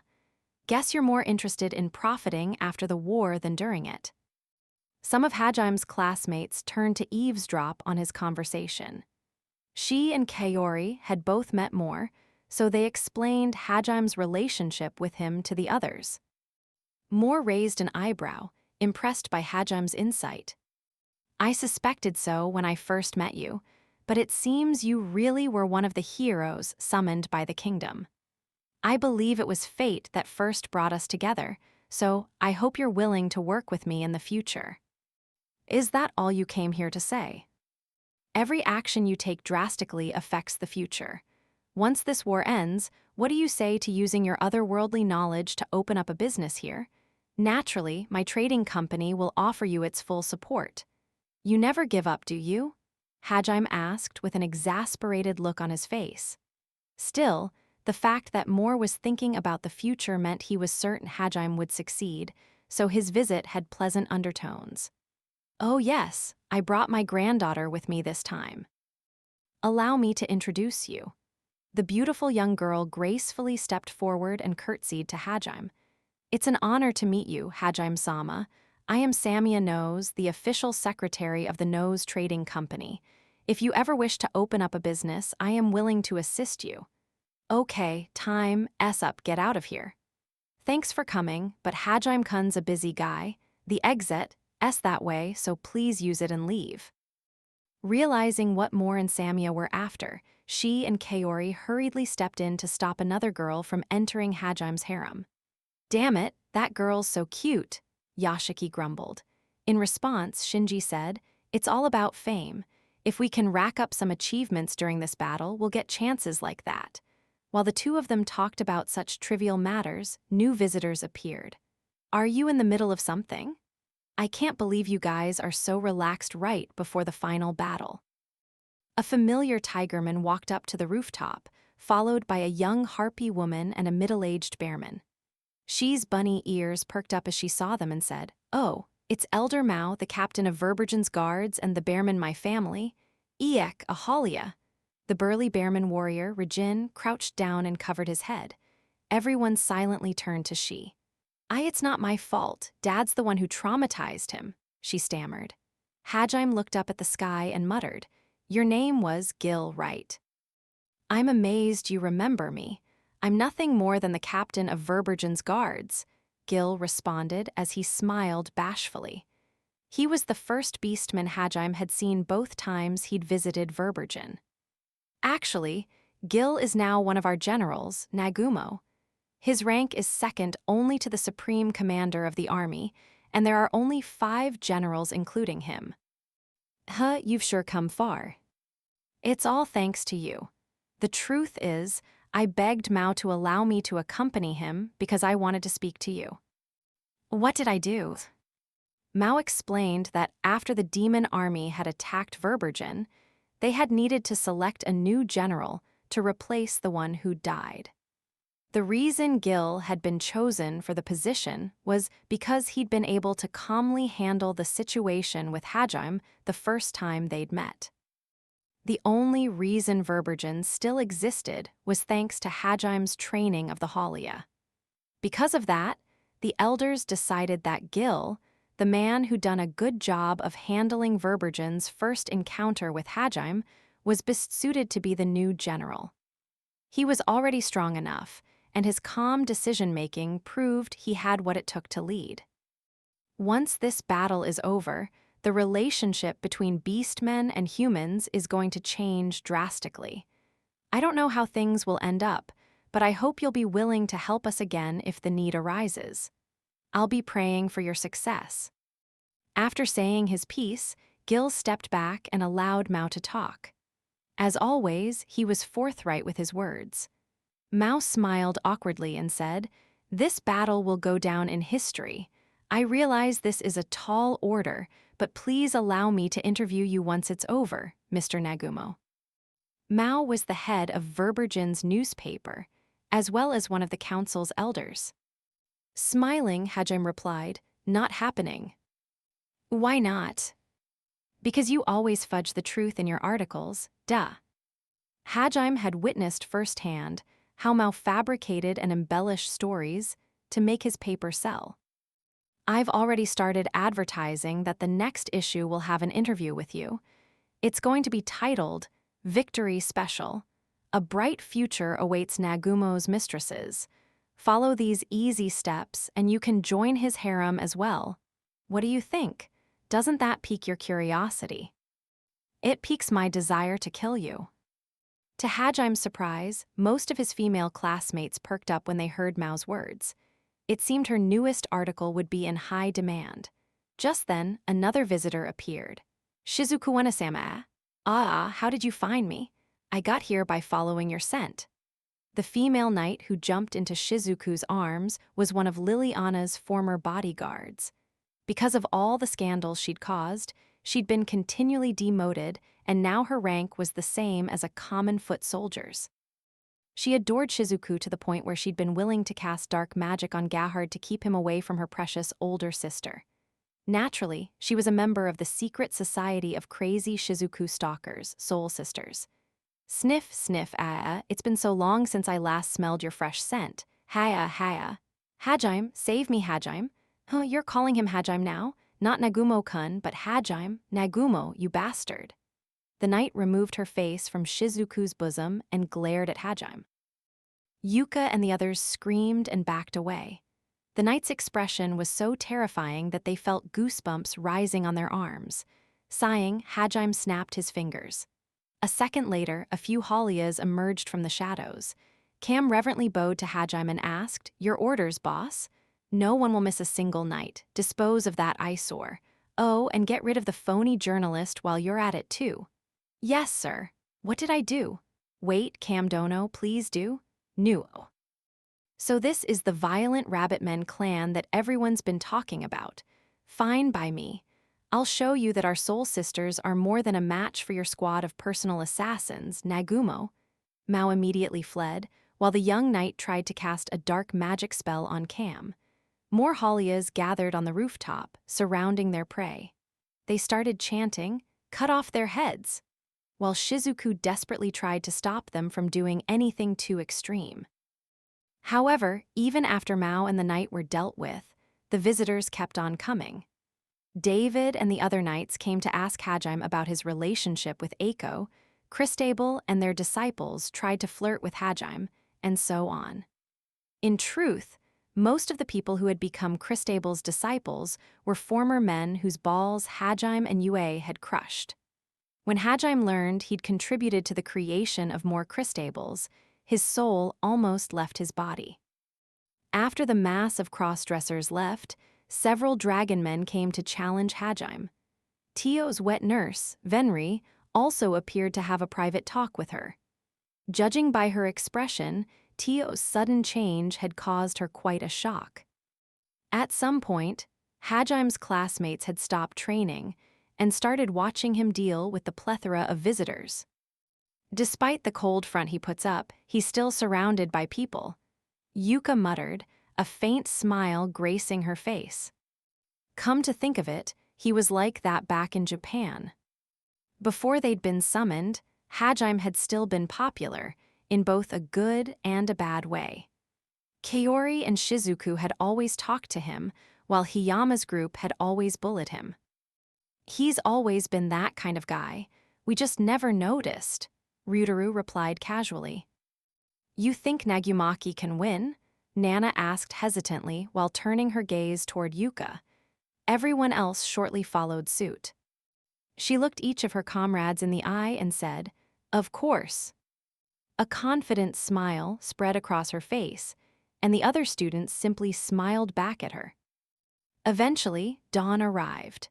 The sun's rays crested the horizon, causing everyone to cast long shadows. Warm light suffused the air, and right when the sun became fully visible, Hajime opened his eyes. They're here. A second later, dark crimson mana filled the air, blotting out the orange sunrise. Something inherently repulsive mingled with the light, and it magnified the fear and unease everyone felt. Monsters' eyes had the exact same light, which probably explained why it felt so creepy. The sun was nothing more than a small dot in the sky now, its light completely eradicated by the torrent of dark crimson. The air creaked and the earth shook. Everyone's gazes were drawn to the top of the divine mountain. The sky is cracking, someone muttered. There was a deafening boom, and the sky above the divine temple fractured like a pane of glass. The time had come at last. Ehit was here to end the world, while the mortal races were determined to put an end to his tyranny. No matter how it ended, this would be the final battle. Chapter 5, An Unparalleled Declaration of War. This is the Supreme Commander of the Allied Forces, Liliana S.B. Heilig. The artifact Hajime gave Liliana amplified her voice, projecting it across the entire battlefield. The time for the final battle has come. All units, take up your posts at once. Her booming voice lit a fire under the soldiers, and they started scurrying to their positions. This wasn't the time to be watching in awe. The fate of Tortoise rested in their hands. The cracks in the sky grew larger, and just as the soldiers finished deploying, it shattered. A giant hole appeared in the sky. It was undoubtedly the same gate Ehit had used to transport the demons 3 days ago, but it looked distinctly different. The gate back then had been surrounded by radiant silver light, but this one was pitch black. On top of that, it appeared to be emitting an ominous miasma from its edges. What appeared at first glance to be black rain was actually a horde of monsters that spilled out from the gates of hell. They landed atop the summit of the Divine Mountain, covering it in its entirety. There were so many of them that they could be seen by the naked eye, despite the fact that the summit was 8,000 meters up. Though Hajime couldn't get an accurate count, he guessed there were millions of them up there. The massive army of monsters rumbled down the mountainside like a dark avalanche, and they were nothing more than the vanguard of Ehit's army. Next, a torrent of silver poured through Ehit's gate and streaked through the bloody crimson sky. That certainly is a lot of apostles, Liliana muttered as she glared at one of the artifacts that showed her a close-up of the sky from her command center. Hajime had left her several screens that were linked to different areas to help her keep an eye on the overall situation. The largest of them showed the never-ending stream of apostles flying out of Ehit's gate, and the officers in the room with Liliana shivered in unison. They were protected by the world's best barrier mages, but they didn't feel at all safe. Liliana quickly scanned the other screens as well, then activated the telepathy stones attached to one of them. Emperor Gahard, don't rush ahead of your army. You're not allowed to die until this battle is over. Gahard had taken his personal retinue of soldiers and advanced past the vanguard, so Liliana reined him in. Pleased that Liliana had already settled into the role of commander, Gahard grinned and replied, "Ha, who died and made you boss? Oh wait, I guess we did. But still, if the Alliance's strongest warrior doesn't fight on the front lines, we won't stand a chance. Even if I die, it'll just make my soldiers fight harder to avenge me. The only person we absolutely need to keep alive is you, Supreme Commander." Good grief, well, we're about to send out the goddess and the sword. Make sure you stick to the plan. You got it. Liliana then contacted Lanswy, Ulfric, Cam, Barris, Christable, Cuzelli, Simon, and David, offering each of them a few words of encouragement. Remember, everyone, we're risking our lives today so that we can have a tomorrow. The hardened warriors all shouted in approval, while the officers that had been cowering in the command room regained a bit of their composure. Liliana had really grown into the role of Supreme Commander, and she looked more imposing than ever before. All units brace for impact. She wasn't saying that because Ehit's armies were about to reach them, but because the goddess and the sword were about to act. Members of the Alliance, brave warriors who have decided to fight to save our world, there is no need to fear. We have the protection of a true god on our side. Eiko shouted from the fortress, rooftop, her voice amplified to echo across the battlefield as well. The true God shall protect us from this evil impostor who wishes to eradicate humanity from Tortoise. All of you standing here today are true heroes. As the true Ehit's messenger I, the fertility goddess, anoint you all as divine Valkyries. The soldiers' morale skyrocketed. The knowledge that they were Eiko's divine Valkyries caused their hearts to soar. Justice is on our side. On this day, none of us shall know defeat. Shout it with me, brave heroes. The only thing waiting for us at the end of this battle is victory. The earth shook again as 500,000 soldiers stamped their feet on the ground, creating a rhythmical beat. Together, they shouted, "Victory! Victory! Victory!" "Glory to humanity, death to the evil god who opposes us," Echo screamed. "Glory to humanity, death to the evil god who opposes us," the soldiers parroted. Echo desperately tried to remember what else was in the speech notes Hajime had written for her, while fulfilling her duty as the army's goddess. "We have nothing to fear from this evil god's lowly minions. Behold as our sword strikes them down." A quiet voice responded, "Your wish is my command, O goddess." The soldiers watched as a figure rose up from behind Echo. He had white hair, an eye patch covering one eye, and wore a black coat. The man who held the fate of the world in his hands had finally joined the stage. Hajime floated up a few meters, then raised a palm-sized diamond high into the air. The diamond emitted a dazzling light, looking almost like a second sun. From the soldiers' point of view, it looked like Echo had suddenly been wreathed in a halo. Of course, this was all just an act to make things look more impressive than they were. And naturally, it was also one of Hajime's ideas. A devilish grin spread across his face, and a section of the crimson sky flashed. A second later, a sphere of pure light descended onto the divine mountain. And as it hit the peak, there was an ear-splitting roar followed by a blinding burst of light. Shortly after that, an earthquake rippled across the plains. Shockwaves powerful enough to warp the very air shot out from the epicenter of the impact. When the shockwaves reached the army, the grand barrier that Liliana had moved here from the capital activated, protecting the soldiers. But while Hajime had upgraded the barrier, it still creaked in protest as it absorbed the shockwaves. And it couldn't stop the earthquake, so many people ended up falling to the ground. Even as they lost their balance, the soldiers kept their eyes trained on the divine mountain. "Holy shit, the mountain shattered," someone muttered. That was no exaggeration. A chunk of the mountain had been blown apart, along with the hundreds of thousands of monsters that had been in that area. Hajime wasn't done yet, though. The sky flashed again, and more burning spheres of light pelted the divine mountain, blasting through it as though it was as fragile as a sandcastle. It was as if Hajime was summoning the apocalypse. Those spheres were called gravity meteors. Though they had the destructive power of missiles, they were just lumps of metal that fell from the sky. However, each one weighed a couple tons, and they dropped from an unbelievable height. Thus, the laws of inertia made them far more powerful than any bomb.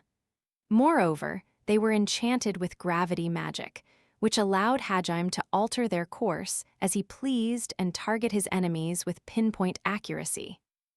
Tortoise, greatest mountain, became a pile of rubble in a matter of seconds. "If you're gonna rain monsters and apostles down on us, then I'm gonna rain meteors down on you." That was the sword Hajime had prepared for the alliance. Ehit had been kind enough to tell Hajime where his armies would be appearing, so Hajime had decided to obliterate his staging area. It was the perfect jab at Ehit's arrogance. It was only 30 seconds into the decisive battle, but Hajime had already called forth a cataclysm powerful enough to obliterate the divine mountain. The soldiers watched on, speechless, as the dust cloud from Hajime's assault rolled over them. They were trembling, not in fear, but joy. Burning with bloodlust, the soldiers let out a triumphant howl. Raya. Their voices were powerful enough to push back the cloud of dust, enveloping them. "All hail Eiko-sama, all hail the fertility goddess," they roared. Meanwhile, the apostles stopped in their tracks and watched the divine mountain crumble. Even these emotionless warriors were shaken by Hajime's overwhelming might. But Hajime wasn't done yet. His diamond glowed even brighter. "I hope you didn't think that was all I had up my sleeve. I'll burn your wings off and make you tumble to the ground, just like Icarus, you worthless puppets," he snarled, and the sky above the apostles split apart as pillars of light rained down upon them. Hajime had perfected his satellite laser artifact, Hyperion, and created 7 of them in total. He'd christened the upgraded versions Pulse Hyperions. 7 pillars of light, each taller than the Tower of Babel, swallowed the army of apostles. Thousands of them were caught by surprise and incinerated before they could even react. Of course, thousands more coated their wings with disintegration magic and used them as shields. But even their powerful magic couldn't stop the light of destruction. Hajime had strengthened the lenses that focused his pulse Hyperions, light beams, and the heat each beam contained was immense enough to turn the apostles' unnaturally sturdy bodies to ash. As the light faded, the apostles who'd been lucky enough to be outside the pillars' path and the newcomers who'd just come through the gate were forced to regroup and rethink their strategy. Hajime was a far greater threat than they'd anticipated. The only way to fulfill their objective was to destroy his artifacts. Realizing that, all of the apostles simultaneously shot upwards. "Oh, still hungry for more. Don't worry, I've got enough blasts to fill you all up." Hajime viewed the oncoming apostles through the farsight stone he'd loaded onto his lasers and grinned. His diamond flashed again, and a section of each of his pulse Hyperions split into 10 pieces. Each piece looked like a triangle studded with crimson jewels. The apostles watched these triangles fall with a bemused expression, but they determined that getting within firing range of the lasers took priority, so they ignored them. It honestly wasn't a bad choice to go for the main weapon rather than the auxiliary parts, but they really should have been warier of Hajime's tactics. The pulse Hyperions fired their second volley. The apostles' barrel rolled out of the way, then flew up close enough to hit the satellite lasers with their disintegration beams. But just before they could launch their counterattack, how? A tiny beam of light perforated one apostle's chest, while another lost their head to a similarly sized beam. Both beams had come from behind. The apostles that survived the first barrage looked below in shock. Is this the work of those smaller artifacts from earlier? One of the apostles muttered as she looked at the ruby-encrusted triangles surrounding her. They were called mirror bits, and Hajime had equipped each of his pulse Hyperions with 10 or so to protect them. They used spatial magic to bend and reflect the main satellite's huge laser and strike approaching targets from all angles. It didn't take long for the apostles to realize how dangerous that was for them. The pulse Hyperions launched their third volley, but this time it was a scattered one rather than a concentrated barrage. The apostles were still able to react, but dodging had become impossible. Oh no. The mirror bits continued bending the smaller lasers, creating a prison of superheated, hyper-focused light. And the lasers didn't just change direction when they reflected off a mirror bit, either. They also swerved in unpredictable patterns when 2 lasers collided with each other. There was no safe place for them to retreat within this web of death. Hajime had created a perfect kill zone for any foe foolish enough to fly close to his weapons. The apostles hurtled to the ground as the lasers burned their wings to ash. You came up with some pretty cool things, Vander Schnee. Actually, I guess the credit should go to Oscar Orcus. The idea for the mirror bits had come from the superheated laser part of the trial in the Frost Caverns. After thanking the 2 liberators, Hajime looked up and said, "Well, looks like it's time for the grand finale." He then twirled his diamond with a smile, sending one last present to the apostles struggling desperately against his pulse Hyperions. Each Hyperion dropped a small jewel that fell to meet the few apostles that had managed to use numbers and brute force to push their way past the laser prison. Disappear, you eyesores. 7 suns winked into existence in the dark crimson sky.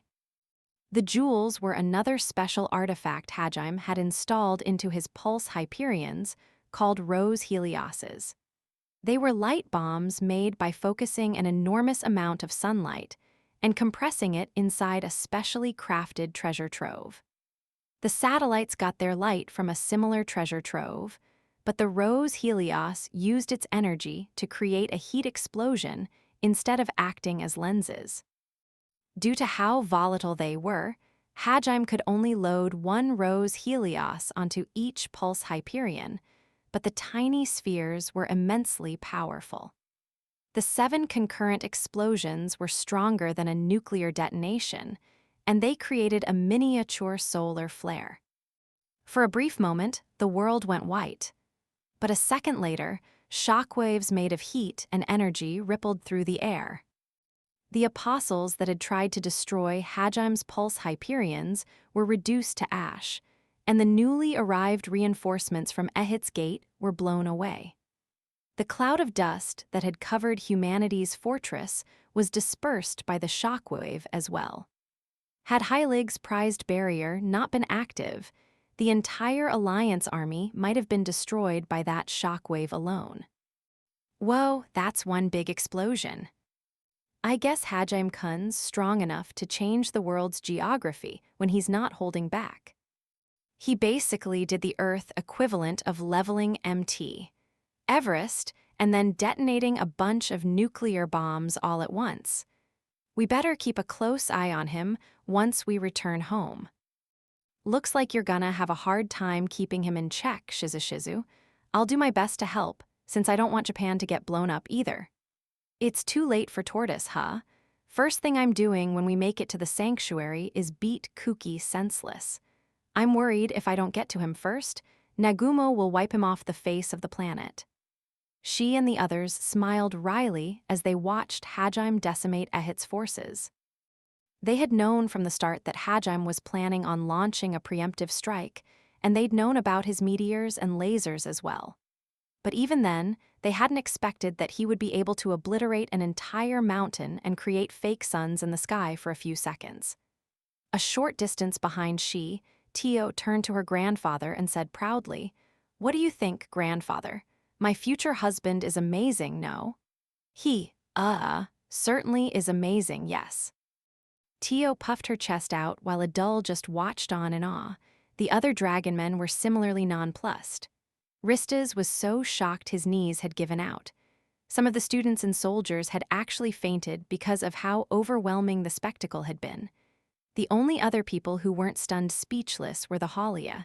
The murderous rabbit men were all whooping in excitement. "Hell yeah, that's our boss for you, always doing the impossible. Boss, I love Yaowu, please fuck me." All hail the Rondo of Red Death. Bow before the White Fang Hurricane, you maggots, ha ha ha ha ha. Wait, you guys, the titles we came up with before aren't cool enough to express his awesomeness at this point. We need a better name. How about Demon Lord of the White Knight, Bringer of the End? We have to work red or crimson in there somehow. It's boss, trademark color. What about Crimson God-Slaying Emperor? It seemed that by the time this battle was over, Hajime would have a new slew of edgy nicknames. While the Halia were cheering, Eiko addressed the soldiers. Doing her best not to laugh at Hajime's new nicknames, she said in a commanding voice, "But behold the might of our sword. With him by our side, our victory is guaranteed." Victory, victory, victory. Gahard chuckled to himself as the soldiers regained their morale. "All right, you lot, draw your weapons. Aim for those pesky flies in the sky. We can't let the goddess, Sword, take all the credit. Remember, you louts are all heroes today. Fight to the bitter end. Don't stop until every last enemy has been buried beneath our feet. It's time to show this bastard the might of humanity." The Emperor roared in a voice loud enough to carry across the battlefield. He didn't even need a voice-amplifying artifact. All of the soldiers cheered and started aiming with the heavy weaponry Hajime had provided them. Their morale was as high as it could possibly go. There wasn't a shred of fear in the warriors' eyes, and they were shivering with anticipation. The surviving apostles hurriedly regrouped, while yet more continued to pour from the gate. Alva hadn't been kidding when he said Ehit had an almost limitless supply of them. The real battle between mortals and the gods was about to begin. That was a great speech, Sensei. No wonder everyone worships you. Nagumo-kun, I'm no longer sure how to feel about what I've done, Eiko replied, looking a bit conflicted as she returned to where Hajime was waiting. She wasn't sure if she should praise Hajime for coming up with a speech like this or reprimand him. As she rubbed her temples, Hajime handed the diamond that served as the Pulse Hyperion's control panel over to her. She gingerly accepted, looking down at it as if it were a bomb. Only a goddess is fit to control the light that rains down from the heavens. Don't worry about breaking the lasers, by the way. I don't mind if they get destroyed. Okay, stay safe out there, Nagumo-kun, Eiko said, stealing her resolve. Hajime nodded in satisfaction and turned to Kaori. Your face still looks like an apostle, but everyone will be able to tell it's you now because of your hair. Black hair definitely suits you best. Heh, really? Then I better end this war quickly so I can get my old body back. Kaori was still using Noint's body, but she dyed her hair black using one of the appearance-changing artifacts Hajime had made. They didn't want anyone accidentally mistaking her for an enemy, so that made sense. Her combat uniform was also dyed black, as were her wings. She looked kind of like a fallen angel. In a way, it was a fitting appearance for an apostle who served the demon lord. I'm counting on you. Don't worry, we'll be fine. I'll protect the place you need to return to, Hajime-kun. I won't let anyone lay a finger on Mayu-chan or the others, so you better bring Yue back. You bet, just you wait, I'll bring Yue back and we'll tease you until you drop. MRRR, Hajime-kun, you bully. Kaori puffed her cheeks out angrily as she said that, but her eyes were still smiling. Hajime smiled softly at her. His faith in Kaori was absolute. She, Tio, Shizuku, Suzu, and Ryutaru walked up to them. While Kaori and Shizuku shared an intimate hug, Hajime activated his telepathy stone and contacted Liliana. Princess, you better make good use of my anti-apostle artifacts. Don't worry, I will. You can count on me. Also, after we safely get through this, can you please start calling me Lily? I'll be praying for your success, Hajime-san. Even at such a critical juncture, Liliana wasn't letting up on her efforts to join Hajime's harem. Smiling to himself, Hajime ended the transmission and connected his telepathy stone to Cam-S. Cam, I only have one thing to say to you. Go wild. Heh, now that's the kind of order I wanted to hear. Aye, boss. Hurry up and kill Ehit. We'll be waiting for you. Hajime couldn't see them from his position, but he had no doubt the Halias were grinning from ear to ear. Sanob, you'll be saying goodbye to this world soon, so make sure you enjoy your final party in Tortoise. How can we possibly enjoy this, you moron? Sheesh, you better come back safely, Nagumo. You got it, Oh and Endowu. Yes. Kaori might be our ace on the ground, but you're our joker, our trump card. Don't get scared. As long as you remain confident, no one stands a chance against you. If that's what you think, then I guess I've gotta live up to those expectations. Don't you worry, I'll take care of anyone who tries to get close. Hajime could hear the excited muttering of his classmates through his telepathy stone. His words had far more of an impact on his classmates than he'd realized. Noticing that Gahard, Ulfric, and the other world leaders were also listening into his transmission, he spoke in a casual tone, saying, Well, guess I'm off to go kill God. Despite how nonchalant he sounded, everyone had absolute faith in his words. Gahard and the others smiled. Hajime's words resonated in their hearts. They were scattered across various points of the battlefield, but their hearts were one. Hajime cut the transmission and leaped into the sky with one of his skyboards. Using that artifact was far faster than jumping 8,000 meters up with just aerodynamic. His companions followed suit, and the 6 of them left a multicolored trail in the sky as they flew upward. Far below, Hajime could hear soldiers cheering him on with words like, "Go get 'em, sword," and "All of humanity's depending on you guys." Before they got very far, however, a group of apostles appeared to bar their path. It was clear from their wary attitude that they were scared of approaching Hajime. His lips curled up into a smile, and a dangerous glint entered his eyes. "Ha, cowards, wimps like you can't stop us." Over 20 apostles brandished their swords at Hajime, but he didn't slow down in the slightest. In fact, he sped up. And as he did, he summoned a giant artifact into the sky. "I'll tear you to shreds." A crimson whirlwind erupted from his weapon as streaks of light shot out of it. The apostles' disintegration magic-enhanced swords and wings were not enough to protect them against it, and their defenses crumpled like paper. In an instant, all the apostles died. There was a high-pitched whirring noise as the barrels of his new railgun-enhanced Gatling gun that fired pile bunkers started to spin. The pile bunkers it shot out were half the size of his dedicated pile bunker artifact, but they were still way more powerful than bullets. Of course, they lacked the range of bullets, but when it came to slaughtering apostles at close range, it was a far more fitting weapon. As he was now, not even apostles stood a chance against Hajime. They lacked the wisdom to adapt to sudden changes, they hadn't trained like hell the way Hajime had, and most of all, they didn't have his unshakable determination. Realizing they couldn't stop his momentum, the apostles circled around to Hajime's flank and tried to catch him in a pincer attack instead. "Don't think Hajime-san's the only one who can fight." "Indeed, leave your flanks to us, master." She and Tio instantly moved to intercept, but before they could do anything, a few blasts of light shot up from the ground, blowing the heads off the apostles. What was that? She and Tio looked blankly at the dead apostles tumbling to the ground. Hajime and the others also turned to see where the light had come from. Only she, who had insanely buffed physical attributes, and Hajime, who had the farsight skill, could see who was giving them a thumbs up from the fortress 5,000 meters below. It was Par, the young Halia boy who decided he wanted to be called Baltfeld the Executioner. He was standing next to one of the massive anti-air rifles Hajime had affixed to the fort's roof. The rest of the Halia sniper squad was there as well, and they were firing away with wild abandon. These were guys who could hit a target 100 meters away with a crossbow.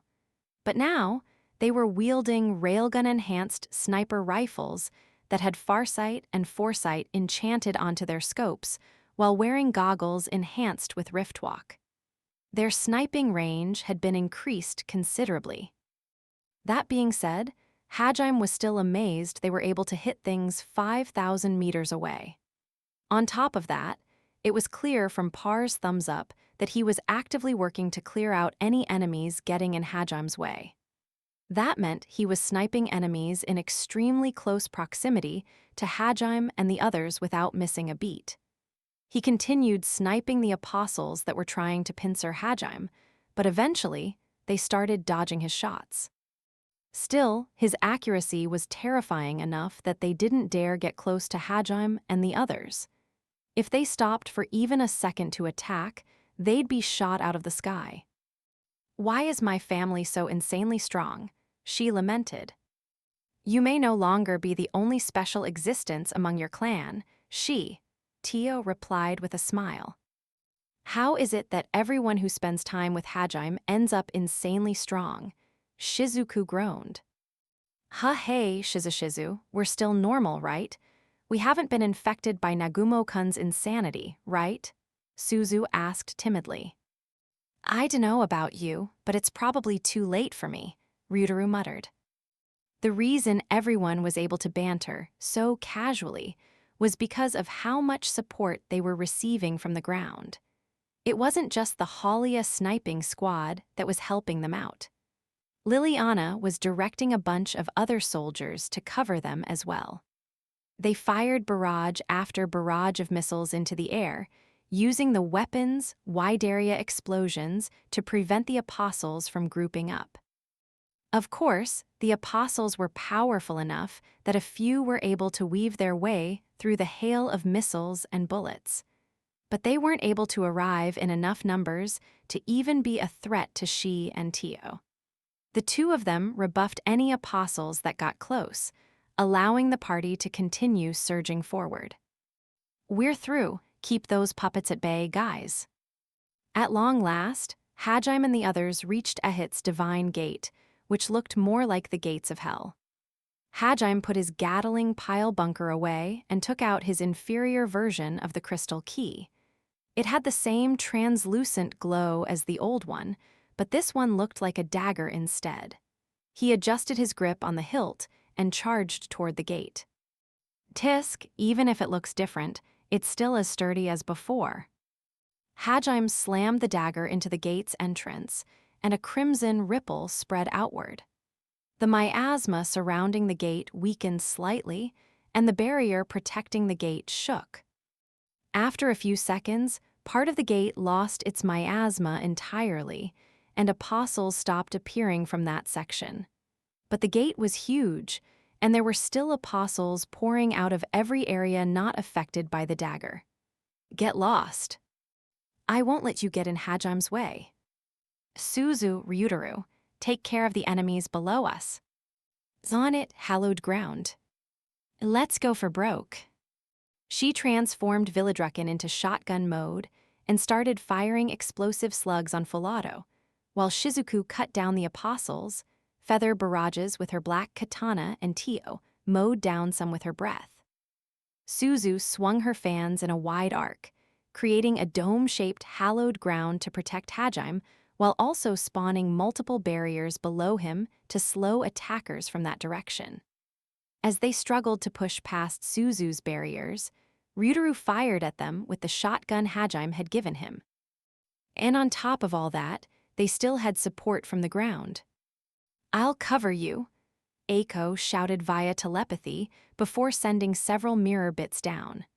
They deployed a laser net around Hajime and the others, preventing the apostles from getting close. "I'm not gonna let you lock me out this time." Hajime's crimson mana spiraled around him in a violent storm as he activated Limit Break and pushed every ounce of power he had into the crystal dagger. After just a few seconds, the tip pierced through the gate's barrier. However, dark mana rose from within to try and push it out. As Hajime warred with Ehit's mana, the apostles desperately tried to push him back. From the ground, the area around the gate looked like a giant silver cocoon due to the many apostles flying around it. Honestly, it was impressive that she and the others were able to keep them at bay. That being said, it wouldn't be long before the apostles, sheer numbers, started pushing them back. "You!" Hajime screamed, his mana glowing even brighter.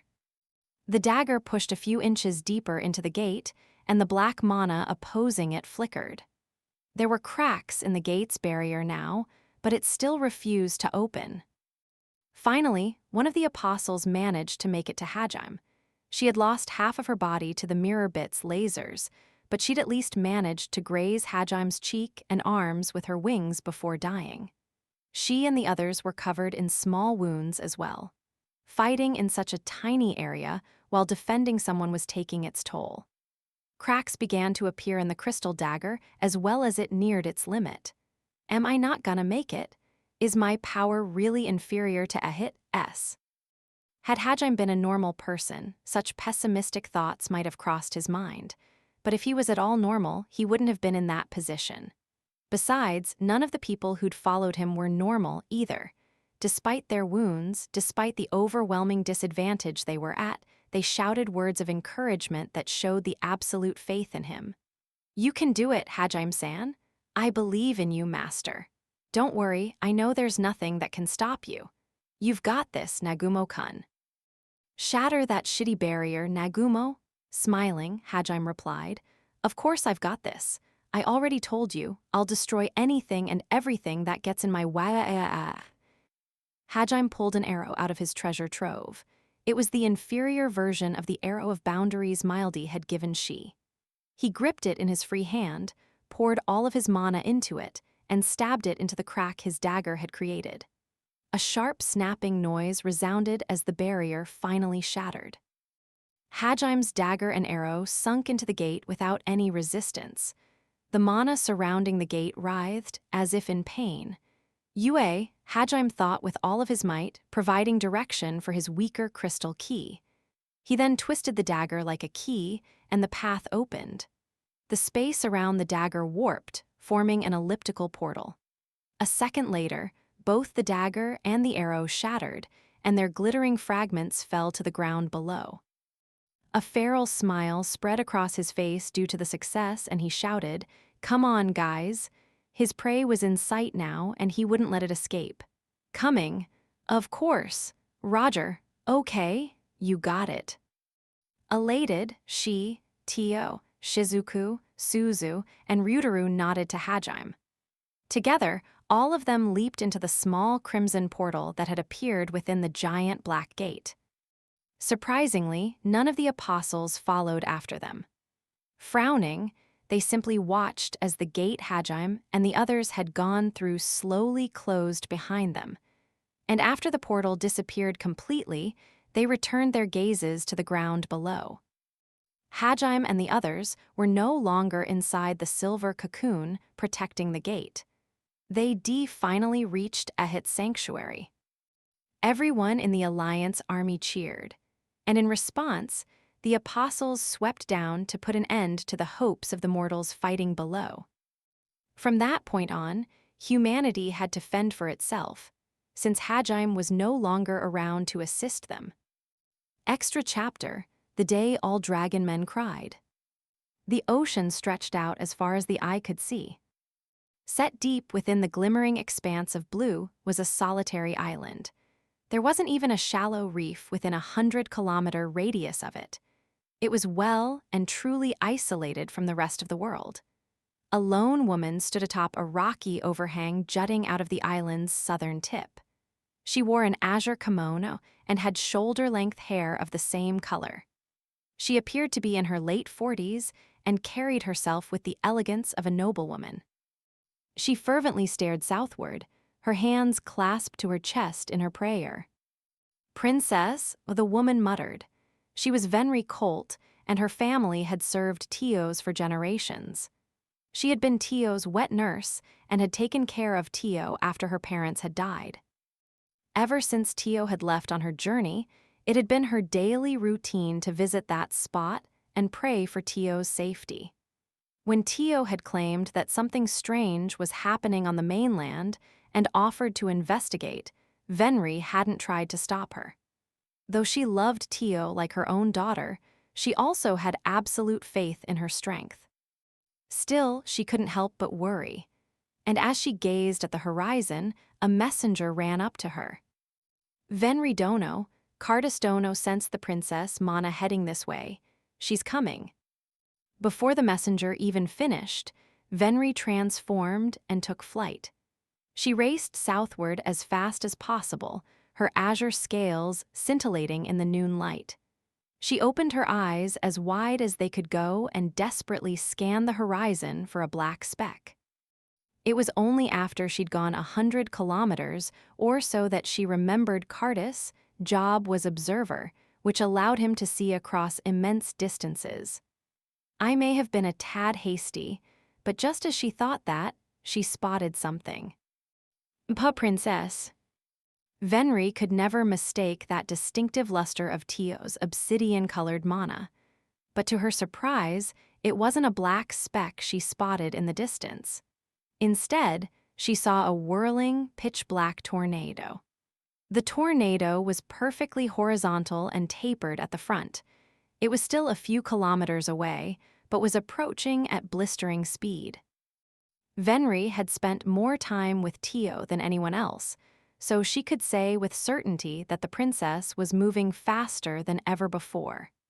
Even the storm dragon, the fastest dragonman in the village, couldn't achieve that velocity. Is that you, Venri?" Yes, princess. Thank goodness you've returned safe, lie." Tears welled up in Venri's eyes as she laid eyes on her surrogate daughter for the first time in months. However, those tears vanished the moment Tio dispelled the tornado and Venri saw what she looked like. Princess, why do you look like?" "Fear not, I simply adjusted my form to be more aerodynamic for travel." Venri couldn't believe what she was hearing. A dragonman's transformation was set from the moment of their birth. Of course, that form grew as they did, but its shape was supposed to be immutable. And yet, the Tio in front of Venri looked much more sleek and slender than the form Venri remembered, and each of Tio's scales had streaks of lighter black running through them. "I shall explain later.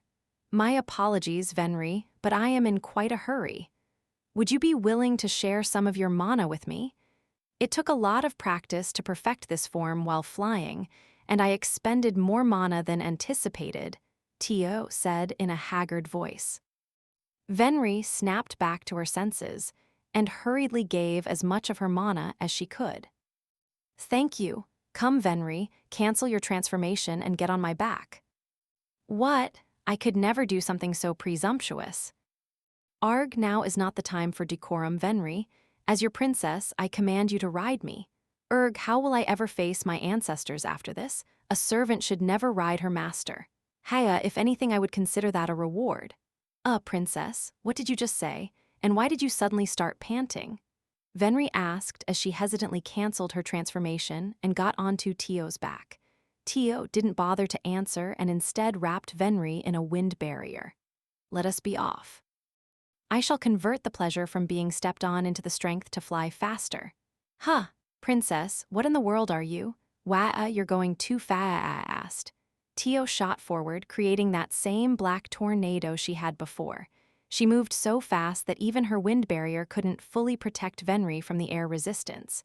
In less than 10 minutes, Tio reached the island. "Welcome home, Tio-sama. It is a relief to know that you're safe."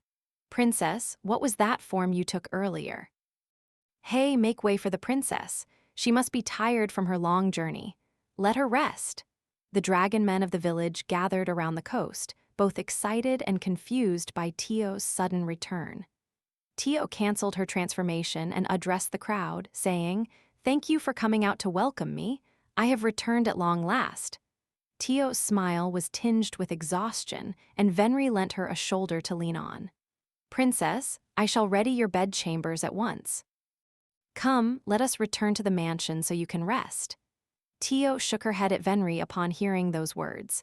"No, I am afraid there's no time for that. I bear urgent news. Venri, where is my grandfather?" "I am here." A regal dragonman with scarlet hair made his way past the crowd and walked up to Tio. He was Tio's grandfather and the chief of the village, Adul Claris. Though the Dragonmen kingdom had fallen centuries ago, everyone still treated him like a king, which was why the moment he stepped forward, the muttering of the crowd died down. Staggering slightly, Tio waved Venri away and did her best to stand straight. Adul gasped when he saw the look in Tio's eyes. "Grandfather, no, chief." "Tio." The two of them gazed silently at each other for a few seconds. All the other dragonmen waited with bated breath for Tio's next words. The only sound was of waves crashing against the shore and weeds rustling in the wind. Finally, Tio opened her mouth and said in a voice laden with emotion, "The time has come." "Ah!"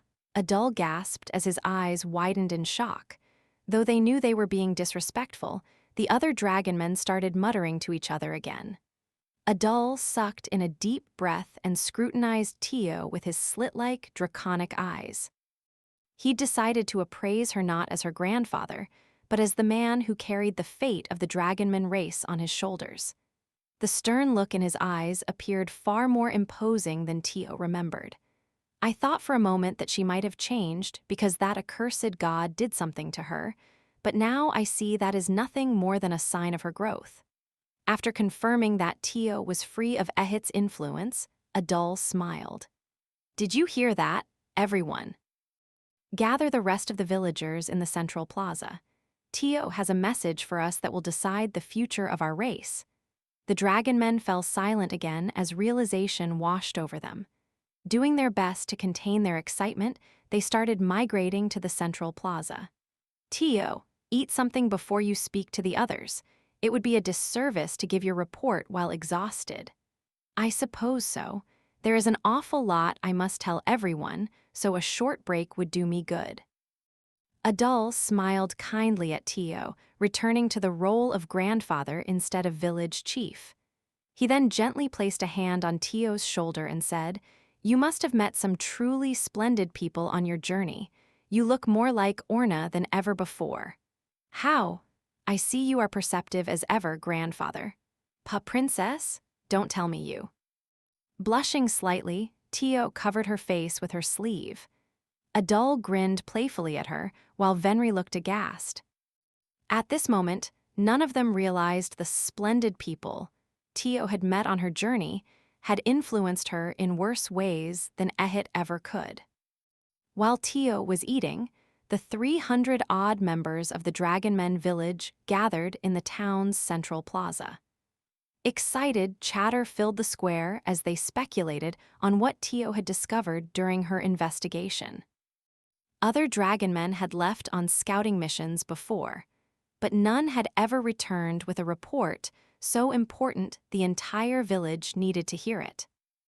"Brethren, listen well," Tio declared as she walked up to the raised dais in the center of the square. Normally, it was only occupied during festivals, but today she would give her speech from it. Adul and Venri walked up a few seconds later and sat down on either side of her. "The world will soon undergo a momentous change." The Dragonmen frowned angrily, thinking that Ehit was about to reset history for his own amusement again. The last time he did that, the Dragonmen kingdom was destroyed, and the few surviving Dragonmen were forced to retreat to this hidden island. Little did they know that Ehit was up to something far more insidious. Ehit does not intend to reset civilization as he's done so many times before. This time, he plans to wipe out all mortal races and destroy the world of Tortoise. Once that is complete, he plans to move on to a new world and repeat his atrocities there. The Dragonmen looked visibly shaken. Words alone are not sufficient to convey the gravity of the situation. Therefore, I have recorded one of the battles that I fought in alongside my comrades. Watch closely and know that there is still hope for Tortoise. Venri's jaw dropped open and Adul narrowed his eyes as Tio pulled a small, white card out of her pocket. It looked like an oddly colored status plate, but when she raised it high into the air, unbelievable, how on. Adul watched on in awe, as did the other Dragonmen. The card projected a holographic vision into the air. It started with Hajime and the others confronting Freyed and the 500 apostles at the edge of the Schnee snow fields. When he had gone back to retrieve the artifacts he'd hidden there, Kaori had used restoration magic to recreate past events, and Hajime had transcribed that vision into one of his artifacts. Even though they knew it was just a vision, the Dragonmen gulped nervously, overwhelmed by the might of Ehit's army. To think Ehit possessed so many of those emotionless monsters. A single one of them was strong enough to defeat me. So you did indeed fight against one of them in the battle you feigned your death in, grandfather. Adul had fought an apostle once before. Everyone thought he had died fighting it, but in truth, he had faked his death and brought as many refugees as he could to the hidden village he had secretly created. Tio, who is this young man? His name is Hajime Nagumo. He's one of the youths who was summoned by Ehit from another world. Ah, so he must be the fabled hero, one of the Dragonmen muttered, and others nodded in agreement. However, Cardus, who was sitting in the front row and was one of the Dragonmen elders, shook his head. No, he is not the hero. He is the synergist of the hero's party. What? Are you serious, Elder Cardus? Ristas shouted, his indigo-blue hair splaying out behind him. The other Dragonmen looked equally surprised. None of them believed this strong-willed white-haired boy possessed one of the weakest jobs in the world. How could a mere synergist, a job that wasn't even useful in combat, look so confident when up against an army of apostles? Yes, Master is no hero. He is nothing more than a synergist. However, he was able to climb his way out of the deepest depths of the great Orcus labyrinth using nothing but those meager synergist abilities. On top of that, he defeated an apostle in a one-on-one duel. As a result, he is someone Ehit considers an irregular. He defeated an apostle by himself? I see now why Ehit sent such a large force to subdue him. Ha ha ha, Adul chuckled weakly. He was half amazed, half still in disbelief. Everyone was so busy processing this bombshell that they didn't register that Tio had just referred to Hajime as Master. Well, everyone except Venri. She glanced at the princess, who was still looking gravely down at the other Dragonmen. Did she just call that young Manuma Master? Am I just mishearing things? Standing next to him is the strongest vampire princess in history, Alicia, though she goes by the name Yue now. So she did survive. Indeed, she was sealed within the abyss. Master rescued her from her prison. I see HM, Tio, did you just? Thank goodness you noticed as well, Adul-sama. The princess is saying strange things, isn't she? Please, get to the bottom of this. Venri silently pumped a fist into the air, hoping Adul would press Tio. That rabbit girl is also an irregular. Her name is She-Halia, and as far as I can tell, she is the only beastman alive today that possesses any amount of mana. The young brown-haired boy behind her is the hero, but if you ask me, she is far more deserving of the title than he is. I see, Adul muttered, cocking his head. Tio shot him a questioning glance, but he didn't say anything, so she continued talking proudly about her other comrades, Kaori and Shizuku. Venri gave Adul a disappointed look, but he just assumed he must have misheard and didn't press Tio further. Arrows, Ristas, and the other young men who were romantically interested in Tio shot each other questioning glances as well. Is Master some kind of nickname for one of her comrades? One of them whispered. None of them imagined she would refer to a man as her actual master, so they were confused. The Dragonmen continued watching, and when Hajime said the line, "I'll massacre every last man, woman, and child living in the Demon Empire, regardless of their affiliation," they all felt a shiver run down their spine. They understood Hajime's wrath, since they too had experienced having their friends, family, and loved ones held hostage by Ehit, but he looked so furious that all the Dragonmen were a little scared of him. All of them except Tio anyway. Haya, how wonderful, Tio panted, an ecstatic expression on her face. Princess, Venri shouted, unable to remain silent any longer. She had never seen the princess looking like this. Her shriek brought Adul and everyone else's attention back to Tio, but unfortunately, she'd already switched back to her more serious self. How has no one else noticed how strange the princess is acting? Venri thought, slapping the floor in frustration. Unfortunately, the events unfolding within the projection were too captivating, and Venri couldn't find an opportunity to bring up Tio's strange behavior. The Dragonmen all clenched their fists when Ehit stole Yue's body, and they felt their eyes tear up when Hajime let out his wail of sorrow. When Ehit declared he would destroy the world in 3 days, their anger flared, and they watched in awe as Tio and the others struggled against Alva, who had remained behind. Then, They were stunned speechless when Hajime recovered and destroyed Alva and the apostles with his existence-denying chains. Before she knew it, Venri was invested too, and she didn't even notice that Tio called Hajime master multiple times during the fight. Finally, the projection showed Hajime and the others' conversation after he was healed, and the Dragonmen finally understood why Tio had suddenly returned to the village. "I see, it is exactly as you say. The time has come," Adul spoke solemnly, and the other Dragonmen nodded resolutely. They had been preparing for this moment for centuries, so of course they were ready. They knew what had to be done. "My brethren, the time to rise up has finally come. We survived that horrific day so that we could strike back now." Adul rose to his feet and placed a hand on Tio's shoulder. The two of them nodded to each other, and he then stepped forward to address his people. "Prepare for war, my friends. This battle will decide the fate of. En haya that feels amazing. Give me more, master. Just a little more, and I will be able to climax like never before." "Oh, you like that, you pathetic excuse for a dragon. Fine, have some more."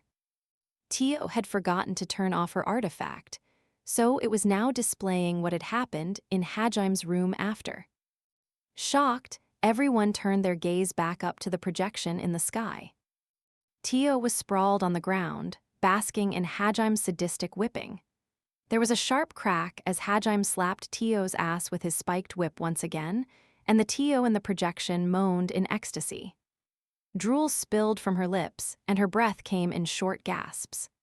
A short distance away, she and Kaori were shaking their heads in disappointment, while Eiko, Yuka, and Liliana watched with unbridled curiosity, their faces betread. In order to increase her efficiency to the maximum, Tio had asked Hajime to punish her and turn that pain into mana using her pain conversion skill.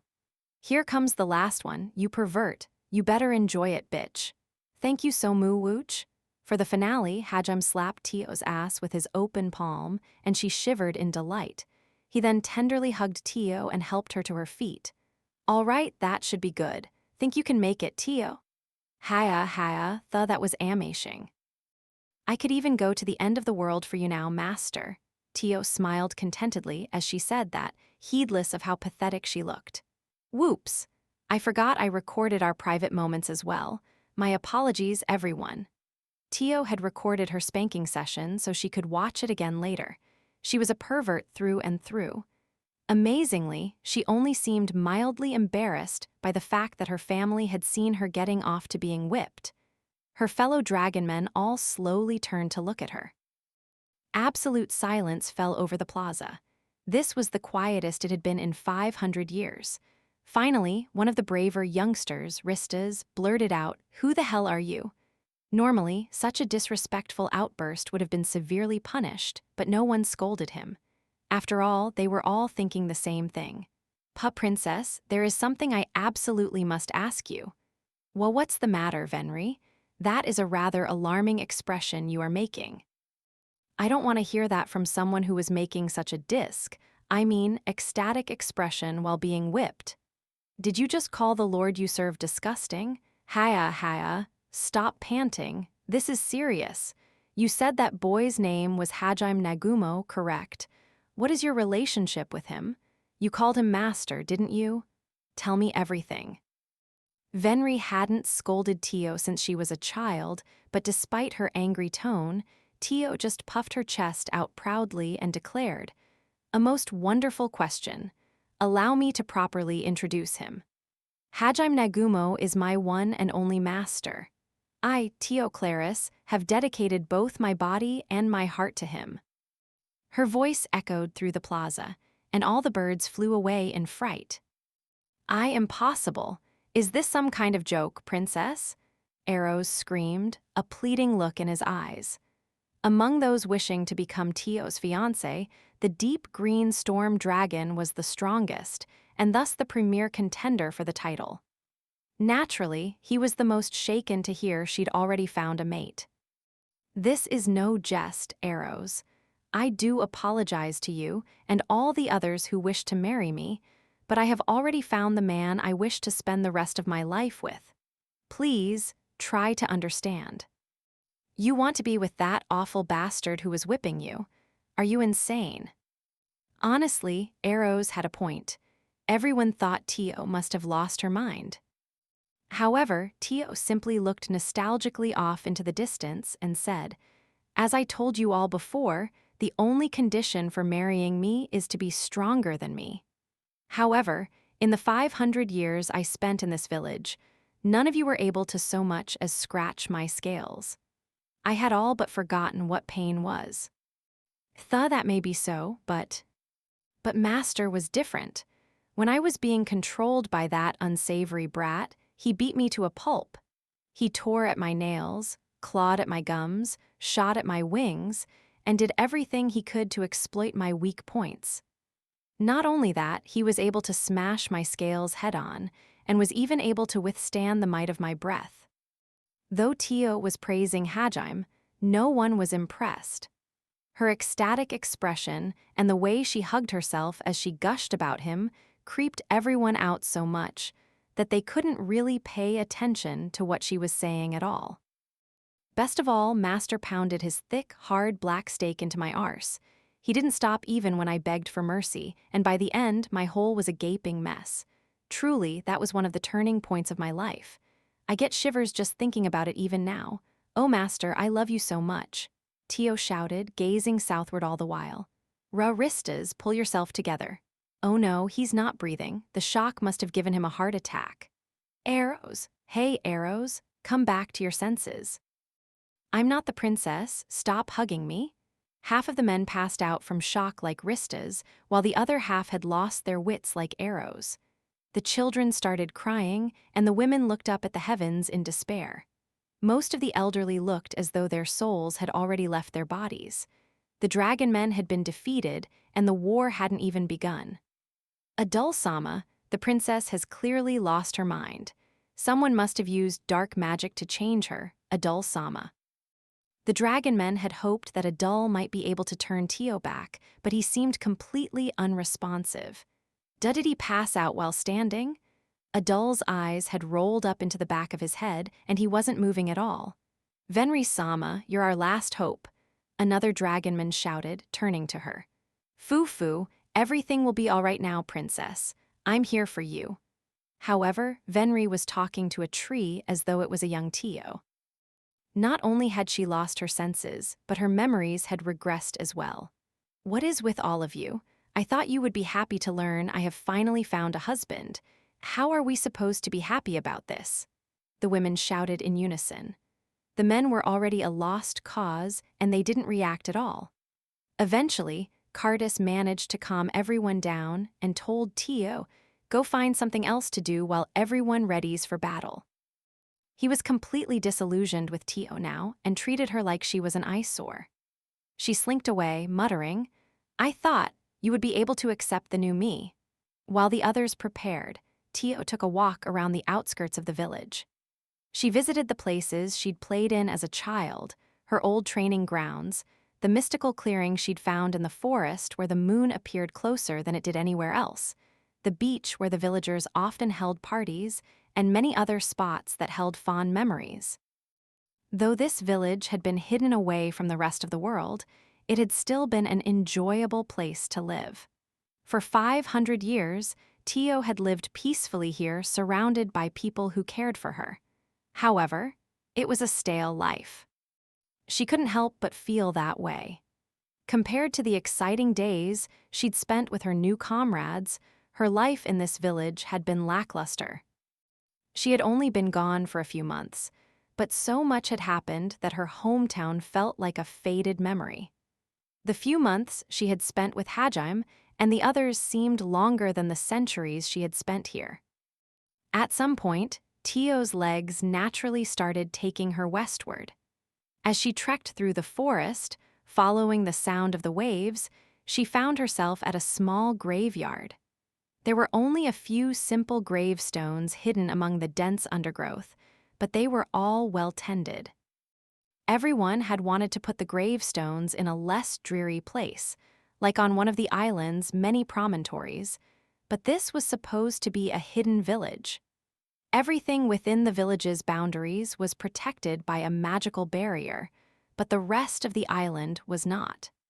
If the Dragonmen had made their graveyard somewhere more conspicuous, they risked the chance of someone else finding it. They couldn't lay their dead to rest in the sea, either, since it was always possible a corpse might accidentally wash up somewhere people lived. In the end, they had been forced to make their graveyard here.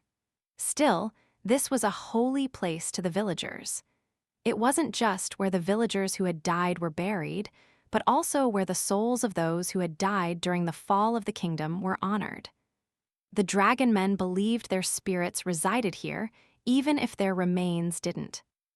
"I have something important to tell you, Father, Mother," Tio whispered while walking up to a large white gravestone at the very back of the graveyard.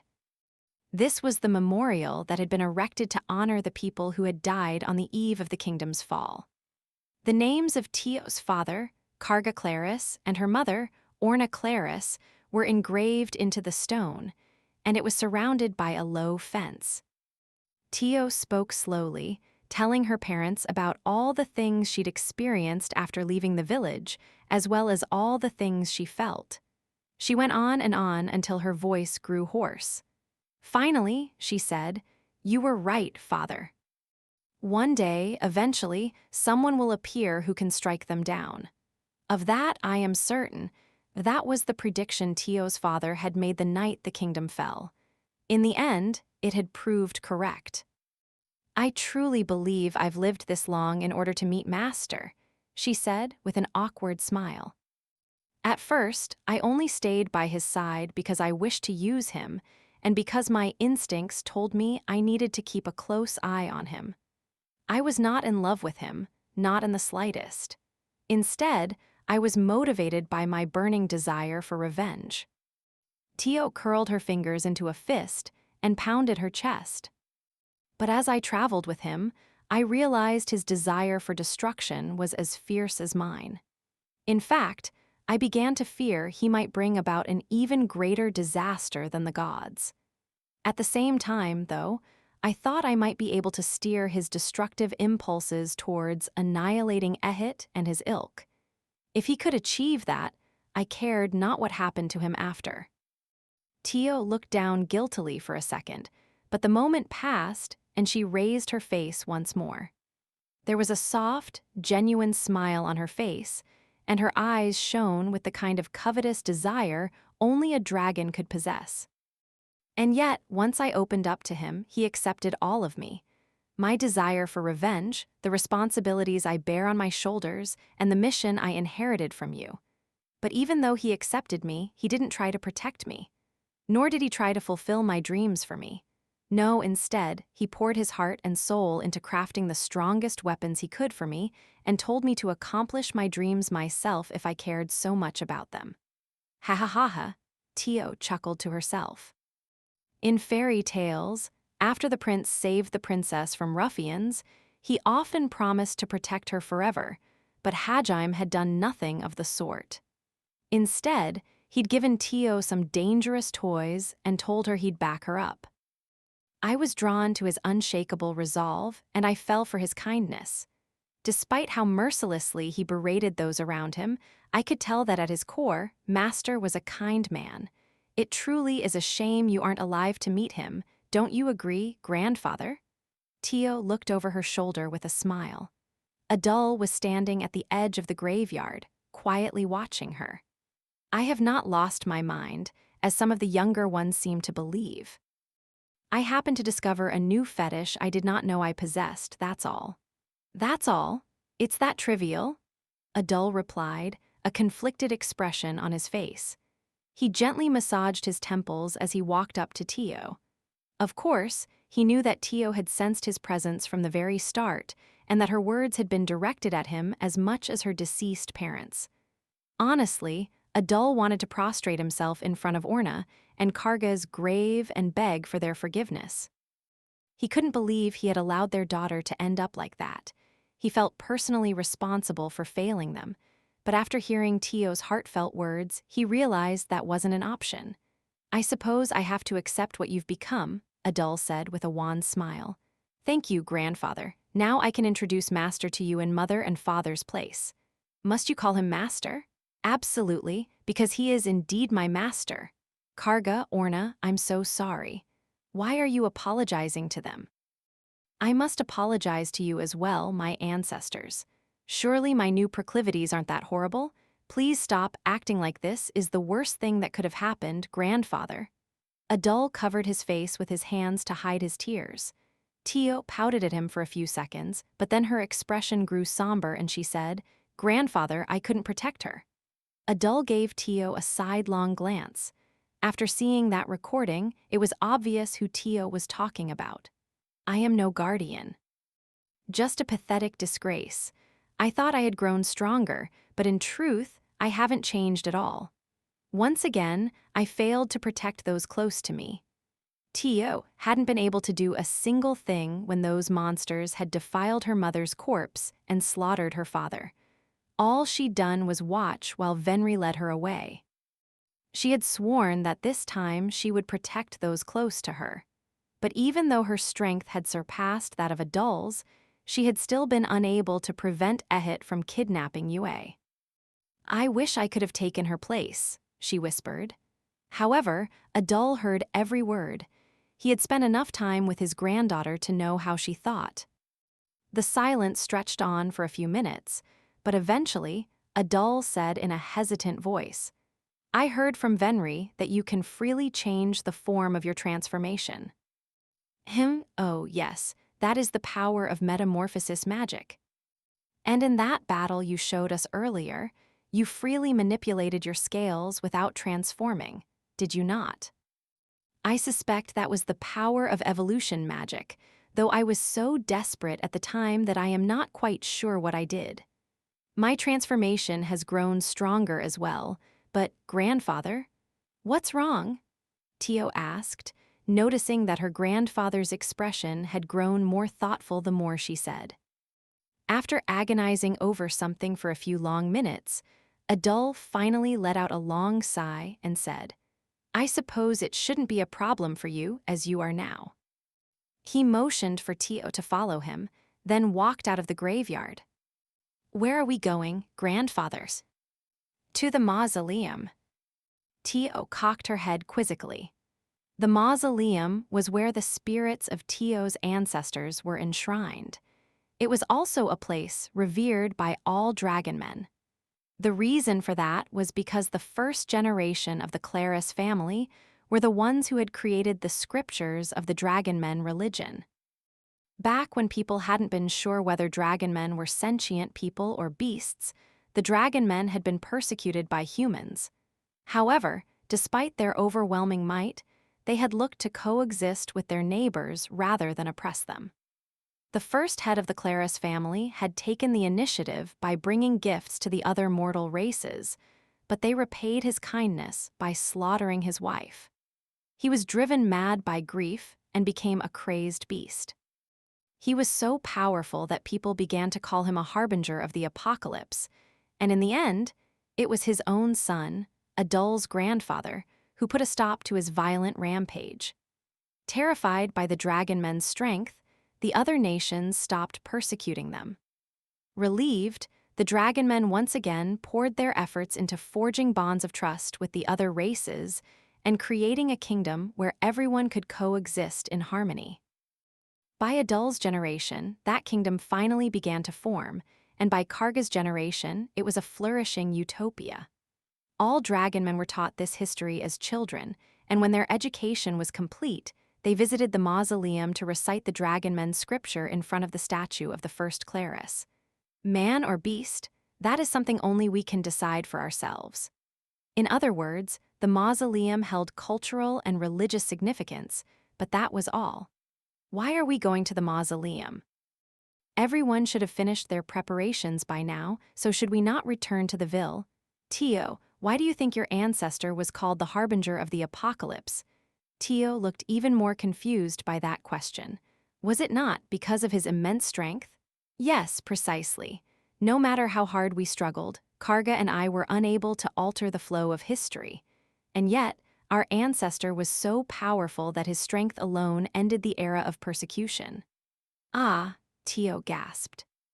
When his son led the Dragonmen tribe to battle him, half of them died. Hold a moment, grandfather, I never heard that. Of course not. I saw no need to teach you that part of our history. The extent of the first Claris' strength wasn't important. What was important was learning about the tragedy of the Dragonmen race and the laws they bound themselves by because of it. If everyone knew just how strong he had been, if everyone knew, there might be those who begin to wonder, what did he do to grow so strong? Could I obtain that power for myself, just as you are now? I see I cannot deceive your eyes, grandfather. After reaching the mausoleum, Adul led Tio to the shrine in its center. They walked through a narrow passage, which opened up into a vast hall. The only thing in the hall was a lone altar, upon which stood a small statue of Tio's great-great-grandfather. Adul picked the statue up, sliced one of his fingers with a nail, and dripped some blood into the statue's mouth. At the same time, he started feeding it his mana. Unbelievable, the statue was an artifact all along. Correct, this statue is a seal. Within it is the calamity we Dragonmen must never forget. As he spoke, the statue split in two. And a second later, an oppressively large wave of energy washed over Tio. Impossible, isn't this concept magic? I suspected it would appear that way to you. When I saw Nagumo Dono's existence-erasing chains, I realized they were similar. A single scale was nestled inside the broken statue. It was the color of dried blood, and Tio felt an immense hatred emanating from it. Tio felt her sanity being sapped away just by being next to it. In that respect, it was eerily similar to Hajim's existence-erasing chains. This is one of the scales of our progenitor. It was the one thing my grandfather could not destroy, despite his best efforts. It grants immense power to any Dragonman who touches it, but it also forces them to transform and destroys their mind, reducing them to a mere beast. Before the Dragonmen elders had found a way to seal it away, there had been those who were lured in by the promise of power and ended up touching the scale. Naturally, they had all gone insane and needed to be slain. However, exceptionally strong dragons, as well as those who carried the blood of the Claris line, had been able to retain their sanity for a few minutes before being overwhelmed. Apparently, there were even a few who were able to regain their senses after being consumed, and took their own lives to prevent the scale from destroying them completely and birthing a second calamity. Eventually, we discovered a way to make a seal that could only be opened with a combination of a Claris, blood, and their mana, then locked the scale away. From then on, we treated the statue as a symbol of restraint that all Dragonmen must exercise, and ensured it would be passed down from generation to generation. I suspect you're not showing this to me now simply to impress upon me the importance of restraint. Adul nodded solemnly and replied, "With how strong you are now, you may be able to overcome the curse of our ancestor. If so, perhaps you can unlock the full power of this scale. And by doing so, I will finally be able to put his grudge to rest, correct?" Adul nodded again. I see now why grandfather was so conflicted. This scale was a dangerous artifact, and if Tio wasn't careful, she would be destroyed by it. Adul was fully aware of that, but when he'd seen how frustrated Tio was at being unable to save Yue, he had felt as though he had to offer her whatever power he could. Even though Yue was Tio's rival in love, she hadn't seemed even the slightest bit relieved that the vampire was gone. In fact, she had been determined to get Yue back no matter what it took. Ultimately, Adul left the choice up to Tio, but he wanted to allow her to choose at the very least. Tio looked up at him and said, "Humph, I am Master's pet masochist dragon. Pain is nothing more than a reward to me. Subduing this scale will be no problem at all," Tio said lightly. But despite her playful tone, there was a firm determination in her eyes. She grabbed the scale without hesitation. A second later, she felt as though her blood was freezing in her veins as the immense power contained within the scale brought her to her knees. "Stay strong, Tio, or you will be engulfed." Zungraya. Mana swirled around her like a noxious miasma. The hand she held the scale in was slowly being dyed a dark crimson. Her clear golden eyes began to cloud over. "Tisk, Tio, let go of that scale. It's too much even for you." Tio didn't respond. The scale's mana ballooned outward, rattling the entire mausoleum. "It seems I have no other choice. You said one of your comrades could use restoration magic, correct?" Adul wrapped his arm with his white-hot breath, preparing to chop off Tio's arm. That was the only way he could think of to save her from the scale. But just before he swung his blazing arm down, Tio shouted, "Whoa, wait, grandfather." Tio. With sweat pouring down her face, Tio looked up at Adul and smiled fearlessly. "It seems our ancestor was a rather fierce man. I'm sorry, grandfather, but could you ask the others to delay our departure? It will take some time to ease this poor soul's sorrow, limiter removal." Says such power. Tio's obsidian mana raged around her, beating back the blood-colored mana of the scale. The shock waves created by the collision were so strong Adul couldn't even approach Tio.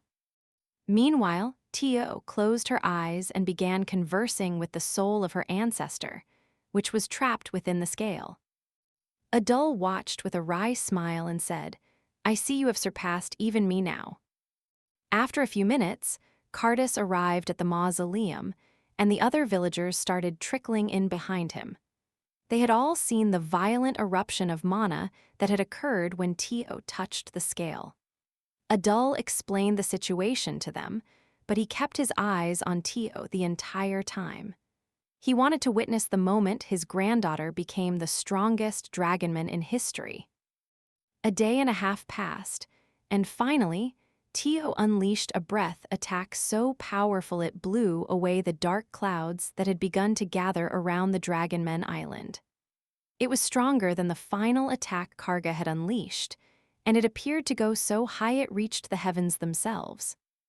Late that night, the Dragonmen warriors gathered once more at the central plaza. Tio stood before them, looking more confident than ever. After clearing the trial in the mausoleum, she had been so exhausted that Adul had needed to carry her back to the mansion. However, after spending a few hours under Venri's ministrations, she was back to full strength. "My brethren, we shall now head to the battlefield, which will determine the fate of this world." Her words resonated in the hearts of everyone listening. It has been a long 5 centuries of living in hiding, but the time has finally come to announce our presence to the world once more. The people of Tortoise need our help. We are their guardians, the keepers of the peace. We are the legendary dragonmen the world needs right now. Choked with emotion, the warriors raised their fists into the air. Once a dragon loses its benevolence, it is nothing more than a beast. But so long as the blade of reason is our weapon, Tio chanted. "We are not beasts, but dragonmen," everyone roared in reply. Everyone's hearts swelled with pride. "Be noble in all that you do. Use your might for the sake of others." That was one of the Dragonmen's core precepts, and on that day, everyone knew they were embodying that ideal. Tio deployed the artifact Hajime had given her, and a shimmering portal of light appeared in front of her. There was a burst of black mana, and she transformed into her majestic dragon form. "If the world needs us, it is only proper that we respond. Let loose your roars, my noble kin. The day has finally come to free this world from the yoke of God." The Dragonmen roared so loudly the entire island shook. They then transformed in quick succession and followed Tio through the portal. As the human soldiers watched on in awe, the Dragonmen basked in the joy of finally returning to the continent where they belonged. Their princess, words had filled them with pride and determination, and many of them started to believe they just imagined that she was a masochistic pervert. There was no way their regal, dignified leader was such a disgusting weirdo.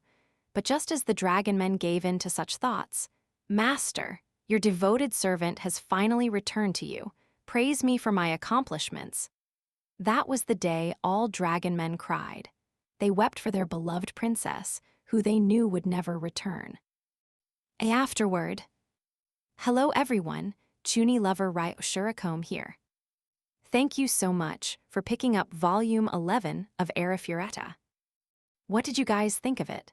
It's basically the prologue of the final battle. I changed a lot from the web version to give the other students in Hajim's class a chance to shine.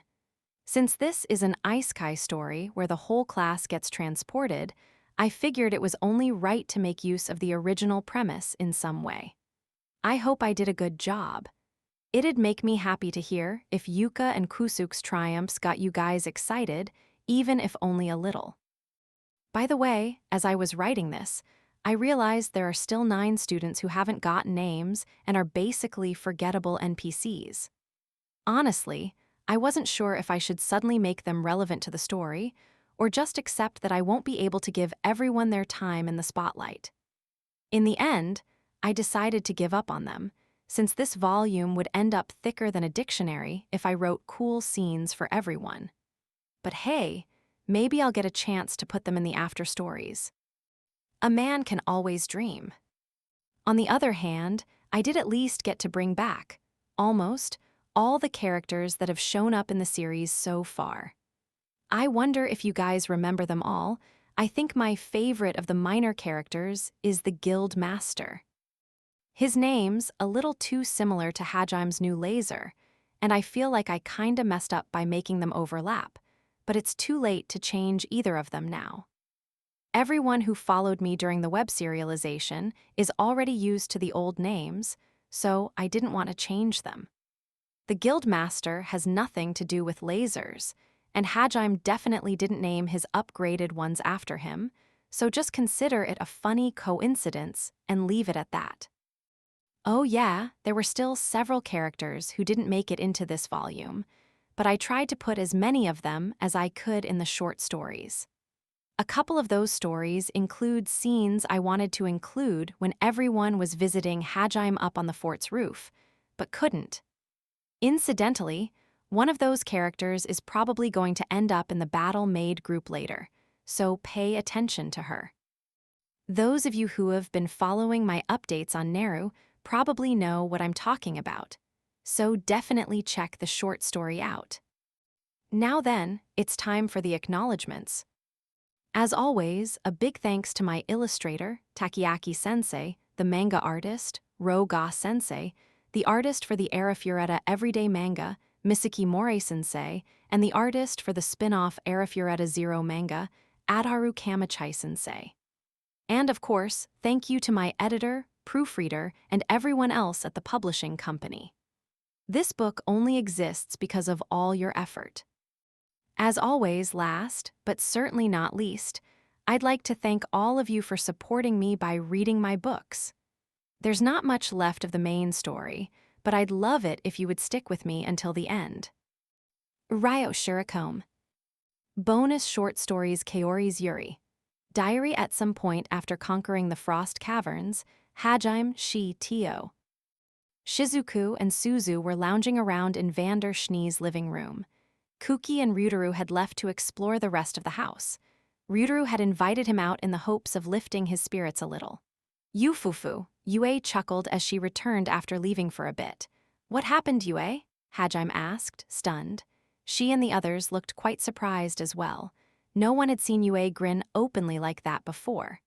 My plan worked, Yue said excitedly, taking a small notebook out of her pocket. What prank did you pull this time? Hajime asked, sounding resigned. That's a diary, isn't it? Wait, isn't that the one Kaori-san started writing because you were keeping one Yue-san? Didn't you already steal it once and write your own entries? I suppose we can't fault you, since we also wrote in it. How could you two do that? Don't you know how wrong it is to peek at other people's diaries? She and Tio awkwardly averted their gazes as Shizuku lectured them. In truth, the two of them had peeked at Yue's diary as well, so this had been their second offense. Does nobody respect Kaorin's privacy? You say that, Taniguchi, but it's only because we peeked at Kaori's diary that we learned she stole the clothes I'd left back at the palace. In a way, you could say her diary is evidence of her crimes. I didn't know Kaorin was such a pervert, Suzu muttered, averting her gaze. I guess Nagumo-kun has a point. Criminals don't deserve privacy. Incidentally, Hajime had discovered that Yue and the others had all worn and even sniffed his clothes thanks to their entries in Kaori's diary. Needless to say, he'd confiscated them from Kaori and had kept them safe in his treasure trove since. Yufufu, she kept her diary closely guarded after that, so I haven't gotten any chances to read through it, but she finally let her guard down today. Sorry to rain on your parade, Yue, but have you considered that this might be an immoral thing to do? You're the last person I want to hear that from, Hajime. When was the last time you did something moral? You've got a point. You should have seen that one coming, Nagumo-kun. Sighing, Shizuku tried to retrieve her best friend's diary. Yue, it's not right to read other people's diaries. You should give Kaori her diary back and, what belongs to Kaori belongs to me. Therefore, it's not someone else's diary, it's mine. What kind of logic is that? It was telling how Yue felt that way about only Kaori. I'm going to read Kaori's diary. I don't care if it sets the entire world against me, I'm going to do it. Yue plopped down on the sofa and glared at everyone. It was clear she was determined to read through the diary in her hands. I can't believe she's acting like she's in the right, Suzu exclaimed, a shiver running down her spine. Hajime and the others were overwhelmed by Yue's determination as well and didn't protest any further. Yue looked as excited as a Game of Thrones fan, finally cracking open a copy of The Winds of Winter as she opened the diary and flipped through its pages. And in the end, Hajime and the others all huddled closer to take a look as well. Day X, Month Y. I want Yue to kiss me. Yue immediately slammed the diary shut. She had just unearthed a terrible secret. Hajime and the others all stared at her. Yeah, Yue, I didn't know you had that kind of relationship with Kaori. Yeah, you've got it all wrong, Hajime. Please, believe me, there's nothing going on between me and Kaori. Yue sounded like a girlfriend who'd been caught cheating as she vehemently denied any wrongdoing. She probably just messed up. I bet Kaori meant to write that she wants Nagumo-kun to kiss her or something. Yeah, yes, exactly. That's a genius deduction, Shizuku-san. Shizuku and she both looked extremely shaken by the knowledge that their respective best friends might be having an affair with each other. Considering how frequently Yue and Kaori were at each other's throats, it certainly did seem strange that Kaori would want to be kissed by Yue. Yue gathered her resolve and turned the page. Day C, Month B. Yue came this close to kissing me today, but in the end, she didn't do it.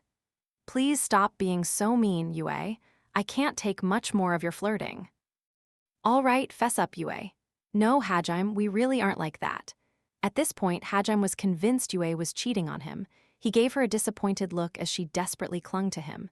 Ya Yuan-sama, I didn't know you were bi. Shut up, Suzu, and quit blushing and looking at me like that. Suzu unbuttoned her collar and bared her neck for Yue as if to say, you can suck my blood any time. I take it the constant fighting with Kaori is just a smokescreen then, Yue.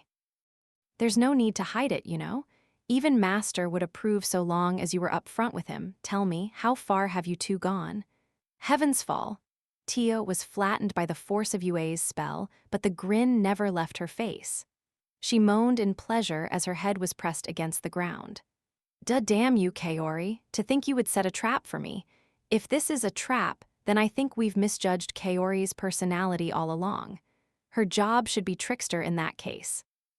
Does Kaori really have unrequited feelings for you? I, as her best friend, how should I react to that? I know how you feel, Shizuku-san, but as their friends, we just have to accept them for what they are. She and Shizuku clasped their hands together and nodded to each other. Stop making this a thing, Yue shouted, then started flipping frantically through the rest of the diary. She was hoping Kaori had written down that it was all a joke or something of the sort further in. If Kaori truly does love me, how should I respond? The reason Yue wanted so desperately to believe it was a joke was because she wasn't sure how to act if it was. Day F, Month G. I can't lose hope. Now that we've found a way back home, everyone's in high spirits. This is the best chance I'm going to get. I have to tell Yue now. I'm going to go take a shower, put on some makeup, and then... Everyone stiffened. The date in that entry was today. Come to think of it, Kaori was writing something while you guys were all showering. Shizuku muttered, and everyone twitched. I don't hear the shower running anymore, so she must have finished hers. She's coming, Kaori's coming. Well, what should I do? What should I say? It was obvious Kaori was planning on confessing. In fact, she may have even been planning on doing more than just confessing. And Yue clearly had no idea how to take it. Should I approve of your relationship? Or should I be the stereotypical boyfriend and tell Kaori not to lay a hand on my woman? But I mean, it's Kaori we're talking about here. How could I say no? Gah, even Hajime was at a loss. As they heard Kaori's footsteps approach the living room, everyone unanimously thought we shouldn't have read that diary. The living room door creaked open and everyone twitched again. What's wrong, guys? Why do you all look so nervous? Kaori asked, cocking her head. While everyone was just staring silently at her, Kaori spotted the diary in Yue's hands. That's my diary. Give it back. Kaori leaped at Yue, who let out a tiny squeal and shrunk back. Normally, she would immediately counterattack, but after what she'd read, she was too flustered to act. Kaori lectured the party at length about respecting her privacy, and when she finally stopped for breath, Hajime timidly asked, Kaori, we really are sorry. But can I ask you something? Well, what? I haven't stolen any more of your clothes, I promise. That's a pretty weak promise considering how shifty you look right now, Hajime thought, but he quickly realized he had bigger fish to fry. You seem, rather desperate to get Yue to kiss you. And you wrote here that you need to tell her something. What's that all about? Kaori looked confused at first, but then she realized what Hajime was getting at. Blushing, she gathered her resolve and said, I see, so you read all of that, fine, I guess I'll say it then. Hold on a minute, Kaori, I'm not ready to. Is she gonna confess right here? Hajime thought in surprise. I want you to kiss me so I can become special to Hajime-kun. I already have Hajime, so I don't need so you can become special to Hajime? Everyone, including Yue, blinked in confusion. Yes, I heard from she that when she became Hajime's girlfriend, you kissed her and sucked her blood. In other words, that's proof that you've accepted them. She said that only people who get kissed by you are allowed to be Hajime's lovers. Everyone turned to she. The bunny girl averted her gaze, scared to admit that she had indeed said that when Kaori had come to her for advice. That's why I want you to kiss me, Yue. At least you're honest about it, but I'll never kiss someone with such impure motives. I'll even lower my head to a bitch like you if that's what it takes. Bitch. You're asking for it now, Kaori. Angry that she'd gotten worried over nothing, Yue lunged at Kaori. As always, the two of them started fighting. Meanwhile, Hajime and the others breathed a collective sigh of relief. Assemble for the final battle. The night before the decisive battle, there was a large crowd gathered on the rooftop of the main fortress. Everyone should have been asleep to rest up before the battle, but right now the boy who held the key to their fate, Hajime Nagumo, was on the rooftop because a bunch of people wanted to meet him. Some just wanted a chance to see him before what they believed was the end, which was why they didn't hesitate at all to make bold requests or air their grievances against him. The woman speaking to him now was one such person. I'll be frank, Nagumo-sama. Please sleep with Liliana-sama. Where the hell did that come from? The woman making such an outrageous request was Helena, Liliana's personal maid. Her dark brown hair and pure white apron fluttered in the wind. For some reason, she had come to the front line of humanity's greatest war in a maid outfit. More importantly, why haven't you evacuated? I am Liliana-sama's bodyguard, as well as her maid. I'm quite capable in combat. You are. Combat maids were a trope loved by otaku the world over. The moment he heard that, Hajim's expression changed. However, Helena took no notice of his transformation. Liliana-sama truly loves you. On top of that, if she became the mistress of the man who will save Tortoise, Heilig would gain a tremendous amount of influence. My own position would become more important, and I would receive a massive raise. For all these reasons, and more, I need you two to hook up. You just want more money, huh? I realize I'm being rather presumptuous, Nagumo-sama, but I've created a secret room in this fortress that's perfectly soundproofed. I'm certain Liliana-sama would be delighted if you took her there. Why the hell would you make a secret room in humanity's ultimate fortress? That's such a waste of talent. Undaunted, Helena did her best to persuade Hajime to sleep with Liliana. She maintained that she was doing this for the sake of her beloved princess, but it seemed to Hajime that she was pimping her master out more than anything else. That being said, Hajime couldn't deny that Liliana would probably be happy about it. In fact, Liliana was currently shooting him covert glances from a corner of the rooftop, so she was clearly hoping he would accept Helena's proposal. Of course, Hajime had no intention of doing so, and he glared at Helena. Just as he was about to chase her away, a new visitor arrived. Stop! It would be inexcusable for you to consummate your relationship with the princess during such a dire time. It was David, the knight who'd been originally assigned to guard Eiko. The rest of his knights fanned out behind him. That's a night for you. Please tell her off some. If you're going to sleep with someone the night before the decisive battle, Hajime Nagumo, it should be Eiko-sama and no one else. What the fuck? And why the hell are you crying tears of blood? You're freaking me out, man. It wasn't just David. All of the knights had bloody tears streaming down their faces. Plus, they were trembling due to the effort of keeping their emotions in check. The whole sight was rather unpleasant. Eiko, who'd been watching Hajime argue with Helena with a growing blush on her face, suddenly went pale. All of Hajime's classmates that had been watching with her went pale as well. Now that we've learned the truth, we know that our faith is empty, David moaned, and Hajime suddenly remembered that Eiko had told her all of her guards the real truth. That there was no good Ehit, only an evil one. But because Eiko-sama shared her wisdom with us, we've reached enlightenment. The only god worthy of our worship is her. As the fertility goddess, honor guard, we must throw away our personal attachments and devote ourselves wholeheartedly to Eiko-sama. She wishes to become your partner, which is why for her happiness, you must sleep with her, Hajime Nagumo. Someone get over here and take these crazy zealots away. David and the others' devotion to Eiko had manifested in a rather twisted way. Hajime realized that learning the truth about the world must have come as a shock, but this was still a problem. Fortunately, someone answered Hajime's call for help. You blockheaded brother of mine. With a spirited yell, the newcomer kneed David in the back of the head. The knight's eyes rolled back into his head, and his face hit the ground so hard he lost consciousness. Nagumo-sama, please forgive my elder brother for his rudeness. I'm Firim, his younger sister. I can take him away for you if that's still what you want. Firim was a beautiful woman in her early 20s, and she was dressed in a simple nun's habit.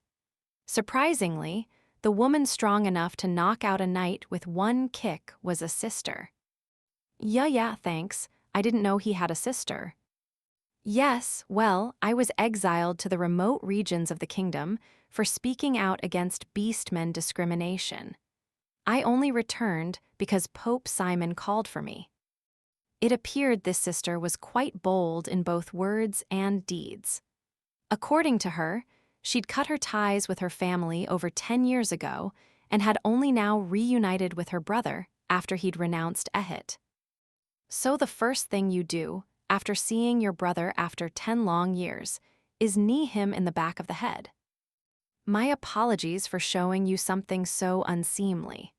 But when we were younger, he always ridiculed me and called me a stain on the family name, so my resentment has been building up over the past 10 years. Well, it's certainly refreshing to see a sister who fuels her fists with anger. The beautiful blonde-haired sister fidgeted in embarrassment. The gesture would have been cute if not for the fact that David's squadmates, Chase, Jade, and Joshua were all panicking behind her. It was honestly kind of scary that she didn't turn around even when they started shouting things like, "Captain, please open your eyes. Is he dead? And no, he's just barely alive." No matter how awful David might have been to her in the past, he was still her flesh and blood brother, and she wasn't even batting an eyelid despite nearly killing him. Hajim's surroundings were in complete chaos now. Granted, they'd been that way for a while, but this was significantly worse. And yet, there was still an endless parade of people jostling to meet him. Yo, white hair, did we come at a bad time? One of the adventurers who just climbed up to the rooftop asked. Hajim hadn't recognized him at first, but there was only one person who called him white hair, which helped him remember. "You're one of the adventurers from Brook, aren't you? Your name was Gartama, right?" "Haha, glad to see you remember me." Looking around, Hajim noticed all of the adventurers were the ones he'd traveled with when he, Yue, and she had accepted their first request as members of the guild. Gartama had been the leader of the guards protecting the caravan going to Furin. Dee taught Hajim a lot about adventuring, but they hadn't been especially close or anything. "What brings you guys here? Or did you just want to see me to say, I can't believe that brat from back then is the same guy who holds the fate of humanity in his hands now? Like everyone else." "Pretty much. We're just extras in this whole thing after all." According to Gartama, there were a ton of people crowding around the fortress because they wanted to catch a glimpse of Hajim and Eiko. The two of them had become huge celebrities among the mortal races. A few of them were trying to pretend like they were Hajim's friends to get in, so the security outside was having trouble sorting Hajim's actual acquaintances from the rabble. Fortunately, Catherine and Moore both recognized Gartama and said that he knew Hajim, so they'd let him through. "Honestly, I wasn't sure if you even remembered us, and it looked like you were getting a bunch of visitors, so I wasn't planning on coming up here at first. But these guys said they wanted to see you too, so I used my pass to bring them with me." "Hooray, these guys." The people standing behind Gartama were all wearing deep robes that covered their faces. They clearly looked suspicious, but if they were here, it meant they'd been screened by security. As Hajim stared at them, they removed their robes with a flourish. "What the hell are the guards out front doing? Get your weapons, everyone, there are enemies on the roof." "How cruel of you, Hajim Kayan. We finally meet again, and this is what you have to say to us. This is supposed to be our touching reunion. The least you could do is hug us." The robes had been hiding a wall of sculpted, muscular bodies wearing frilly dresses. Starting from the right, we have the adventurer who confessed to Yue and had his balls crushed, Mariable, the former black-ranked adventurer who had his balls crushed in Furin. Reginid, who now goes by Red Bull, the prison guard who had his balls crushed during a torturing session, Nedil, who now goes by Dibble, the adventurer in Horadhu. I don't need these lengthy introductions. Do you have a grudge against me or something? No, of course not, though. We were shocked to learn you crushed the balls of so many dudes. Honestly, it's caused us a bunch of trouble because all of these guys ended up becoming adventurers and started hitting on us. I'm sorry. After I get Yue back, I'll tell her not to crush any more guys' balls. We don't have a grudge against you, either, Hajime Kayan. In fact, we're grateful that you granted us the opportunity to discover a whole new world. I don't care if you're Red Bull or Dibble or whoever, just shut up. You all look the same now, it's fucking scary. I don't like that look in your eyes, either. Hajime knew he was just reaping what he'd sown, but he still couldn't believe he'd created this many monsters. Unfortunately, before he could drive them all away, Helena came back with another impassioned plea to bed Liliana. David regained consciousness as well and started begging Firam to join Aiko's team of bodyguards, only to be suplexed back into oblivion. At the same time, the Halia appeared out of nowhere to protect their precious boss, anal virginity. But after hearing Helena's speech, they were so moved that they started asking him to sleep with all of them instead. Ni, the youngest of the Halia's assassin squad, was apparently very interested in being Hajime's devoted sex slave. Ehit needs to hurry the hell up and send his army down so I can head to the sanctuary, Hajime muttered, looking longingly at the divine mountain. Mayu's demonic army, prologue. Half a day had passed since Hajime had gone into his workshop and activated the hour crystal, which meant it had been about 5 days for him. He was currently taking a break and eating lunch with Mayu and Ramiya. And that's why there are a bunch more people who want to marry Mommy now? Mayu said excitedly, crumbs of food spilling from her mouth. She was regaling Hajime with tales of what had happened in Eraisen after he'd left. Listening to her stories was the best rest he could ask for. Ramiya looked less happy with Mayu's stories since they mostly involved revealing her embarrassing secrets. Mayu, would you mind telling stories about something other than me? Come to think of it, there were a lot of guys hitting on you while we were around, too. There's probably even more who thought they might have a chance after I left. Sorry, I guess my leaving caused you a lot of problems, huh? Oh no, not at all. In fact, that's not true. There were tons of guys who wanted to marry Mommy before, too. Back then, she had a hard time saying no, but now she just says, I'm sorry, but I'm waiting for my husband to return to me, Yufufu, and everyone gives up. Mew-woo-woo, didn't I just say to stop telling stories about me? Ramiya clamped a hand over Mayu's mouth, forcibly shutting her up. You don't have to hide these things from me, you know? If anything, I'm glad you're using my name to make life easier for yourself. I'm sorry. If I didn't go that far, the men of the village would have forced me into a group marriage meeting. A group marriage meeting? You mean a bunch of them want to marry you at once? To be precise, there's about 20 of them. Apparently, there used to be 100, but they had some kind of tournament and thinned the numbers down to 20. I really didn't want to get cornered into something like that, so I ended up saying I was waiting for you. I'm really sorry. Hajime could see why Ramiya had wanted a concrete reason to turn them all down. At the same time, he was amazed by how popular Ramiya was in her village.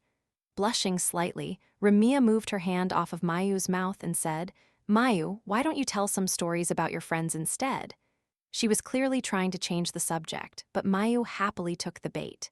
Hey, Daddy, did you know I made a new friend?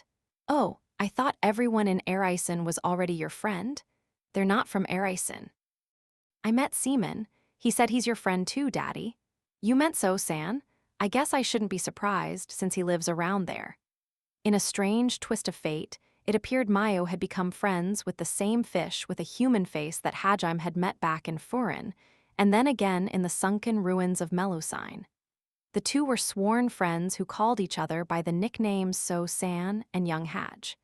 He said his wife scolded him and told him to go play with his kids, Ramiya mentioned casually. Seriously, personally, I'd rather he go somewhere else since he teaches Mayu a lot of strange things. Ramiya cupped her cheek with one hand and shook her head. Hajime thought So-san's advice would be good for a growing girl like Mayu, but Ramiya seemed to believe otherwise. Daddy, C told me that a man should always choose a wife that's older than him, but not one who's domineering. He really knows a lot. The hell is that guy teaching little kids? Don't worry, Daddy. Mommy's an older woman, but she's not domineering at all. You're not right, Mommy? Oh my, of course I'm not, Mayu, but I told you to forget all about that now, did I? Ramia's smile was terrifying.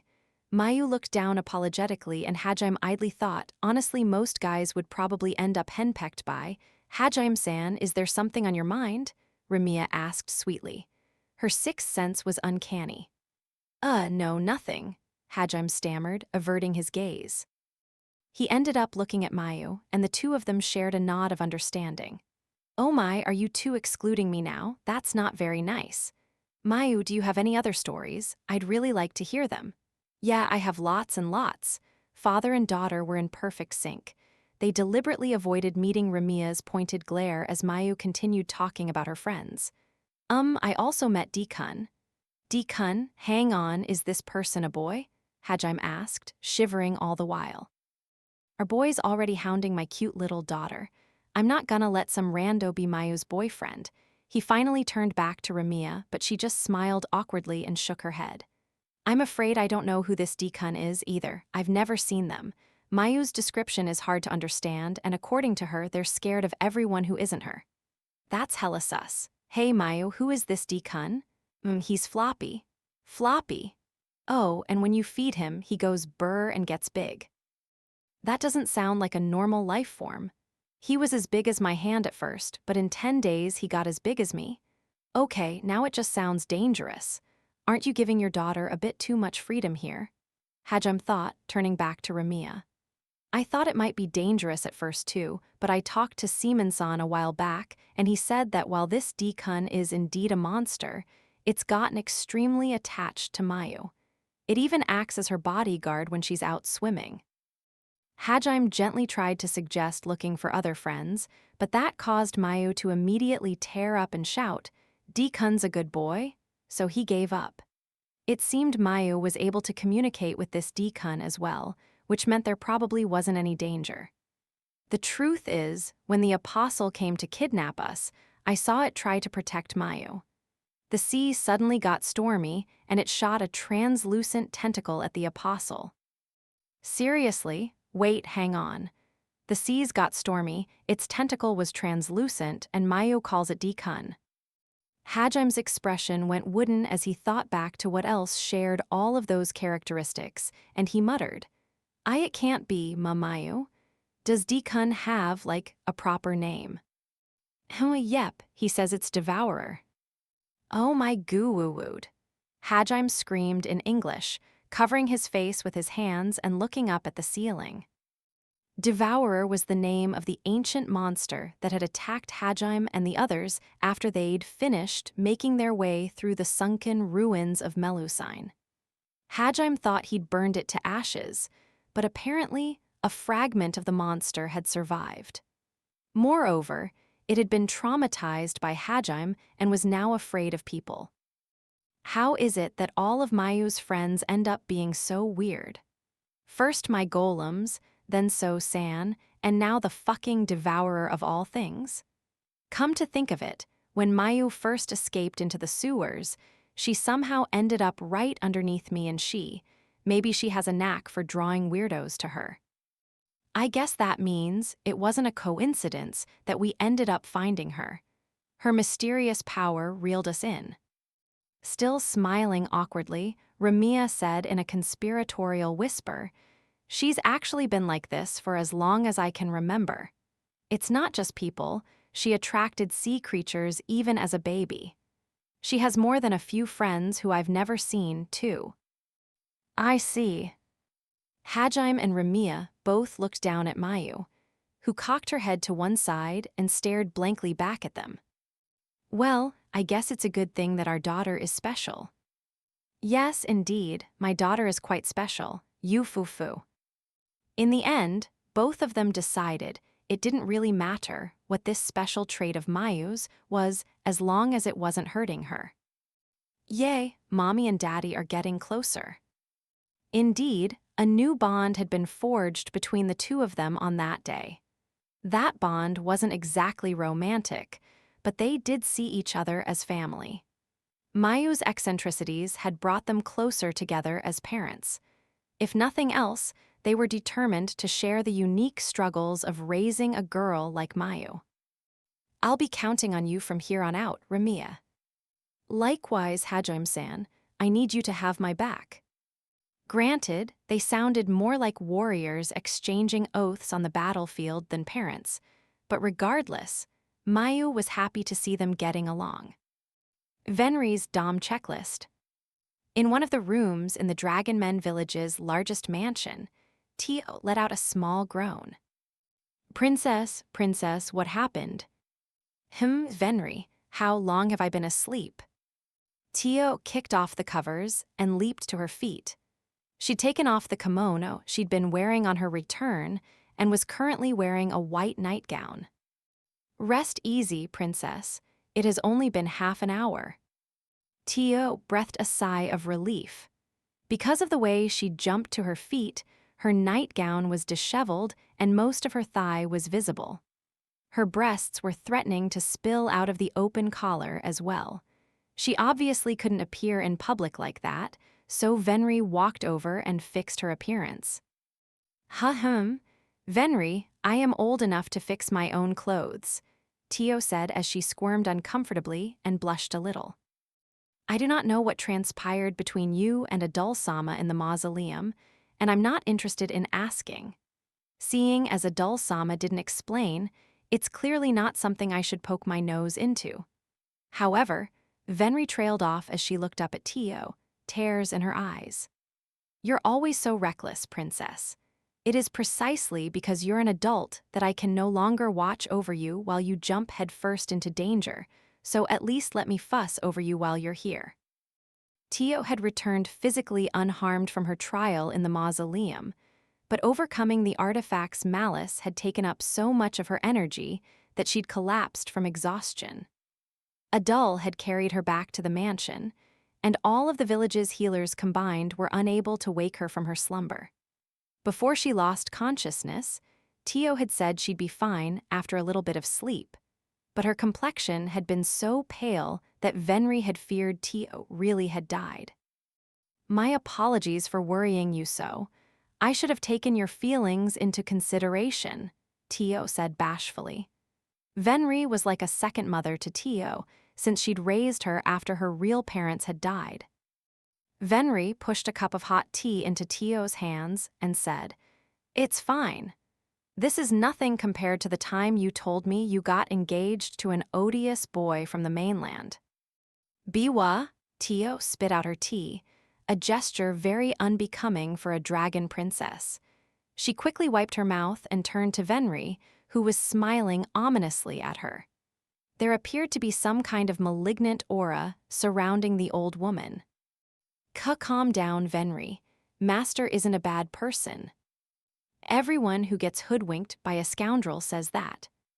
How dare you? Master is no scoundrel, he was whipping my daughter's behind with a wicked grin on his face. That was my reward for. You yourself admitted he was the reason the noble Dragonman princess became a pervert, Venri stated flatly. She steadily advanced on Tio, and Tio scrambled backward. Unfortunately, she didn't get very far before she reached the wall. Cold sweat poured down her forehead, and she looked anywhere she could that wasn't at Venri. She resembled a kid who'd been caught doing something naughty. In the first place, that boy is already in a relationship with the vampire princess, is he not? Indeed he is. The two of them were already a couple when I first met him, but... In other words, your greatest wish is to have an affair with him. Surely you realize how immoral that is. Biwa, hold a moment, Venri. That's a very uncharitable way of framing. Is it really? It's true that I have my issues with that boy. In fact, I have my issues with you too for falling for such an unpleasant person. If your parents ever learned that you fell in love with someone because they were able to hurt you, they would cry. And why do you call him Master? It's deplorable. What do you think a married couple is? Marriage is about equality and moving forward together. I don't recall raising you into a woman who would willingly place herself into servitude. Also, I hate it when you go into lecture mode, Venri, Tio shouted, flailing her arms like a spoiled child. She then dove back onto her bed and hid underneath the covers. If Hajime and the others saw her, they would have been shocked at how immature she was being. Get back out here, young lady. I'm not done talking. Your future depends on this, so you better hear me out. Too bad, I've already decided what kind of life I'm going to lead. I'm going to live a life where I'm constantly punished by Master. Master, Yue, and I are going to build a family together. I'll be their dog, their pet dog. Huh, how could you say something like that? The Dragonman princess should never debase herself to the level of a dog. That's it, you're getting a spanking. If you like being punished so much, let's see how you like it when I do it. Wait, really? Don't look so happy about it. Tio and Venri were causing such a ruckus that people outside could hear them, but no one dared to go and check on them.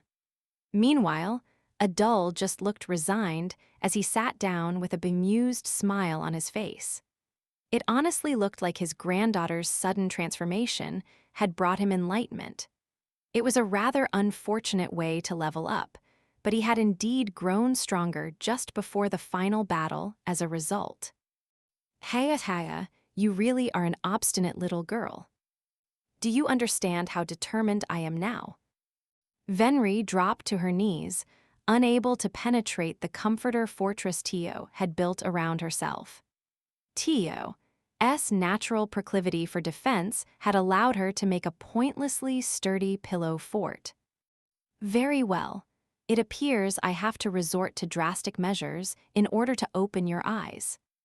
Curious, Tio poked her head out of the comforter. Venri took a piece of paper out of her pocket and unfolded it in front of Tio. What's this? A checklist of traits a man needs to be worthy of the princess, Dom edition. Wait, what's a Dom? It stands for deadbeat old man. I also have checklists for the ideal man and for a decent compromise of a man. Why in the world did you make these checklists?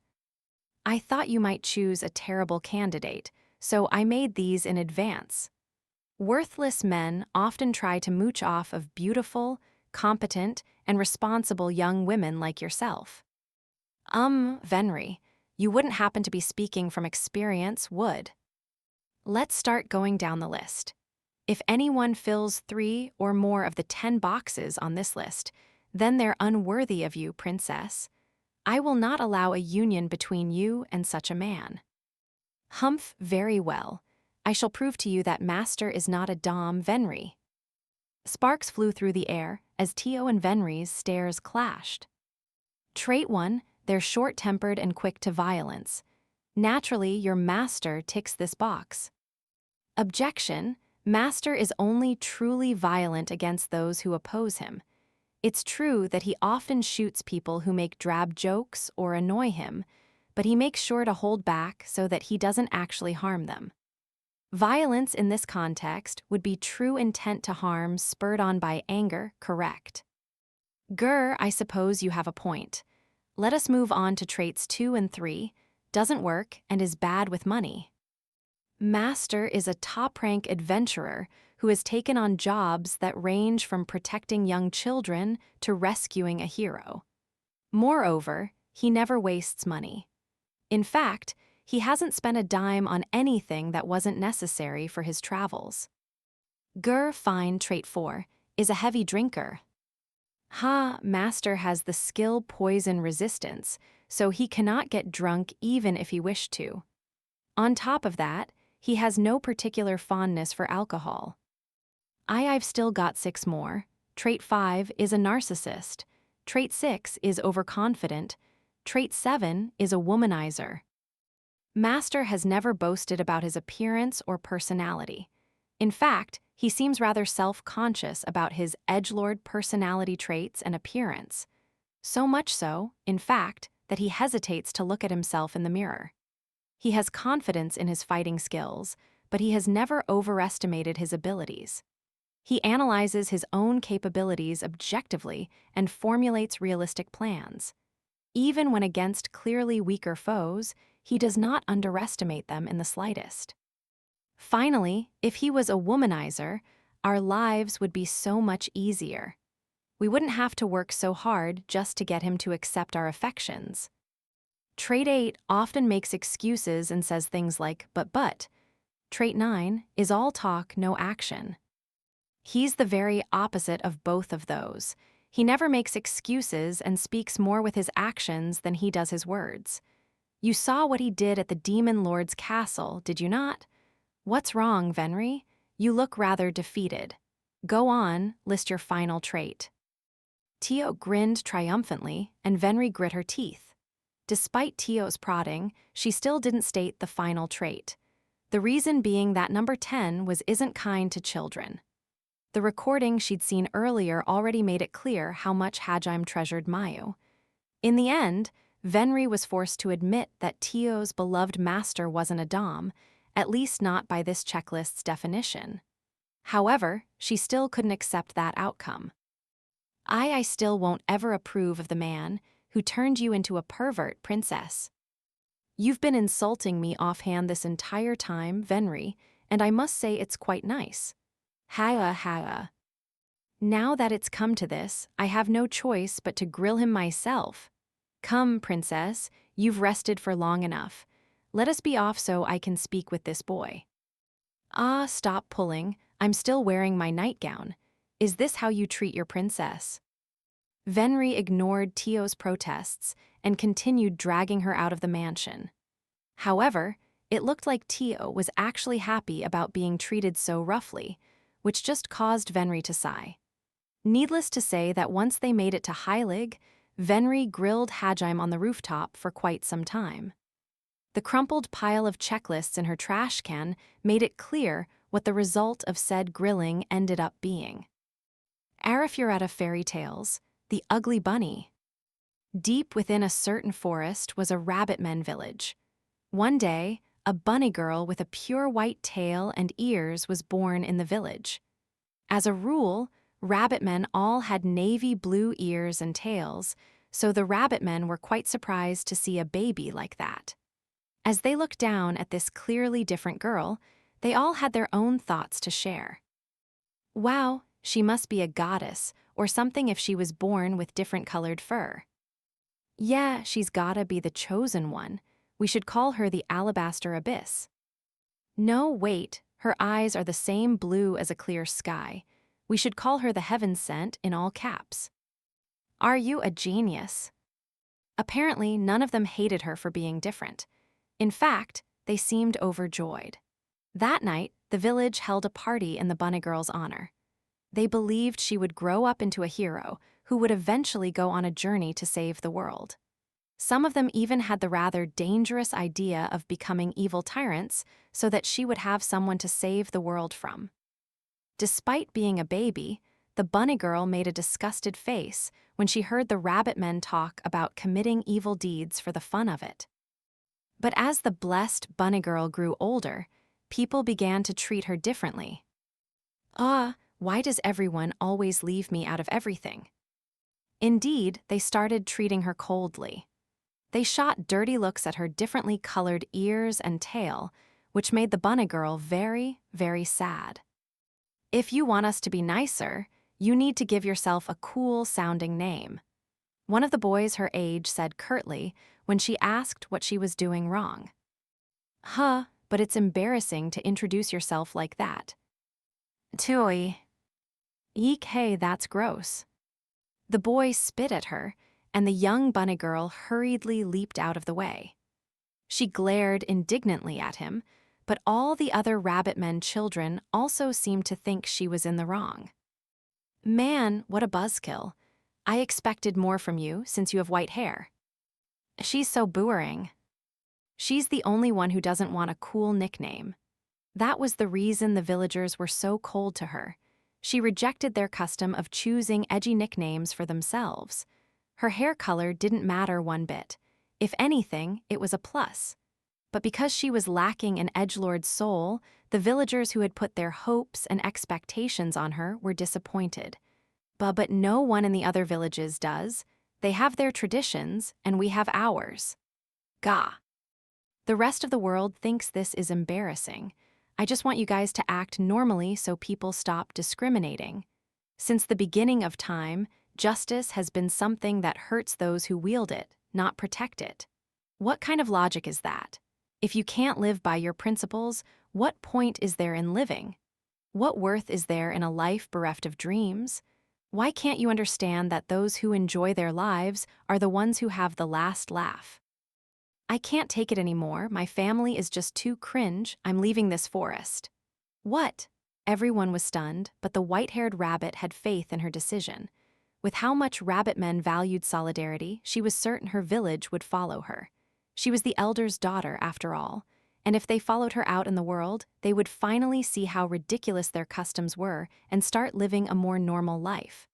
Chief, our heaven-sent eternal sky is finally going to begin her journey. What? So she's finally prepared to save the world? Wonderful. Go, my daughter, show them the might of the sun-speckled Messiah. Hey, call me if you need an evil supervillain to defeat. I'll play the role perfectly. Tears welled up in the trembling bunny girl's eyes. Wah! It's too late for my family. The villagers watched her run away with warm smiles on their faces. After some time, the bunny girl reached another village. She'd left with nothing but the clothes on her back, so she was starving by the time she arrived. The village she'd reached was a harpy village. Ever since she had been little, the bunny girl had been envious of the winged race that could soar freely through the skies. Hoping that she might be able to find some work to pay for her food and lodging, and perhaps even make a few friends, the bunny girl approached the village entrance. "H.M., a rabbitman. Why's there a rabbitman here?"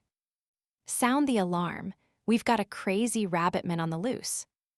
"Red alert. Everyone get to your battle stations." The bunny girl turned on her heel and fled back into the forest. Tears spilled from her eyes as she sprinted away. She then tried to visit a catman village, but they threatened her with violence. After that, she visited a dogman village, but they started panicking and acting like the world was ending. Finally, she made her way to the Beastman capital, but even the glorious city brought her no respite. Why? What were the scouts doing? How did a rabbitman get so far out of the quarantine zone? Here, too, the people were acting as though a natural disaster had appeared.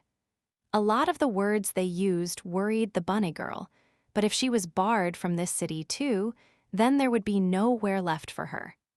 So instead of asking about the quarantine zone, she tried to convince the guards that she was harmless. "I'm not like the other rabbitmen. I'm one of the good ones." She put her hands next to her ears and did a cute little hop, but the guards weren't buying it. "You're not fooling anyone. You think we'll fall for that a second time. We're not morons. You're just trying to infiltrate this city so you can crush it from the inside, but we're on to you this time." It seemed the bunny girl's clan had done some pretty awful things in the past. It was at this point that she realized there was no place for her in this forest. Sniffling, she left the capital behind. The poor bunny girl decided to find a home outside the forest, but she soon realized that wouldn't be easy. "The outside is a scary place too, Woo," she screamed, hiding behind a nearby boulder. It was hardly surprising, considering what had happened to her. First, vicious imperial soldiers had found her and tried to make her into a slave. After that, a group of perverts tried to rape her. Then, she was chased by a pack of monsters. Her stomach was growling, and the realization that there was nowhere she belonged gnawed away at her. As she sunk into the depths of despair, she heard another monster approaching. "I should just let it eat me. It's not like I can fit in anywhere anyway." Her ears drooped as she lost the will to live. But when she closed her eyes, she imagined how painful it would be to have her head split apart by a monster's fangs. Before she knew it, she was moving again. Her survival instincts spurred her onward, and she leaped out of the way just before something shattered the boulder. Whatever had destroyed the boulder had also obliterated the monster that had been stalking her. Eek, what happened? 3 people walked over to the terrified bunny girl. Chem didn't expect to see a person here. The voice was surprisingly casual considering the violence that had occurred a second ago. But the bunny girl was too terrified to say anything. A beautiful young girl with blonde hair leaned down and said, "What a strange rabbitman. You have mana. Can you use magic?" I can't. Not even any special magic. Special magic. I'm sorry, I don't know what you're talking about. The blonde-haired girl immediately lost interest in the bunny girl. The man with the eye patch hadn't shown any interest in her from the start. But as she began to despair anew, the final member of the party said, Hiya, this rabbitman looks quite ragged. What horrible things happened to you? Please, tell me in great detail. Yuck, it's a pervert. A black-haired beauty wearing a kimono crawled over to the bunny girl on all fours. The bunny girl's ears twitched, and she reflexively punched the woman in the face. To her utter surprise, the punch sent the woman flying. She crashed straight through any boulders in her path and hit the ground so hard she made a small crater at the point of impact. Oh no, they're going to kill me for this, the bunny girl thought, sniffling. Contrary to expectations, though, the black-haired beauty just said, amazing. This is the first time I have felt such a powerful punch, hiya. She had a rapt expression on her face as she panted with excitement. Meanwhile, the boy with the eye patch and the blonde-haired girl turned back to her. Damn, you're awesome. Was that body-strengthening magic? If you have nowhere to go, would you like to come with us? For a moment, the bunny girl doubted her ears. But when she looked up, she saw the boy and girl looking gently down at her, as if she was already one of them. You're just like us, the blonde-haired girl said. It was then that the bunny girl had a revelation. She wasn't just a regular rabbitman with a proper idea of what common sense was. She was an insanely overpowered one who punched anything who got in her way. From that day on, she lived happily with her new comrades, occasionally beating up her former family members when they showed up as evil supervillains. Arifureta Academy X, the Apostles' Days of Despair. Early one morning, during the early hours of dawn when no one was awake, 2 figures could be spotted on the lawn. Hurry, Hajime, hurry, Yue said excitedly, looking surprisingly energetic for someone who habitually overslept and came to work late. There's no need to rush, Yue-sensei. The church isn't going anywhere. Hajime smiled as he watched Yue cavort merrily on the lawn. The 2 of them were on the way to visit the church located next to the academy grounds. The god worshipped by this church was named Ehit, but he wasn't a piece of shit. Moreover, the followers of this church weren't especially hostile to heretics. In fact, their tenets preached love and tolerance to all people, regardless of race or creed. Despite all that, there was a reason why Yue wanted to come here so early in the morning. If we're not careful, that muscle-brained bunny girl will catch up to us. It's only a matter of time before she realizes where we've gone. I can't deny that. She'll probably try every trick in the book to stop our marriage. Indeed, the 2 of them were going to the church to fill out their marriage registration. The last sister we visited was too stubborn, and Bishop Simon is always off on some journey or the other, so he's not here. To be fair, the old lady had a point. Normally, it's wrong for a teacher to marry their student. Incidentally, the old lady from the last church they'd visited had forced Yue to sit down for hours with a sign that said, "Please don't talk to me. I'm reflecting on my actions," while she lectured her about proper decorum. But now there's nothing to fear. The old hag retired, and I've heard the new sister will do anything as long as your paperwork is in order. Those aren't good rumors, you know.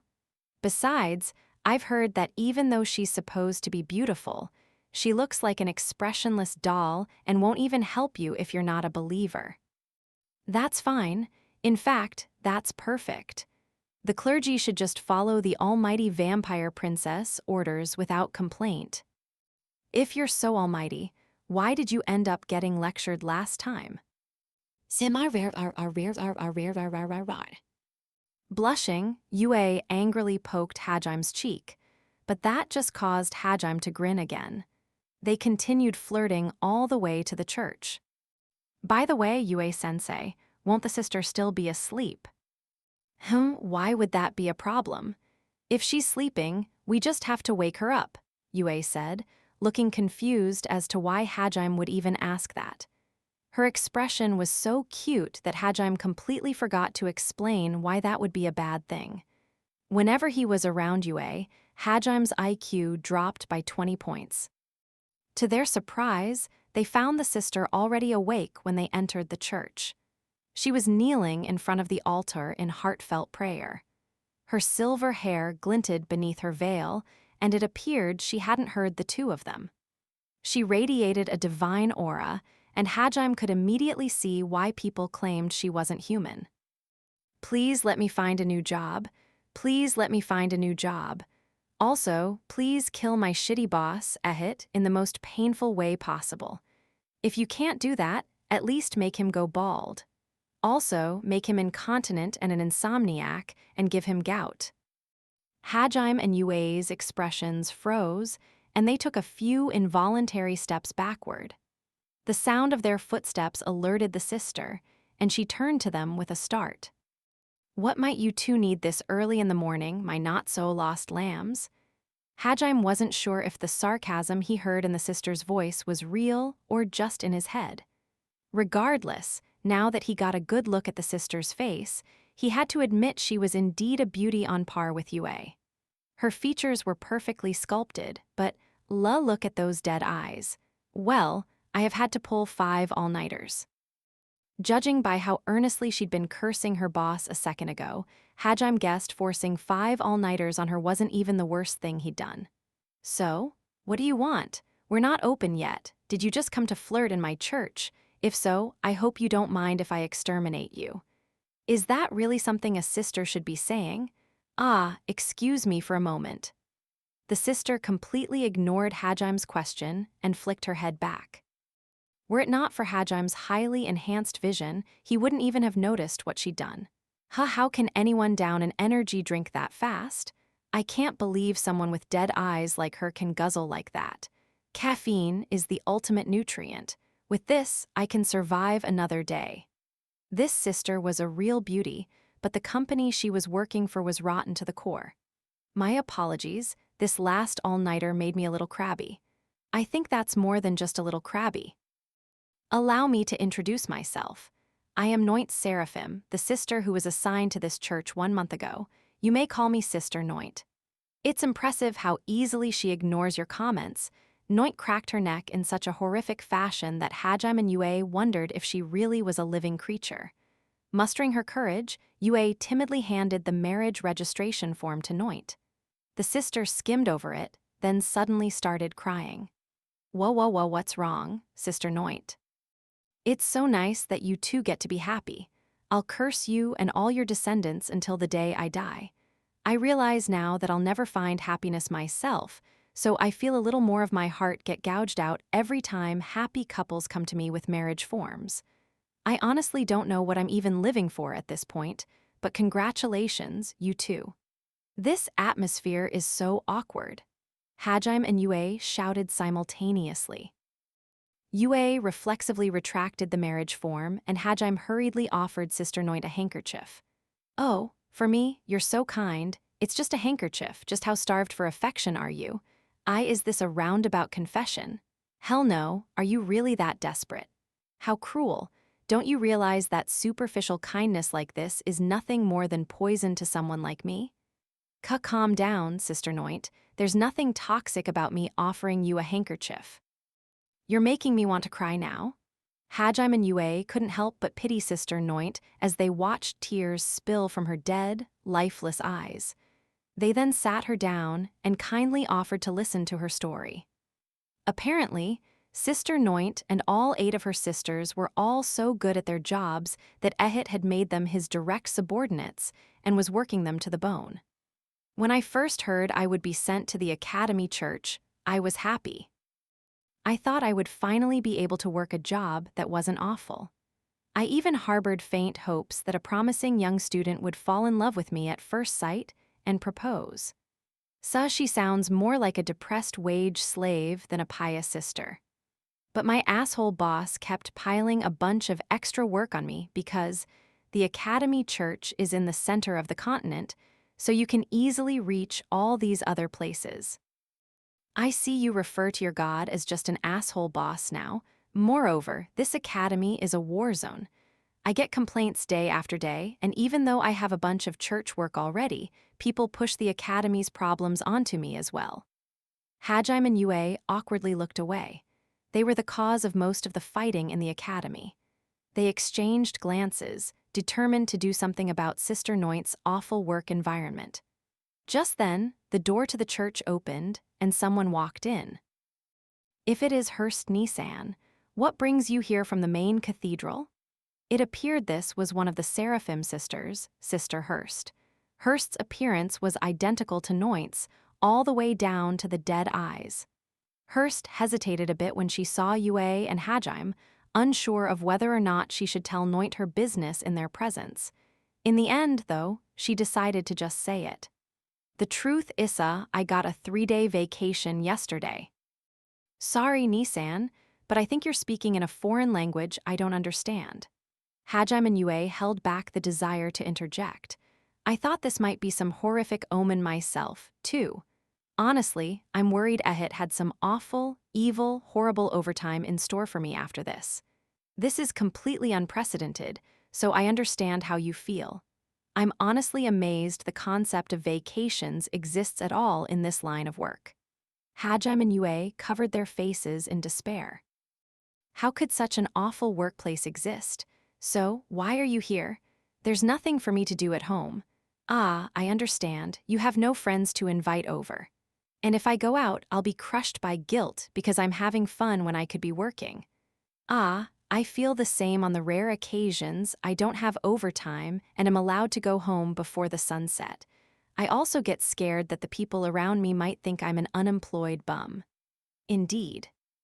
So I thought I might come to this academy and try and experience a facsimile of youth. We were unable to enjoy our own youth, after all. My only memories are memories of work. Please stop. I can't bear to hear any more. Hajime and Yue thought. Afterward, Yue used her power and influence to reform the Seraphim sisters' workplace, while Hajime poured his blood, sweat, and tears into making artifacts that could make their lives easier. Unfortunately, this act of goodwill ended up making all 9 of them fall for him, and they could occasionally be seen around the academy, staring silently at Hajime with their eerie, dead eyes.